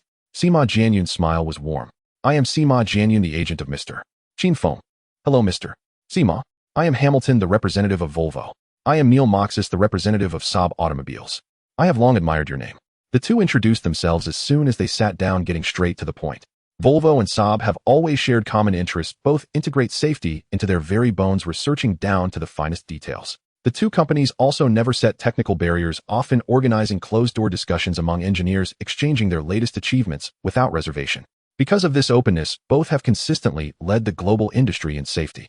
Unfortunately, the world was such at that time in the eyes of the public. Whether a car was good or not depended on how flashy its streamline was, how powerful its horsepower was, how fast its acceleration was, and whether it stood on the podium of the racing track. As for safety, it is intangible and visible, and an ordinary person may never use it even once in a lifetime. Even if they do, it lasts only a mere fraction of a second. But being handsome is something one sees every day. Oh, being good-looking is a topic one discusses for a lifetime. Look, not only do women care about looks, but men also value appearances. Fortunately, Qin Feng was not like that, and neither was Sima Jianyun. The Volvo car business can be entirely transferred. The Saab complete vehicle business is also willing to accept 100% equity transfer. The two representatives were sincere, revealing their bottom line from the start. It was not a matter of psychological tactics or seizing the initiative. They were well aware that Sima Jianyun had previously secured half of BMW's shares and monopolized the Asian market. They had long understood his style of doing things. Very well. This is exactly what I want. The two representatives were so perceptive that the corners of Sima Jianyun's mouth lifted slightly as he nodded gently. Then, let's each give a price. Neil Moxis and Hamilton exchanged glances, a hint of confusion appearing between their brows. Mr. Sima, do you mean for us to compete, and you will choose one of us? If that is truly the case, we will not quote. The two spoke almost simultaneously. I fear you have misunderstood. Sima Jianyun's tone was calm as his gaze swept over the two men. Mr. Neil Moxis, Mr. Hamilton, from the very beginning, my boss had no intention of letting you choose one. He is optimistic about both Volvo and Saab. The directive is very clear: acquire both companies and revitalize them. As the words fell, both men froze, a look of undeniable astonishment flashing in their eyes. In fact, they had already reached a tacit understanding. If Sima Jianyun rejected the joint venture plan, they would simply merge their shares and follow BMW's example by selling half of the controlling stake. Who would have thought that the other party would go Allen and overturn the chessboard directly, while others dithered? I won't hesitate. His voice was low but carried an undeniable weight. This is not a small sum, Mr. Sima, please think it over. What we lack is cash, or we can't wait. Upon hearing this, Sima Jianyun raised an eyebrow slightly. He truly did not expect that these two foreigners would even consider his cash flow. Interesting. Rest assured. He smiled. Candidly, my boss may not boast about anything else, but he has more cash than mountains. So much so that your account books can't even account for that zero. He raised his hand lightly, as if offering the two men a sturdy ladder. We'll take our time discussing the price. I will definitely make you satisfied. Just as he finished speaking, a cold laugh suddenly burst in through the door. Oh, can you really swallow it all? A man in a black suit strode in, wearing a General Motors badge, his chin slightly raised, eyes scanning sideways. No matter how arrogant Qin Feng is, can he be more extravagant than us? Sima Jianyun frowned. Looking up, he saw a tall, sharp-nosed, deep-eyed blonde man, standing casually, his demeanor haughty. He couldn't help but sneer. What a coincidence that this topic came up. Just as the agreement was about to be finalized, General Motors had forced its way in. Oh dear, did I come at an inopportune time? The man grinned, but his smile didn't reach his eyes. Sima Jianyun silently scoffed. Coincidence. It was so coincidental that there was not even a crack left in the door. Neil Moxis and Hamilton turned their heads, in unison, their expressions suddenly stiffening. No matter how much you offer, General Motors will double it. The man's gaze was intense. What do you think? May I ask your name? Stephen. Here's my business card. He pushed 3 embossed gold cards across the table, his lips curling with a hint of certainty. The representative from Saab's throat moved, and his expression had quietly changed. He knew all too well what General Motors represented: world-class capital, technology, and channels. Once they got closer, they wouldn't have to worry about research and development production lines, and even brand premium would have ready templates to copy. Even if they couldn't squeeze into the top tier, they could secure the top seat in the second tier. With a shift in thought, his heart began to heat up. Mr. Stephen, I have long admired you. His tone suddenly became warm, even lowering his waist by half an inch. Mr. Neil Moxis. Your name I have heard more than 10 times in Detroit. Stephen said, without reservation, plopping down on the sofa, reaching out to pat the shoulder of the Saab representative, chatting jovially. Stephen, is it? When your mother gave birth to you, didn't she teach you the 4 words, first come, first served? Want to chat? Sure. But you have to wait in line. I haven't finished my sentence, so why are you cutting in? Sima Jianyun's brows furrowed, his voice like ice scraping against iron. Watch your words, young man. Stephen raised his chin, nostrils flaring, his eyes filled with unabashed mockery. Don't think that just because you are here, even if your boss stood here, he would still have to bend down to speak. Sima Jianyun did not respond, but raised his hand and snapped his fingers. A flash of cold light. A flying knife embedded itself into the floor tile just in front of Stephen's toes, with a thud vibrating ominously mere inches away from his toenails. I do not wish to repeat myself. His tone was as flat as if discussing the weather. Now apologize and turn around and leave. Otherwise, stay here. Damn you, provincial bumpkin. Do you have any idea where you are? Europe, not some chaotic little harbor like Hong Kong. A second throwing knife pierced his foot, its hilt still vibrating as he was pinned motionless to the spot. The sole of the foot bristles with nerves, excruciating pain erupted instantly, surging straight into the brainstem. Stephen's throat tore loose, a hoarse, guttural scream. His mouth gaped wide enough to swallow a fist, his scara flushed crimson, his eyeballs bulging as if about to burst. You dare? Slap him. Sima Jianyun remained seated, unmoving, not even lifting his eyelids. Qin Rue shot forward like a released arrow and delivered a backhanded strike. Crack. The sharp report echoed through the room. Stephen's head snapped violently sideways. 7 or 8 bloodied teeth clattered onto the floor. His left cheek swelled to a glossy sheen, already purpling beneath the skin. Utter one more word, and I'll carve off your fingers, one by one. Sima Jianyun stared at him, eyes devoid of fury, only an abyssal, impenetrable blackness. When I conduct business, no one dares breathe heavily in my ear. Don't believe me? Try it. Stephen staggered, twisted toward the door, and roared, what are you waiting for? Attack. With a thunderous crash, 7 or 8 hulking men barreled through the doorway, muscles coiled, killing intent blazing, as they charged straight for Sima Jianyun at the center. Even the leanest among them was broad-shouldered and thick-limbed, resembling a mobile wall. Yet Sima Jianyun did not stir. Hands clasped behind his back, his gaze never flickered toward them. Qin Rue and Li Ning stepped forward in unison, shifting positions seamlessly to shield him completely. Qin Rue's right hand dipped into his coat and re-emerged, gripping a matte black handgun steady and aimed directly at the crowd. The bodyguards froze mid-stride. Their Adam's apples bobbed, hands hovered over holsters, but none dared move first. The muzzle gleamed cold and unwavering, not a tremor disturbed his arm, the kind of absolute stillness forged only in life-or-death crucibles. A veteran, a special operations operative, or a street-hardened killer from Hong Kong's alleys. No one dared guess, and no one dared wager whether he'd pull the trigger or whether the chamber was even loaded. After all, in Hong Kong, a tea-house negotiation could turn fatal in the blink of an eye, gunshots echoing before the last sip cooled. Too many films had blurred the line between fiction and reality. Whether belief mattered was irrelevant. In this moment, no one dared advance another inch. Sima Jianyun turned slightly, offering Volvo and Saab's representatives a faint, courteous smile, an unexpected complication, yet it does lend weight to this matter.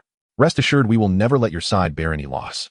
Should we join forces, the mainland market, a vast untapped cake, will be sliced and shared. Would that not be far more satisfying?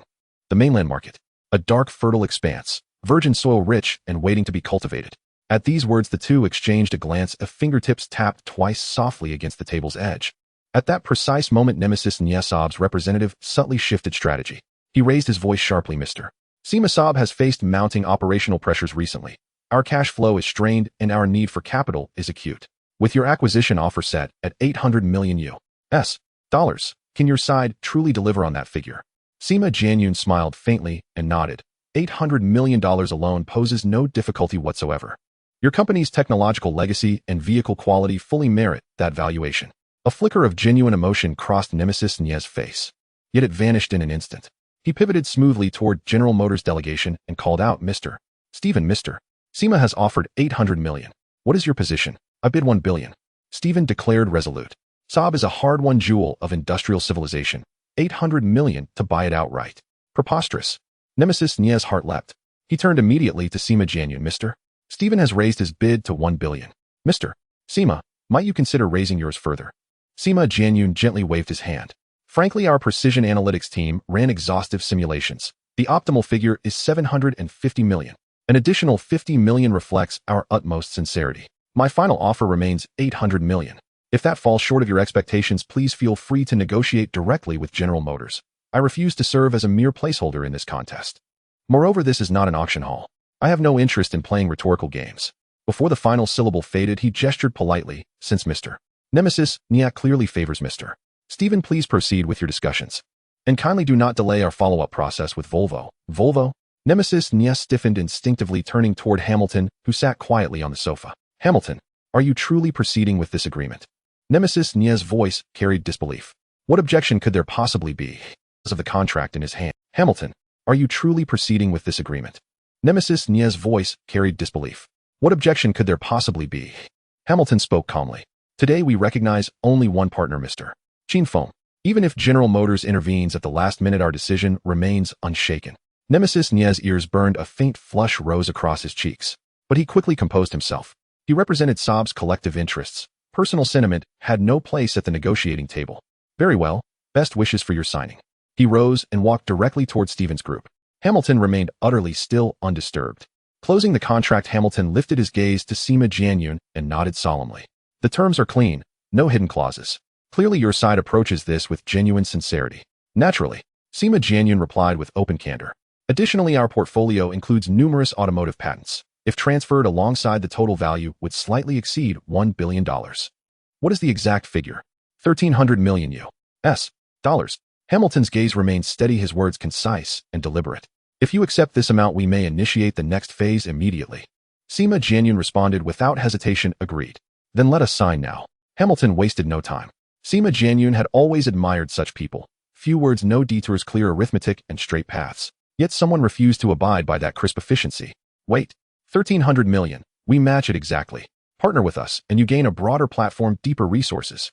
At those words, Sima Jianyun's brow furrowed instantly. I opened this channel first. You barged in uninvited.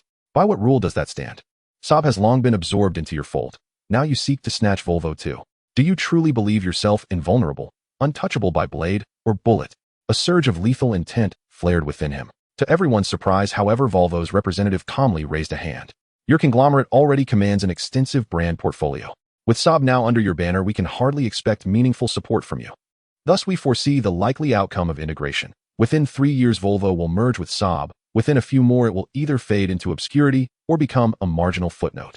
That is not the future we seek.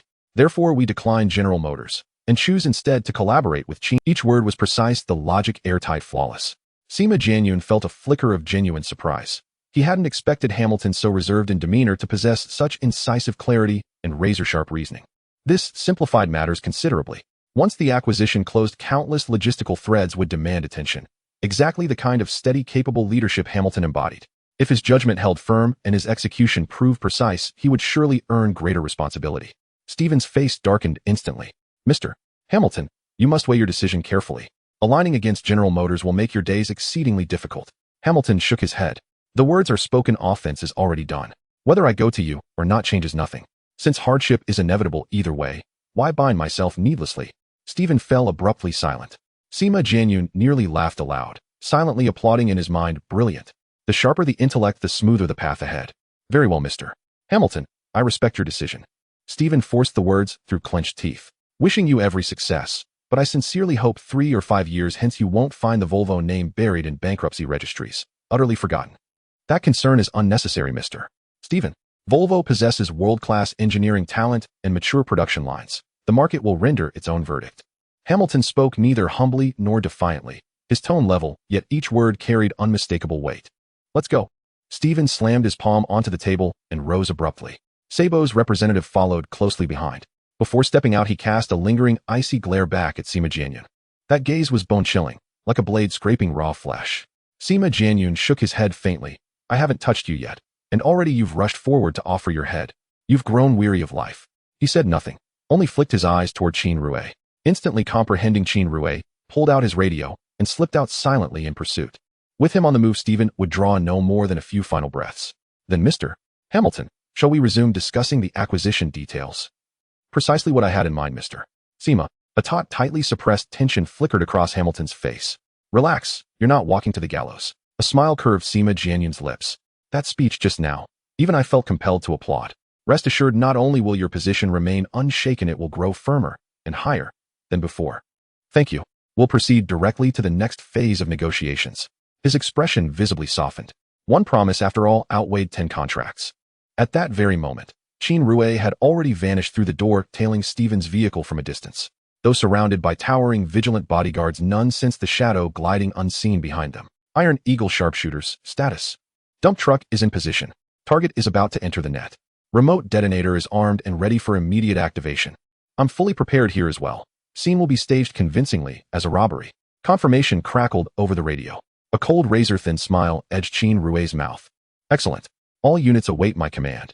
The words barely left his lips before he vaulted into a weathered, paint-faded Toyota Crown and fell in a steady pursuit behind Stephen's convoy. The fall scene could not be staged near their hotel.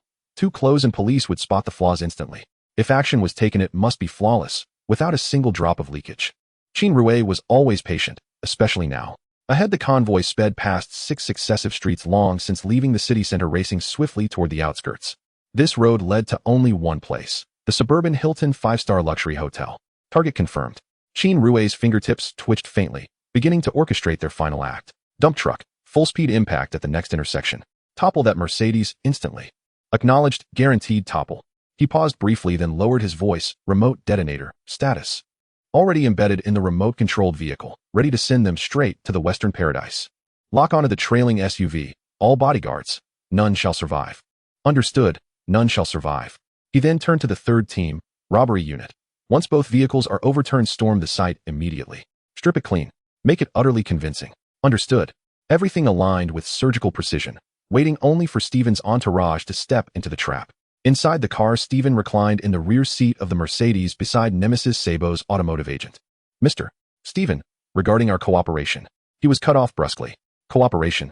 I've made myself perfectly clear. Either Sabo and Volvo merge under General Motors.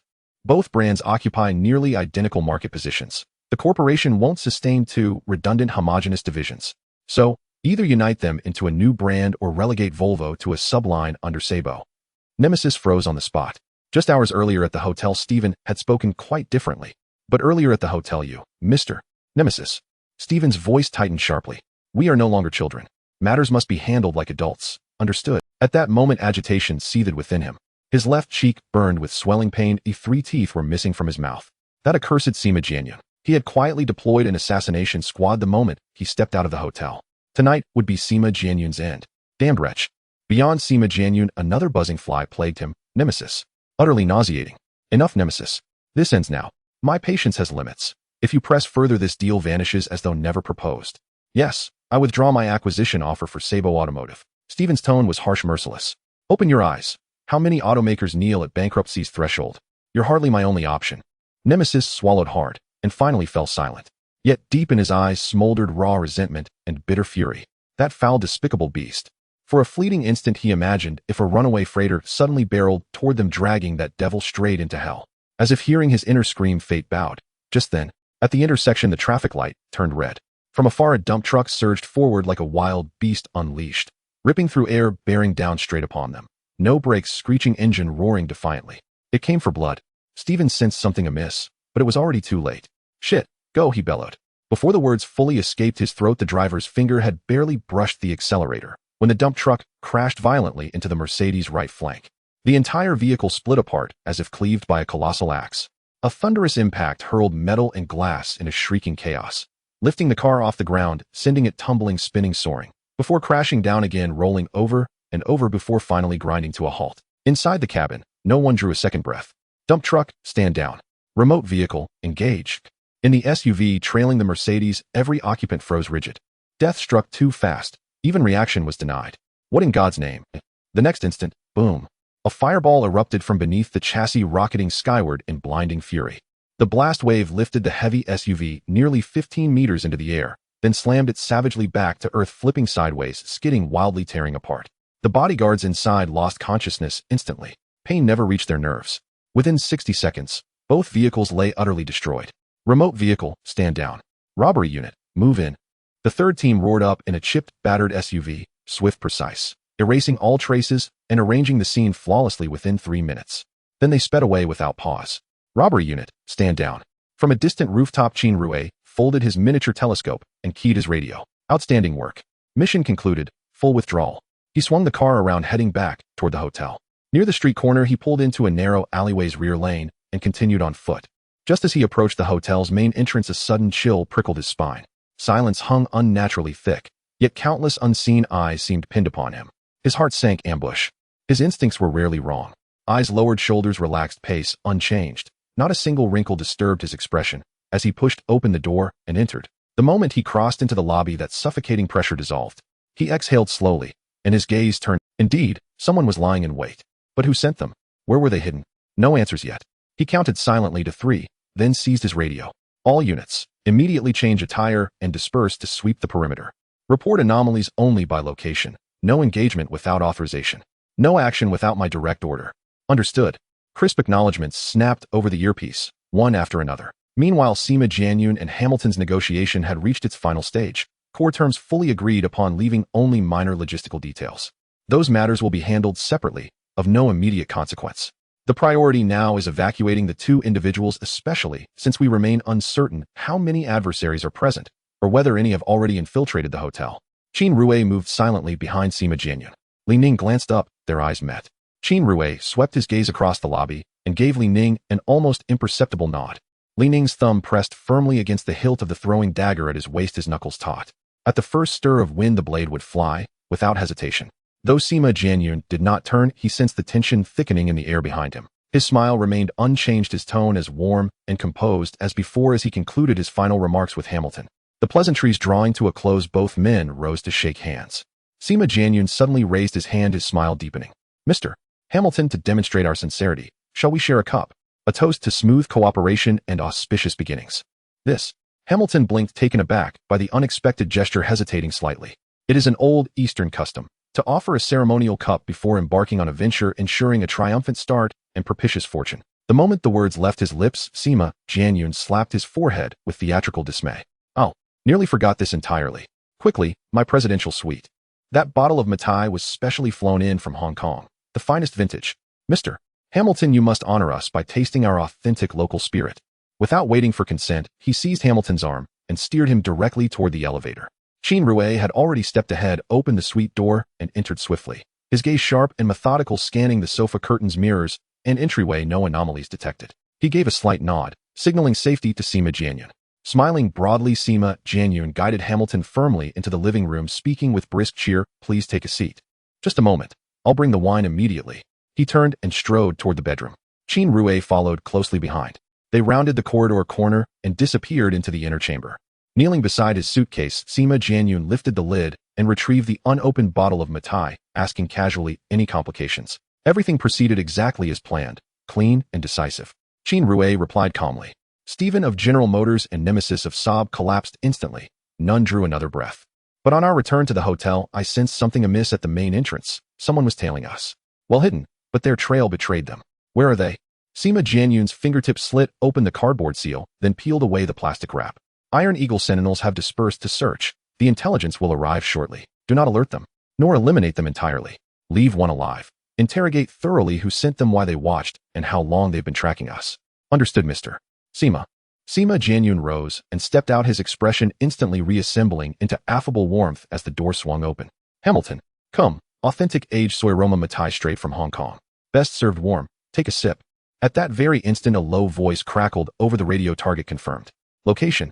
Qin Rue responded instantly. 17th floor, third window from the left, across the street. It was the voice of an Iron Eagle sentinel. Maintain concealment. Hold position. All units. Operation commences now.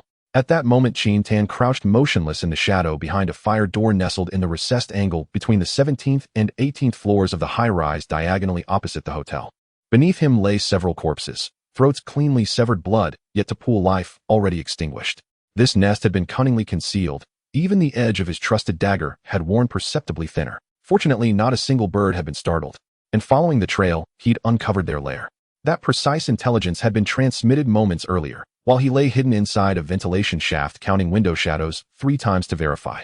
To prevent desperate resistance, he had planted low-yield jump mines in every blind spot across the floor, in electrical cabinets beneath carpets, inside firehose cabinet doors, each calibrated to maim not kill. They wouldn't shatter bones outright, but they would fracture kneecaps, shatter wrists, and send victims crashing to the ground in agony.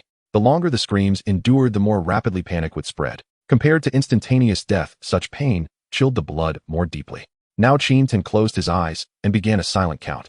At 180, rhythmic footsteps echoed from below, 3 short, 1 long, then 2 pauses. It was the internal recognition signal. With his right foot, he tapped twice lightly, then once heavily. Seconds later, team members emerged soundlessly, converging at his side.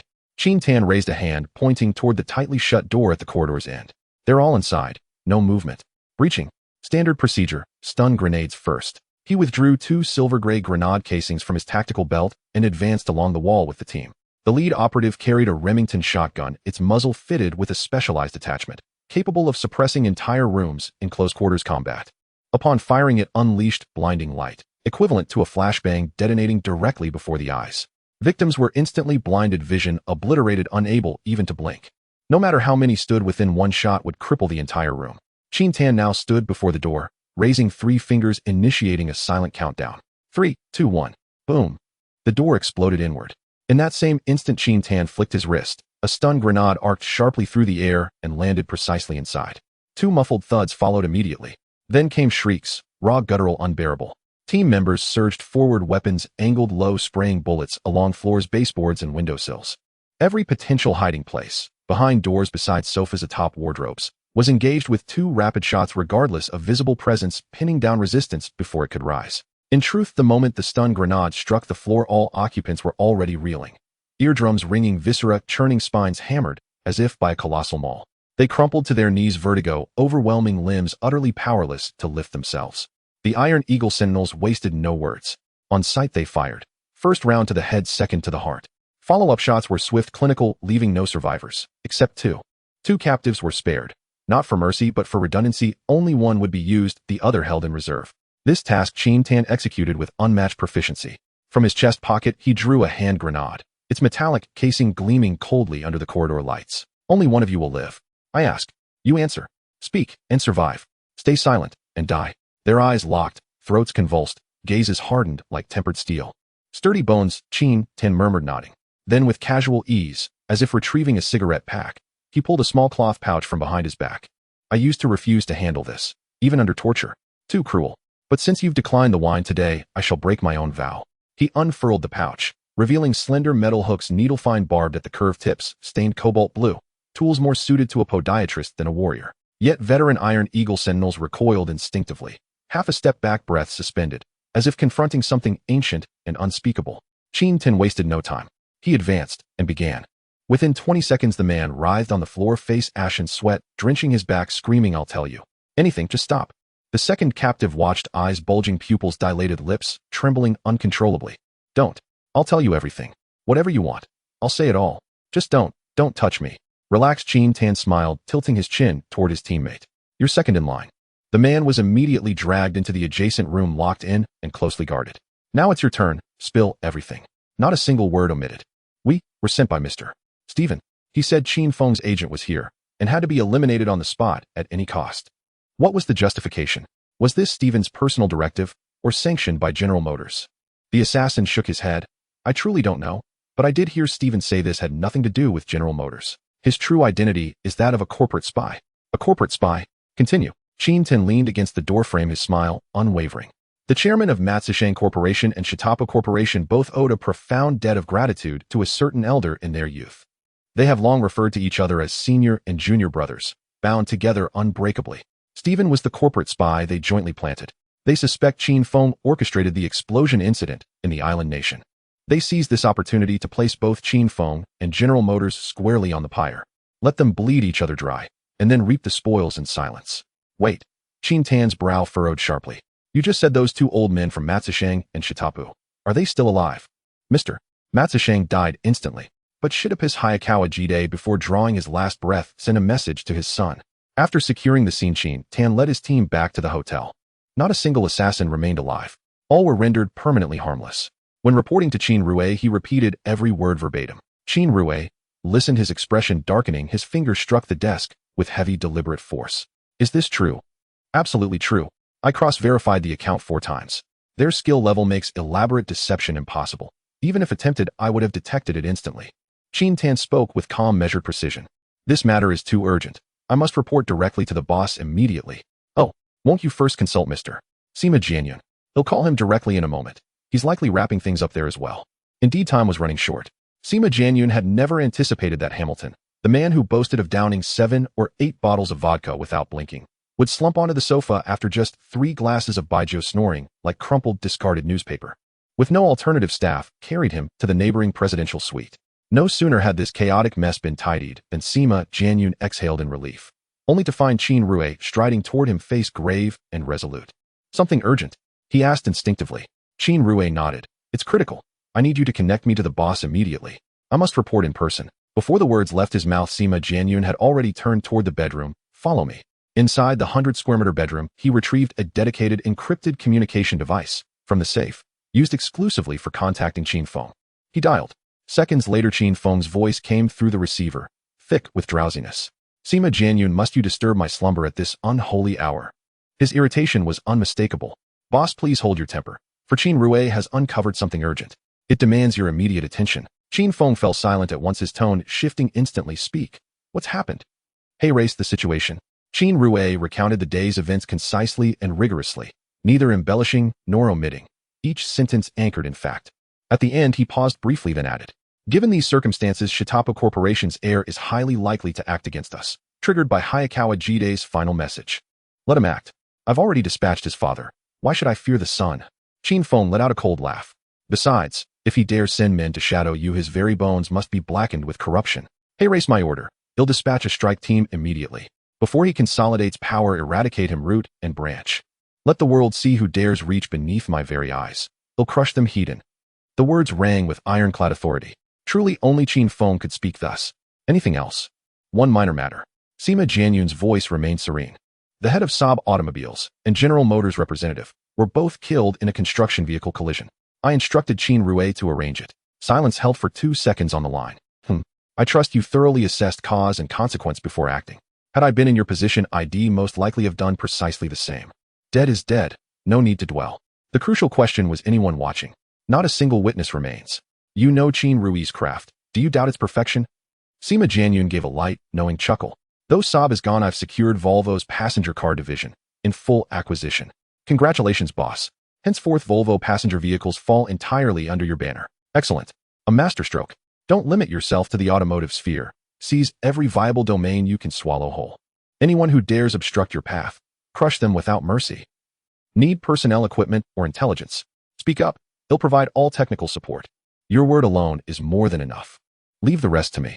Sima Jianyun's voice carried unwavering certainty. Understood. I'll await your victory report. Qin Feng ended the call. He glanced at his phone. 317 a.m. Neither too early nor too late. Precisely the most wretched hour. Was he asleep? His mind was razor-sharp, as if submerged in ice water. Rise. Dawn hadn't yet broken, and his body refused to stir. Never mind. Stay in bed. Tossing and turning, his eyelids weighed like lead, yet stubbornly refused to close. Half an hour passed. Then Qin Feng shot upright, flinging off the blanket. Damn Sima Jianyun, ruining my... Once awake had ensured no one else slept. Snatching the heavy brick-like mobile phone from his nightstand, he dialed the Iron Eagle Elite's secure line. Immediately deploy a special operations team to the island nation. Eliminate Shitopus Heir on site. If the situation permits, eradicate every direct descendant of both Matsushang and Shitapu corporations, without exception. Methods are unrestricted. I demand results alone. Understood. Understood, boss. Move out. Qin Feng snapped the phone shut and exhaled deeply. Now he could finally sleep soundly. At that very moment, in the Iron Eagle Elite's headquarters compound, the ringing telephone jolted the entire base awake, as if struck by lightning. Bodies sprang from beds before the mattress cooled, dressing, arming, forming ranks in seconds. With Qin Rue absent, the deputy commander personally assumed command, selecting 10 seasoned veterans fully equipped and provisioned. This mission bypassed commercial aviation, opting instead for maritime transport. Their gear exceeded last time's load. 3 reinforced crates alone held night vision optics breaching kits and sealed respirators. This was no Hitandran operation. It was deep-rooted infiltration, prolonged concealment, sustained maneuvering. Success hinged entirely on real-time intelligence and precise extraction, delivered by Black Eye's platform operatives already embedded across the island nation. A single misstep in intelligence would collapse the entire operation. In essence, lives hung by a thread, not a moment for error. Yet it was precisely such peril that forged elite warriors. Only blades honed on this whetstone earned the title elite. Should all proceed smoothly, future missions of similar nature would become second nature, even executed blindfolded. Meanwhile, thousands of miles away in Sweden, Sima Jianyun remained unaware that his single phone call had already unleashed a storm of lethal consequence. His sole focus now accelerate the acquisition, and the scope would no longer be confined to automobiles. Whole vehicle plants were merely the skin beneath lay sinew and bone, and the sinew of the automotive industry was metallurgy. When speaking of metallurgy, one could not bypass Britain's Elhazen Works, a century-old forge whose furnaces still burned, revered across the industry as the cast-iron spine. 80% of the world's most advanced vacuum smelting and ultrafine grain controlled rolling technologies originated within its walls. Acquiring it meant seizing the very lifeblood of contemporary metallurgical industry. For Hong Kong, it was salvation in a snowstorm. For the mainland, a long-awaited monsoon after drought. Sima Jianyun's gaze settled firmly upon the map of Britain. Elhazen Works was mired in crisis. The global financial storm had shattered market equilibrium. Orders collapsed overnight, inventory piled sky-high, and cash flow had dried up 6 months prior. The factory had attempted to pivot to specialty alloys. Just as the equipment contract was signed, the tempest struck. Its final breath was choked off mid-throat. Depart for Britain tomorrow. Sima Jianyun set down his coffee cup. Hand over local closure to the boss technical team. Britain. Qin Rue and Li Ning were taken aback. A metallurgy factory with a century of foundation, all the technology is embedded within its bones, he chuckled. The boss will definitely bang the table when he sees it. Hong Kong has no heavy industrial foundation at all. If we can grasp this factory, the path to shipbuilding, steel rolling, and piling will open up ahead. After listening, the two nodded silently. Mr. Sima, we can handle the tools, but we struggle with the blueprints, they said. You handle the thinking while we do the practical work. Sima Jianyun did not elaborate further. He simply shook hands with both of them. Then it settled. The next morning, the three of them boarded a flight to Ing country. When Hamilton opened his eyes, the sunlight was slanting through the floor-to-ceiling window of the presidential suite. His first reaction was still to look for Sima Jianyun. Where was he? On the bedside table, there was only a note with clear handwriting. The technical staff will arrive in Sweden within 2 days to hand over in person. The first payment has been arranged and will be transferred from a corporate account. He held the corner of the paper, his throat moving as he finally let out a long breath. At that moment, above the cloud, Sima Jianyun was staring at a bulging dish on the tray, hesitating to pick up the knife and fork. What is this called? He asked. Starry Sky Cuisine, the flight attendant smiled. Our Ing country's top brand. On the plate, several small fish with silver scales stood proudly, their eyes looking up as if collectively mourning something. Sima Jianyun felt a knot in his stomach. Could he really eat this? He stared at it for a full half a minute, finally pushing the plate aside by 10 centimeters. As the flight attendant turned away, he immediately leaned over to Qin Rue and Li Ning, whispering, Are these Ing country people serious? If this were placed on the offering table of our village temple, it would probably be scolded for being unlucky. Qin Rue and Li Ning exchanged glances, but did not respond, only vaguely saying, At least it looks better than those hardcore staples from Sweden. Mentioning Sweden, the air fell silent for 2 seconds. Everyone understood in their hearts it wasn't that there was no food, but that it lacked any human flavor. Instant noodles boiled with a sprinkle of chopped green onions placed on the shelves of a Stockholm supermarket could be scrutinized for half a day as a Michelin candidate by locals. But the dish of starry sky before him, with a name like poetry, looked like a crime scene when served. The prettier the name, the harsher the reality. He closed his eyes, took a deep breath, and finally pierced the fork into it. 2 hours later, in the departure lounge of Manchester Airport, Sima Jianyun slumped on a bench, his face pale. Qin Rui handed him a bottle of water. Mr. Sima, can you still hold on? Hold on. His throat was hoarse. I just had a street battle with my stomach. The culprit was that dish from the plane. The fishy smell was off, the noodles were sour, or perhaps both had conspired to poison him. He dared not think deeply. After gulping down 2 large sips of cold water, the cold sweat on his forehead finally lessened. How about we find a place to stay nearby for the night? Qin Rui suggested. Right, with your condition, taking another step feels like filming a sequel to The Walking Dead. Li Ning added. He nodded, having lost even the strength to raise his hand. The group dragged their luggage to the hotel next to the airport. Those who could afford civil aviation tickets were no longer ordinary families. So the hotels near the airport were specifically prepared for such people. Not necessarily luxurious, but the pillows were soft enough, the carpets thick enough, and the hot water steady. Price. Exorbitantly justified. They had booked the highest grade executive suite. There was no presidential suite here, which was a hard flaw. Compared to the one in Sweden, this place was less bright and more damp and gloomy. The entire city seemed wrapped in a wet gray towel.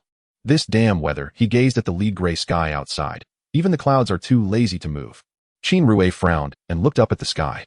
Tisk, this sky, it's likely to rain. That's just how it is in England, going out without an umbrella. You might as well wait to get drenched. Who knows when it will burst?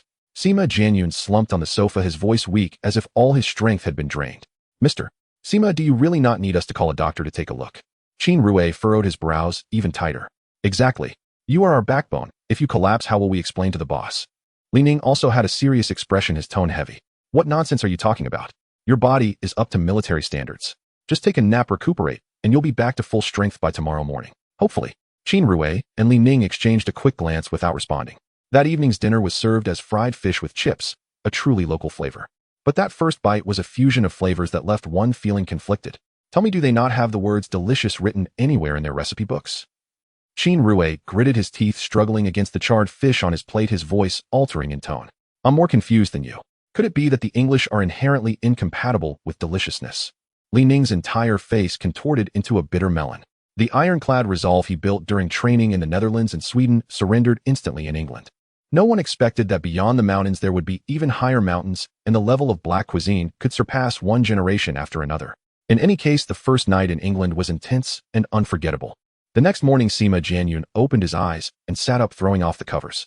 After a good night's sleep, he felt lighter, his head clearer, and his legs had strength again. After freshening up, he walked into the living room and saw Qin Rui and Li Ning looking dispirited, their eyes vacant, as if they had just been skinned by life. What's wrong? He asked curiously. Mr. Sima, we're hungry.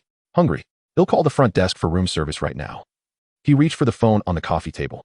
No. The two jumped up, grabbing his wrist. The hotel only serves English cuisine. Let's head. I heard there's a Chinatown where we can get real Chinese food.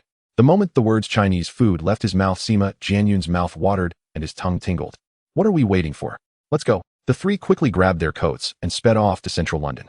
About an hour and a half later, the archway of Chinatown came into view.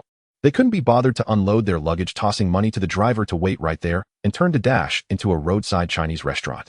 The scene suggested that they were souls starving for food. The wind swept through, chopsticks flew, and bowls and dishes piled up like small mountains. The staff in the kitchen and at the door were dumbfounded.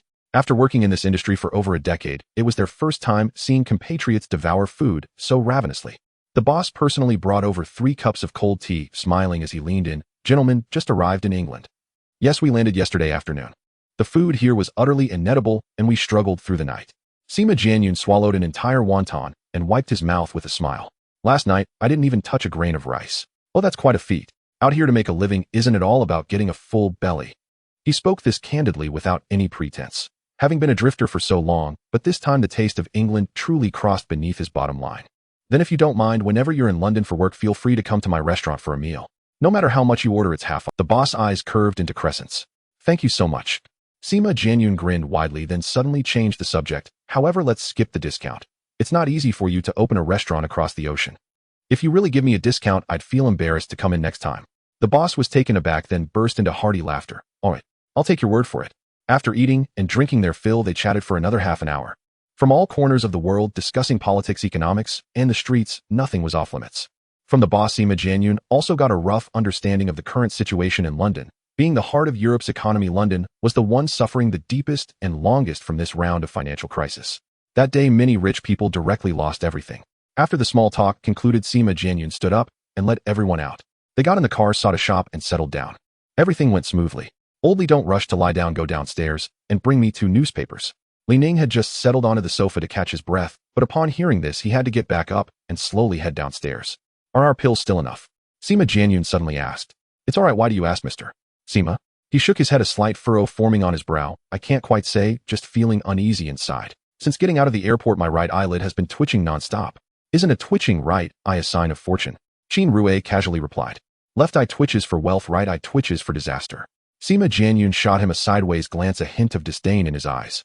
This is a rule passed down from our ancestors, and you can't even grasp that. Qin Rue shrugged, remaining silent. Fine then. Anyway, when Mr. Sima speaks, it's the law. The weapons and equipment are all in order. They'll be more than enough to handle a couple of small skirmishes. MHM. Sima Jianyun nodded slightly. Everyone stay alert. Tonight might not be easy. Understood. Seeing his serious expression, Qin Rue also tightened his face. Don't worry, I'll arrange the shifts. Those who sleep must keep one eye open. Better to be cautious. He didn't respond, neither nodding nor shaking his head. Before long, Li Ning returned. He handed a newspaper to Sima Jianyun. Strange events happen every year, but today seems particularly full of them. When I went downstairs, I bumped into a noblewoman who looked quite charming. After I bought what I needed and came back, I ran into her again at the street corner. What do you think, is that a coincidence? Qin Rue grinned. Oh, you weren't actually checking her out, were you? Just trying to brush against her? Of course not. Li Ning waved his hands repeatedly. I'm a respectable person, I wouldn't even bother taking a glance at such things. Who knows? A gentleman in public, but hiding daggers in your heart. Who can say for sure? As soon as he finished speaking, Sima Jianyun suddenly darkened his expression. He stared at Li Ning, his eyes narrowing. The woman you encountered is likely here to scout us. Scout us? Li Ning's smile immediately froze on his face. Mr. Sima, are you suggesting that someone has their eyes on us? It's hard to say. He shook his head gently. But today feels off. My heart is restless, as if something is hanging over me, ready to fall at any moment. Oh dear, please don't say that, or it gives me chills at the back of my neck. Li Ning blurted out. Sima Jianyun had just opened his mouth, but before he could speak, an enormous explosion suddenly erupted from the street below. Everyone reacted instinctively, all rushing towards Sima Jianyun. Li Ning flicked his wrist, tossing the suitcase, which instantly unfolded into a concave-shaped alloy shield, wrapping Sima Jianyun tightly in the center. He crouched beside the shield, fingers already gripping several glinting, throwing knives, blades pointing outward, poised to strike. Qin Rue swiftly drew out 2 large black stars, crouching behind cover, his gaze sharp and scanning all directions. The shockwave from the explosion had not yet dissipated. Screams filled the street, mixed with intermittent groans, as if someone had been injured. But no one inside moved. No one looked back, no one checked. Everyone was frozen in place, as still as stone statues. Until a reflection suddenly flashed past the window of a tall building across the road. Qin Rue sprang into action, grabbing a high-precision rifle from the case, slipping to the window's edge, holding his breath, aiming, and locking on. The window across was silent apart from the fleeting glimmer that had just passed, not a sound from it. Qin Rue felt a nagging suspicion. Could it be that he really just imagined it? But as soon as that thought arose, he pushed it down. This string of events was just too coincidental. Those in this line of work treat assassination as a daily meal. Long have they chewed up and spit out the word coincidence. There's no such thing as randomness. Everything was intentionally laid out as a maze. Especially that flash of light, cold, bright, and fleeting. It was exactly like the reflection of a sniper scope illuminated by street lamps or moonlight. Because of this, Qin Rue was certain there must be a seasoned snake lying in wait in that building across, deeply concealed, biding its time, waiting for a perfect strike. The scope of the precision rifle in his hands was coated with multiple layers of optical film, specially designed to absorb reflections. It was also fitted with a honeycomb-shaped shield, suppressing any residual reflections tightly. Given the same daylight and angle, his lens would never give away like the opponent's. This equipment was truly expensive. Just that layer of coating was enough to buy 10 high-precision sniper rifles. As for that honeycomb shield, it was made from the most advanced carbon fiber of the 1970s, as light as paper, yet as hard as steel. Just that small piece on the frame was worth the price of 50 of the same rifle. In other words, the gear Qin Rue had on him was something ordinary people wouldn't dare to even think about. Moreover, this was the mid-1970s. These technologies were still several mountains away from mass production. Rare items were even more precious. Of course, if it were up to Qin Rue to pay for it himself, he would surely grit his teeth and be reluctant. Only Qin Feng, with his foresight, ruthlessness, and decisiveness, personally equipped him with a complete set of gear. This allowed him to start off 10 steps ahead of his opponents. As the old saying goes, sharpening the knife does not delay the work of chopping firewood. The group of Iron Eagles under him were all carefully selected and tempered elite soldiers. If even one was missing, Qin Feng would feel the pain for several days. And what they did was precisely the dirtiest, most dangerous, and the most likely to go wrong tasks. Therefore, the equipment had to be top-notch, and survival depended on solid goods. Sima Jianyun was even more important. He was the apple of Qin Feng's eye. Without him, Qin Feng would have to personally scramble everywhere, feet never touching the ground. Thus, every piece of equipment strapped onto him was solely for the sake of coming back alive. Bulletproof, anti-jamming positioning, early warning, all meticulously accounted for. To be honest, this setup was considered top-notch globally at the time. Of course, it was best to not have to use any of it, because the moment any one piece was activated, it would mean that Sima Jianyun had already stepped onto the threshold of the gates of hell. The Iron Eagles and Li Ning followed him out with the intention of preventing him from stepping over that threshold. Is there someone across? Li Ning's voice was kept extremely low. I can't be sure yet, but there was a flash just now, like a sniper scope. Qin Rue crouched behind the wall, peering through the curtain's gap, moving as silently as a cat. I saw it too, though it was just for a moment. I remember it clearly. Li Ning closed his eyes, recalling for a moment, then spoke. Most likely from the 17th floor, the 14th window from the right. Qin Rue glanced over. The curtains were drawn tightly, making it dark as if the occupants were sound asleep. But it was only just past 11 o'clock at night. Looking around, other windows had either a gap or were partially opened. Only that window was completely sealed. No matter how you looked at it, something felt off. Qin Rui's first reaction was, this place has ghosts. It's definitely that one, no mistake. His voice was heavy. In the entire building, it's the only window that's shut tight, like a coffin lid. We're being watched. He paused for a moment, then added, what if we just go out and take out that nest across? Li Ning suggested. No, right now they are hiding in the dark while we are exposed in the light. Charging in would only alert them. Sima Jianyun interrupted. The safest method at this moment is to act as if nothing has happened to maintain our position. Actually, we all know, the person they are looking for can only be me. Sima Jianyun's mind raced through scenarios. As long as I remain composed and do not reveal any flaws, they will not back off or withdraw. But doing this is too risky for you. Li Ning's brow furrowed deeply. Mr. Sima, Qin Rue and I came to Europe for the acquisition, just for one thing, to ensure your safety. That's right, Mr. Sima will take care of the dirty work. You must not put yourself as bait. Qin Rue spoke softly while keeping an eye on the movements outside. The more he watched, the more uneasy he felt. If they truly intended to kill, why detonate precisely at the hotel lobby entrance? Would that not amount to revealing their hand prematurely? It made no logical sense. As he pondered this, chaotic and urgent footsteps suddenly erupted down the corridor. Every person instantly tensed, holding their breath in absolute silence. After roughly a minute or two, a firm knock sounded at the door. Hello, may I speak with Mr. Sima? Li Ning's figure blurred, already pressed flat against the wall beside. He raised a finger to his lips in a sharp shush, then dropped low, swiftly pressing one eye to the peephole. Only darkness stared back, utterly empty. A chill shot through him. Without hesitation, he snapped his head backward and recoiled, then lunged upward, hurling himself and Sima Jianyun violently onto the floor. Down! The shout had barely left his lips. Bang! A bullet pierced the peephole, whistling past the exact spot where Li Ning's eye had been moments before and embedding itself deep into the wall. Half a second slower, and his eye and skull would have exploded.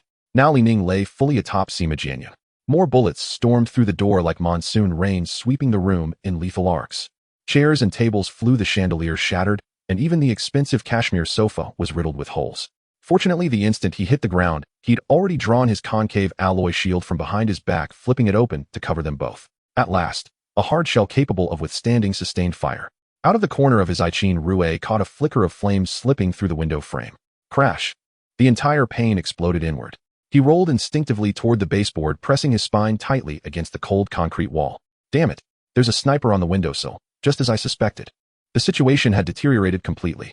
Fire from the doorway and the window now formed a deadly crossfire, pinning Sima Jianyun helplessly behind the alloy shield. The heavy wooden door, pummeled by relentless gunfire, was already riddled with bullet holes as splinters rained steadily to the floor, and the structure groaned under imminent collapse. Several Tang Rue burst from the inner rooms, weapons braced against the door, exchanging blind fire with the attackers outside. Spent casings clattered wildly across the floor, acrid smoke thickened the air. Neither side could see their targets. This was pure auditory warfare, a gamble of instinct and timing. At that moment, Qin Rue ejected his empty magazine and deftly palmed a flashbang grenade. Cover your ears. Now! Before the words faded, his wrist flicked. The grenade slid perfectly into the door crack. Boom! Gunfire outside ceased abruptly. It had worked. Without pause, he unclipped another fragmentation grenade and hurled it outward. This blast was fiercer. The shockwave made the door shudder audibly in its frame. The moment the detonation subsided, an eerie silence descended. Even the wind seemed to hold its breath. Seizing the lull, Qin Rue raised his arm, steadied his rifle, aimed, and fired. Across the street, diagonally opposite the sniper's perch, fell utterly silent. Whether the shooter was dead or had withdrawn remained unseen, but for now the immediate crisis had passed. Shall I go check outside? Qin Tan held a stun grenade between his fingers, glancing up. Go ahead, but be careful. Understood. As a precaution, he tossed 2 flashbangs and 1 stun grenade through the doorway before stepping out. Only after the dust settled did he slip sideways across the threshold. Bodies lay strewn across the entrance, uniformly clad in black suits, still clutching their short and long weapons, utterly motionless. Caught at point-blank range by the fragmentation grenade, they hadn't even registered the blast before falling into eternal slumber. Staring at the cluster of fair-haired, blue-eyed foreigners, utterly unfamiliar, Tin struggled to make sense of it. What grudge do we possibly hold against them? Why must they come knocking on our door? Isn't staying alive enough? Indeed, it defied reason. The alarm had lifted. Qin Rue approached from the window and stepped out beside him. After scanning the corpses, his brow furrowed faintly. To my knowledge, I've never crossed paths with any local gangs. Gangs? Qin Rue, crouched, removed a newsboy cap from one man's head and ran his fingers along the brim seam, extracting several razor-thin blades delicate as cicada wings. The Razor Gang. Their name was infamous across England, so dreaded that even pub landlords lowered their voices when uttering it. They concealed razor blades inside their caps, designed for one purpose only: swift, precise, and merciless throat-slitting at close range. How in hell did they track us here? Qin Tan's expression tightened. Unclear, and no need to dig deeper. The blade was handed to them by someone else. Qin Rue spoke calmly, then turned and walked back inside. We found our lead, Mr. Sima. The Razor Gang. Sima Jianyun echoed. Yes, every assailant outside was one of theirs. Not a single survivor. All accounted for. Sima Jianyun brushed dust from his lapels and straightened. It seems our local friends have forgotten the meaning of restraint. A cold light flickered in his eyes. It is time they learned a lesson. I'll mobilize forces immediately and raid their stronghold. Hold off for now. Sima Jianyun waved a hand. Their brazen assault proves our location was compromised long ago. We don't yet know when exactly we were exposed, but this place is no longer safe. Does the Habing Bureau maintain a secure safe house in London? Qin Rue paused. Possibly, but I'm Tying Rue, sure, not formally attached to Habing. My knowledge of such covert assets is limited. Call to confirm. Then we move there immediately. Sima Jianyun spoke with decisive clarity. He withdrew a custom-built mobile phone and dialed Qin Feng's number. London. Head to Charing Cross Road now. Locate an old pizzeria named Little Birmingham's Pizza Secret. Directly opposite stands a cafe bookstore. Enter, go upstairs, find the clerk, and say you wish to purchase Knights. The line went dead before he finished. They departed without delay, moving swiftly and repeatedly verifying no tales followed. Charing Cross Road came into view. Across the street, the sign for Little Birmingham's Pizza Secret hung faded and peeling. Directly facing it stood a small storefront. Its window displayed well-worn poetry collections, and above the door hung a wooden plaque reading Bean Inc. Pushing the door open, they climbed the creaking wooden staircase to the second floor. Hi there, welcome. How can I help you?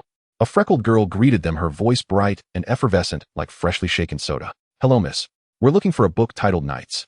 Ah, you mean which one? Her eyes lit up and she nodded eagerly. Please follow me. She led them higher still, to the attic, then reached over and pushed aside an unassuming panel in the wall. From behind it dangled a thick, soft hemp rope descending into darkness below. The safe house lies beneath. She stepped aside with a graceful gesture. Enjoy your reading. Sima Jianyun inclined his head. Thank you. Before the words fully faded, he lifted his foot to descend, only for Li Ning to raise a hand blocking his path. I'll go first. Once secured, you follow. In the same breath, he vanished down the rope into shadow. His boots touched solid ground. Crouching low, he scanned every corner, every crevice. Nothing amiss. Then gazing upward, he gave a firm thumbs up. Clear. Sima Jianyun, Qin Rue, and the Tying Rue Sure squad descended one by one, fluid, silent, and precise. The freckled girl smiled warmly, closed the door behind them, and walked away. This safe house proved exceptional. Ample rations and fresh water, ventilation shafts and escape routes crisscrossing in all directions. Sima Jianyun alone had already verified 4 separate exits. The more exits available, the more tangible one's chance of survival. Breaching the outer wall would by no means spell certain doom. Even more fortuitous was the fact that the interior was fully stocked with weapons. Qin Rue's eyes instantly locked onto a pile of automatic rifles, his mouth stretched nearly to his ears. With these in hand, I'll take on as many as come. Every last one. Huh. Li Ning meanwhile unearthed several throwing axes and short daggers in a corner. The moment his fingertips brushed the cold, sharp edge of a blade, his eyes flared with fierce light, as though a starving rat had stumbled upon a granary brimming with white rice. The two men beamed with unrestrained delight, their joy as palpable as if they'd just welcomed the Lunar New Year. Sima Jianyun, however, strode straight toward a listening radio unit tucked in the far corner. He gently turned the tuning knob, shifted the frequency ever so slightly, and human voices soon seeped into his earphones. It was the local official broadcast reporting on the hotel shooting. Multiple bodies of gang members had been discovered at the scene. A preliminary police assessment pointed to a premeditated gang shootout. Precisely because of this, Sima Jianyun's team had quietly surfaced atop the police investigation list. An official inquiry order had already been issued demanding their immediate presence at the precinct for questioning and testimony. In closing, the chief solemnly pledged that Unit 653 would ensure their personal safety throughout the process. Sima Jianyun merely offered a faint knowing smile. Such words were best taken lightly. If believed outright, one would prove woefully naive. Why? The logic was plain. If the local Razor gang held no ties whatsoever to the police, how could they have pinpointed his hideout within 2 hours? Then there was that assassination attempt. The assailants vanished without a trace, yet the police did not arrive until 2 full hours later. By the time they reached the scene, even the steam had long since dissipated. Unless, of course, they had arrived solely to collect corpses. Beyond that, Sima Jianyun could conceive of no other explanation. Thus, paradoxically, the safest place at present was precisely this safe house, established by the Black Ice Bureau. For now, they would hold their ground and wait for the storm to pass. After all, their objective was singular and clear: the Al Hassan metallurgical factory, not some automobile plant, nor any commercial feud. Even should they encounter adversaries heathen, they would face them without fear. In this era, truth was no longer spoken. It was pressed against the temple at gunpoint. As Qin Feng once put it, negotiation admits only 3 possibilities. You press a gun to another's skull, or another presses a gun to yours, or both sides aim directly at each other's temples. There is no fourth option. Thus, this game is inherently zero-sum. Does the victor claim everything? No such thing exists. Does the loser simply vanish from the board? That, however, is inevitable. What Sima Jianyun intended was to overturn the entire table, so thoroughly that every player would lose their grip on even a single card. The moment the decision crystallized, he bent once more over the radio, fingers deftly adjusting the dial, ear pressed tightly to the headset, sifting meticulously through layers of static for any whisper of a clue, determined to see this chaotic game with absolute clarity. Night deepened. Outside, streetlights flickered to life one by one. Inside the precinct, however, voices surged and lights blazed. Its usual languid rhythm shattered every officer taut-nerved and rushing back and forth. With a case of this magnitude erupting in their jurisdiction, who among the spirited could remain seated? This so-called gang shootout was nothing but smoke and mirrors, designed solely to dupe the public. The precinct chief slumped in his office chair, fingers pressing hard against his temples, a bitter tang rising sharply in his throat. Sima Jianyun, most likely the hardest bone in Qin Feng's entire arsenal. Qin Feng's name was familiar. The youngest tycoon in Hong Kong, he had graced the cover of Time magazine years earlier, his fame then unrivaled. Both hailed from former British colonies, both bore the faded insignia of Queen Victoria above them. By that measure, they were in a sense kin. This time, Qin Feng's envoy had reportedly come to acquire the Al Hassan metallurgical factory, a facility already teetering on collapse. Just after layoffs, leadership reshuffles, and sweeping reforms, the global economic meltdown struck. It failed to catch its breath and collapsed outright. Ordinarily, this would be the mayor's crisis. Initiating bankruptcy proceedings would instantly render over 1,000 steelworkers jobless. Who could fathom the chaos lurking beneath? Yet precisely at this critical juncture, Qin Feng stepped forward, offering full payment, imposing no conditions, demanding only that workers retain their livelihoods. By any standard, this was no mere act of virtue. It was pulling an entire city back from the precipice. And yet the moment he landed and checked into the hotel, the Razor gang ambushed him in a narrow alley, beating him near to death. This was no flimsy lie about turf wars among street thugs. Bang! His fist slammed onto the desk, rattling the penholder. Damn it, the traitor is right here among us. The chief hissed the words through clenched teeth. Better pray I never uncover your identity, because if I do, I'll flay you alive, you wretched piece of filth. He failed to notice that across the room a pair of eyes watched him unblinkingly through a slit in the blinds. A faint, cold, utterly certain smile curled the watcher's lips. Frustrated. Powerless.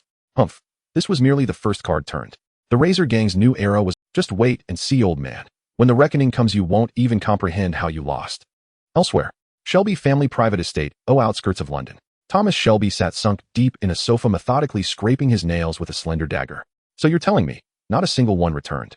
Hey Tommy, don't lose your temper yet. It's truly not my fault. The man before him spread his hands wide, voice trembling. The informant's intel was abysmal. He didn't mention hand grenades or flashbang devices. So the 16 scar-faced men I personally trained, all dead. Ultimately, the informant bears primary responsibility. I don't want excuses, none of that dog's-hit nonsense. Thomas Shelby cut him off, gaze as frigid as a blade quenched in ice. And let me make one thing clear. We are nowhere near familiar enough for you to call me Tommy.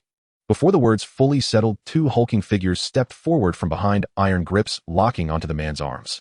No, Thomas, spare me. It wasn't intentional, I swear. For God's sake, give me one more chance. I've granted you chances, far too many, and yet you failed to seize a single one. He reached into his newsboy cap and withdrew a straight razor, rising slowly. I may forgive you, but what of those 16 fallen brothers? Would they nod their consent? Why don't you go ask them yourself? A flash of steel, The carotid artery split open. Blood arced across the carpet in a crimson spray. The man's head dropped, never to rise again. Dispose of it, by the old rules. Thomas Shelby casually snatched a silk handkerchief from the desk and wiped the blade and his fingertips with unhurried precision. The two men dragged the body away in silence. Later a ship would depart, bound for the deep sea where the corpse would be cast into the abyss. Sharks would reduce it to nothing, leaving not a single trace. 16 men dead, and not a single hair on the enemy's head disturbed. Thomas Shelby's voice was low, each word carved with icy clarity. They are far more dangerous than we anticipated. Double surveillance. Every street, every alley. I want to know exactly how long they can remain hidden. Yes, sir. Voices snapped from the shadows, short, sharp, disciplined. Accelerate operations. Do you understand? There will be no delay. My client has no patience left. What anchors the Shelby name? Our word. Unbroken, unyielding. Is that understood? Yes, Patriarch. As the final echo faded, the men withdrew one by one. Thomas Shelby sank back into his broad leather chair, eyes fixed on a large map of London mounted on the opposite wall. His lips moved silently. Where are they hiding? If I were in their place, I'd have gone straight to the police. What are they truly plotting? Sima Jianyun would never voluntarily contact the authorities. That would be walking straight into a trap. He chose instead to bide his time, waiting patiently for the moment the deadlock would break. Dinner hour arrived. Qin Rue heated several ready-made meals and set them on the table. Brother, you're cooking. You actually dared heat this. Is this pasta or glue? Li Ning stared at the grayish-brown, slightly charred mass on his plate and couldn't help but ask. If you've got food in front of you, shut your mouth. Complain about taste. Then cook the next meal yourself. Qin Rue didn't even glance up. His retort was swift and scathing. Li Ning's skills were on par with his. Truth be told, they were merely illuminating each other's darkness. I was just saying it casually. Why get so worked up? Li Ning chuckled, awkwardly picked up a small piece with his chopsticks, brought it close to his nose, hesitated for a moment, and then put it into his mouth. After chewing a few times, he surprisingly detected some nuances: sour, spicy, salty, with a hint of burnt bitterness. Though chaotic, the flavors were indeed layered. Sima Jianyun glanced at the plate, furrowing his brow, his lips curling into a sneer. Does this even qualify as a meal? At best, it's just something to shove in your mouth. Enough relying on you two to cook is like hoping it won't rain tomorrow. They'll take care of the next meal. With that, he gripped the spoon and expressionlessly began to swallow. After forcing down the last bite, he let out a long sigh. Finally, it's over. Mr. Sima, while I may not excel in cooking, this instant food is actually quite acceptable. Qin Rue felt a bit disgruntled and retorted softly. After all, this was at least edible, far superior to the herring pie jokingly dubbed gazing at the stars on the plain. Sima Jianyun lifted his gaze to look at him, but said nothing. Yet his expression spoke volumes. No need for translation, it left Qin Rue speechless. How about I go downstairs and buy you a fresh newspaper? No need. He waved his hand. Someone will bring it up shortly. Currently, the atmosphere was tense, and the police sketch artist had already drawn their portraits based on eyewitness descriptions. Any one of those notices could be posted at street corners. Going out at this moment wasn't about looking for clues, but rather about hanging a neon sign for oneself. Just as the words left his mouth, bang! A stack of newspapers fell directly from the ventilation shaft. Qin Rue bent down to pick them up, dusted them off, and handed them to Sima Jianyun. He unfolded the newspaper and began to read it line by line. Soon the corners of his lips lifted, revealing a hint of coldness. Truly overestimating oneself. Qin Rue exchanged glances with Li Ning, both accustomed to Sima Jianyun's habit of muttering while reading the news, and no one took it seriously. After the meal, he picked up a cup of coffee and continued flipping through the newspaper page by page. Qin Rue and the group of Iron Eagles were idle, so they lowered their heads to polish their weapons. Li Ning took out a gray sharpening stone, meticulously honing the flying daggers at his waist, and also carefully sharpened the newly acquired throwing axes, darts, and meteor hammers. To excel in their craft, one must first sharpen their tools. It's better to sweat a bit more now than to be drenched in blood during a real fight. The overhead incandescent light shone brightly, casting a warm orange hue over everyone's shoulders. In that instant, even the sound of breathing seemed to lighten. Finally, the last page of the newspaper was turned. Sima Jianyun lifted the now-cold coffee and took a small sip. I believe I've grasped the crux of the matter. He suddenly spoke up without any preamble or context. Everyone turned to look at him in unison. If my deductions are correct, the one truly calling the shots behind this operation is likely the heir of the Shimo Corporation from the island nation. Qin Rue and Li Ning were taken aback. Shimo Corporation, half a world away, so far that even the wind doesn't reach here. Could it be that he could control things from across the ocean, directing them from miles away? No, what I mean is, he likely made contact with the local Razor Gang in London, paying for our heads. And the Razor Gang, relying on the information provided by an insider in the police department, precisely orchestrated this assassination. As soon as he finished speaking, the truth became clear. Apparently, there was already a mole within the police department. Everyone felt a jolt of realization, but then they were puzzled again.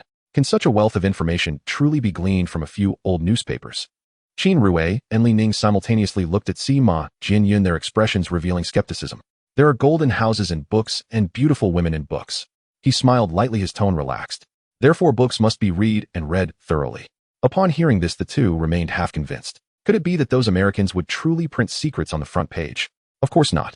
All these judgments were reasonable conclusions drawn by Sima Jianyun from piecing together scattered clues and repeatedly deducing. There was indeed merit in reading, but it relied more on the foundation built from years of hard work. Without a decade of systematic training and daily sharpening of one's analytical skills, one could never cultivate such insight. It was precisely for this reason that Qin Rue and Li Ning were truly moved. There are priorities in learning and specialization in skills. If Sima Jianyun were to try Qin Rui's silent infiltration technique or Li Ning's 3-step 7-art throwing technique, he'd probably exclaim at the start, "What the hell is this?" Each pursuing their own path, tackling their respective challenges, being unfamiliar with each other, was to be expected. It was precisely for this reason that they were especially astonished by Sima Jianyun's ability. To put it plainly, it wasn't really mysterious. Now that we've identified the Razor Gang and confirmed there is a mole in the police department, the next moves can be more precise. Sima Jianyun's expression was calm. How will it be precise? Qin Rue immediately pressed for an answer. Are you stupid? We will deliberately leak a few false itineraries through reliable channels to the police department. Only a very few will know. If that mole reports back, wouldn't that mean revealing their own identity? At this statement, the room fell silent. Everyone was momentarily at a loss. How exactly would they draw the snake out of its hole? But since it was Sima Jianyun making the call, they trusted he had a plan. Let him handle the thinking. The execution part would be left to them. Clear division of labor without ambiguity. Tomorrow, Li Ning, you will run to the bookstore to find that girl with the ponytail and ask her to deliver this to the police department. Sima Jianyun smiled as he handed over a folded piece of paper. Once they see it, they'll naturally know what to do. We just need to hold our positions and wait for the outcome. What outcome were they waiting for? The two exchanged glances, their eyes filled with confusion. But since Sima Jianyun had spoken, they could only trust him for now. The next morning came in the blink of an eye. The girl from the bookstore, following Sima Jianyun's instructions, carried a letter with no signature and headed straight to the police station. As the chief opened the letter, his brows immediately knitted together. The wording was extremely simple, but the way he stared at the paper, reading aloud in a low voice, select half of the police officers to execute a top-secret operation. The goal is to encircle and eliminate the core members of the Razor Gang. As long as the information is kept confidential, the suspect pool can be reduced further. After each round of operation, half of the candidates will be eliminated. The answer will naturally surface. I will provide details about the Razor Gang shortly. The letter gently returned to the tabletop and the chief's fingertips turned cold. This was clearly a conspiracy. What was more terrifying was, even if he saw through it, he had no way to break the deadlock. As a mole of the Razor Gang buried within the police, if he remained silent, none of his accomplices would escape. If they were caught, he would surely face retribution. But if he quietly tipped them off, it would expose him on the spot. Among that half, there would surely be a mole. Each round would see half culled again. Inevitably, he would be filtered out. And the Razor Gang itself would suffer significant losses through repeated failures and setbacks. Killing two birds with one stone. The only lingering concern was, could this letter be trusted? The edges of the paper were uneven, the letters varied in size, clearly cut and pieced together from old newspapers. At the end of the letter was just one address: Shelby Resort, outskirts of London. That place was likely the lair of the Razor Gang. The chief sat in his chair for a full 5 minutes before suddenly raising his hand and slamming it on the table's edge. He was just a solid achievement away from promotion.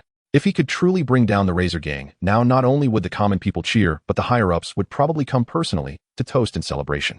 Let's do it. All personnel assemble. Prepare for an assault immediately. The shout shook the windows, causing them to buzz. The officers sprang into action, donning bulletproof vests, arming themselves, and rushing to the hall to line up. The chief scanned the room, and his voice tightened like a drawn bowstring. This time, we will strike directly at the Razor Gang's den. Only half the team will go. The other half remains on duty to ensure the precinct operates without interruption. We begin voluntary sign-ups now. Board the vehicles in 5 minutes. Before the words had fully left his mouth, the mole's face drained of all color. A raid on Shelby Manor. Who had leaked it? No. He had to infiltrate the operation and relay the warning before the strike commenced. If the compound were seized, his life would end there and then. Gritting his teeth, he raised his hand. 40 fully armed officers filed silently into the police cruisers. Redan blue strobes sliced through the morning mist as the convoy sped toward the city outskirts. En route, the chief issued an unprecedented order: total radio silence. No voice transmission whatsoever. The mole heard it, and a faint sardonic twist tugged at his lips. Silence. Did they truly believe that would sever his line? How naive. No sooner had the vehicle cleared the city limits than a cold tightness gripped his chest. His right index finger began tapping rhythmically against his belt. Light, heavy, pause, light, heavy. A miniature transmitter concealed within the belt's inner lining pulsed its signal directly to the Shelby family. The taps encoded a message in Morse code. Inside Shelby Manor, Thomas Shelby leaned by the fireplace sipping tea, when suddenly a nearly imperceptible series of taps echoed tap, tap, tap, tap. He snapped his head sideways, ears straining, then caught it instantly. In the next breath, his expression contorted with alarm. Now, evacuate everyone from Shelby Resort, immediately. The police are already en route. That announcement struck the resort like thunder. Chaos erupted in an instant. These scar-faced outlaws had partied deep into the night. Now they lay dead asleep. Fortunately, one man who'd risen to relieve himself answered the call, and collapsed where he stood, bladder-frozen sweat drenching his brow. He scrambled wildly, shaking every last sleeper awake. Men barely pulled up their trousers, barefoot and half-dressed in slippers, tumbling headlong into cars. The engines roared, tires spat dust, and within seconds they vanished down the road. 10 minutes after their departure, sirens wailed in the distance, shattering the dawn stillness. The chief himself led the assault, arriving at the manor gates. Anyone with even a modicum of observational skill could tell at a glance they'd fled just moments before. Clothes, socks, and belts littered the ground. Several unholstered handguns and loaded magazines lay abandoned, let alone the neatly stacked crates of contraband tucked in the corner. Every item was immediately sealed and cataloged as evidence. Frankly, this single haul rivaled the precinct's total seizures over the past 3 or 4 years combined. Though no suspects were apprehended, each participating officer earned substantial credit in the official record. The chief surveyed the ransacked premises, and clarity flooded his mind that anonymous letter had been no bluff. A wave of solid, grounding confidence surged from his soul straight to his skull. This operation had been executed flawlessly. That very day, he held a press conference, displaying the seized contraband before journalists, mountains of illicit substances dwarfing annual totals, 2 fully operational drug manufacturing lines, and an entire arsenal of tactical gear. Even his superior called personally tone unusually warm, outstanding work. Keep the pressure on. Don't ease up. After hanging up, the chief's smile never once faded. Citizens cheered across town. This time it was swift and decisive. Overnight, his approval rating in local polls soared to an all-time high. Within the Shelby family estate, Thomas Shelby stood before an empty warehouse, face ashen with fury. Just this single seizure represented a financial loss nearing $3 million. Damn it. Who betrayed us? Let me find him. I'll put a bullet in his skull myself. He hurled a crystal tumbler to the floor, shards scattered, but not a single splinter could contain the fire roaring from his throat.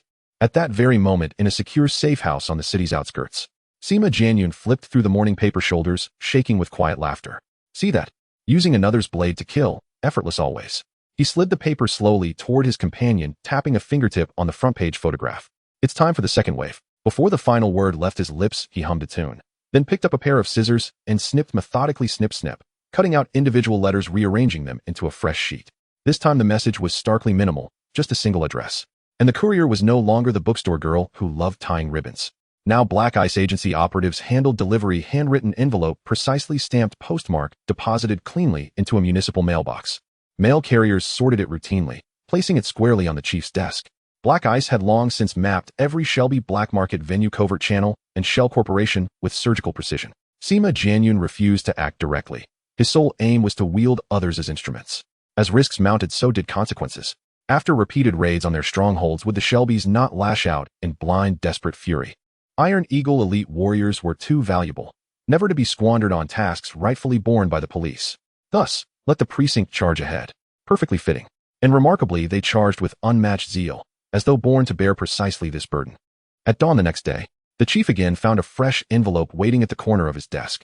He tore it open, scanned the contents, a collage of clipped newspaper letters, but this time clean and absolute, only an address. Yes, the protocol was now clear to him. No explanations, no preamble, an address, and he would move unquestioning. This time the target was a farm on the outskirts of London's satellite city. Clenching his fist, the chief bellowed, voice ringing with authority, full assembly, immediate raid.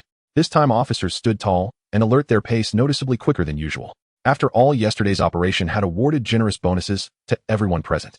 Those left behind watched, eyes blazing crimson with envy. If they missed this chance, justice itself would revolt. The mole's heart plummeted at the news. Not over yet. How could it be happening again? Disaster. This time he had to go. He grabbed a close colleague, pleaded, bargained, and finally shoved $50 into his palm, buying his way onto the roster. The force deployed at once. Destination once more outside central London. Road signs flashing past the window looked disturbingly familiar, chilling his spine. Damn it. It was the Shelby family, exactly as feared. Worse, their target was that location. He had to warn Tommy now. A single second's delay would doom everything. He bowed his head, knuckles drumming urgently precisely against his belt buckle. A silent signal, transmitted undetected to the Shelby family. Last night, the core drug manufacturing equipment had been smuggled in under cover of darkness, arriving at this satellite city farm. They were set to work through the night, mass-producing contraband. But a sudden distinct Morse pulse rang in his ear. Thomas Shelby froze, then exploded. The cops are coming again. He slammed down the phone. Chaos erupted across the farm, scarred, ruthless men cursing violently as they leapt into vehicles, stomping accelerators to flee. The farm sat exposed on open plains, no cover, no concealment. Even with their 5-minute head start, patrol cars rapidly closed in, reflected clearly in their rearview mirrors. Half the squad peeled off in pursuit. The rest swiftly cordoned off the farm and launched a meticulous sweep. Predictably, contraband piled high, hidden in barn cellars, even beneath tractor chassis. The haul exceeded yesterday's, by far. The chief gazed upon the spoils, unable to suppress the upward curve of his lips. Even more electrifying, they'd captured a lone suspect on site. Hearing the news, the chief laughed until tears welled in his eyes. Since assuming office, the Razor Gang had been an untouchable phantom, elusive and tangible, leaving not even a whisper behind. But this time, a live capture, a breathing conscious witness, pure unadulterated fortune. Ha ha ha, excellent. Outstanding. Bring him in. I'll interrogate him myself. Before the final syllable faded, he'd already vaulted into a cruiser, leaving a trail of dust behind. The undercover officer remained at the scene to continue the investigation. His gaze swept over the hapless man cuffed to a tree, and his stomach churned. That fool. If he opened his mouth and spoke recklessly, everything would end for him. Immediately. He had to eliminate him. What incredible luck you've got. And not even I saw this coming. The man clamped the cigarette between his teeth. I'm absolutely green with envy. 2 raids, and I came up empty-handed both times. All I got was a bottom-tier team award. His colleague patted his shoulder, voice thick with sympathy. Well, this mess. No one else is to blame. 2 operations, 2 failures. Such luck wouldn't be believed if told aloud. How about this? When we transport the suspect later, let me ride along with you. At least claim some personal credit. After a moment's thought, the other nodded in agreement. Agreed. We'll go together and split the credit 50-50. Thank you so much. The undercover officer smiled as he snapped his lighter open with a sharp click. At that moment, this upright officer remained blissfully unaware that fate was already steering him toward the deepest, coldest night of his life. The engine roared, the car had traveled halfway. Suddenly, the undercover officer clutched his lower abdomen, his features twisting in agony. What's wrong? Damn it. My gut's cramping. I can't hold it any longer. Shit. Hang on. I'm pulling over. Don't actually shit your pants, brother. Before the words left his mouth, the police cruiser had already skewed to a halt on the roadside. 10 minutes passed. The rest of the squad cars had long since returned to the station. Only this one remained, alone, anchored beside the desolate road. At the forest's edge, the undercover officer emerged, trousers hiked, face relaxed, steps light and unhurried. Oomph, you look like you just pulled off something monumental. Exactly. Life's burdens are heavy enough. Every worry lifted is reason enough to breathe easy. He replied with a smile. The officer shook his head, chuckling, then lifted the box of paper-wrapped donuts from the passenger seat. Donut. Have one. Sure, give me one. Who in this line of work doesn't share a quiet kinship with donuts? Whether in Europe or America, the blue uniform paired with sugar-dusted rings has long been etched into tradition, deep in the bone. The engine shuddered back to life. The tires were just beginning to grip the asphalt. Then, bang, a gunshot shattered the air. The officer's head jerked sideways and fell still. The gang member in the back seat froze instantly, eyes unblinking. The undercover officer calmly withdrew a handkerchief, wiped the barrel clean, and handed it over. What the hell are you still doing here? I warned the boss. I thought you'd already bolted. The man blinked, blood draining from his face. Beneath that uniform, the soul had already changed. Bullshit. I was on the toilet. I wouldn't have known if the sky collapsed outside. By the time I pulled up my pants, the whole place was swarming with cops. Get out now. And what about this place? I'll handle it. You run. Remember this, utter a single syllable about me and I'll flay you alive with my own hands. Ridiculous. With the boss, I'm dead either way. The man leapt from the vehicle, tossed over his shoulder, thanks buddy, and vanished into the underbrush, swallowed whole by shifting shadows. The undercover officer watched in silence. Then his gaze hardened cold as a drawn blade. He raised his arm, fired. Bang. The man dropped, never rose again. But the work wasn't done. He drew a deep breath, reversed the gun, and pressed the muzzle against his left abdomen, then his right shoulder, and fired twice.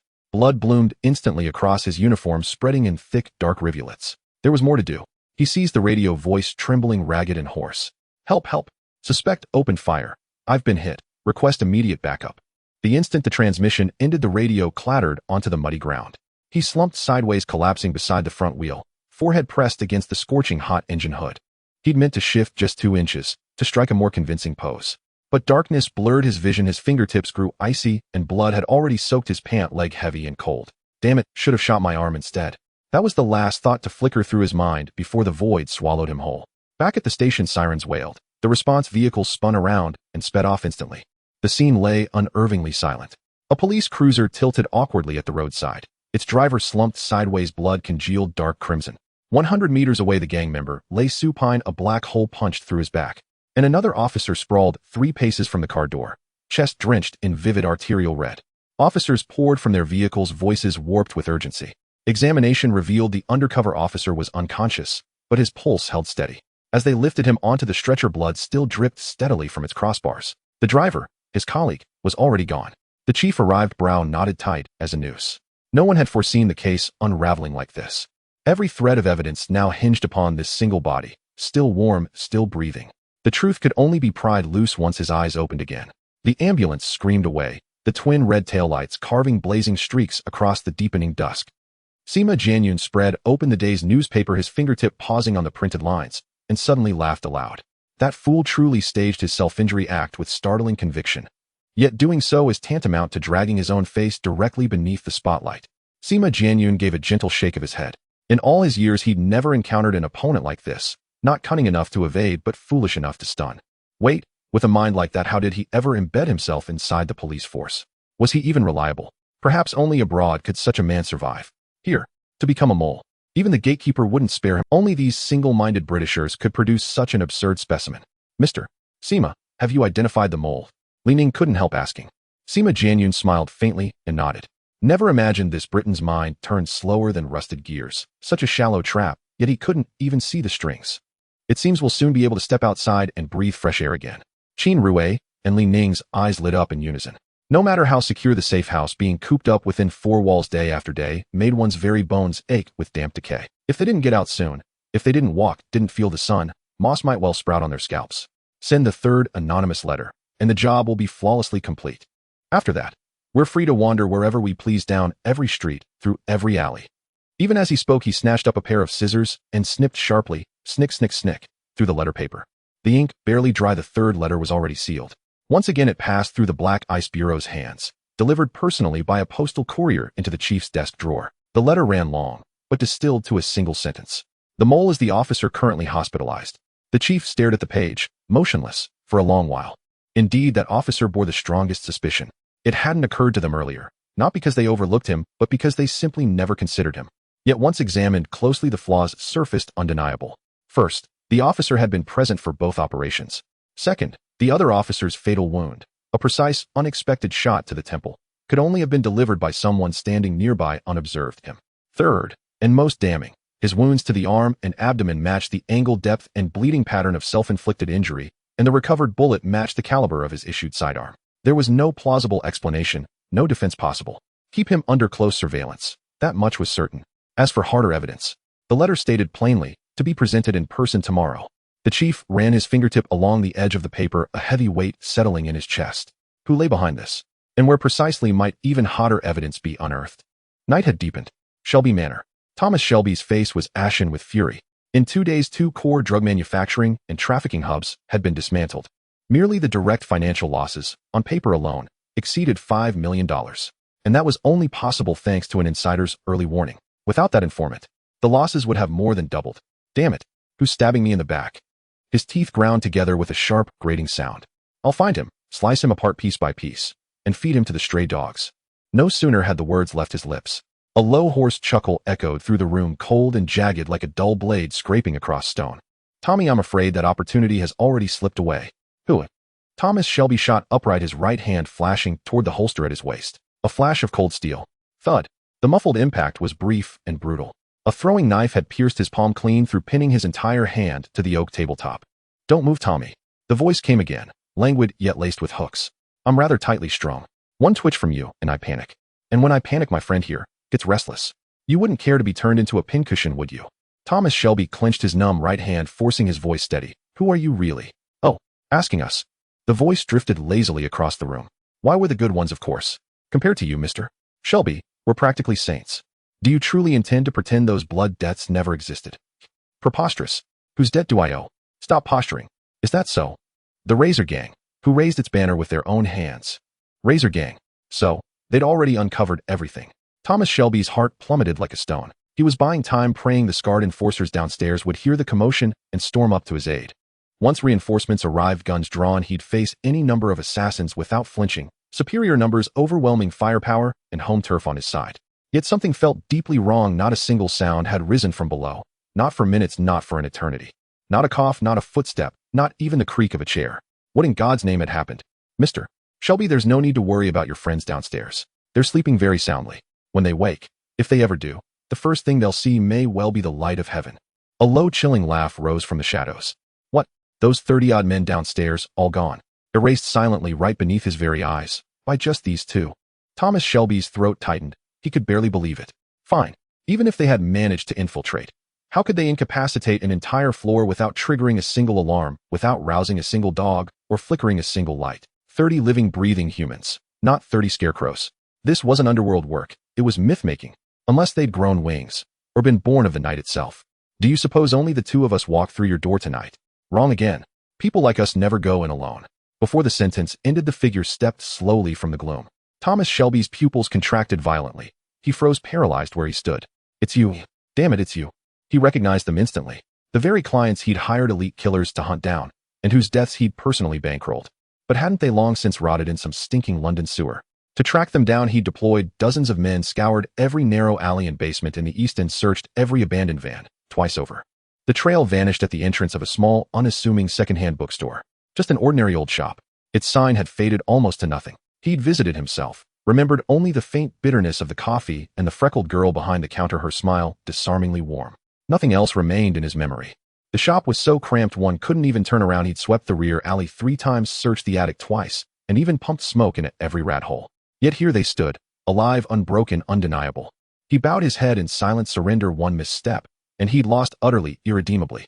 The man who hired you to kill us was the CEO of Japan's Shimpu Corporation, wasn't he? Sima Jianyun asked, smiling. What? All color drained from Thomas Shelby's face. He hadn't spoken a word, but his expression had already carved the answer onto his forehead. Sima Jianyun asked no further. Everything worth knowing had already been revealed. Now only reckoning remained. I don't know how many lives stain your hands, or whether God will grant you absolution. But there is one question you must ask him yourself. Good luck, Mr. Shelby. Half an hour later, a velvet box rested silently upon the police chief's desk. Inside, the lid lifted to reveal Thomas Shelby's severed head. Beneath it lay a letter. Its handwriting was precise, composed entirely of short, clipped English words, each line a cold, hard-edged statement. The note read, Dear Chief, allow me to introduce Thomas Shelby, leader of the Razor Gang. By the way, you might wish to examine his personal accounts. You'll find something new there. Signed, a good man. This time another name appeared beneath the signature, but it was scrawled hastily, a careless stroke, neither formal nor legible, offering no trace of origin or authority. The moment the chief laid eyes on Thomas Shelby's wanted poster, his hand froze midair. Before he could catch his breath, the familiar, anonymous letter reappeared on his desk. After scanning just a few lines, he issued immediate orders to investigate the Shelby family. Better not to look, because once he did, he recoiled, breath snatched away. The so-called Shelbys were no ordinary family. They were a legendary London underworld syndicate entrenched for over 30 years. Stranger still, official records held almost no trace of them. Only a bare footnote, an immigrant family from Ireland, and nothing more. But everything changed the day officers stormed Shelby Manor. Workshops, warehouses, subterranean chambers, the full illicit production line lay exposed. Basement vaults overflowed with stacks of U.S. currency, corners bristled with rifles and pistols, ammunition crates towered higher than a man. Even the seizure inventory ran 7 pages long. A veteran detective knelt in the study, tapping thrice on the floorboards, listening for the hollow echo. Behind the concealed panel lay iron bars, rusted chains, damp mold, and 14 pairs of wide, terrified, bloodshot eyes. Every young woman locked in that hidden chamber was rescued, unharmed, intact. Word spread across London. This time the police didn't just crack a case. They tore a hole in the sky. At the press conference, the chief stood, grim-faced, voice low and measured. But back in his office, he stared into the mirror and grinned, wide, unrestrained, for a full 30 seconds. $6 million in cash. For tons of contraband. 27 standard-issue firearms. 3,700 rounds of assorted ammunition. And 14 girls, alive, walking home. That dossier of achievements was thick enough to serve as a brick. After 30 years on the force, he realized, for the first time, that he'd spent half his life merely marking time. That same day, senior command arrived by car, stood before the entire detective division, and clapped him on the shoulder 3 times, repeating, Well done, well done, well done. The chief murmured modest denials. It was all the team's doing, while his fingers had already loosened his tie 2 notches and his grin stretched nearly to his ears. The next morning, the Times front page bore his silhouette beneath golden type, London's shield. A film crew was stationed outside the police station. A documentary team arrived with a contract in hand. Even Hollywood screenwriters had sent in their script outlines. The most sensational event was when the Beatles reunited on stage after 15 years performing in the police station's auditorium with a full audience of uniformed officers. Global media went wild with this news, with the New York Times even dubbing him the Night Stalker in uniform. In that episode of the Oprah Winfrey Show, the host held up his photo and joked if he ever lands in New York, the Department of Homeland Security would have to send a private jet for him. They wouldn't be able to stamp his visa fast enough. Though it was said in jest, it carried significant weight. After all, he not only dismantled the Razor Gang, but also exposed 3 traitors within the police force. There were indeed ordinary citizens who printed flyers overnight stating simply vote for him as Prime Minister. Of course, everyone understood that this was not to be taken seriously. The Prime Minister's seat cannot be secured solely by popular support. Without a few hidden gold mines backing him, even the nomination letter would never reach Westminster Palace. No one expected that the first to break the silence would be Chin Fong from Hong Kong, who had just turned 29. He issued a brief statement: "If the chief is interested in running for prime minister, I am willing to cover all campaign expenses." Within 2 hours, the news exploded and his name had replaced everything at the top of trending topics. The day after Chin Fong spoke out, the Rothschild family officially announced their commitment to fully fund the current chief of police's campaign for the next prime minister. The news stunned the whole nation. Initially dismissed as mere gossip, it soon became apparent that both political and business circles were taking it seriously. Before long, even street vendors and tea house workers were counting votes on their fingers. This momentum was truly gaining traction. The flicker of hope in people's hearts suddenly ignited into a blazing fire. If the chief could truly take residence at number 10 Downing Street, would the safety of the entire United Kingdom become as clear and calm as London overnight? Especially those shopkeepers and vendors who had long been extorted by local thugs and ravaged by gangs, they immediately pounded the table and pulled out their savings to stuff into donation boxes. If the chief dares to run, we dare to support. The chief stared at the newspaper, his coffee growing cold in his hand, not daring to take a sip. The sudden happiness struck him like lightning, and he held his breath. He had only wanted to take half a step up the police force to sit securely in the Ministry of Home Affairs. Who would have thought the citizens would be urging him onto the Prime Minister's throne? Could it be that this was truly his destined path? Was fate giving him a gentle push? With that thought, his heart ignited with life. All right, since the people have spoken, I shall wear this hat. At this moment, Sima Jianyun finished reviewing the front page headline, a smile blooming on his face as he threw back his head and laughed, the sound shaking the office's chandelier. Prime Minister, it's not that easy to sit in that seat. But if he truly were to sit, it would be best to do so firmly. For the Qin Empire Group, this was an unprecedented opportunity. It aligned perfectly with the global economic strategy that Chin Fong had set. Using the UK as a stronghold, the goods of Qin Empire's electronics could smoothly cover all of Europe. Thinking of this, his chest swelled with ambition. Once Europe was filled with Qin Empire signs, wouldn't those folks from America and Japan break down the door to negotiate for distribution? With that thought settled, his plans changed. The acquisition case for the metallurgical plant would be postponed by a day or two. Right now, he needed to meet the chief immediately. Some conversations needed to be had face-to-face, some paths needed to be paved personally. Upon entering the police station's lobby and presenting his business card to state his purpose, the front desk handed him a thin number tag. These days, seeing the chief required waiting in line by number harder than snagging a limited Christmas edition. After sitting on the bench for nearly an hour, it was finally their turn. The chief had just seen off the third batch of visitors, sweat beading at his temples, his tie loosened by half an inch, and bloodshot eyes when he looked up. He took out a white handkerchief to wipe his brow, his voice slightly hoarse. "Mr. Sima, hello. I'm sorry, but I can only give you 5 minutes. I completely understand, Chief. Thank you for your understanding." So, the chief paused, slightly raised his hand to indicate for him to sit, and with a calm gaze asked, "What would you like to discuss today?" "I have been contemplating a matter." Sima Jianyun replied steadily. "Next time I contact you via anonymous letter, would that still be appropriate?" Before he finished speaking, the chief froze as if nailed to his chair. His pupils dilated as he fixed his gaze on Sima Jianyun, his lips moving several times before he squeezed out a sentence. "That letter. Signed Ching Shan Ke. Was it you?" Sima Jianyun smiled, slightly nodding gently. The chief suddenly stood up, quickly crossing the desk in 2 strides to stand before Sima Jianyun and bowed deeply. "Mr. Sima, I will remember this kindness for a lifetime. Without your secret letter guiding the way, the Shelby family would not have fallen and the Razor Gang would not have faced justice." At this point, the chief suddenly straightened up, solemnly bowing to Sima Jianyun, his forehead nearly touching his chest. "On behalf of all the citizens of London and the frontline officers, I extend my sincerest gratitude to you." Before he even finished speaking, he had already bowed deeply. Sima Jianyun's smile widened, his joy shining like morning light breaking through clouds. He stepped forward, quickly cradling the chief's arms to help him rise steadily, his tone light. "This small matter is nothing to mention. The ones truly charging forward and standing guard day and night are you and your officers. You cannot take the credit for this. The two chatted for a while longer without mentioning the so-called 5-minute interview time limit. If Sima Jianyun had been willing, even sitting for a whole day, the chief would certainly brew good tea, prepare fine tobacco, and accompany him for a chat. But Sima Jianyun clearly had no time for that. He was here for two reasons. First, to make it clear to the chief that he was the mastermind behind the entire operation. Second, to take the opportunity to point out that his boss was Qin Feng, and this young tycoon from Hong Kong held him in high regard. And to subtly imply if the chief was interested in the prime minister's position, he would spare no effort to assist him throughout the process. With the strategies of Sima Jianyun and Qin Feng, even if they ultimately could not reach the prime minister's throne, securing the position of deputy prime minister would be, without a doubt. Listening to this, the chief's heart brightened suddenly. It turned out that the smooth journey was not merely due to luck, but rather that someone had been orchestrating things behind the scenes. Yet instead of feeling intimidated, he felt a surge of warmth, perceiving it as a great fortune. He realized that he had been quietly watched by Qin Feng from afar, without even knowing it. Didn't this indicate that he had a value that others could not reach? What was there to hesitate about? Since the ladder to a high position had already been laid out, stepping up confidently was the wisest choice. He immediately met Sima Jianyun's gaze, decisively stating, "Good. I knew Mr. Anpei was a man who understood the larger situation and dared to take on heavy responsibilities. From this day forward, we are officially acquainted." Anpei Ser understood the weight of this statement. From this moment on, he was now in the game.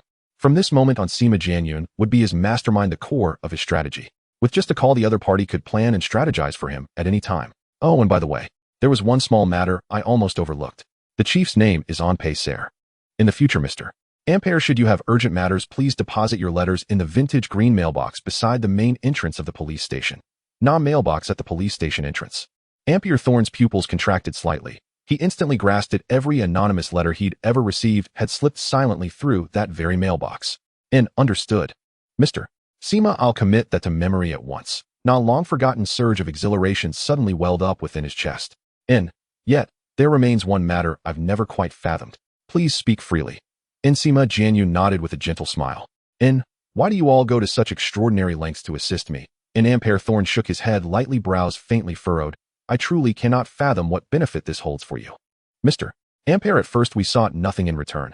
Only the restoration of peace to London's streets and the quiet, untroubled sleep of its people. Sima Jianyun's voice was calm, his gaze sincere. Yet the deeper we delved, the clearer it became. Your integrity weighs heavier than pure gold, stands firmer than bedrock. And it is precisely your unwavering devotion day after day that moved us. And so our support evolved into genuine goodwill, not a transaction. He paused briefly, his smile warm and thoughtful. Moreover, with your vision and capability, confining yourself to a single police precinct would be nothing short of tragic. You deserve a grander stage, where you may enact the convictions you hold most sacred. These words, of course, were not born of raw candor. Yet to Ampere Thorne they resonated like a warm current flooding his very crown, lingering, profound, unforgettable. He had long believed his own tenacity would inevitably dissolve into the tedium of daily routine, unseen, unacknowledged, uncomprehended. Thus, upon unexpectedly ascending to the post of police chief, he had already resolved inwardly to step back quietly, to settle into a life of modest, untroubled stability. Yet fate took an unexpected turn, not withdrawing him from the scene, but thrusting him instead to within half a step of the pinnacle, second only to one, yet sovereign over all. An ancient Eastern adage states, talented steeds are common, true connoisseurs rare. For Sima Jianyun's and Qin Feng's discernment and patronage, he felt a gratitude that ran bone deep. To him, these two were authentic alchemists, turning base metal into gold. And should he ever truly secure his footing, he vowed to repay them with unwavering, boundless loyalty. After concluding their conversation with Ampere Thorne, Sima Jianyun and his entourage departed the police station, bound for their next destination. And after such delay, the time had finally come to formally assume control of the metallurgical plant. What state the Alehausen metallurgical plant now lay in, no one could say for certain.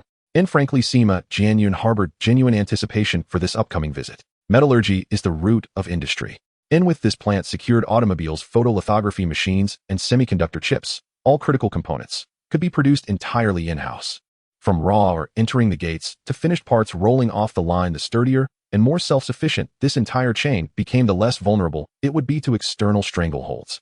Qin Feng's ambition was vast, not merely to survive and grow strong, but to ascend to the absolute apex of the global manufacturing pyramid. Let the world's smartphones, laptops, and servers all rely on core components forged solely in his factories, designed by his engineers, manufactured on his lines, governed by standards he himself established. The car halted outside the metallurgical plant's main gate. Sima Jianyun stepped out, and stood in silent contemplation before this century-old facility. Ni's first impression desolation. Like an aged man stooped and wheezing, each cough laced with the acrid tang of rust. And if this crisis were allowed to fester unchecked, the furnace's century-old flame might well gutter out amid cold ash.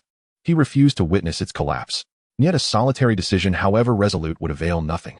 And the crucial question remained, did the plant still possess the grit, the sheer unyielding will, to endure? Without warmth or pretense, he strode straight through the gate, directly toward the plant director's office. At that moment, the director sat staring at a list before him, his temples throbbing.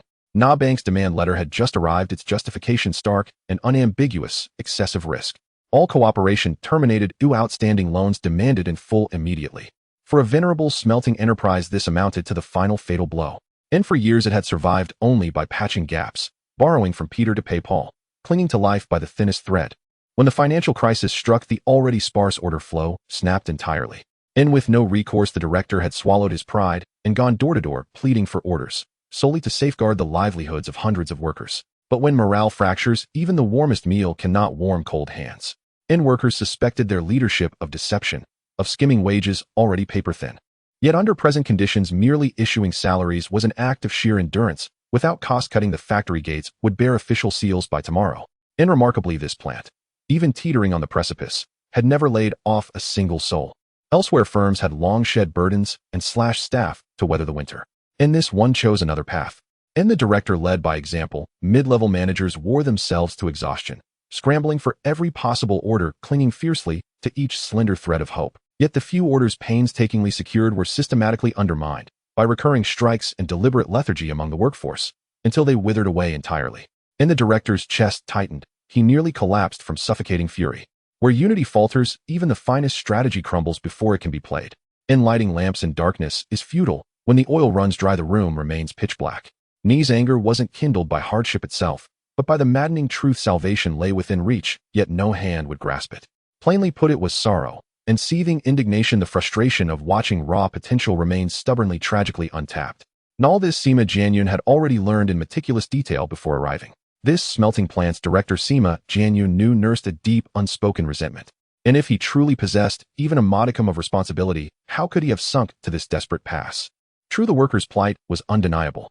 Yet, incompassion does not excuse fault.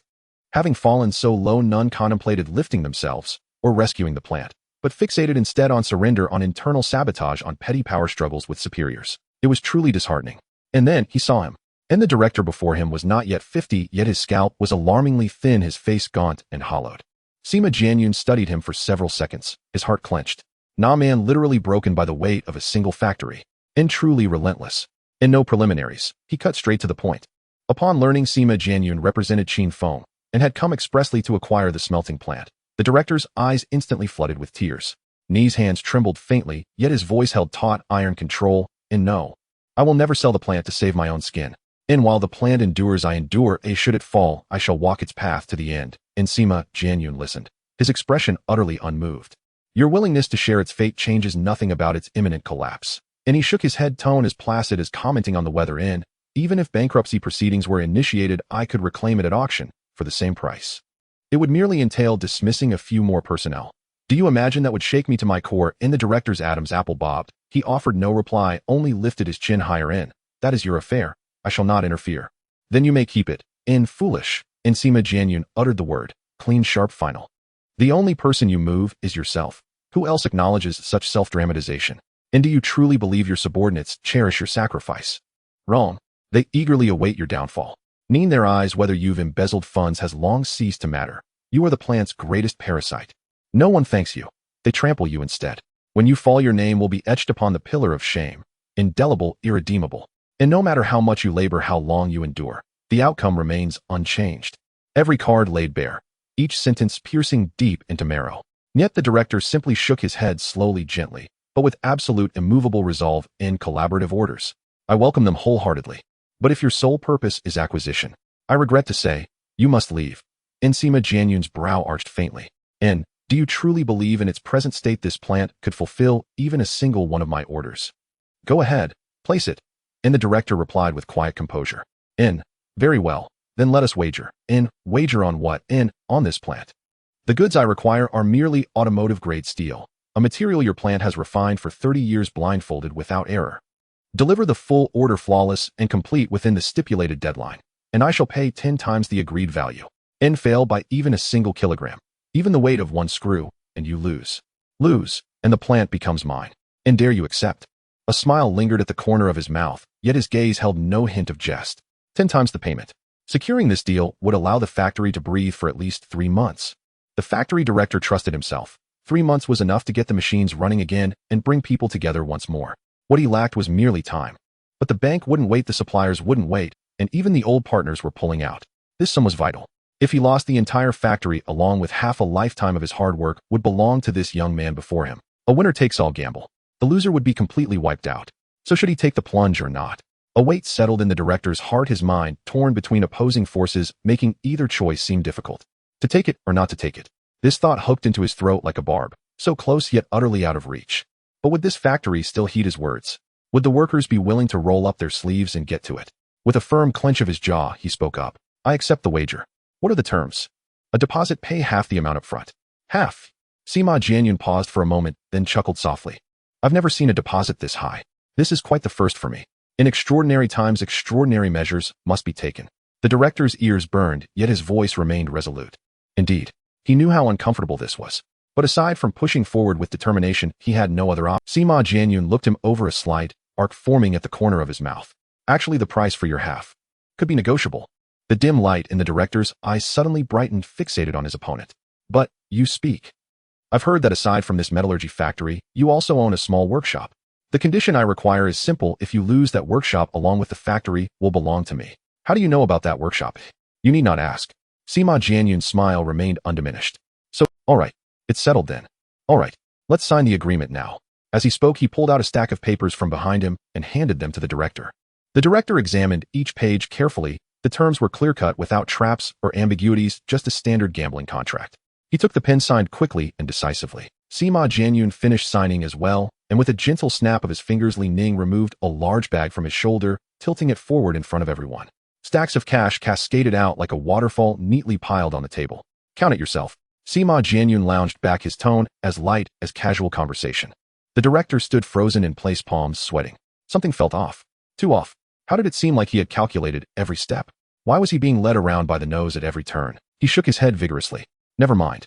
He would put aside the things he couldn't understand for now. There was only one path ahead. Like climbing Huashan, he had to keep moving forward with his eyes closed. The money was counted, every cent accounted for. Good luck to you, esteemed Mr. Joseph Pang. Sima Jianyun stood up and turned to leave. The crowd followed closely behind him, their footsteps swift and purposeful. No time to waste. Oddities could wait for later. What mattered most now was to distribute the wages. But this salary wasn't something they could just reach out and take. Because what awaited them was a pressing task. If everyone didn't pull together, they simply wouldn't finish. If they didn't finish, then everyone might as well pack up and go home. Soon, all the factory workers were summoned to an open area for an emergency meeting. The director spoke first, getting straight to the point. The money has come in, and this month's wages will be paid as promised. The crowd fell silent for a moment, then faces lit up with long-lost hope. But with a change in tone, his voice turned somber. However, there is a prerequisite. This task must be completed on time. Otherwise, if the factory goes under, your jobs will be lost too. For those who had worked at the factory for 10 or even decades, this was truly a serious matter. Everyone, I want to work together with you all to overcome this hurdle. It may seem tough right now, but if we hold on, we will get through this. As long as we think in the same direction and put in the effort together, the factory can be revived immediately. As soon as he finished speaking, the director pulled out a stack of cash from his briefcase, distributing it to everyone one by one. What the director said was irrelevant. The cash in their pockets was what truly mattered. Everyone calculated similarly. Most people heard his words and quickly forgot them. However, a small group of individuals was determined to stand by the metallurgy factory. They couldn't bear to leave and had faith in the director. They stayed silently, returning to their posts, waiting to start work. The director was actually counting on this small group. If few remained, his final gamble would be in vain. If it truly came to that, handing over the factory would mean he had fulfilled his last duty, leaving with a clear conscience. Yet unexpectedly, over 100 people stayed. Looking at those faces, eyes shining brightly, gazing at him, Joseph Pang felt a rush of warmth. He saw a glimmer of hope. He had never expected to win this gamble. But now he suddenly felt the businessman from Xiangang might not have it all locked down. Wasn't it just an urgent order? Let's do it. It wasn't like they hadn't handled urgent tasks before. With 3 shifts, rotating machines running continuously, what was there to fear? He cleared his throat, his voice steadying. Let's start scheduling now. This time we absolutely cannot let outsiders look down on us. Let's put in more effort. Complete the task, and everyone gets a reward with bonuses. Once the money was in place, everyone's hearts united. With these words, the workshop buzzed with renewed energy. The metallurgy factory, which had been silent for so long, was now brightly lit at night. The sounds of hammers, roaring furnaces, and bustling voices all returned. Joseph Pang stood at the second-floor window, watching the busy figures below, a smile slowly spreading across his face. He had won the gamble. Once people were motivated, they would move on their own, without needing to be urged. This was the sight he most wanted to see. The more they worked, the more they earned. The more they earned, the longer the factory would survive. As long as this order was fulfilled, the metallurgy factory wouldn't just survive, it might even regain its strength and stand tall once more. He settled back on the office sofa, took a sip of coffee, and let his thoughts drift. According to the agreement, if this order was delivered on time, the factory would receive $500,000. And winning the bet would yield a reward 10 times that, $5 million. For this struggling factory, it was a lifeline. Currently, the first $25,000 had already arrived, sufficient to clear all the employees' back wages. The remaining amount needed to be used to quickly place an order for materials. The first choice was, of course, Australian iron, ore, universally recognized as high quality. But in recent years, the factory had suffered continuous losses and faced a financial crisis, causing prices to soar. The price of $687 was simply beyond Joseph Pang's reach. He had no choice but to turn toward Baishiong country. The ore there was considerably cheaper, and while the iron content was indeed lower, it was not irreparable. With enough fuel, the steel produced was still solid. It merely required burning a few extra tons of coal, a small matter. At least that's what he believed. The furnace ignited, conveyor belts whirred, and the factory vibrated back to life. After enduring a half-year of anxiety, Director Joseph Pang could finally breathe a sigh of relief tonight. As soon as this thought crossed his mind, his eyelids grew heavy and hard to lift. He slumped on the sofa, not even bothering to take off his shoes, and pulled a blanket over himself, quickly falling in. When he opened his eyes again, it was already past 10 the next morning. He felt light all over, his mind clear as if washed by a mountain spring. He got up and walked to the window to see the situation at the factory. But as soon as he stood firm, his brows furrowed. Workers were all gathered outside the factory, chatting and laughing in small groups, smoking. And the direction of the furnace was eerily quiet. The high furnace that should have been roaring and scorching was now completely silent. A wave of dread washed over him. Could it be that the molten iron had already solidified? He immediately quickened his pace, growing more frantic until he finally broke into a run. When the workers saw him rushing over, they all waved to greet him. He didn't have time to nod, just sprinted inside. Pushing open the door, a wave of heat hit him, forcing him to take 2 or 3 steps back. Looking closely, the furnace was roaring, sparks were flying, workers were sweating profusely, and the conveyor belt was steadily moving with cranes bustling back and forth. Everything was as usual without a hitch. Director, what happened? Your face has turned pale, a worker approached and asked. You all off work? Why are you still here? He blurted out, his mind still shrouded in a fog. Off work? What time is it? We came in early to wait for the shift change. The worker grinned widely. You've already settled our wages, everyone feels at ease. Working for you is worth it. Though his words were coarse, they were heartfelt. There was not a hint of pretense, not a single word veiled. Yet to Joseph Pao it sounded sweeter than the church bells. He always placed people in his heart, and naturally they carried him on their shoulders. It was not a one-sided favor, it was mutual support. It wasn't about owing each other, but about moving forward hand in hand. The corners of the director's mouth slowly lifted, a smile spreading from the corners of his eyes to his brows. As long as every pair of hands in this factory worked hard, he was certain he would win this gamble. On the other end, Sima Jianyun sat in a hotel room, gripping a mobile phone, reporting the current situation to Qin Feng, who was far away in Hong Kong. Upon hearing that he had already arranged a meeting with the police chief, and even advised the other party to run for prime minister, a low chuckle came from the other end of the line. You really hope he wins. Of course. The person we helped to rise will surely remember the old ties when he sits in that position, right? And I'm not looking for him to open wide. Just hoping for a smoother passage so that goods can steadily enter the Ying country market and sell well, that's enough. Qin Feng laughed heartily. What are you laughing at? Back then when you slammed the table and said I fully support Heir, I never believed you hadn't calculated these things. Sima Jianyun replied with certainty. You're right, I did think about that. But Heir is just one of the candidates closer to the front of the list. Qin Feng's voice was light, yet carried weight. There are a few other names. When you return, I'll tell you face to face. Is there really such a matter? You speak as if it's a treasure map. Sima Jianyun was somewhat skeptical. However, since Qin Feng had mentioned it, it was definitely not empty words. Perhaps before he set off, the connections in Europe had quietly been laid out. Sima Jianyun understood the two had similar temperaments, but in terms of vision and skill, he was worth less than half of Qin Feng. Sometimes he even felt there was something about Qin Feng that was out of place with the times, yet extraordinarily reliable.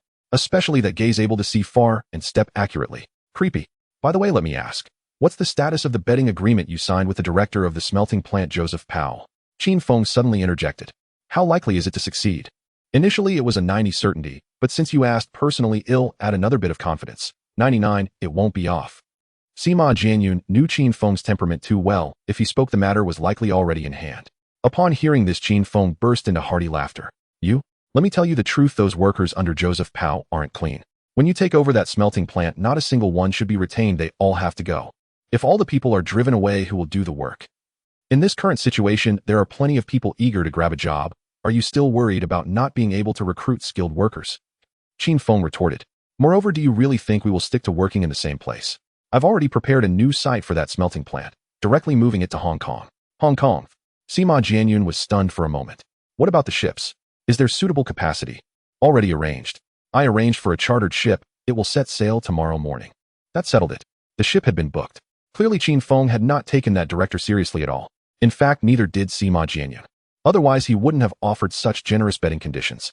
By the way, why do you insist on acquiring that small workshop of his as well? I'm a bit puzzled. Qin Feng asked. You don't know yet. Sima Jianyun was slightly surprised. This director appears honest, but behind the scenes he secretly started another workshop specializing in high-precision parts manufacturing. This business brings in money much faster than the smelting plant. If it weren't for him putting most of his efforts into that workshop, how could the plant's transformation have dragged into such a mess? Upon hearing this, Qin Feng suddenly understood. So this old fellow has already been secretly taking orders outside. No wonder. His skills are so solid, yet the plant suffers losses year after year. He never really put his heart into the legitimate business. Exactly. Sima Jianyun replied. Don't be fooled by his simple clothes and slow speech. His mind in business is actually sharp. It's a pity he ran into the financial tsunami. He had just financed a large order, and the partner went bankrupt overnight. All the materials, molds, and labor were paid out of his own pocket, leaving him with nothing. Otherwise, how could his hair turn white so quickly? Sima Jianyun smirked, his tone carrying a chill. So you know all these twists and turns? Qin Feng was taken aback. I was still pondering whether to remind you, fearing you might be kept in the dark. That's good. It seems you are quite adept at using the intelligence network of the Black Ice platform. Not at all. Sima Jianyun laughed and shook his head. The Black Ice platform. At most it's a helper. What really counts is my exceptionally clever brain. After chatting a bit more and finalizing the details for the acquisition, they hung up. Ultimately, no matter how many factories Sima Jianyun secured in Europe, Qin Feng fully supported it.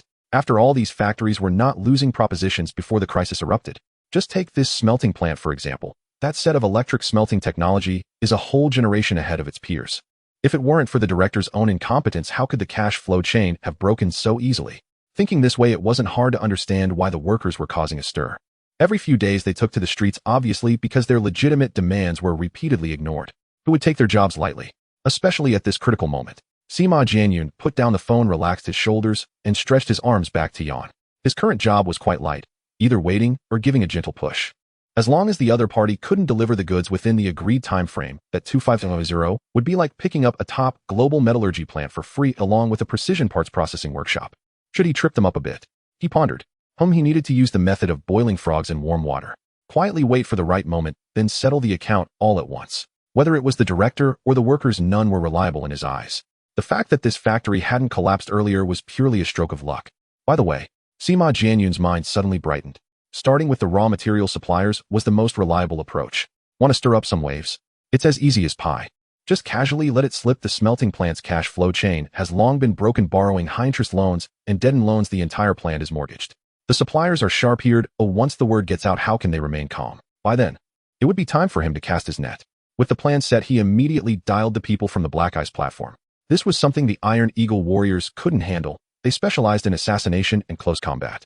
And such matters that didn't involve blades, but struck directly at the heart, needed to be handled by the seasoned people from the Black Ice platform. Thus the next day, the suppliers gradually heard the rumors, their hearts tightening. They all hurried to the metallurgy factory to ask the director for clarification. But who would have thought? Upon reaching the entrance, they found a large crowd of suppliers gathered outside the plant. Everyone was thrown into a panic. Even those who had previously trusted Joseph Pang were now filled with unease. When too many people gather, chaos ensues. When words become muddled, even lies can morph into truth. Rumors snowballed, growing increasingly sinister.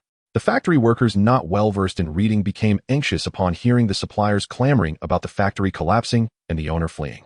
Work ground to a halt, and they all rushed to block the factory director's office, creating an impassable barrier. Coincidentally, at that moment, the director was nowhere to be found. Where had he gone? The very Joseph Pang who had thumped his chest just days ago proclaiming his commitment to stand with the factory was now squatting in his private workshop planning to check on progress. As soon as he stepped out, chaos erupted inside the factory. When he hurried back, he stood frozen in place at the area in front of the office was crowded with suppliers, their faces dark with anger. A chill crept up his spine. The final payment must be settled today. It has been nearly a year. Pay up immediately. We're done with business. Give us the money you owe us now. The crowd's voices were heavy, their tones unyielding, as if they were demanding a coup. Hey brothers, let's not rush. Let's talk this through one step at a time. Joseph Pang was sweating profusely, rushing forward to mediate. The only thing he could do was to firmly hold back the crowd, ensuring they wouldn't continue their uproar. Otherwise his plans would fall apart completely.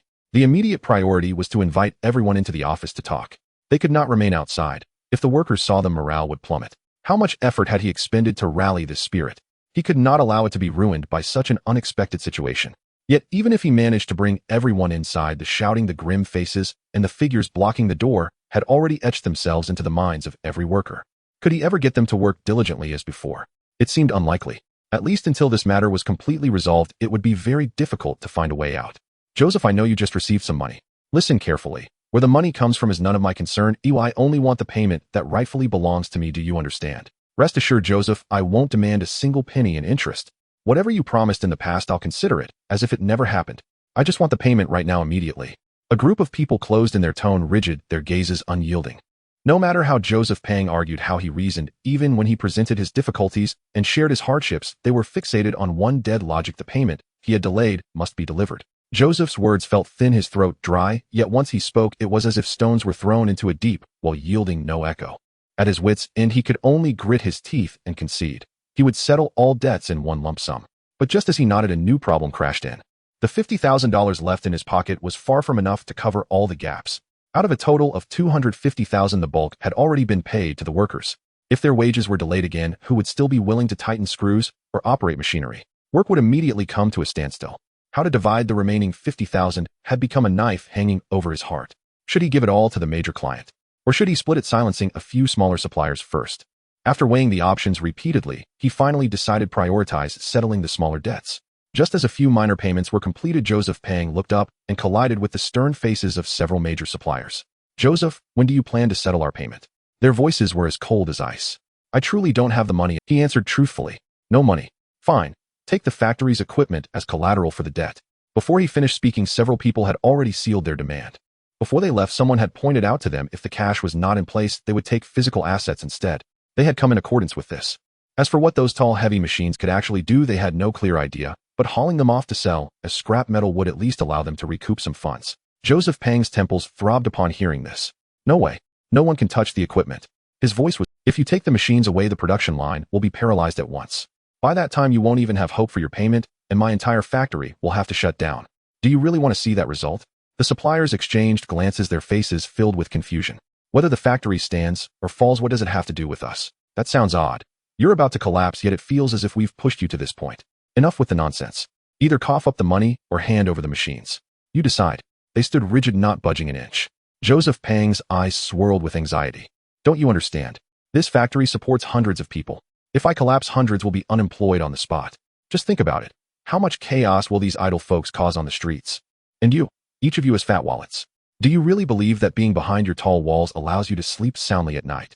He went all out, each word striking deep. I am the one keeping these people in the factory, giving them work, food, and money.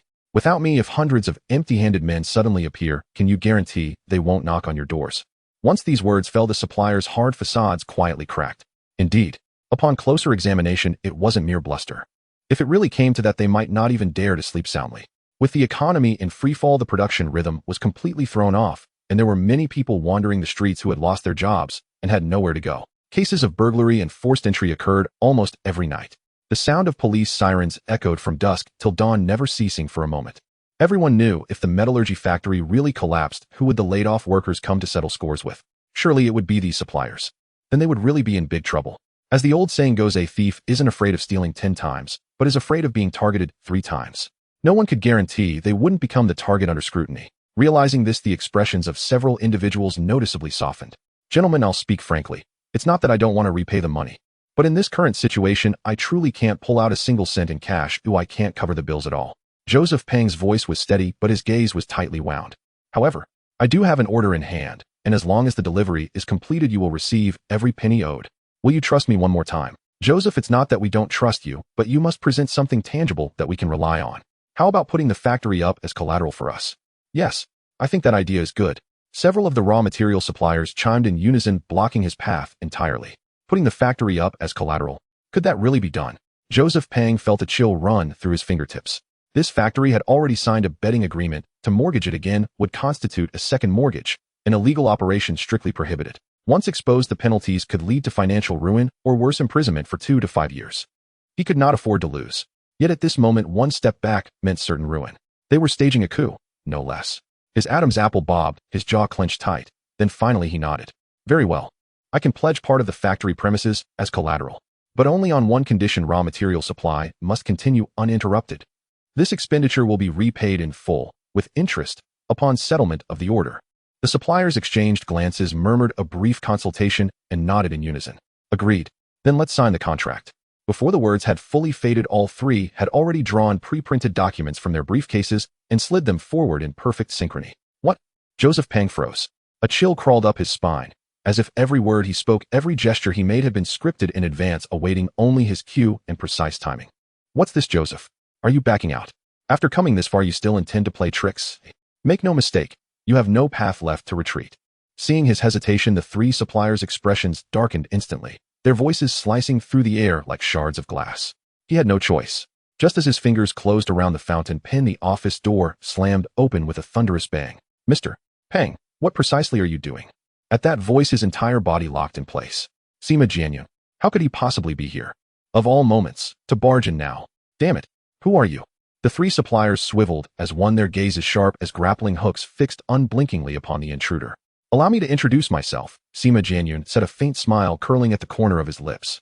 Executive President of the Xiangjiangqin Empire Group. I've come expressly to acquire this metallurgical plant. Acquisition. The very air in the room turned thick and still. You wretch. What underhanded dealings have you been conducting behind our backs, Joseph? Explain yourself. This demands an immediate account.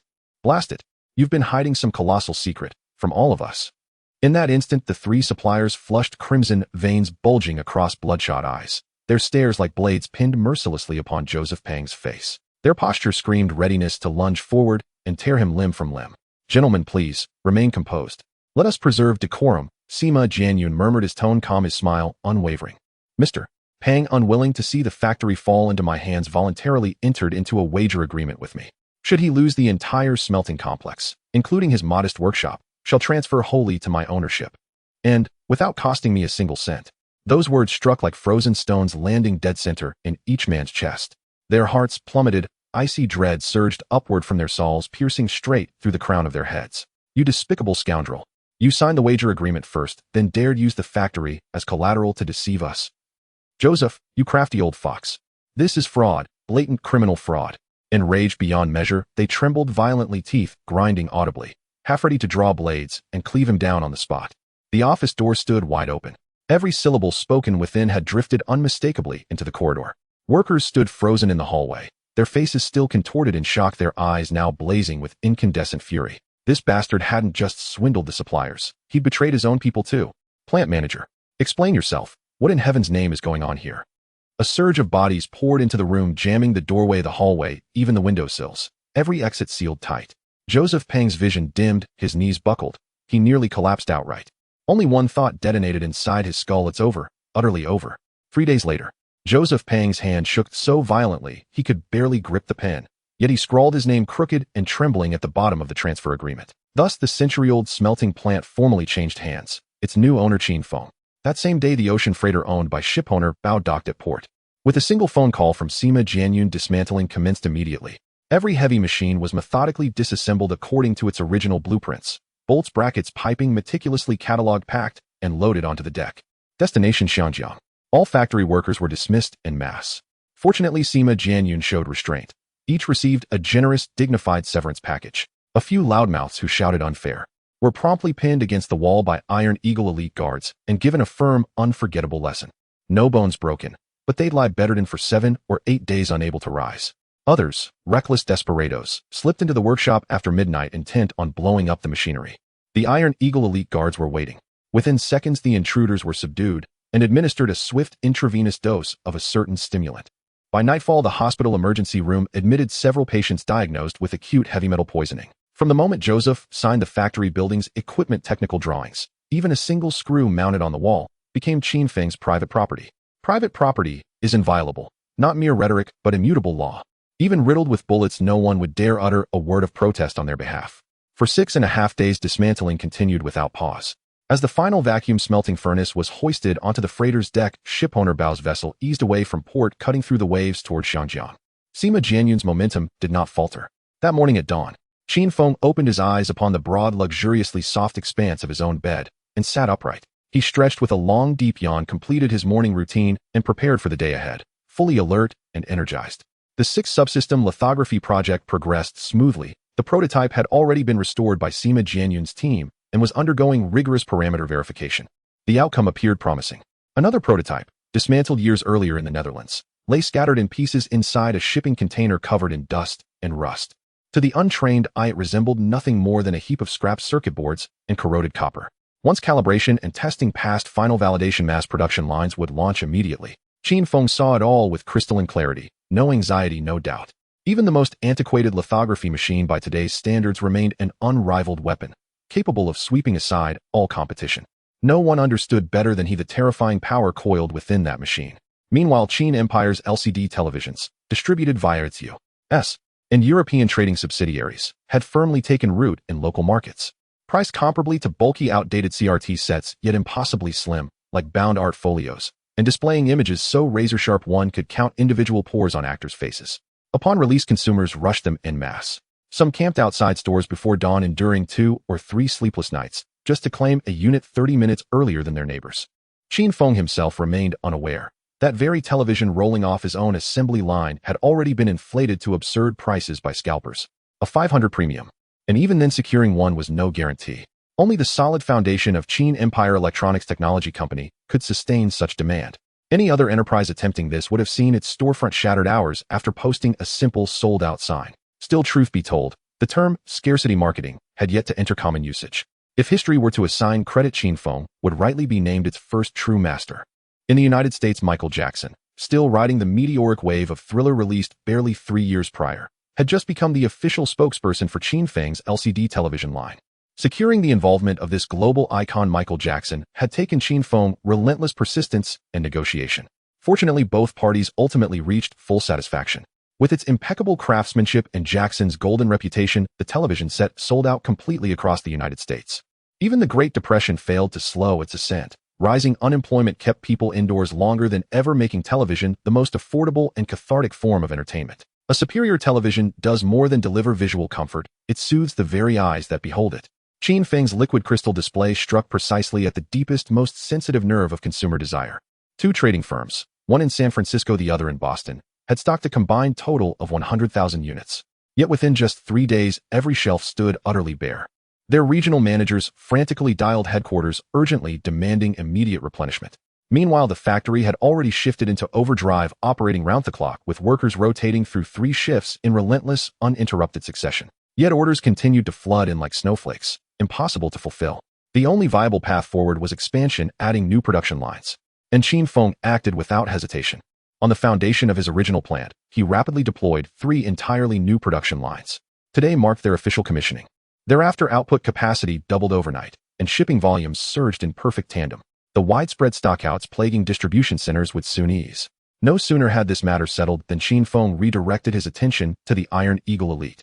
A covert team dispatched earlier to the Japanese archipelago had been tasked with surgically severing the roots of the Matsushita and Shimopa families.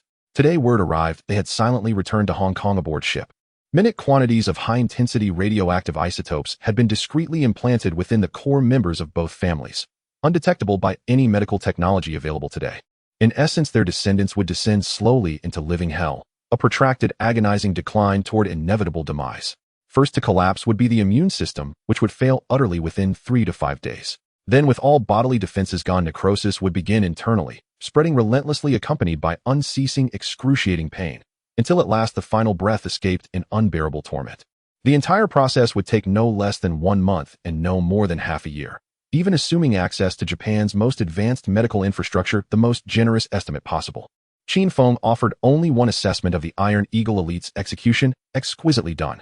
For true satisfaction lies not in merely dispatching an enemy, but in watching him drag his broken body helplessly and knowingly into the abyss, dragging his entire family down with him. More crucially, the method chosen was deliberately the most torturous, the most painful.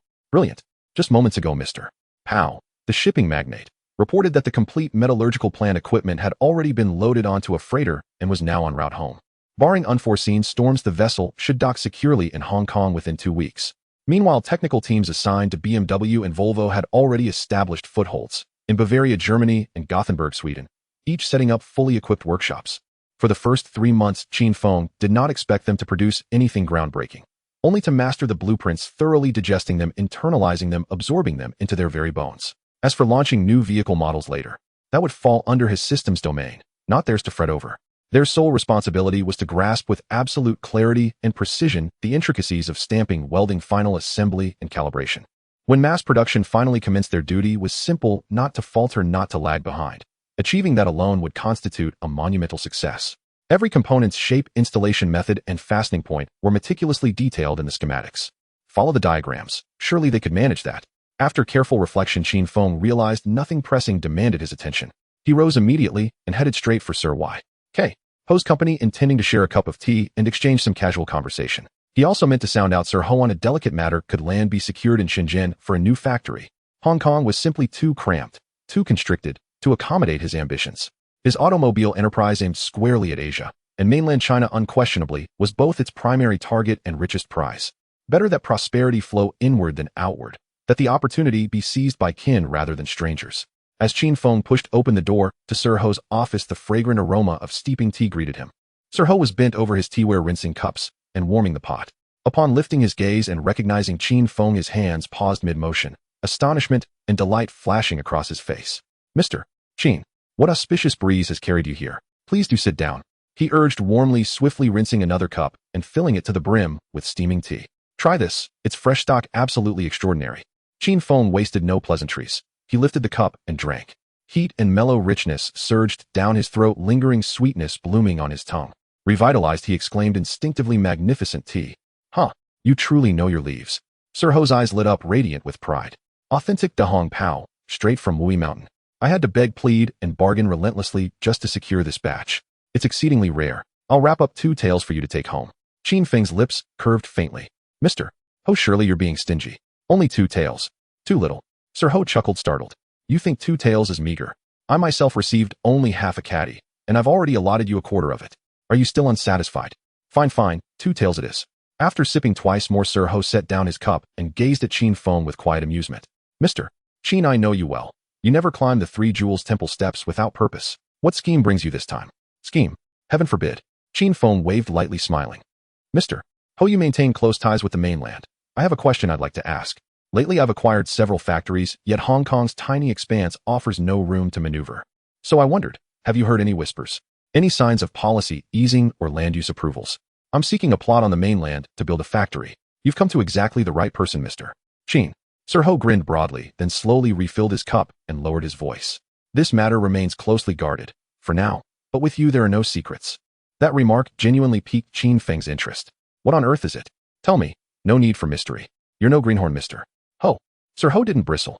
He simply smiled again and poured more tea. "Let me think carefully how best to phrase it. First, stay calm. Don't rush ahead." He paused, then asked, "Do you know where Shenzhen is?" A jolt ran through Qin Feng. Shenzhen? No, that couldn't be right. He distinctly recalled that humble fishing village wouldn't enter the grand blueprint until 5 years hence. Yet, was it truly too early?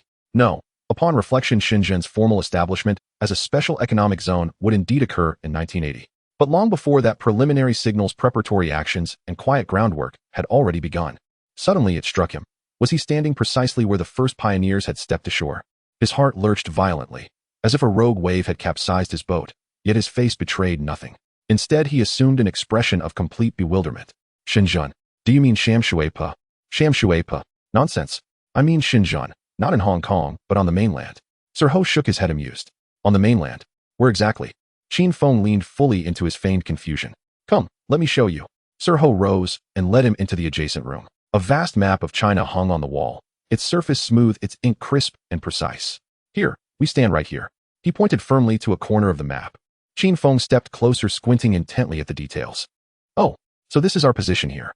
Hui Yingdong's fingertip moved slightly steadily, landing on the stretch of undeveloped frontier land. Qin Feng's pupils constricted. It's really close. It feels like with just one step I could cross over. Exactly. Hui Yingdong nodded, his smile warm. Now what do you think of this place? Qin Feng lowered his gaze, his knuckles unconsciously tapping on his palm, as if weighing something. Hui Yingdong did not rush him, quietly waiting with a smile of certainty at the corner of his mouth. Being this close, if we set up the factory here, both sides would save effort and benefit. His voice was low, almost like he was talking to himself or speaking to the air. The things I produce can smoothly enter the continent without detours or bottlenecks. He looked up at the vast territory on the map and sighed lightly. Such a large piece of uncultivated land can easily support all my workers. Support? Qin Sheng, that doesn't sound like you. Hui Yingdong laughed heartily. With such a grand strategy, supporting you, your descendants for 10 generations won't finish at all. This was no empty talk. More practically, once this land comes to life, it can invigorate the local economy and support the livelihoods of... But what does this have to do with the Shun town you mentioned? Qin Feng suddenly exhaled, his shoulders slightly slumped. You know, with our identities, trying to set up a factory over there is fraught with difficulties and heavy procedures. There are obstacles everywhere. Hui Yingdong's smile deepened, and the wrinkles at the corners of his eyes relaxed. That was in the past. From now on, this threshold will lower step by step. I'm telling you in advance so you can... This is a pilot project currently kept under wraps, but within 3 to 5 years, it will surely be unimpeded. It will become an economic special zone in the future. Economic special zone. Qin Feng's eyes widened, shock evident on his face. In truth, he understood better than anyone what Shun Town would eventually become. If he were to seize this opportunity, now the Qin Empire's electronic technology company could directly claim the entire industrial park. In the blink of an eye, the words Qin Empire Electronic Technology Industrial Park could be hung on the iron gate. With the site secured, the policy benefits would naturally follow. The appliances produced by his company would directly enter the continent. From there, they could be shipped to Europe, America, Southeast Asia, and even further. Not just electronics, but also car assembly, steel refining. As long as it can be established, factories can take root in this fertile land. By the time the official announcement is made, he would already be the true first brand of Shintown. With a solid foundation, steady steps expansion would be a natural progression. Just considering labor costs, at this moment the continent is cheap enough to feel reassuring. Just looking at salary levels, one person from Hong Kong earns as much as 10 from the mainland. The timing, location, and harmony of people are all in place. It would be strange if Qin Feng didn't soar this time. This is purely an unexpected joy. Qin Feng had no idea that 5 years ago the continent had already quietly laid the groundwork for the economic special zone in Shintown. Based on the current situation, the Shintown Special Zone, officially established in 1980, had actually started its initial exploration and pilot operation 5 years ago. But that period was extremely risky for businessmen. Although it wouldn't result in complete loss, those who dared to reach out had to grit their teeth and go all in. Qin Feng understood well what level of opportunity this was. Among this batch of businessmen, those who could look ahead 5 or 10 years like him were extremely rare. The reason he could see it clearly was the confidence granted by the system. The economic landscape of the next 20 years was clear in his mind. Thus, in this round, he had to seize the opportunity ahead of everyone else. Asia was his fundamental base. If he didn't hurry to enter the mainland market by the time others filled the territory, established channels, and solidified their reputation, he could only pick up the leftovers. This is a game of the fast fish eats the slow fish. The one who acts first holds the initiative. Those who follow can only run behind. On the day he returned to the company, Qin Feng made the decision the metallurgical plant and automobile manufacturing plant would immediately be established in Shintown. The photolithography project will not be relocated for now. Currently, the continent lacks core talent and high-tech accumulation.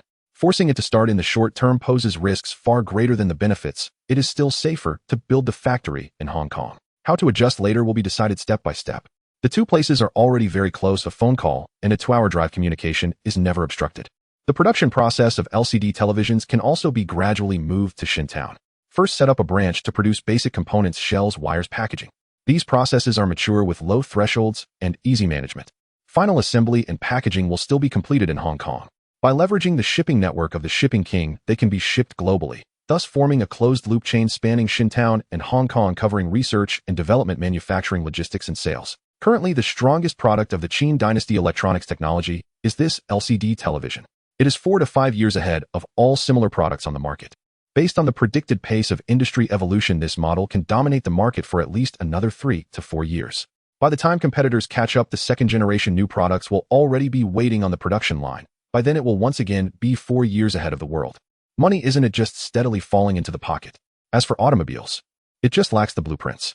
Once the original design blueprints from BMW and Volvo arrive and are handed over for system upgrades, the first mass-produced passenger vehicle of the Qin Empire can be officially launched. However, how much will the blueprint upgrades cost? The exact figures aren't out yet, but Qin Feng is certain it won't be cheap. Just looking at previous bills, small components often start at $1 million, and this time it's a complete vehicle-level overhaul. What is a car? It is the only advanced mechanical technology that ordinary people can afford in their lifetime. Yachts, private jets. Most people don't even dare to dream. Cars are the greatest common divisor between reality and dreams. Therefore, this investment is not a cost, but a strategic position. It didn't keep him waiting long. The DHL package from Sweden and Germany arrived on time. 2 large boxes heavy. Upon opening, it was all blueprints, 2 vehicle models, one a mainstream compact car, and the other a mid to large sedan targeting the mid to high end. With different functional positioning and target demographics, they do not conflict with each other. System. Qin Feng called out in his heart, long awaited, yet straightforward. Here, host. Ready for duty. What do you need my help with this time? Perhaps due to the long silence, the system's response carried a hint of excitement. Blueprint upgrades. Qin Feng's gaze fell on the open blueprint on the table, silently thinking. System scanning, please wait. This wait lasted a full 30 minutes. The system was still running continuously, emitting a series of soft clicking sounds like an old-fashioned typewriter, endlessly, without a sign of stopping. Qin Feng, growing weary of sitting still, abandoned his fixed gaze and instead flipped through several bank bulletins in hand. At present, he oversaw 2 financial institutions, both operating with unshakable stability. Even amid a once-in-a-century global financial storm, both institutions remained impervious, unmoved, unbroken. At Standard Chartered, momentum was quietly surging, hinting at an imminent overtaking. Yet First National Bank was different. On the surface, all appeared normal. Cash flows ran smoothly, reports gleamed with polished figures. Yet profits remained utterly stagnant, showing not the faintest sign of growth. This anomaly weighed heavily upon him. Had something truly gone awry? He pulled up the past 3 months' financial statements and scanned each page with meticulous care, until buried within an otherwise inconspicuous interbank transaction, he uncovered the first trace of deceit. He immediately dialed the finance department's direct line. What is the explanation for this fund reversal, eh? Sir, this was mandated by head office. So you acted unilaterally, without authorization, without signature, and transferred the funds outright. Qin Feng's voice turned glacial like a river flowing beneath frozen ice. A lethal intent coalesced silently in his eyes. If head office collapses, do you truly believe our branch could remain untouched? Lips gone, teeth fall. This is self-evident. You've always possessed extraordinary foresight. Were you in my position, you'd have done precisely the same. I trust you, absolutely. The voice on the other end sounded certain, almost arrogantly so. So you used my money to save the lives of those Boston executives? Oh, sir, that phrasing is inappropriate. American is a discriminatory term, contrary to corporate values. As founder, you must exercise greater discretion. Silence. Qin Feng cut him off, his voice low and grating, like steel dragged across iron. You signed my contract. You draw my salary. Who granted you the audacity to touch my funds? Your time has run out. Before the final syllable faded, the call ended. He lifted a hand and pressed the intercom button. Within a second, over a dozen Iron Eagle commandos stood rigidly beside the door, clad in black, breathless, motionless. Let's go. We kill. Qin Feng rose and strode forward. Behind him, a dozen shadows flowed like ink, converging toward the flagship branch of First National Bank in Hong Kong. He pushed open the finance office door, glanced once, and found the workstation empty. The man was gone. Where is Accountant Wong? He was just here. Others exchanged bewildered glances. No one knew his whereabouts. Must I repeat myself? Understood. The Iron Eagle's eyes flared with sudden intensity, their bodies already in motion. Simultaneously, Qin Feng placed another call to Black Ice Division. There had to be accomplices. He had no intention of involving the police. Prison meals were plentiful. Once the sentence ended, offenders would simply re-emerge, smiling, as if absolved. There had to be accomplices. He had no intention of involving the police. Prison meals were plentiful. Once the sentence ended, offenders would simply re-emerge, smiling, as if absolved. That was not punishment, it was release. What Qin Feng demanded had always been singular. Dare you touch my money? Then I take your life. Clean, swift, absolute. These parasites surfacing served as a brutal, clarifying blow, a wake-up call delivered with force. His organization kept expanding, its ranks swelling, but if oversight continued to rely solely on trust and self-discipline, collapse was inevitable. Plugging the leaks, reinforcing the defenses, these were now matters of urgent necessity. Investigate. Begin with Accountant Wong, and peel back layer by layer, until every hand that reached into my pocket is exposed. Leaning back in his chair, Qin Feng spoke with disarming calm, as though ordering a cup of tea. Yet the moment his words landed, the air itself seemed to freeze solid. By now staff had pieced together the truth from scattered whispers. Accountant Wang Yuan had circumvented every protocol and transferred the entire branch treasury into head office's account. This wasn't merely a ledger adjustment. It was a betrayal that slashed deep into the team's very core. Upon hearing it, faces flushed with undisguised contempt. Contempt, however, did not excuse due diligence. For if a single cockroach scuttles from the kitchen, a nest surely hides beneath. Qin Feng's task was to lift every floor tile, scour every crevice, leaving none behind. A house left uncleaned brings restless sleep to all. So too with enterprise, even the most profitable company crumbles when rats gnaw its foundations and cockroaches hollow its beams. Black Ice Division moved swiftly. Before Qin Feng waited long, they had already identified Wang Yuan and several colleagues who habitually called him brother, moving in pairs inseparable. Without a word wasted, the Iron Eagles arrived at their doors. The men were bundled into vehicles and driven straight to an old factory owned by Qin Feng. He presided personally. The Iron Eagles carried out the rest, hoisting each man into place. Stubborn silence. 10 lashes, first. Once flesh split and blood streaked their faces, questioning began. I hear you were close to Wang Yuan. He diverted funds from my account, sent them to America. Did you know? How could they not? One had signed off on approvals, another erased digital traces, others fabricated justifications and patched loopholes. Now, all feigned ignorance, some citing regulatory gaps, others twisting cause and effect, while most pointed fingers solely at Wang Yuan. After all, he was absent, unable to confront their accusations face-to-face. Many clung to that assumption. But Qin Feng merely watched, silent and detached, a faint, inscrutable smile playing at the corner of his lips, letting them perform until the final curtain fell. When all had spoken, his gaze settled on a man in the corner who had uttered not a word. And you? Anything more to... Qin Feng frowned slightly. The face stirred vague recognition, somewhere seen before, though the context eluded him. Nothing to say. The man lifted his chin and scoffed. I'll expose this to the press tomorrow. Qin Feng running a private tribunal, beating employees senseless. I've preserved every shred of evidence. Justice will prevail. I'd like to see who dares shield you and restore fairness to us. Qin Feng let out a soft, chilling laugh. Your lines are well rehearsed, like a stage actor's. Still refusing to reconsider. Qin Feng, don't presume we're blind. First National Bank's Boston headquarters treated you generously, yet you strike back at this critical juncture. Had we not mobilized overnight, dispatched emergency aid, head office would have collapsed already. Before the last word escaped his lips, Qin Feng slammed his palm onto the table. Excellent. Excellent. So that's it. I'd wondered how Wang Yuan dared empty my vault beneath my very eyes. The rot runs deeper. The roots lie here, a pack of traitorous vermin who've already bored tunnels through the foundation. He raised a finger. An iron eagle rolled forward a metal drum, clang, and dropped it before the group. Its lid flew open, revealing Wang Yuan curled inside, battered beyond human recognition. Open your eyes wide. Behold your exemplar. Afraid? Then come at me. The man still raged. In the next instant his pupils contracted violently. Before him iron eagles hoisted sack after sack of cement, dumping them cascading into the drum. The gray mass rose higher, swallowing his neck, then his mouth, then his nose. The drum lid snapped shut with a perfect seal. The welding torch shrieked, azure smoke spiraled upward, sealing the final seam. A living human being, gone in the blink of an eye, entombed within a concrete pillar. He fell utterly silent. He had assumed, no matter what, that Qin Feng would never dare kill them outright. Yet reality stood before him, unblinking from the moment they were bound. Qin Feng had never intended to leave a single survivor. Perhaps you still don't realize. I, Qin Feng, am no pacifist chanting sutras. Every cent I've earned was bought with blood and peril. Touch what's mine, and you'll be buried 6 feet deep. Before the last word faded, he snapped his fingers sharply. A legion of Iron Eagle elite guards stormed into the factory, hauling in a row of steel drums. 1 drum per person, brutally forced into cement troughs. Instantly wails erupted. Moments earlier these men had glared with cold menace. Now they knelt, forehead striking floor, trousers soaked with urine, sobbing, begging for their lives. Would Qin Feng relent? Not a chance. 10 minutes later the entire building sank into eerie silence. Only the wind whispered through its hollow bones. A dozen empty drums vanished overnight, sunk deep into the Huangpu River's murky depths. Suddenly a soft beep pierced Qin Feng's ear. Automotive blueprint analysis complete. Upgrade available. He jolted, eyes flaring with sudden brilliance. At last, it was done. This wait had stretched interminably. Fortunately, the outcome did not disappoint. Instantly, he summoned the system interface.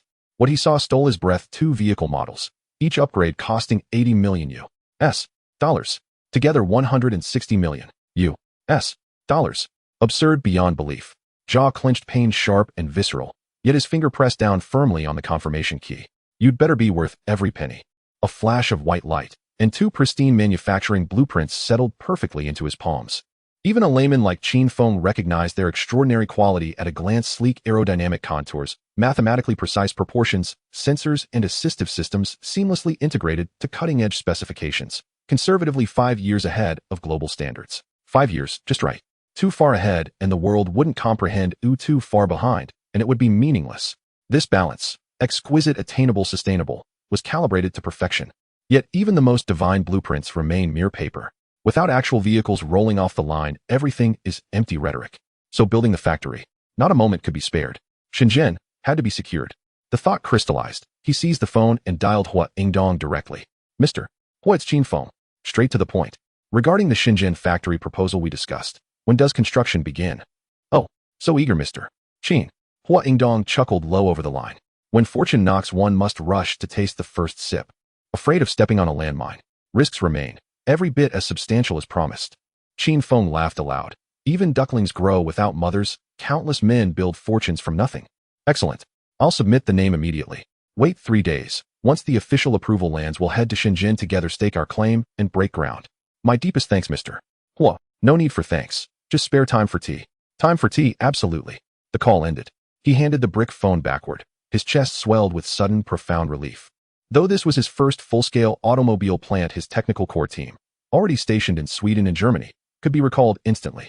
The site was pre-selected, personnel only needed to arrive and begin work.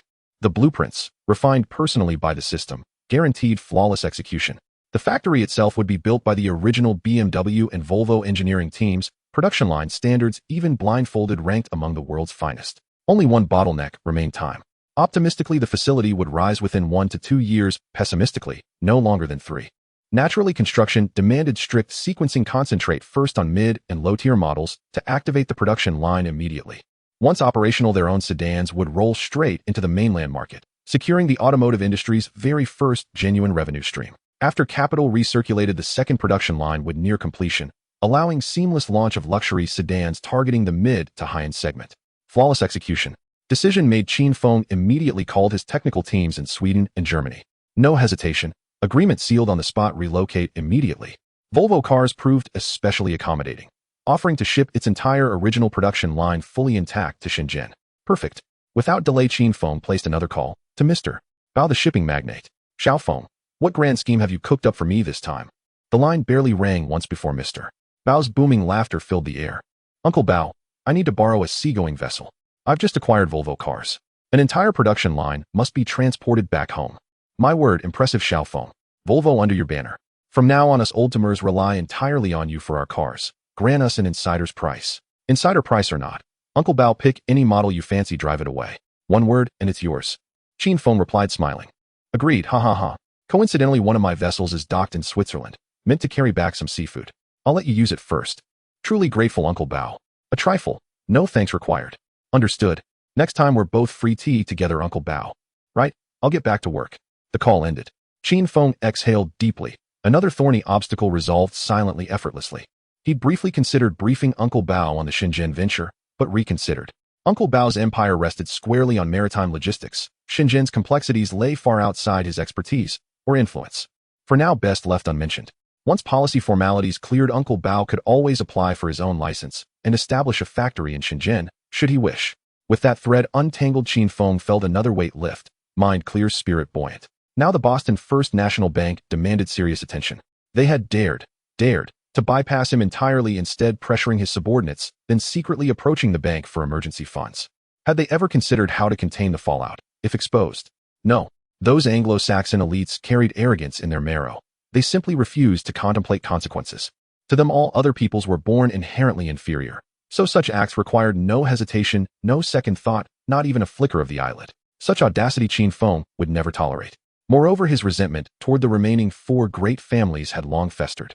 It was time to restructure their shareholdings. The Adams family was already discarded, utterly collapsed. The Kennedys, battered in their bloody clash with Sima Jianyun, were effectively out of the game. Only 3 remained, clutching substantial stakes: the Lowells, the Lawrences, and the Loebs. Qin Feng himself had originally founded the Hong Kong branch No. 17 of the First National Bank, intending to launder his $70 billion US dollars through it, rendering the funds wholly legitimate. Fate intervened. He unexpectedly acquired full equity in Standard Chartered Bank. Consequently, the entire sum flowed into Standard Chartered, purchased funds, equities, and bonds in one seamless sweep. 6 months later, paper profits soared, 74 billion US dollars. Not only was the money immaculately cleansed, but an additional 4 billion had materialized from thin air. Recalling it now, Qin Feng still felt a chill. Thankfully, he'd never activated the First National Bank channel. Otherwise, those moles lurking beneath his very gaze would have exposed the suspicious origin of those funds to headquarters long ago. As long as the heads of the three families are not fools, they can immediately deduce that the bank heist years ago was a scheme orchestrated by Qin Feng himself. In this world, everything is preordained. With his decision made, Qin Feng activated the system and connected with the black mercenary squad in the Americas. The one he was conversing with was mercenary number 1.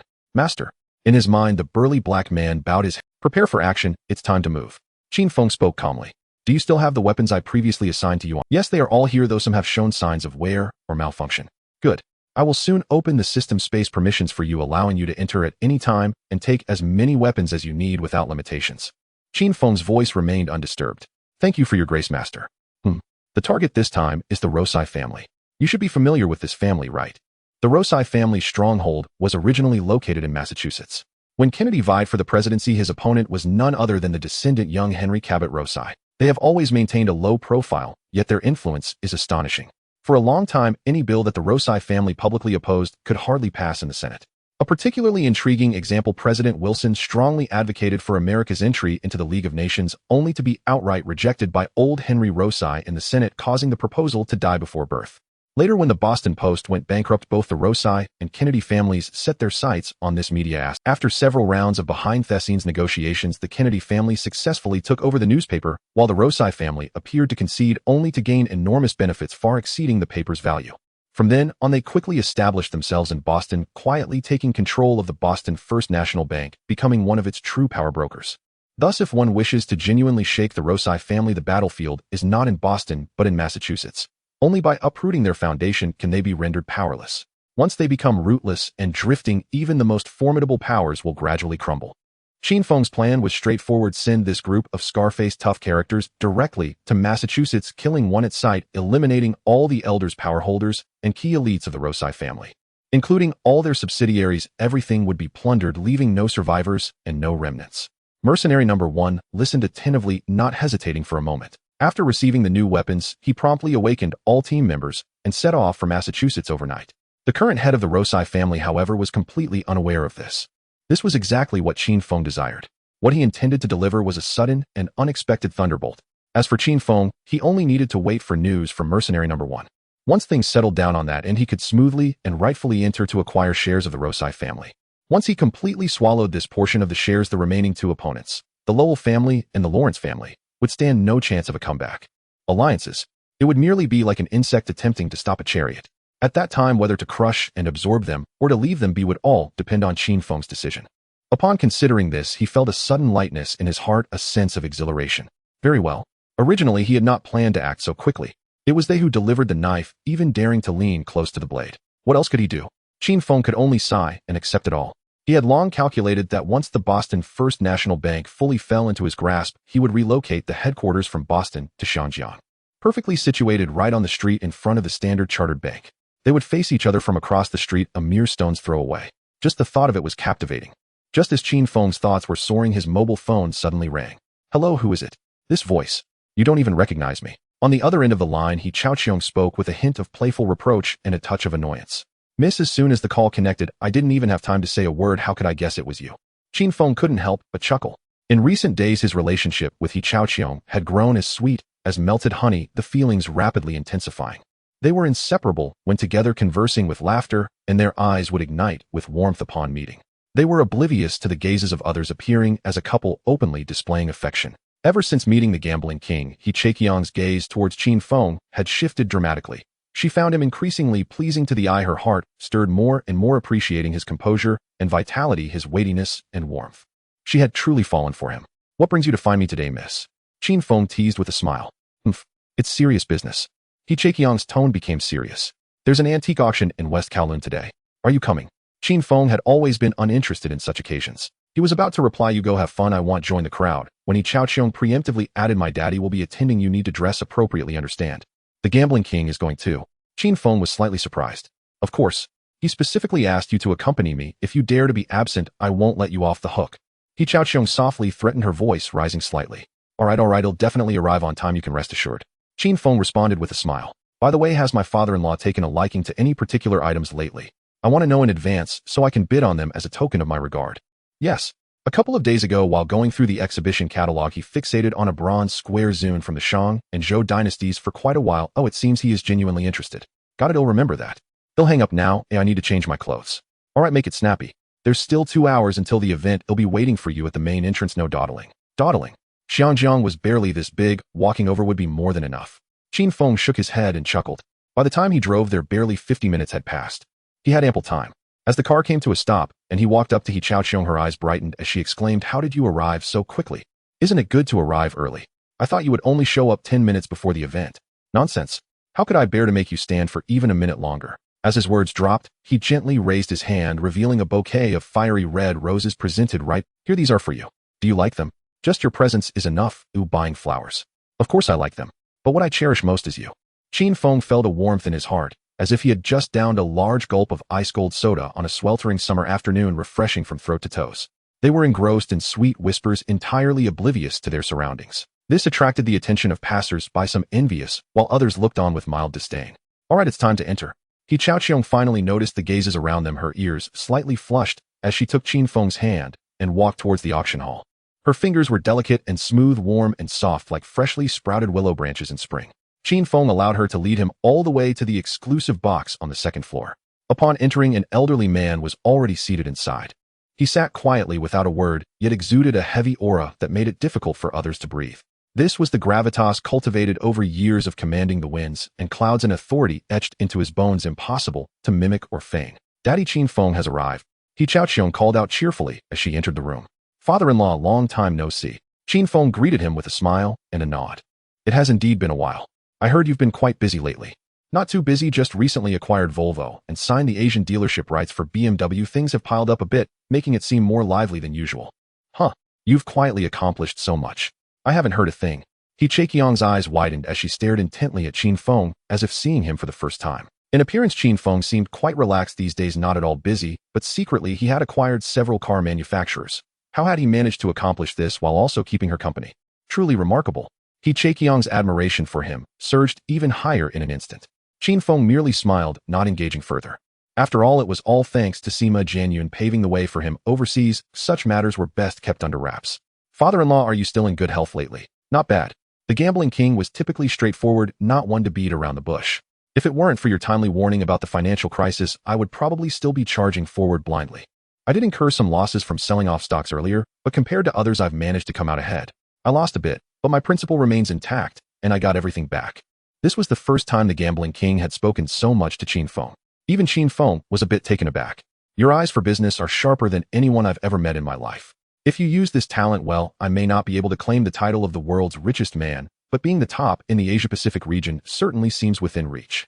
Then I will take your good wishes to heart, father-in-law. Qin Feng responded with a smile. There's an old saying, heed the advice of others to avoid detours. With the gambling king saying so, he felt he truly needed to put in more effort. As for becoming the world's richest man, to be honest, as long as Qin Feng was willing to reach out, it was a position he could easily attain. Not everyone could foresee the economic trends of the next 20 years as clearly as he did, as if flipping through his own account book. With some thought, he didn't seek to become fabulously wealthy, but earning a steady income was a certainty. Moreover, he had the system at his disposal. Any ordinary item he picked up once scanned by the system would instantly transform, allowing him to outpace global competitors by 5 or 4 years. I asked who could possibly contend with him. It was simply not a possibility. Others competed on the starting line, endurance and luck. As for Qin Feng, he was the only one on the entire track. He could run when he wanted, walk when he pleased, or even lie down for a rest. Waking up to continue, he would still be far ahead. With a system, it was simply too powerful. After that, the gambling king engaged in a bit of casual chat with Qin Feng. Though labeled as small talk aside from the earlier segment, he hardly spoke. It was mostly Qin Feng trying to find topics to discuss, while the gambling king only responded with "oh," and "not bad" to brush him off. Such a conversation was truly torturous. Just when Qin Feng felt that his mental reserves were about to run dry, the auction finally began. He quietly exhaled and casually grabbed a cup of water from the table, gulping down a large sip to moisten his dry throat. The auctioneer took the stage, starting with an energetic introduction and cracking a couple of jokes to warm up the crowd before getting to the main event. The first item for auction was presented, a landscape painting likely from the Ming or Qing dynasty with a brushwork that felt quite ethereal. The gambling king didn't even lift his eyelids, clearly uninterested. Naturally, Qin Feng wouldn't spare it a glance either. He understood clearly he was not here to shop, but to appease. Any item that his father-in-law glanced at he would make sure to acquire, presenting it to him as a gesture of filial piety. First, he needed to make the old man comfortable. Only then would life be easier afterward. In truth, the gambling king was not as difficult to deal with as outsiders thought. Was his initial dissatisfaction with Qin Feng truly due to a chaotic personal life? No, not at all. What he resented was that Qin Feng acted like a mirror reflecting his own youthful self. Back in the day, the gambling king had a far thicker stack of romantic entanglements than Qin Feng. If one were to find a comparison, the character Duan Zhengchun from Jin Yong's works resembled him even more. It was precisely because of this that the gambling king felt a slight displeasure towards Qin Feng. However, such minor feelings were hardly worth mentioning. After all, Qin Feng himself was exceptional enough to match his precious daughter, not feeling the least bit wronged. Time passed quietly. The finale item finally made its appearance. It was a late Shang Dynasty bronze ritual vessel, the 4-oxen square zune. The starting bid was $20 million, with each increment required to be at least $100,000. The auction commenced. As soon as the host announced the name, the gambling king suddenly raised his eyes, his gaze firmly fixed on the item on stage. His expression was too straightforward, his intentions too clear. Qin Feng naturally understood. Before the auctioneer could finish speaking, he had already called out loudly, 50 million. The once eager bidders were momentarily stunned, instinctively looking up towards the second-floor box. Upon realizing it was the youngest billionaire in Xiangjiang, Qin Feng, they immediately fell silent and withdrew. How could one continue to compete when someone opened with a table flip? Competing in financial strength. Did they really think they had more money than the billionaire? They accepted it, truly accepted it. Even the auctioneer was momentarily taken aback. Though surprised, his professional instincts quickly steadied the pace. After 3 rounds of inquiries, there were no further bids, and the gavel fell crisply. The 4-oxen square zune belonged to Qin Feng. Before long, staff members hurried upstairs with a POS machine, stopping at the entrance of Qin Feng's box. He pulled out a Centurion black card, swiped it, and signed with swift movements. The other party smiled warmly, bowing deeply. Congratulations, Mr. Qin. This 4-oxen square zune is now part of your collection. Would you prefer to take it immediately, or shall we escort it to your residence? Qin Feng waved his hand. Please send it directly to the gambling king's residence. Turning to the elderly man beside him, he smiled respectfully. Father-in-law, I dare to present this item to you as a gift, hoping you will like it. The gambling king glanced at him sideways, not responding, merely letting out a soft from his nostrils. In truth, from the moment Qin Feng stepped into this box, he had already predicted the 4-oxen square zune would undoubtedly belong to him. What he hadn't expected was that this kid would dare to bid $50 million right off the bat, showing remarkable boldness. Upon reflection, this item, according to industry estimates, indeed fluctuated between $45 million and $53 million. It must be said this discerning eye was sharp. But how could Qin Feng understand such intricacies? He simply blurted it out, casually pushing the number up. If he had to analyze and justify his reasoning, he would probably freeze on the spot, beads of sweat forming on his forehead. Yet the gambling king believed him to be an expert and was already pondering inviting him to the next antique appreciation gathering to discuss together.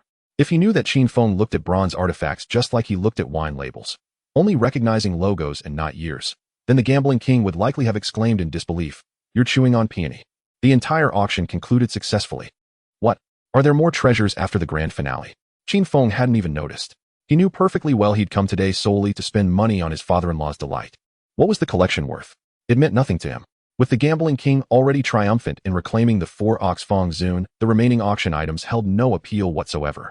After the gavel fell, He Zhaoqiong affectionately linked her arm through Qin Feng's as they strolled side by side, their laughter light and carefree. Just as they were about to step shoulder to shoulder through the main entrance, the gambling king's voice rang out from behind. Zhaoqiong returned to the ancestral residence tonight. No wandering about aimlessly outside. His tone was low yet heavy as ballast stone. In an instant, He Zhaoqiong's smiling face collapsed, her lips pouted, her expression brimming with reluctant dismay. Qin Feng could only offer a dry chuckle, daring not utter another word. An arm cannot twist a thigh. That adage was no empty phrase. He watched silently as she was escorted into the gambling king's car, the door closing softly before the vehicle glided away. He had expected a conflagration of confrontation, yet not even a spark had ignited today. No sooner had Qin Feng settled into his car preparing to depart than his mobile phone rang. He pulled it out instinctively and pressed the receive button. Who is this? Before the words left his lips, only dead air echoed back. Stunned, Qin Feng handed the phone to Taiying Rueshi, seated beside him in the front passenger seat. The engine roared to life, and the car surged forward. As it climbed onto the elevated highway, a sudden twitch tightened his brow. A dense, suffocating pressure descended upon him. He instinctively ducked low. Boss, a black sedan with 888s on its license plate, has been tailing us for 3 blocks. I've already alerted headquarters. Reinforcements are en route. murmured Tying Rue Sure from the front passenger seat, voice hushed to a whisper. Understood. Even as the words left his mouth, the man withdrew a large caliber Black Star pistol from his coat, ejected the magazine for a swift glance, then snapped it back into place with a sharp metallic click, before racking the slide to chamber around. The driver, a second Tying Rue Sure, slammed his foot down hard on the accelerator. The chassis shuddered violently as the car shot forward like an arrow loosed from a bow. Spotting the sudden burst of speed, the Chevrolet's front passenger, a masked man, shrieked, "Pursue! They're alert! Arm yourselves! None must escape!"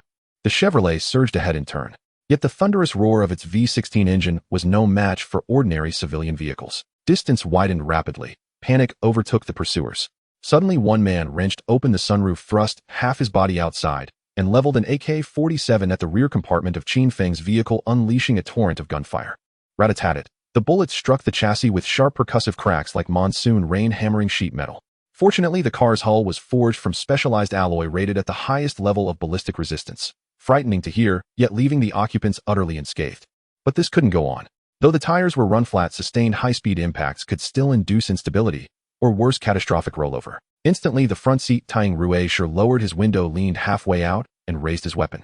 The Black Star remained rock-steady. Even as the car bucked like a storm-tossed vessel, its aim never faltered. With practiced precision, after 5 test shots, his 6th bullet tore through the air and struck the armed assailant square in the chest. The man crumpled backward, collapsing lifelessly. Gunfire ceased abruptly. "Now go." At the Mountain Road exit, our team is already in position. The command crackled through his earpiece. The man's eyes flared, his voice suddenly burning with intensity. "Good. Let's finish them off at the mountain pass." The black sedan cleaved through the mist, veiling the mountain road's terminus like a bolt of obsidian lightning. At the exit, 2 armored vehicles stood locked in formation. Their positioning was flawless, leaving just enough space for a single vehicle to pass. The sedan shot through the gap. The next second, a Tying Rue Sure crouched behind the armored vehicles, stomped hard on a square iron box beside his boot. Schwa, spiked strips launched outward, carpeting the entire roadway in gleaming steel teeth. No vehicle, regardless of make or tire type, could cross without immediate blowout. Even the toughest commercial run-flat tires shattered instantly beneath them. By now, Qin Feng's car had pulled over to... No sooner had he stepped out than 6 or 7 Tying Rue Sure closed in. Swift, precise, seamless bulletproof vests snapped into place, riot shields rose into an impenetrable wall, and 2 anti-explosive devices were planted firmly into the pavement ahead, designed specifically to intercept thrown ordnance, especially high-velocity projectiles, with flawless accuracy. Given this formation, even if the enemy hurled grenades in desperation, not a single shard would graze Qin Feng's sleeve. Roughly 10 seconds later, the relentless SUV finally burst from the mountain pass. On its roof, the corpse of the slain gunman still jammed awkwardly in the sunroof frame. No one had time to retrieve it. The moment the occupants inside glimpsed the ambush ahead, icy dread seized their chests and surged upward, freezing their very marrow. Was this truly a security detail, or a death trap? Who exactly had sworn on their life that Qin Feng traveled with only soft targets, making him ripe for attack? By now, grass must already be knee-high over their graves. Damn it! 2 armored vehicles blocked the road dead center, 30mm autocannons mounted with the unshakable poise of Temple Gate lions. This was called weak security. Did they think men were made of paper? But retreat was impossible. This was a one-way road, not a hair's breadth wide enough to turn around. Even with lightning reflexes, slamming reverse would take at least 3 seconds to gain traction. 3 seconds. More than enough for those twin autocannons to reduce the entire SUV to Swiss cheese and serve the scraps as iron's hard porridge. And let's not forget the RPG teams crouched at the street corners, their launchers trained squarely on the roof. At this range, even a blind man could hit his mark with eyes shut. One direct hit. No need to choose and earn, just ascend straight to heaven. It was over. Utterly hopeless. The driver slammed the brakes. Before the wheels fully stopped spinning, he hurled himself from the door and tumbled headlong onto the asphalt. Thud, then dropped to his knees, palms thrust high above his head. "I surrender. I yield." His voice cracked, shrill, trembling, raw. The others froze, blinking slowly, half a beat behind reality. As they reached for the doors, BRRT. BRRT. Fire erupted. Twin blinding streaks of white flame, each leaping half a meter long, writhed like furious crimson serpents. In an eye blink, the once pristine SUV was torn apart. Glass shards twisted steel, shredded seats exploding outward in a chaotic storm. The driver glanced sideways and collapsed inward, legs liquefying beneath him. Damn. Too ruthless. Too absolute. A sudden wave of relief washed over him. Thank heavens he hadn't lingered a heartbeat longer with those dim-witted brutes. A single half-second delay would have turned him into a puddle of redanded white pulp on the pavement. His life had been snatched back, and now he clutched it tight. Instantly, 8 gun barrels locked onto the base. 2 Tying Rue Sure strode forward, disarmed him. Removing both the dagger at his waist and the shoulder holster beneath his arm, then snapped steel cuffs onto his wrists and dragged him back into formation like a sack of grain. Who sent you? Qin Feng stood encircled by his guards, his tone as flat and neutral as asking whether someone had eaten lunch. I'll tell you everything. Please spare my life, Mr. Qin. The driver wailed, tears and snot streaming across his face. It was from Japan. Sumitomo Bank's senior executive. 1 million yen per man. To eliminate you. I beg you, give me a chance to live. 1 million yen. That barely amounted to 600,000 Hong Kong dollars. A faint wry smile curled at the corner of Qin Feng's mouth, and he actually laughed. Is Sumitomo Bank's prestige truly worth so little? They dare purchase my life for this pittance. In that executive's estimation, my life, Qin Feng's, is worth less than a used Qian. He looked down at the driver, still pounding his forehead against the ground in abject terror, his voice quiet, yet each word hammered into bone and sinew. You dared draw steel for this much. You really didn't know? If you'd sold me this information earlier, 1 million Hong Kong dollars cash on the spot. He shook his head softly, unable to tell Maine from minor blind to strength and weakness. Keeping them will only invite trouble. Let this life end here. When you are reborn, first learn to see people clearly. His words fell, and he lifted his chin. Someone behind raised an arm, the black muzzle of a gun pressed against the driver's nape. Bang. Silence followed. Qin Feng turned and stepped onto the armored vehicle's running board. The convoy roared away, kicking up a blanket of dust. 10 minutes later, the police cruisers screamed in. It wasn't that they couldn't have come sooner. The cordon had been in place 15 minutes earlier. But this level of confrontation was not theirs to tend to with water or towels. Once the higher-ups finished the cleanup, their duty was to enter, collect the bodies, fill out forms, and follow the procedures. The SUV before them was riddled with bullet holes, as if a honeycomb had been hollowed out. The onlookers froze, a tightness rising in their throats.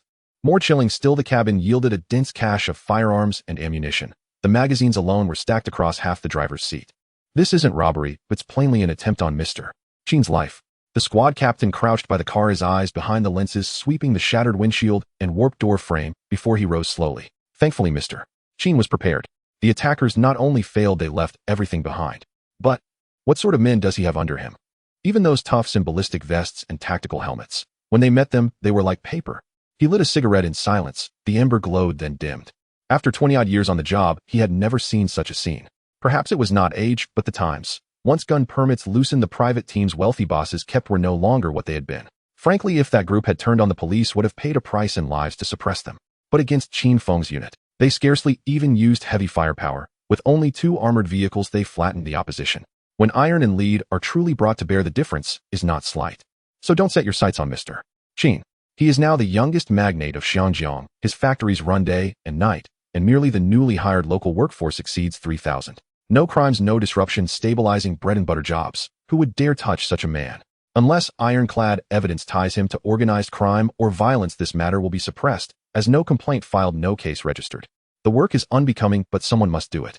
Boss, shall we follow the trail and see who is pulling the strings? The captain waved his hand. No need. Mr. Qin has his own channels. He built this fortune young. There are many who envy him. As long as he does not file a complaint, we will act as if nothing happened. Understand? The new recruit blinked and said nothing. The captain did not elaborate. Some lessons are learned more firmly by running into the wall yourself than by having them rammed into your ears. Pain makes a lesson stick. At that moment, Qin Feng had already returned to his hilltop villa. He stood before the floor-to-ceiling window, his knuckles white with tension. Jiu group. A gaggle of reckless clowns, and they dare to reach out. Did they truly not see the ends of the Songs-Hang and Xiaopu families, or are they pretending not to see? Very well. Since they remember being fed but not being struck, let them taste what it means to have a hand cut for reaching. He resolved at once, from now on, Tying Ruishi must be permanently stationed in the island nation on a rotational 3-month cycle. This unit was born to mop up blood, sever tails, and clear obstacles. He dialed his voice low. Deploy a squad of Tying Ruishi to the island nation immediately. Covert insertion. Establish long-term defensive posts. Understood, boss. Europe. The battery plant in Ruidian and the vehicle assembly line in Dugwa lie too far away. Our reach cannot easily extend there. He paused, then added, send another unit to be stationed in Central Europe near the Dugian border, maintaining round-the-clock rapid response. The rotation cycle the same, 3 months. Received, boss. Qin Feng could not have foreseen that this amplified order would later snuff out a catastrophe sweeping Europe's automakers. No sooner had the call ended than a voice rang in his mind. Master, the mission is complete. At that sound, Qin Feng's brow lifted. He understood immediately. It was Sishi Yihao in distant Migwa, transmitting intent directly by thought. Earlier, he had ordered a black-clad death squad to strike straight at the Luachi family's nest in Massachusetts. Now the Luachi clan lay awash in blood. The operation was surgical, only core figures were targeted innocents, spared peripheral elements left untouched. The blow detonated like thunder, collapse was instantaneous, leaving no time to breathe. The entire squad poured out. Each man locked onto one or two high-value targets, struck and withdrew, never lingering. No matter the Luachi family's 1,000 defenses and myriad contingencies, they were severed before they could take shape.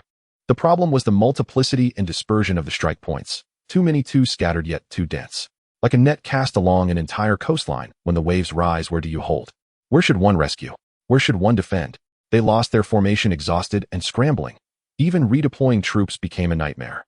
That allowed the death squad to slice through like a knife through tofu unopposed. The cleanup was crueler still. Once targets were neutralized, they turned fire on the family's enterprises. Bank vaults emptied, chain stores' windows shattered, and shelves overturned. Five-star hotels belched smoke as flames devoured the buildings. Overnight, the Luachi family's foundations trembled, and half their empire collapsed. When the news reached their Boston headquarters, the patriarch erupted in fury. A bitter sweetness hit his throat. He spat blood with a strangled cry and fell stiff to the floor. They rushed him to the hospital. He remains in the ICU, life uncertain. Qin Feng laughed, throwing his head back, his voice shaking the rafters. Fortune and disaster are intertwined, indeed. One moment he had crushed the killers sent by Zhuyu Group. The next, a dispatch from Migua announced victory. Exhilarating. Master spatial access has been returned. At those words, Qin Feng's spiritual sense sank, and the familiar sense of the space rose again. A sweep of his gaze revealed a gleam, bundles of U.S. banknotes piled into hills, gold bars stacked like low walls. Yellows and greens shimmered, dizzying to the eye. A rough estimate put the total well above $8 billion. Ruthless. This was no ordinary seizure. It was as if they had dug up the Luachi family's sealed ancestral hoard. Excellent. This momentum must be preserved and stoked. Master, the pursuers are closing in. I will clear the way now. Are there enough weapons? If not enough, take more. Qin Feng tapped the system marketplace, and a cache of top-tier equipment instantly materialized, sent through the space to the front. After all the guns were bought with Luachi money, he felt no pangs. As the old saying goes, you hoard grain, I hoard bullets. Your warehouse is my armory. So Americans would rather keep 3 rifles in the house than store an extra sack of rice. With enough guns, every land becomes a granary. You will not starve. Of course, exclude Baixiangguo and Huagua. Those are hard bones. Whoever bites them breaks teeth. As for Ingua and Fagua, they are merely hangerson picking up scraps behind Migua. Master, this consignment is sufficient for self-defense. Very good. After the pursuers are dealt with, remain hidden and proceed with the original plan. Understood, Master. The first assassin fell silent, swiftly clearing the supplies, and the spatial authority was reclaimed. Qin Feng casually twisted open a bottle of whiskey, leaning against the sofa, the amber liquid gently swaying in the glass. At this moment, the United States was likely to be shaken to its core. Yet what relation did this have to him, Qin Feng, who was far away in Hong Kong? No matter how deeply one dug through the files, they wouldn't find a single hair of his. Now that is what one calls an ironclad alibi. Just as he was leisurely sipping, his mobile phone suddenly rang. From now on you have to support me, ha ha ha. From the receiver, the voice of Sima Jianyun was so excited that it was almost splitting. Qin Feng's lips curled into a smile. Stop beating around the bush, just get to the point. What good news do you have? Seeing that Qin Feng wasn't falling for it, Sima Jianyun shrugged and opened his hands. I just acquired Zara. Ha ha ha. Zara? Qin Feng's eyelids twitched slightly, and he quickly understood. What the hell? The fast fashion brand from Spain. He actually hit the jackpot. You're not joking with me, are you? He leaned forward, his voice sharpening. What would I gain from lying to you? Sima Jianyun laughed, his eyes squint. Not only do you get the brand, but all the production lines beneath it. The blueprints, equipment, worker contracts, and factory ownership all belong to you, Qin Feng's private property. As soon as these words fell, Qin Feng truly sat up straight. The brand name wasn't much. If Zara was gone, he could always create Yra or Terra. There were plenty of names. But the production line was solid bones and flesh. With it, he could dictate everything from fabric cutting to garment. He could recruit a batch of freshly graduated designers from art schools whose minds were sharp and hands skillful. Paired with the assembly line, he could immediately create a fast fashion brand rooted in the local market, targeting the youth of Hong Kong. And it didn't stop there. He would simply move the factory to Shenzhen. Adopting a low-margin, high-volume approach, he would keep prices low and survive on quantity. He would fill the gaps in the mainland clothing market inch by inch. As he thought about this, he lightly tapped his fingers on the table, feeling a surge of excitement in his chest. All right, reciprocation is key. You throw me a heavy bomb, I'll return the favor with one of my own. He smirked, a hint of mischief in his eyes. What bombs? Sima Jianyun's ears perked up immediately. You probably don't know. Within 3 to 5 years, the mainland will set up a special economic zone in Shenzhen. That place is just separated from us in Hong Kong by a body of water. After finishing, Qin Feng paused, bringing his teacup to his lips and blowing on it. The rest he would have to savor himself. Sima Jianyun didn't let him down. After a brief pause, he immediately followed up. Is this news reliable? I heard it with my own ears. There's only this source. It can't be wrong. He slapped his thigh excitedly. Boss, this is a tremendous opportunity. With both sides loosening their ties, building a factory in Shenzhen is no longer a dream. The products coming out will directly fill the entire mainland. Just thinking about how large that market is. I'm sweating in my palms. While the other side was getting fired up, Qin Feng had already mentally drafted the blueprint 8 times. He relaxedly leaned against the chair, watching the other party's eyes glow with excitement, smoothly concealing his own delight behind a grin. Got it. Keep acquiring in Europe. He raised his eyes and smiled. Now do you understand why I asked you to run to Europe back, then sweeping both light and heavy industries? Sima Jianyun was taken aback, his voice tightening. Boss, you had already laid this path back then. He gasped. This chess game has been planned too far ahead. The silence on the other end lasted 2 seconds, only to be broken by a genuine sigh of admiration. Qin Feng set down his cup, tapping his fingers on the edge of the rosewood table. He felt completely at ease. Even the muscle in the back of his neck was perfectly relaxed. After hanging up, he collapsed onto the bed and slept soundly. Normally, after being killed by, and once a normal person would likely spend the whole night counting sheep, right? But Qin Feng was different. He had encountered such matters many times before. The first time was confusing, the second time familiar, and by the third time, he could casually pour himself a pot of tea. Let alone the fact that the Rocky family had been completely stripped bare and Sima Jianyun had taken over Zara along with its factories and production lines in Europe. With a plethora of good news pouring in, how could Qin Feng still have time to feel uneasy? If it weren't for the fear of being too ostentatious, he would have wanted to die once more. As long as good news continued to follow. That night, he slept soundly and woke up refreshed. The next morning, when he opened his eyes, he felt invigorated, every breath filled with energy. Just as he threw off the covers and sat up, his phone rang again. This time it was Hua Yingdong. Qin Sheng, just waking up. On the other end, Hua Yingdong's voice was bright with laughter. Isn't it? Your ringtone is more accurate than an alarm clock. Qin Feng chuckled. Get washed up quickly. Oh, let's meet at the Treasure Seafood Boat for morning tea in a bit. Hua Sheng, the project we discussed not long ago, is there a chance? He spoke cheerfully without any preamble. Ha, I knew I couldn't keep it from you. I was planning to give you a good start. Hua Yingdong laughed heartily. All right. I'm on my way. See you at Treasure in half an hour. Okay, see you on time. After hanging up, Qin Feng jumped out of bed.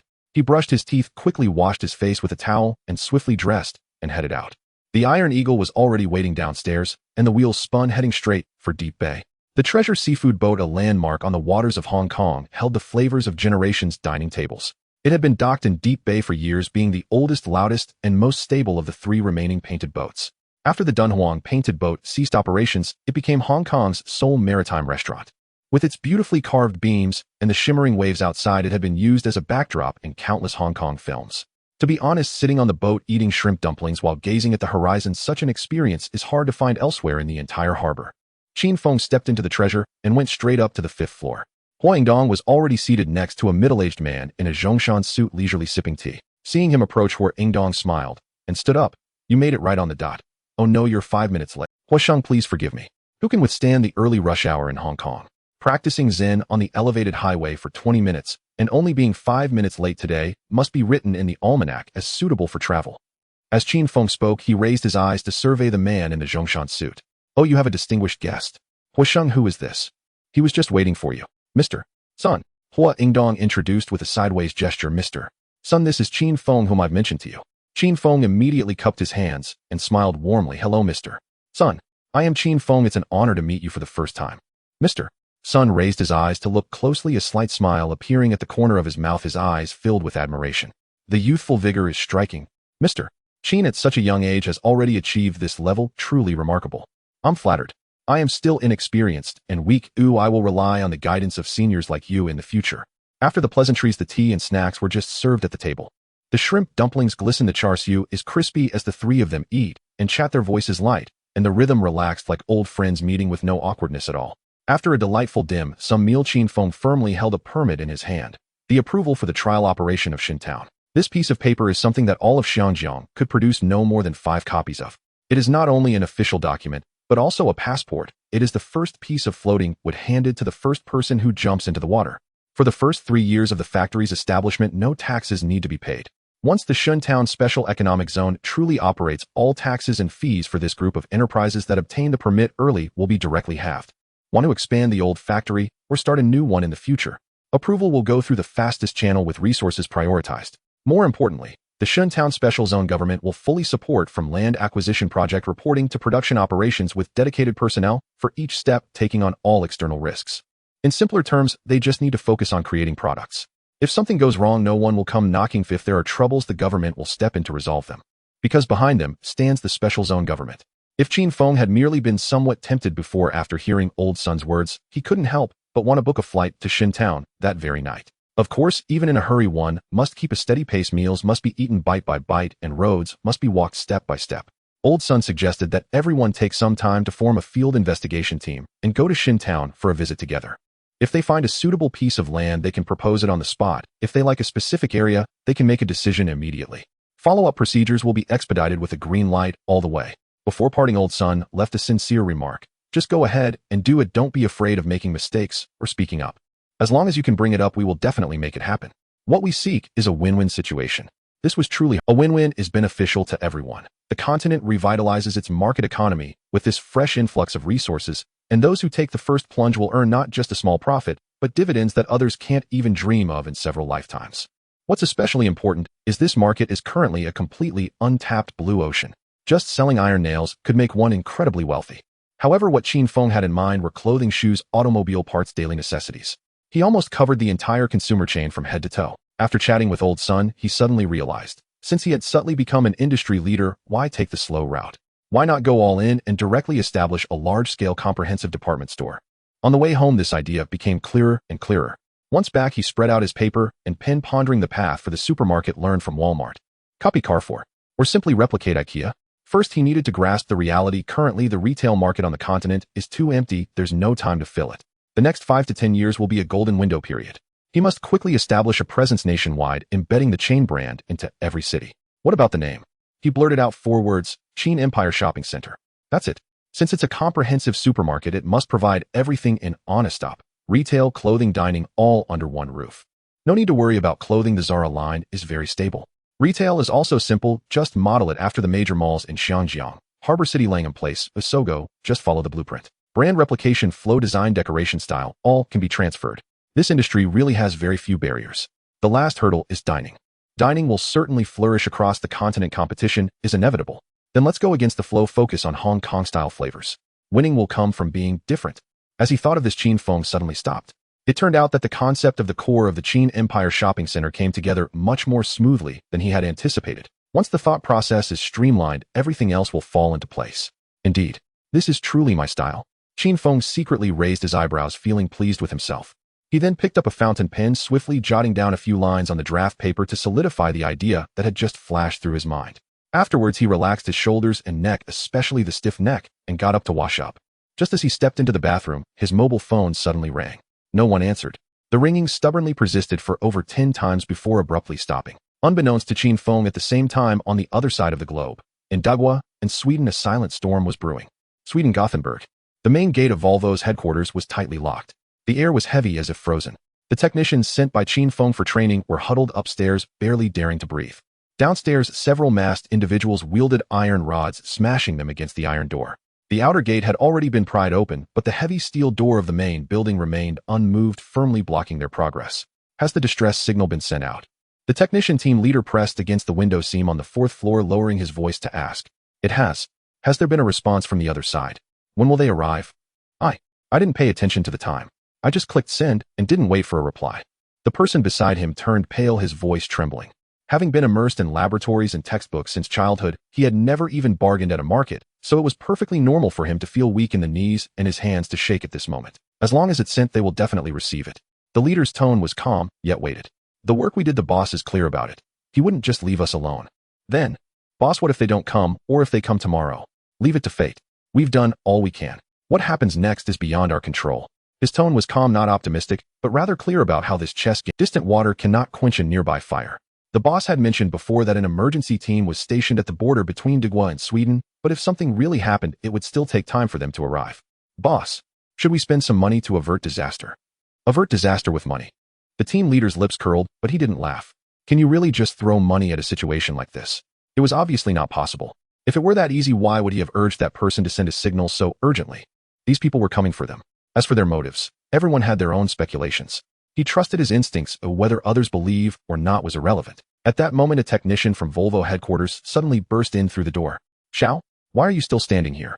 Hurry, come with me to the safe house. What? Guns? They really have guns.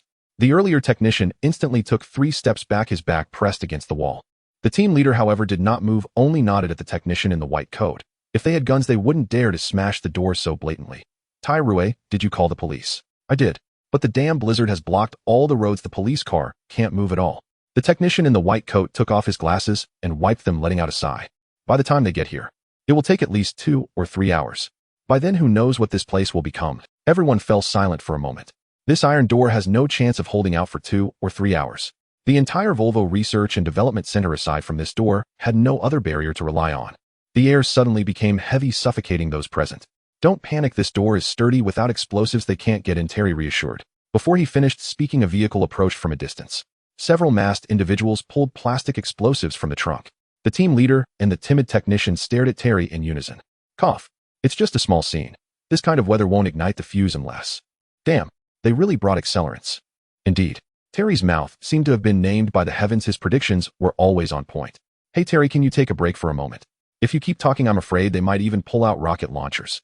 The team leader quickly interrupted him. The 3 of them stood still, watching helplessly as the group downstairs attached explosives to the iron door. Oh no, what do we do now? Terry's voice tightened. Should I run to the safe house? Get everyone out immediately. If you show your face, the safe house will be exposed. No one will survive. The team leader's temples throbbed. He thought that was the final insurance, but now with this jinxed mouth, even their underpants were almost lost. But he himself could not go. Who knows what disaster would come if he spoke again. His gaze shifted to the timid technician. Shall you go? Mie. Xiao Li's eyes widened as if he had heard a fairy tale. But, if I go, what if? His throat bobbed. Do I also have to face gunfire? His legs had already gone weak. Damn. The team leader cursed inwardly. This person trembles even when fixing a circuit, makes countless typos in reports, and can break the coffee machine 3 times. Hiring him back then was truly a lapse in judgment. He took a deep breath, his tone taut. It's an emergency, you must go immediately and call everyone upstairs. The laboratory on the top floor is the last line of defense. The doors there are bulletproof and can hold for a while. Xiao Li lifted his foot half an inch, then shrank it back. Boss, how about you go personally? I'm just a minor figure, they might not believe me. The team leader did not respond, but gave him a deep look. He turned and walked towards the staircase, having already made up his mind once this matter is settled, he would immediately follow the exit process. No pleas would work. Cowardice in the face of danger and refusing orders, and still hoping to stay here for meals. Just at that moment, boom. The roar of an engine ripped through the air. The team leader suddenly looked up. A military helicopter hovered above the building, its searchlight slicing down like a sword, illuminating the dark figures at the entrance. Immediately, the mounted 15mm machine gun opened fire. Rat-a-tat, rat-a-tat. Bullets pounded the ground, sending up shards and smoke, creating a landscape of craters and devastation. The dense gunfire poured down like a torrential rain, riddling the ground illuminated by the searchlight with numerous holes. It was like stepping on a pockmarked lunar landscape. In this area gripped tightly by death, there were no living people. Even the cars with metal shells had fallen apart, leaving behind a pile of twisted, smoking wreckage. The predicament that had previously suffocated everyone was thus swept away. It was somewhat incredible. What had just left everyone at a loss was directly cleaved open by several rounds of the 15mm Ed machine gun, creating a path of escape. The operation by toothpick left everyone present both stunned and amused, the heavy stone in their hearts dropping with a thud. Great. We're saved. Xiao Li jumped up, a bright shout bursting from his throat. Shut up. Be quiet. The team leader quickly lowered his voice, sharp as a knife scraping across steel. You can't even tell if they are friend or foe, and you dare to raise your voice. What if they are coming for us too? This? Xiao Li's throat moved, his words caught midway, his heels instinctively retreating half an inch. Right. If they were also enemies, they would be 10 times harder to deal with than the desperate criminals before. Just looking at the equipment, new firearms, fierce firepower, and tight coordination, they were not something street thugs could compare to. More importantly, the armed helicopter was completely plain, without the Swedish police emblem or any markings of the National Defense Forces. It did not belong to any official military force of this country. Upon closer inspection, the weapon systems mounted on the fuselage were terrifyingly numerous. Even the American military's pride, the Apache, appeared flimsy in comparison. Everyone racked their brains, but could not figure out which force would arrive in this critical moment, braving the wind and snow to provide assistance.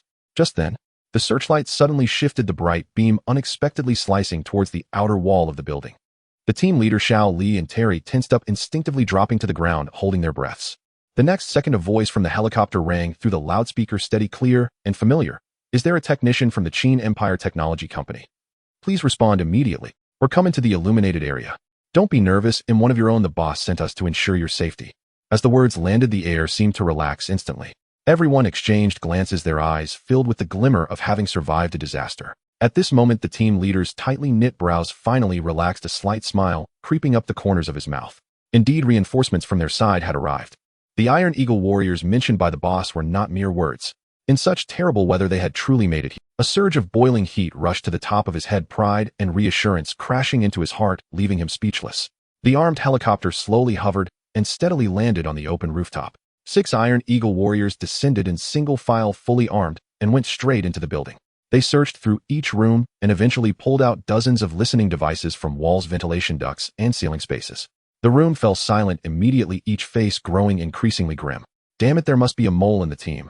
Terry slammed his fist on the table, causing the cups to jump. Catching a mole. That's exactly what we do. The team leader of the Iron Eagle warriors grinned, his tone relaxed, but his eyes glinted coldly. To prevent any accidents, please stay in this room from now on. No one is allowed to leave. As soon as he finished speaking, the two turned and went downstairs, their footsteps crisp and swift, quickly disappearing at the staircase. This room was originally an independent laboratory set up by Volvo. Technically, it should be called a design room. Due to budget cuts, several experimental devices were crammed in here and made do. Although it was not spacious, it was fully equipped with a bedroom and bathroom. Staying for 10 hours was more than enough. Just under 10 minutes after everyone sat down, Xiao Li suddenly jumped up, his fingers subconsciously fiddling with his pants, seeing a layer of anxiety surfacing on his face. He paced around the room quickly for 2 laps before moving towards the door. Where are you going? The team leader didn't even lift his eyelids, his voice flat. Boss, I can't hold it anymore. I want to go to the bathroom. There's one inside. Why do you have to run outside? The team leader looked up at him, his gaze as quiet as a deep well. I have claustrophobia. This room is too small. Once the door is closed, I can't breathe. Xiao Li stumbled over his words, his thoughts not catching up, and he blurted out anxiously and loudly.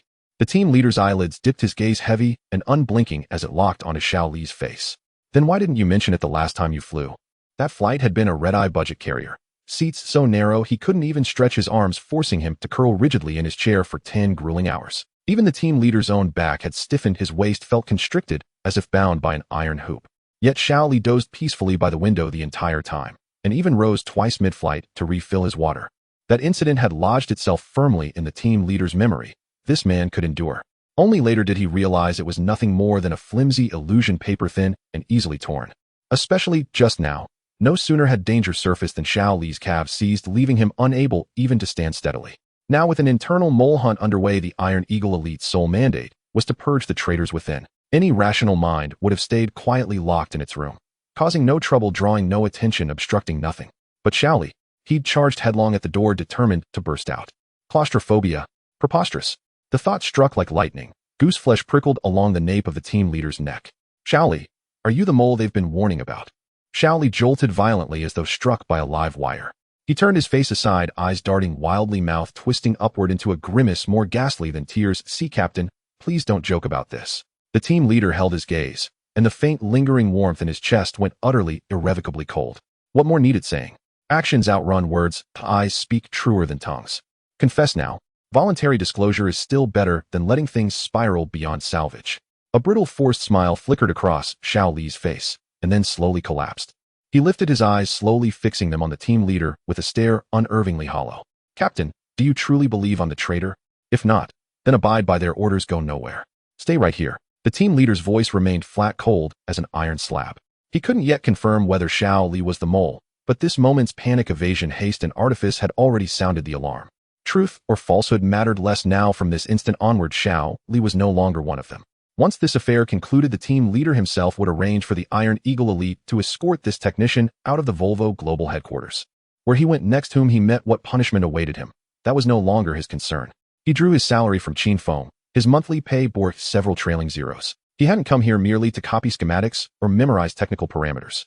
His duty was to watch every face, every hand, every blink within this technical team.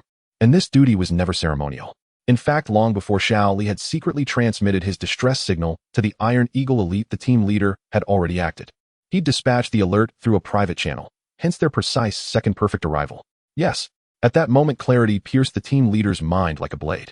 If Xiao Li had never sent that signal at all, then the label mole was already branded onto his forehead, indelible, inescapable. Denial. Impossible. Exoneration. Even more futile. The team leader said nothing further, only pinned his gaze upon Xiao Li's face, unwavering, unblinking. Xiao Li, you will not pass through this door today. Not for any reason, however compelling. Xiao Li's Adam's apple bobbed sharply. Captain, you've always trusted me, protected me. Can't you grant me this one small request? I won't do anything else, just need to use the restroom. That's all. The team leader pointed curtly toward the opposite corner. There's a lavatory over there. Whether you enter it is your choice. Pausing, he bent down, picked up an empty Gatorade bottle beside the desk, and tossed it near Xiao Li's feet. If you truly can't hold it, use this. The Gatorade bottle's mouth gaped wide, wider even than a Pocari Sweat bottle, swallowing anything large without resistance. Xiao Li had no grounds to protest. The team leader had sealed every possible exit. Every excuse, pretext, and circuitous justification Xiao Li might devise had already been anticipated and extinguished. Xiao Li's complexion shifted between ashen pallor and sickly green. His lips trembled, opening and closing like a fish hooked on a line. Yet only a dry, rasping breath escaped his throat. He spoke no word, only stared fixedly at the team leader, eyes burning with a dull crimson glow. I followed you all the way from Hong Kong to Sweden, thousands of miles. Captain, is this how you treat me? Enough talk. Step beyond this threshold today, and you cease to exist in this world. The team leader's voice held no inflection, cold, sharp, like a blade drawn across ice. You, before the word could fully form, the door crashed open. The Iron Eagle elite, who had withdrawn moments earlier, now marched in formation, boots striking the floor in synchronized drum-like cadence. Behind them, they dragged in a red-haired woman, wrists bound tightly behind her back, rope biting deep into her wrist bones. Her face was sallow and sunken, eyes shadowed with exhaustion. Her left cheek swelled, grotesquely mottled with purple-black bruising, and a dried, cracked line of blood split her lower lip. She bore the unmistakable marks of recent brutal violence. Xiao Li's pupils contracted sharply. His shoulders slumped as if his spine had been severed. Panic erupted in his eyes, his hands clenched and unclenched uncontrollably. That subtle tremor did not escape the team leader's notice. Xiao Li, what's wrong? Nothing. I'm perfectly, truly, absolutely fine. His voice still bristled with defiance, but trembled violently beneath it. At this point, stubbornness was merely hurling oneself against an immovable wall. Research Institute, Li Yuehai, male, age 28, native of Sham Shui Pa, Hong Kong, master's degree, specialist in transmission systems. A member of the Iron Eagle elite stepped forward, voice flat and detached, as if reading a weather forecast. Colluded with Daimler-Benz and General Motors, fabricated scenes of terrorist attacks to steal Volvo's core safety technologies. The operation failed. Such a crime defies heaven's justice. Death would be too lenient. As the final syllable fell, he drew his massive black pistol and pressed its muzzle firmly against Li Yuehai's forehead. Li Yuehai's throat convulsed, his lips parted, desperate to plead. The Iron Eagle elite granted him no chance. His finger tightened on the trigger. Bang! Li Yuehai collapsed backward, a smoldering black puncture wound blooming on his forehead, blood seeping slowly across the floorboards. The red-haired woman shuddered violently. Her eyes bulged, teeth chattering uncontrollably. I'll tell you everything. Everything. Please, don't kill me. I'm young. I don't want to die. She shattered completely, her wail tearing through the air. To witness a living person become a corpse in an instant. How could an ordinary soul withstand such horror? She was no operative. Untrained, untested, untouched by bloodshed. This scene had nailed her squarely to the anvil of terror. No, you're not even worthy of speaking yet. With a contemptuous sneer, the Iron Eagle elite drove his fist into her abdomen, wind roaring behind the blow. You dared steal top-secret files from BMW's global headquarters. The Germans have already filed formal charges. What haven't you vermin dared to do? Before the sentence finished, the rifle but slammed into her spine with a muffled crack of bone. I was wrong. I shouldn't have done it. Mercy. I'll confess everything. She curled on the floor, snot and tears streaming, voice raw and broken. The Iron Eagle elite showed no mercy. Blows rained down, measured, relentless, brutally precise. 15 minutes passed. He ceased, standing tall. She lay motionless in her own blood, fingers twitching feebly, too spent even to whimper. Miss Shirley, you must understand clearly what you betrayed extends far beyond your nation. You also betrayed the Qin Empire Commercial Group. He bent low, tapping Li Yuehai's corpse once with the barrel of his gun. What he suffered was already restraint. Should you attempt deception again, I'll keep you alive, while making you curse the day you were born. What could Miss Shirley possibly say? She begged hysterically, I repent. Truly, I know my guilt. Please show mercy. I'll confess honestly. Every word true, no deception. Only then did the Iron Eagle elite soften their expressions. Just slightly, a faint upward curve at the corners of their mouths. Who is your handler? Speak. From that moment forward, the red-haired woman known as Shirley uttered not a single embellishment. Only the stark, unvarnished truth laid bare, without reserve. Her suffering, however harrowing, however unjust, elicited not a flicker of sympathy from the Iron Eagle. A single icy command, state only what matters. Waste no time. Extinguished every impulse to beg pity, forcing her to spill every thread of evidence, swift and unfiltered like beans tumbling from a tipped bamboo tube. Very good. Thank you for your cooperation, Miss Shirley. The Iron Eagle operative inclined his head toward her. You have been sincere. He'll give you a clean exit, One shot, no lingering. No, you can't. Bang. A bullet tore through her chest, bright crimson, blossoming across her.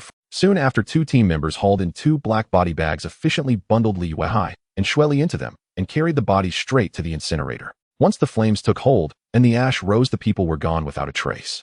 The world kept no sign that these two had ever existed. With that, the matter was closed. The Iron Eagle operative finished relaying orders to each unit, swept the scene clean, and withdrew swiftly. Watching the armed helicopter ascend and vanish, the squad leader's expression darkened.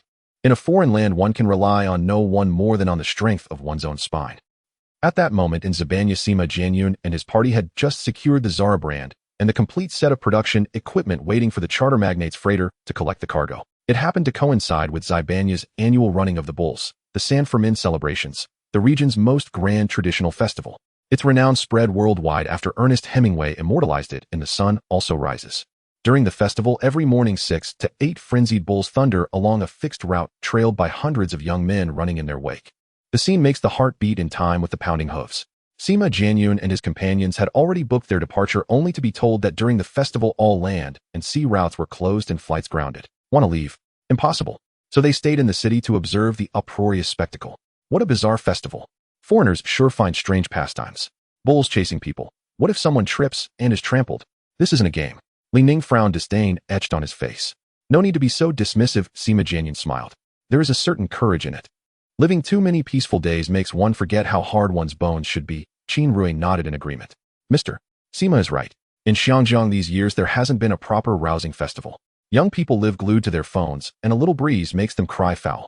If this keeps up, they'll soften into noodles, Qin Rui added, and Sima Jianyun could not help laughing. He hadn't expected Qin Rui, while speaking of Xiangjiang, to hold such a clear, jarring warning in his heart. What Xiangjiang will become isn't decided by you or me, he said, shaking his head gently. That is their own path. All we can guard is the ground beneath our feet. Let's drop that subject. He lifted an eyebrow. Since we're here, shall we join the run in the streets? Li Ning and Qin Rui both waved their hands in unison, heads shaking faster than windmills. No way, no way. And Mr. Sima's personal bodyguard. At a time like this, guarding you is the top priority. Exactly, that's my plan too. When the herd storms through, the mass of people will be chaotic, any slip, and no one can be held responsible. Sima Jianyun waved off their worries with a smile. Why fuss? I'm not a toddler just learning to walk. Besides, aren't Qin Dan and the others waiting at the sidelines? You two always spar with each other, just waiting for an excuse to see who's superior. Look, hey, race your chance, don't blink, and let it pass. You two always spar with each other, just waiting for an excuse to see who's superior. Look, hey, race your chance. As the saying goes, it's hard to judge the elegance of words, but fists and feet reveal winners and losers. Li Ning's throwing knives left nothing but shadows. Qin Rui's marksmanship was so exact, even the wind could not evade it. Polite and courteous on the surface, but privately already fired up. Such a direct clash could not be missed. To miss it might mean waiting half a year for the next. Are you taking it? Qin Rui glanced sidelong, a slight lift to his brow. If you come, I'll accompany you. No more chatter. Li Ning tugged at the corner of his mouth, his smile thin as tea scum on the water. With Mr. Sima's side covered by Qin Dan and the other's safety is assured. Haha, old Li, if you don't kneel and call me grandfather today, I'll write my name backwards. Ha, sharp tongues are everywhere. Just don't let a bull hoof come stamp out your tears later. The two traded barbs, the tension like gunpowder, then plunged into the queue to register. To tell the truth, ordinary people quiver at the sight of the registration desk. And the checkpoints are merciless, one physical test after another. Fail any test, and you are asked to leave. After all, this is not a stroll, it is a race against furious bulls. A single misstep, and life hangs on the tip of a horn. Li Ning and Qin Rui passed the 3 challenges with ease, hardly breaking a breath. Donning the festival white t-shirts and trousers, red sashes at their waists, and red neckerchiefs, they stood among the crowd like 2 proud banners. Like the seasoned veterans across the arena, they waited for the barriers to open. With a dull clang, the gate yawned wide. Dozens of bulls' veins bulging, driven by whips and whistles, thundered straight into the human torrent. In an instant, roars, whistles, and pounding feet detonated into one great cacophony. The crowd surged forward like a receding tide. Some dared to hold their ground, rooted to the spot, to let the earth-shaking hooves rush by within earshot. Li Ning and Qin Rui were 2 of those who stayed. The bulls were now less than 50 meters away. Fewer than 10 people remained standing. 30 meters, 20 meters, 10 meters. Everyone suddenly exploded into a sprint. Except 2 figures who did not budge a hair. It was Li Ning and Qin Rui. 9 meters, 5 meters, 3 meters. The air itself tightened like a drawn string. Shouts lodged in throats, no one dared truly cry out. Only when a bull's head nearly brushed their backs half a foot away did the 2 step off calmly. They did not run fast. They deliberately restrained their pace, as if waiting for the enraged beasts to close in, so they could then inch away, measuring life and death with the width of a breath. This was not bravado. It was using mortality as a ruler to gauge courage and restraint. Spectators gaped in astonishment, especially when they saw the two fair-haired, blue-eyed youths at the rear of the fleeing throng, almost racing shoulder to shoulder with the lead bulls. One small lag of a foot, and the horns would have impaled their flanks without mercy. The crowd gasped and palms grew slick with sweat. Yet the two men's faces betrayed no ripple. Their gazes were clear, breathing even, as if they trod not cobblestones, but the familiar courtyard path of home. Like basking in the sun, like listening to the breeze, like celebrating a holiday. My God, who are those two? Incredible. Heavens, I've never seen such steadiness in my life. Cheers rose and fell in waves. Many hurriedly produced cameras. Click, click, capturing the moment on. Alas, they still used old-style film cameras. The image quality was mediocre. Li Ning and Qin Rui's features blurred into a smear. The frame preserved only a trembling, indistinct silhouette. But that was enough to hold steady at the razor edge between a charging bull and life. The result mattered less. By courage alone, they had become the undeniable stars of this year's festival. 700 and something. The air brimmed with shouts and applause. Sima Jianyun watched the two descend from the course, and the corner of his mouth lifted in a small smile. Since taking this assignment, his entire team had been strung taut. Never before had they felt so relaxed as in this moment. It seems that occasionally laying down one's burdens can smooth the way forward. People are not iron machines. One cannot grit one's teeth and endure forever. The scene before him eased the last taut string in his chest. By now his footsteps had traveled across most of Europe, or wherever there was industry with potential and prospect, he had personally come calling.